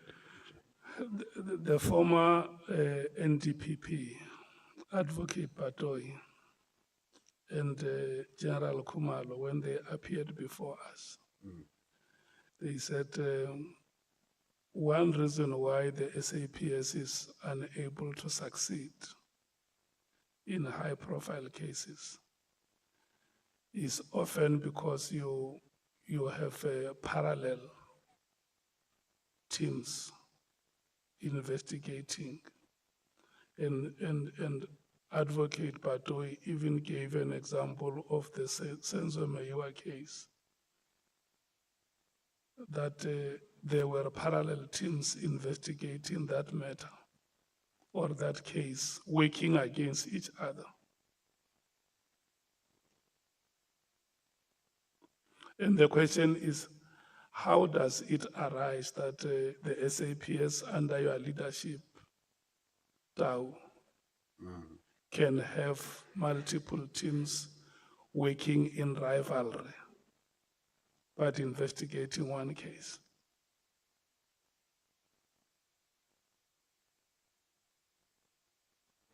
Thanks, Chair. Well, that matter, I think, is more matter of Meyiwa. It was during my time as the previous National Commission.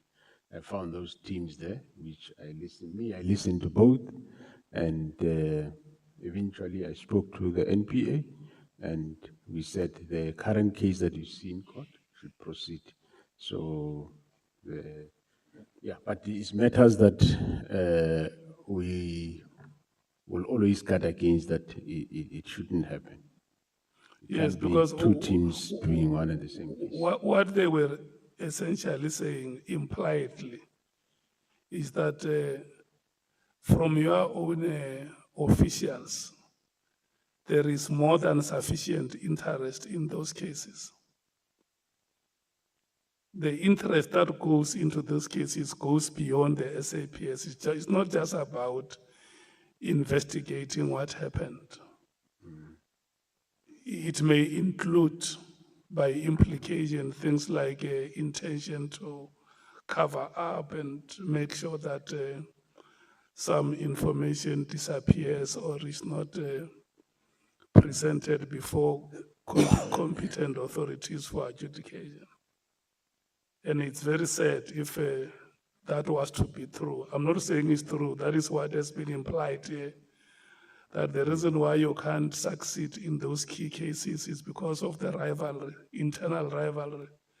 Once a case is opened, there will be so many hands and there will be so many bodies around that case. Yeah, no, thanks, Chair. Currently, as far as my knowledge is concerned, we don't have that, but I know in the Meyiwa case, there was such, and it has since stopped. There is no more. It's only one team. But in other areas, we will cut against that. Yeah, but because the Senzo Meyiwa case, because it's a case of national interest, Have you checked if indeed there was that misconduct on the part of the SAPS, which would have contaminated the case? People who are not supposed to be there, they involve themselves there. Would you have checked that? Thanks, Honorable Chair. No, I didn't. It's a very old case. It's running at court now. The scene was an old scene. A lot of national commissioners passed around that. So definitely give me the opportunity. I'll go and reflect on the matter and check exactly whoever went there, what role they played. I don't think that was ever investigated. Yeah, because remember, one of our pillars is to check if there is corruption within the SAPS, and if there are people who will involve themselves in cases to make sure that prosecution does not succeed. That amounts to corrupt activities. And then General Kumalo, when he was here, he said to us that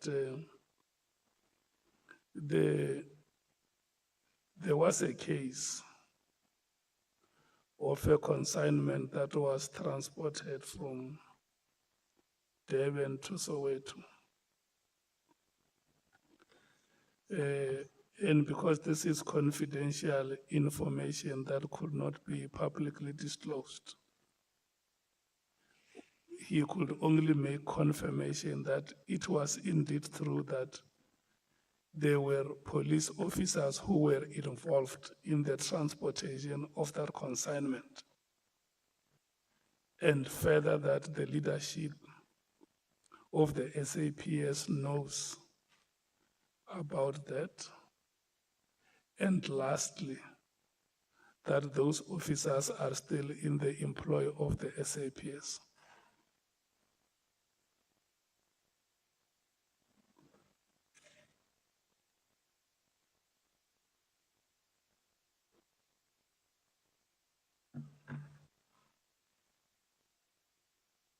Thanks, Honorable Chair.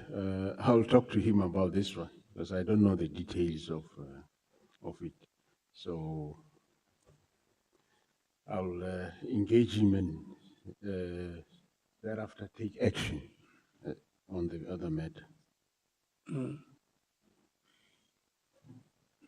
And then the other case is the case that Honorable James asked you about, the three officers who were here, Malachi, Ramalepe, and Ramolobe,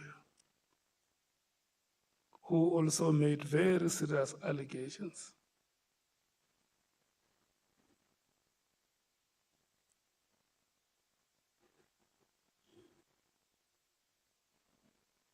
Yeah, thanks. On that one, Chair, I think I did indicate that I got feedback from the people who were investigating the matter last week, Thursday, and I've tasked them to go and do certain matters, certain implementation. Some of the matters of the complaints were resolved. Some implementations were done, but there are those matters that we can't, up to so far, the team couldn't trace whether was the rectification, yes or no. So I says, no, go and do it. If there is a need to rectify, you do it. That is the team of the inspectorate. But what I said is, I have not yet given these three. I haven't met them. I haven't given them feedback. I will see them this week or next week to give them a progress report. That matter is not finalized because we are going to trace some of those that in the reports, there's been many investigations. In the report, there are those that are finalized, but there are those that we can't see whether they are finalized or not. So that progress will be attended. And the case of the disappearance of Mr. Jerry Bushoka. Yes, Honorable Chair. Where is it?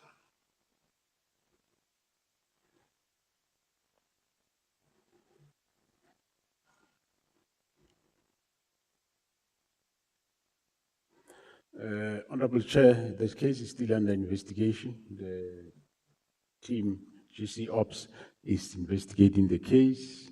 There has been some leads at some point, and they didn't come right, but we have an indication where he might be, so, and that is being investigated.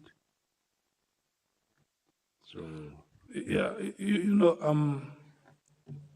I'm listing all this. These matters have been presented before us, and you might have heard honorable members also raised some more. I'm listing them because this is the last time you are appearing before us in this ad hoc committee.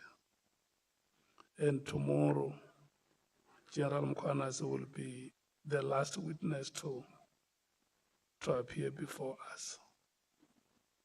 And when these matters were raised, they generated a lot of public, but not only public interest, but also raised questions about the SAPS. okay, sure. And maybe what we can do, because what is important here ultimately is that we should restore public confidence Correct. in the SAPS, that it can take their matters serious, but also ourselves as Parliament, who are obligated by law to demand accountability from yourselves, including other matters that Honorable Cameron would have raised. He said he's going to submit more. I think where you are sitting, it will be advisable for you to say to us, maybe before the lifespan of this committee comes to an end, I have taken down all the issues that all the cases that you have raised. And then we will respond to you in writing and give you an update on where we are on these matters. If there are issues, we have always been very guarded. Even in our terms of reference, we have said any information that is protected by law, if it has to be given to the committee, that will be done in compliance with the law that is in place. Stay in our terms of reference. If there is any evidence that you think, if you give us, may compromise or jeopardize your investigations, you can always find a way to explain, to say, this case, this is where we are. We may not be able to divulge the rest of the details because we think the case may be jeopardized. But what is very important is we're raising this so that even beyond the lifespan of this ad hoc committee, the relevant portfolio committee of police must continue to get updates on these matters, on how they are being dealt with.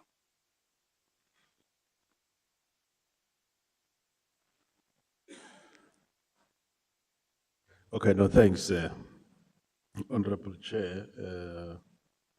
I think one will do, as you say, we'll go and do follow-ups on progress on each matter, and will then be able to send this committee, maybe still there, or the police committee, the progress in terms of where we are on each matter. That will be that will be in order, Chair. We will be accounting. Thank you. Let me ask you this last question. You know, before the ad hoc committee was established and before the Nhlanhla Commission was appointed, we did not hear the testimonies that we are hearing now. about your subordinates. And for sure you can agree with me that some of the details when they come out are very chilling. When you watch on television, you see us sitting here with a witness or at the commission, the witness making confessions or being unable to respond to questions. Has it not occurred to you previously that some of this information happened to drop in your ears? That there may be a commander or what, General Khanyan somewhere doing XYZ, which is illegal. Or the whispers, if you go to a funeral at Fannie Masemola in Limpopo, and one of the mourners just grab you by the hand and goes aside and say, General Masemola, there are many things which are happening. We think you must know about them. Haven't you heard whispers about these wrong practices prior to the advent of the Ad Hoc committee or the Matanga Commission? Thanks, Honorable Chairperson. Some of them, yes, one did hear about them. And I initiated the investigation. Most matters, the reason why they ended up being members moving from KwaZulu-Natal to come to Gauteng to do investigations. There is quite a list of investigations that those members were coming to do. And it is for that very reason that you see the success that we have end up now having people behind bars, that people that would have regarded themselves as untouchable. So yes, we do that. And where there is, we pick up something, let's say within our own, actions do get taken. The fact that they were reported here is not to say some of them were never into our focus. They were under investigation. That's why I supported the team. I am the one that approved that, yes, that for objectivity, let scared people from KZN come to Gauteng to come and investigate certain matters that seems to be a problem around Gauteng. So I'm saying that these allegations are about some of your senior officials that you were probably seeing them or meeting with them every day or even sharing entrance and exit doors at work.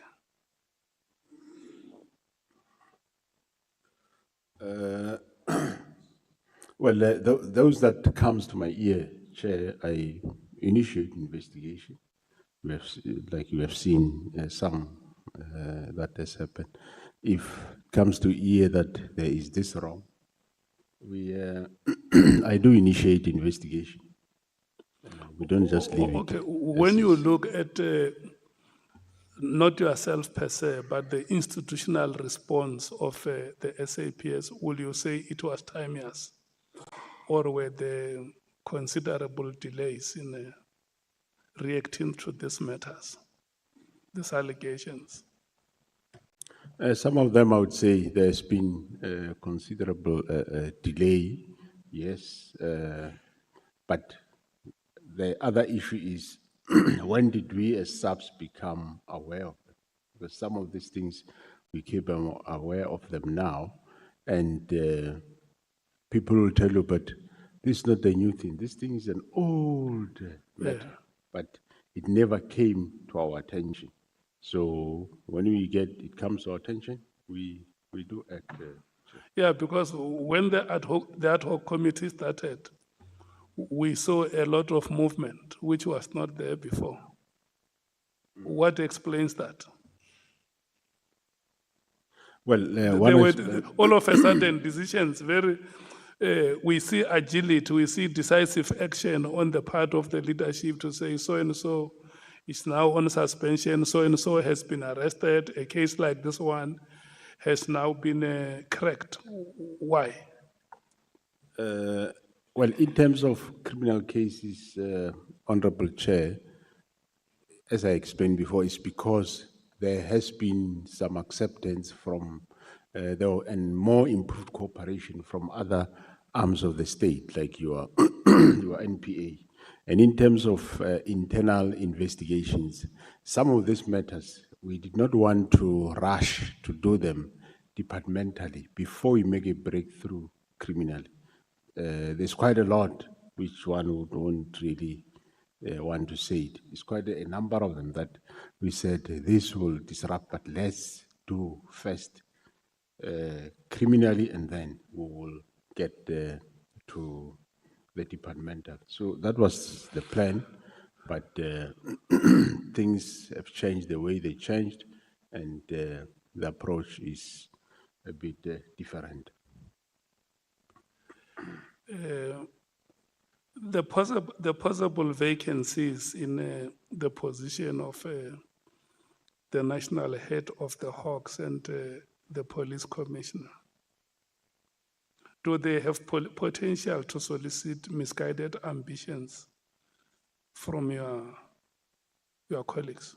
If somebody had to know that Masemola will be leaving in the next 6 months or in the next 2 years, or General Levia is leaving now, such opportunities,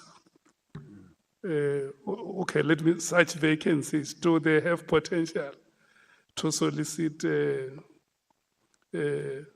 uncontrollable ambitions? They do, Honorable Chair. They go out, they lobby, they do all sorts of things. And we may end up having wrong people in those positions if there is no due diligence and careful consideration. Yeah, if there is no careful consideration, yes, you will end up with wrong people, or you will end up with cartel. Yes, it's possible.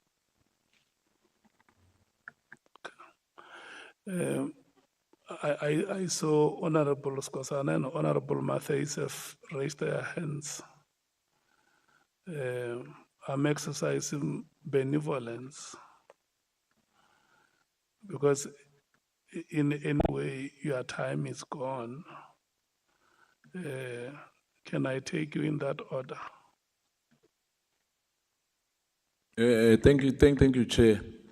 I guess one has forgotten to, I know perhaps this does not belong here. I just want to make a disclaimer, Chair, and to General Masemola. You know, there's an issue about izingwenyama or kumgani. They feel that obviously they think that the police perhaps are the one who are responsible for their safety. They've asked us to ask the general, hence I'm making a disclaimer that perhaps as lawmakers, you might refer it back to us, that there's only one Kumgani which is well looked after. Because in all the provinces, kunenkumgani, kunamakhosi, kunengwenyama, so to speak, not necessarily makhosi, ingwenyama zalawo ma area. So what they've seen, they say, but we must ask the general. I said, well, perhaps it's a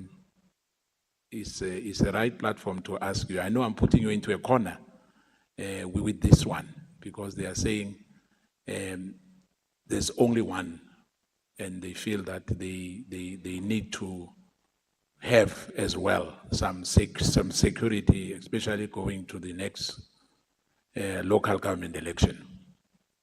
And that would be my comment to, in fact, not necessarily a question, Chair, to General Masemola. Thank you.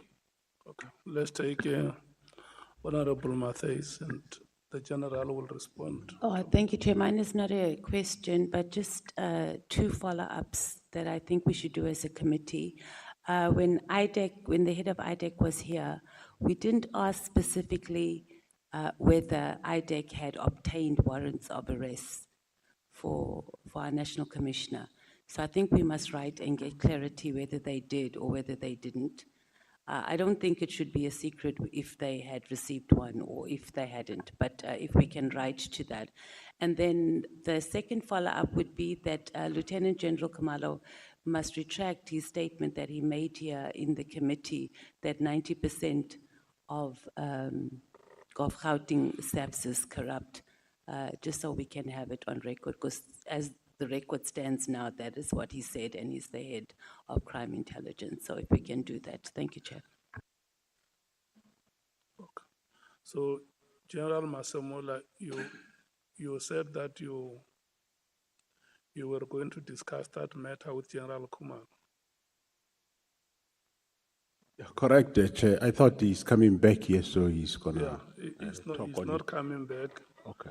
And you and him have now contradicted each other. Okay. No, I will. So when you go back from here, you go and discuss with him. He gives you the report. And then from there, when you have got an explanation, he must then write to us and retract that statement on the basis of the explanation that he would have given you. Okay. Thanks, Honorable Chair. I'll do so. Engage you. So that if we happen to call you again, you and him must come and speak one thing. Because now you have not said the same thing. Correct, Honorable Chair. No, we'll do that. On the matter raised by Honorable Skosana, well, I think it's the matter that belonged to somewhere in another committee. But just to correct him, it's not it's not one king being protected; it's two kings that are being protected. But yeah, it's a matter that our department and traditional affairs is seized with, and we will see how it is finalized as we move forward. Thank you. Advocate Arendse.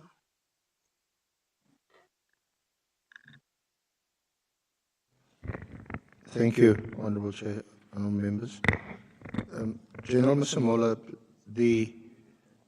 is it the case that and here I'm referring to the Medicare 24 contract, that SAPS didn't receive any value for money for the 30 million that was spent?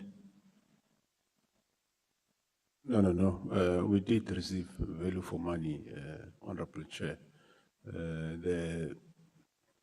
The students that did graduate in December, they are a product of that. So we did receive value. Thank you. So it can't be described or defined as wasteful, fruitless and wasteful expenditure as defined in the PFMA? No, it won't fit that description because we did get value. Well, of course, after fights, it wasn't a smooth sail. There has to be a fight to get the service, and we did get service and value.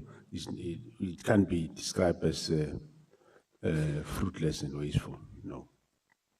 Now, would it be fair to say that up until the time that Minister Mkhunu raised the issue of the contract or the unlawfulness, or at that time the alleged unlawfulness of the contract, when he raised it on the 24th of December 2024, it wasn't something that concerned you, the issue of the award of the contract? No, I didn't have any issues on it. And of course, remember, Honorable Chair, I'm not aware of all these contracts that have been signed.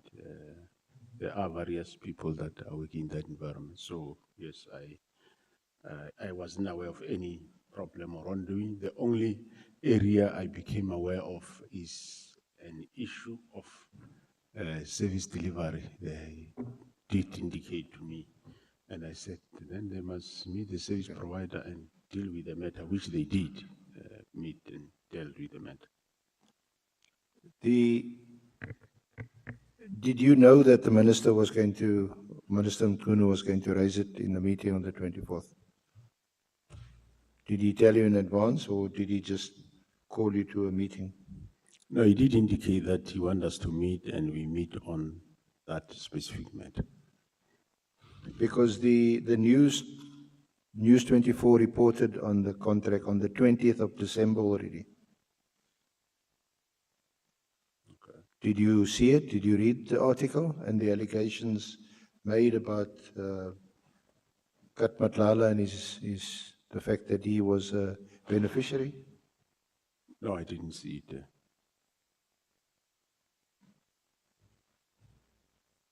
So you agree that if Minister Mkhunu did not raise this issue, the contract may well not have been set aside or cancelled or terminated? Well, it could have been that possibility, or somebody could have raised it, because normally our communication raise those matters, they do flag those matters as and when the days, once a week, we have a meeting where they raise those things. So after Minister Mkhunu raised the issue of the contract, and by the way, was General Fannie in that meeting? Correct. Since he indicated he was going to raise the issue. Yes. Yeah. What was General Fannie's view? What did he tell you? Did you ask him and say, look, this is now being raised by the Minister? What do you say? Well, the agreement at that meeting was that, well, they know about the contract, they don't know about any of the irregularities. And I said, okay, now we're going to, I'm going to put internal audit to audit the contract. So at that point, certainly, General Fannie was still defending the contract and that it was lawfully awarded. Yeah, no, they did say that as far as they know, the process was correct. Because that was also his approach before this honorable committee when he gave evidence. He insisted that he didn't see anything wrong with the award of the contract. But it's only when my colleague, who's sadly no longer with us, Ms. Zikalala, Advocate Zikalala, was leading his evidence, when she raised several aspects that's in the internal audit report, which showed the flaws in the process, which in terms of that report, didn't have anything to do with Mr. Nhlanhla. They were just shortcomings in the usual bid evaluation, bid adjudication process. And he subsequently had to concede that the process was flawed. Did you read the internal report yourself, the audit report?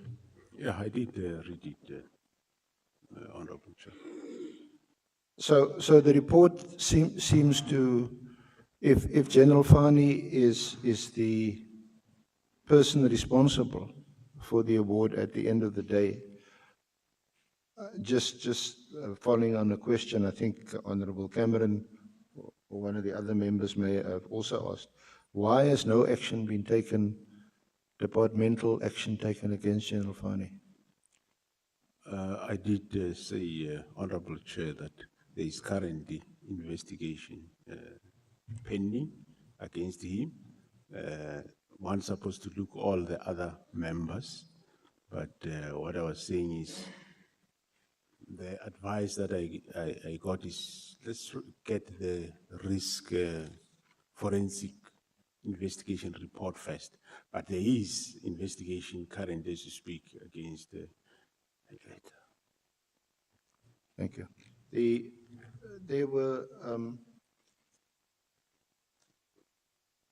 three members of South African Police Union, they may be, well, both of Pop Crew and SAPO, who testified here jointly, three of them, Ramolepi, Ramalobi, and Malachi. You recall those names? I think you may have even had a meeting with them. They made some serious allegations.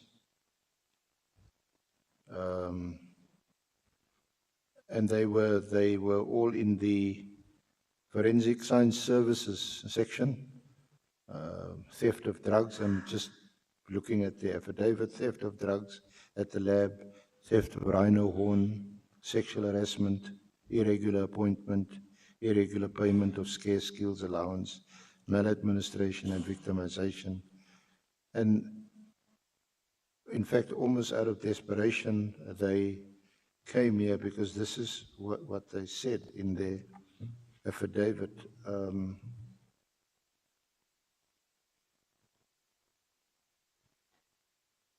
Can I comment? That yeah, now I'm going to give you an opportunity to comment. It was after the press conference of General Mkwhanazi on the 6th of July that they decided to request to appear before this honorable committee. Now, there's a letter. There's a letter. No, where's the letter where General Masemola? You may recall that you had appointed General Jacobs to do an investigation into these allegations. And the report has been finalized on the 31st of October last year. And I had requested Major General van Rooyen to make the report available to us. Okay. And we haven't received it because, as she described it, you were waiting for input from other sections or divisions. Okay. This is the letter that you wrote on the 18th of July last year. Complaints against South African Police Service, victimization, division, detectives and forensic services. On the 16th of July 2025, the National Commissioner met with the officers from Forensic Services, Colonel Ramalobi, Captain Ramalepi, and Captain Malachi from Legal Services. The above complainants allege victimization as they are denied legal protection for being whistleblowers in a 2011 case, which led to dismissal of one senior officer within Forensic Services. The complainant further alleges they lodged grievances which they not handled accordingly. In addition, the complainants allege non-accountability of exhibits within the component. It is on this note that Lieutenant General Jacobs is requested to establish a team to investigate the above allegations. The complainants allege to have evidence in support of the allegations, which is in 2 lever arch files, and we were advised to hand such files to you. It is advisable that you and the identified investigating team members to engage with the above complainants. It would be appreciated if the consolidated report could reach the office of the National Commissioner on or before the 30th of August 2025. And this is your letter addressed to Major General Sabola, the Divisional Commissioner Inspectorate. Now we know that the report has been finalized. Is there any reason other than the reasons that Major General van Rooyen gave us why the report is not available? Or can you tell us what's in the report? Thanks, Honorable Chair. As I indicated earlier, the report has been finalized. I have considered the report. The team of, actually General Jacobs ended up not doing it, but it was General Hankel that did that. They briefed me about the report, That's where I said this specific matter was investigated more than 5 times since its inception from 2011. Some of those matters has been resolved, some are outstanding, some we don't know whether they were attended, yes or no. But however, I said the current team of inspectorate that were assisting me, they must go back because it's investigation on top of investigation. They must go back, verify. I know there is somebody who is in prison for stealing drugs and right on, or the person is out by now, which means there were consequences. But some of the matters, and there was that senior manager talk of was disciplined and dismissed from the service. And subsequently, the person went through arbitration, CCMA, whatever, and is back at work. But some of those matters, I'm saying, we can't detect whether there were any finality in it. And so hence I said to the team that briefed me last week that they implement corrective measures on this same report. So the report that I considered, I can make it available to you as early as by tomorrow. Yeah, no, thank you very much, General. I think that will be much appreciated because from a whole line of questioning from the honorable members, there's a concern about there not being any, what they call consequent management. There seems to be no repercussions, wrongdoing is reported, even investigated, like in this case, but what, is anybody being held to account? Because these 3 officers, they had also made allegations against General Pashlani at the time because they were in Forensic Services Division, and he actually sued them successfully for defamation. So their complaint is also that when they wanted to challenge the decision, and apparently they did appeal, because I think a monetary amount was awarded to General Pashlani. So the case is probably still on appeal, but they weren't getting any assistance from SAPS. Well, every case, Honorable Chair, gets looked at to its own merit, whether you qualify for legal assistance, yes or no. And if you don't qualify, there is no way we can make it that you qualify. So probably that's one of the matters. But however, the crux of the whole investigation, as I said, some matters have been dealt with, some I don't know whether they were dealt with because this matter comes from 2011. So hence I said this team must now go into this matter and rectify everything that is in there. Because even them, some of them, they are accused of whatever, but it will be part of the whole investigation. But I will make that report to you by tomorrow. Now, talking about legal fees, not our legal fees, but legal fees, General Vuma had complained about how long it took for her to be suspended, and then eventually she retired. Now, the reason appears to be that the issue was about the IPID subpoena. And she certainly was of the view, I'm not sure whether she took legal advice, was this subpoena is not valid and she is not going to comply. Because I think that is what you charged her with subsequently, for failing to comply with the IPID subpoena. Correct. So that case took 2 years. That's why it ended up in the Constitutional Court. Well, the Constitutional Court wasn't a case. There was an application from the Supreme Court of Appeal for leave to appeal, because there's no automatic right of appeal to the Constitutional Court. So they applied for leave to appeal, and that was dismissed.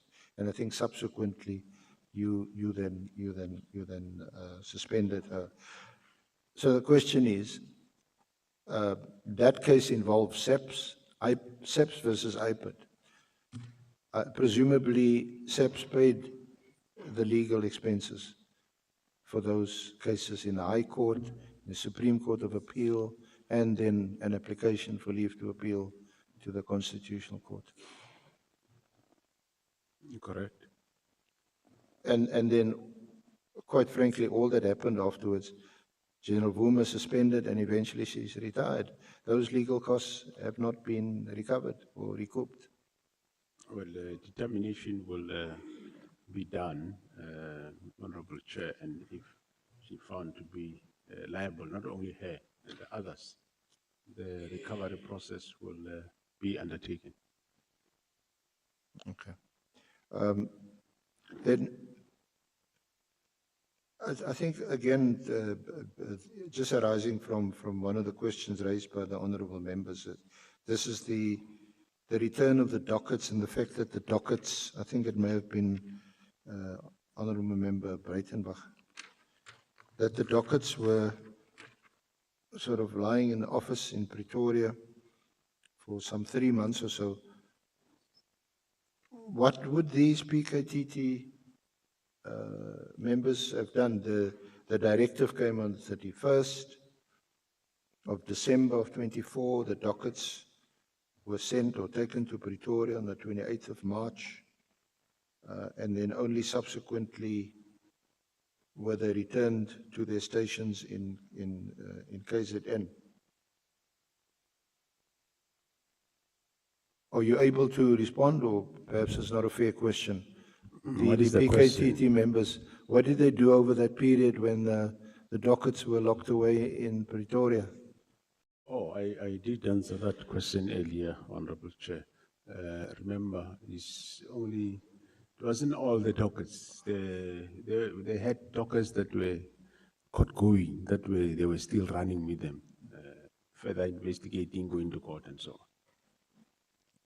It's not to say they were sitting and doing Or presumably they were continuing to do their work because there was a standoff between you and the minister, and you weren't going to immediately disband them, so they may have continued. I'm just trying to find an answer.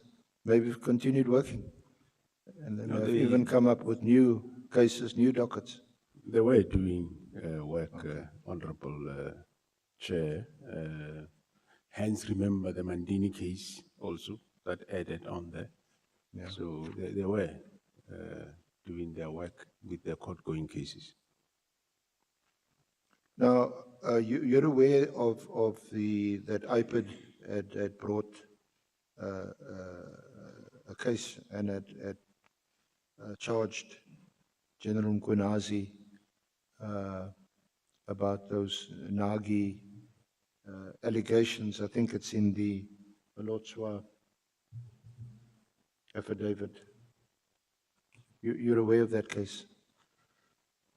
Well, I became aware of it when it was being discussed here, and when we discussed it with you. When it was discussed here that there is such a case. Okay. But in terms of the matter itself, I knew about the kidnapping.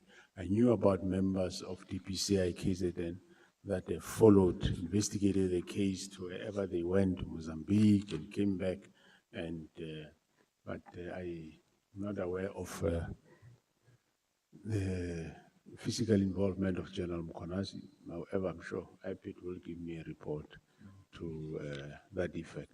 But yeah, that's how far I know. You don't know where that case is and whether there's been any developments in that case?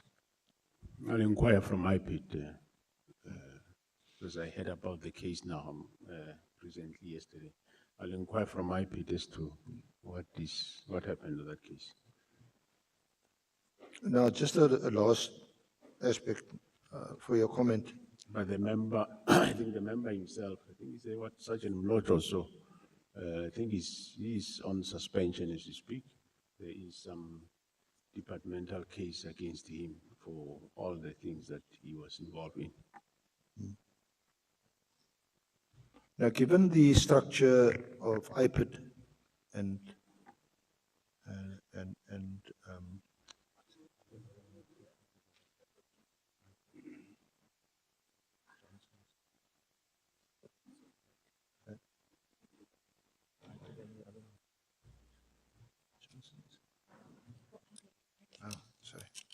IDEC and IPID.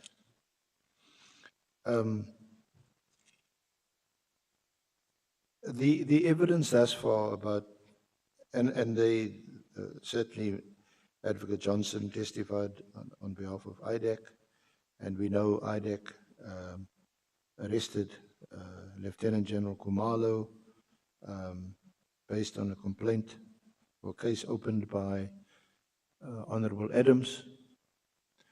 But it seems to me that both IPID and IDEC doesn't inspire much confidence.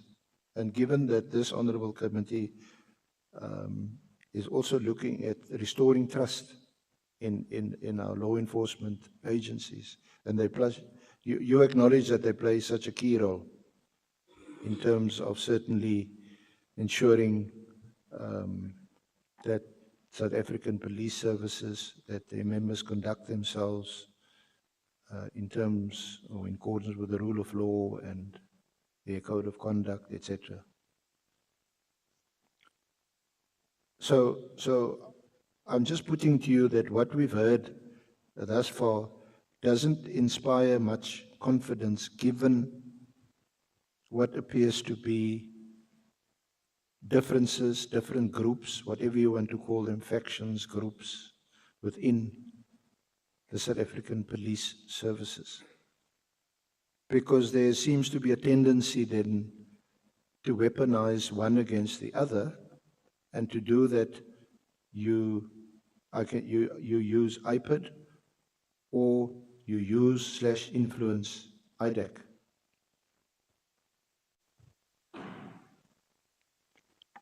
Thanks, Honorable Chair. Well, I think you sum it up. That's the way currently it is.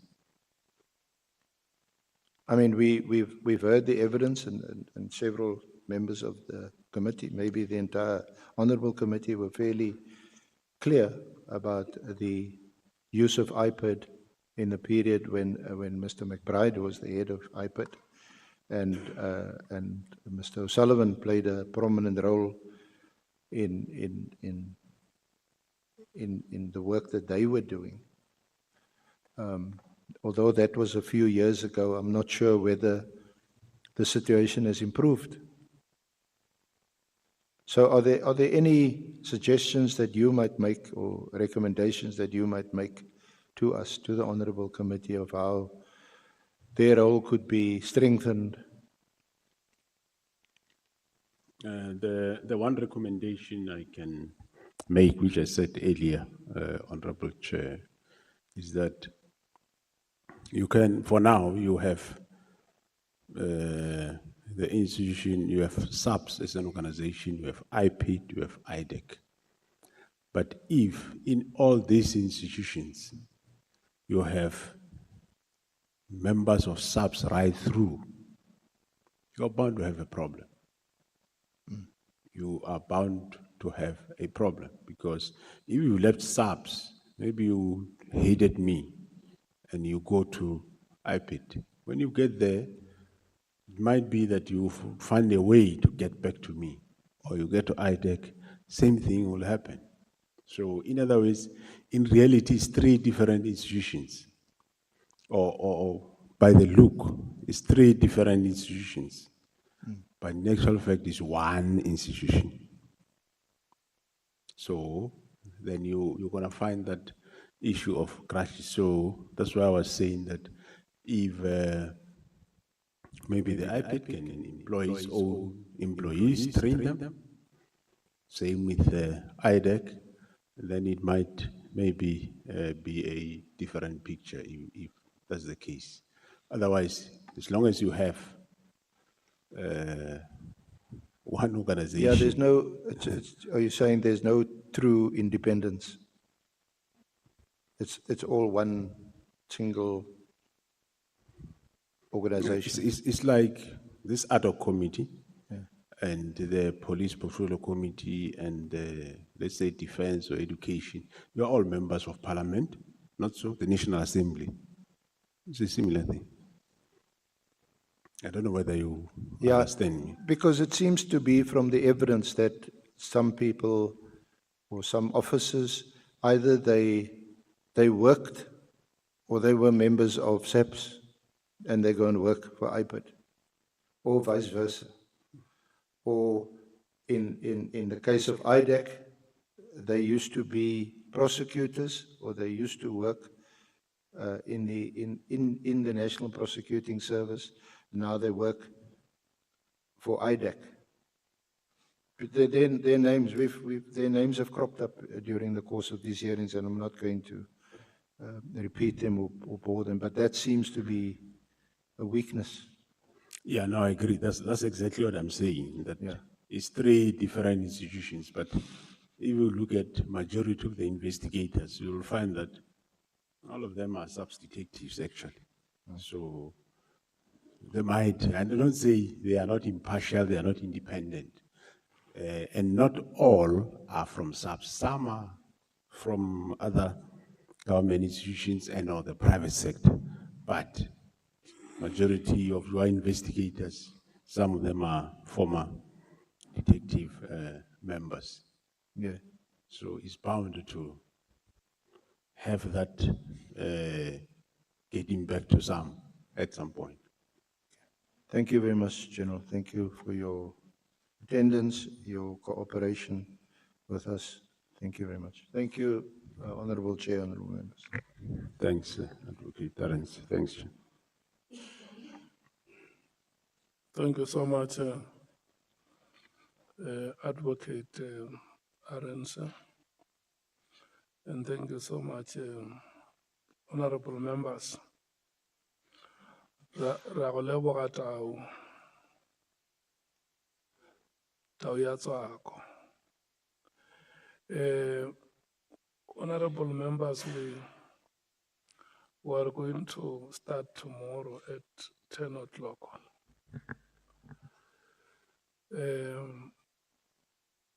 Our witness tomorrow is Nhlanhla Mkwhanazi. We have distributed the documents for tomorrow, and we will also be distributing the responses from the presidency. We received the responses in the afternoon, and when we were supposed to distribute them to you, the officials came back and requested to make improvements or to add additional information to the responses that they have given to us. And then we allowed them to add that additional information so that they become comprehensive. So they have resubmitted, and you will get those responses for you to individually study them and check if all your questions have been answered. We must apologize, General Masemola, that from 20 minutes past 2 until now, we have not given you a break. Tau mudikana o khwela mphatong, kgomo ya moradi e khwela shakeng. Honorable members,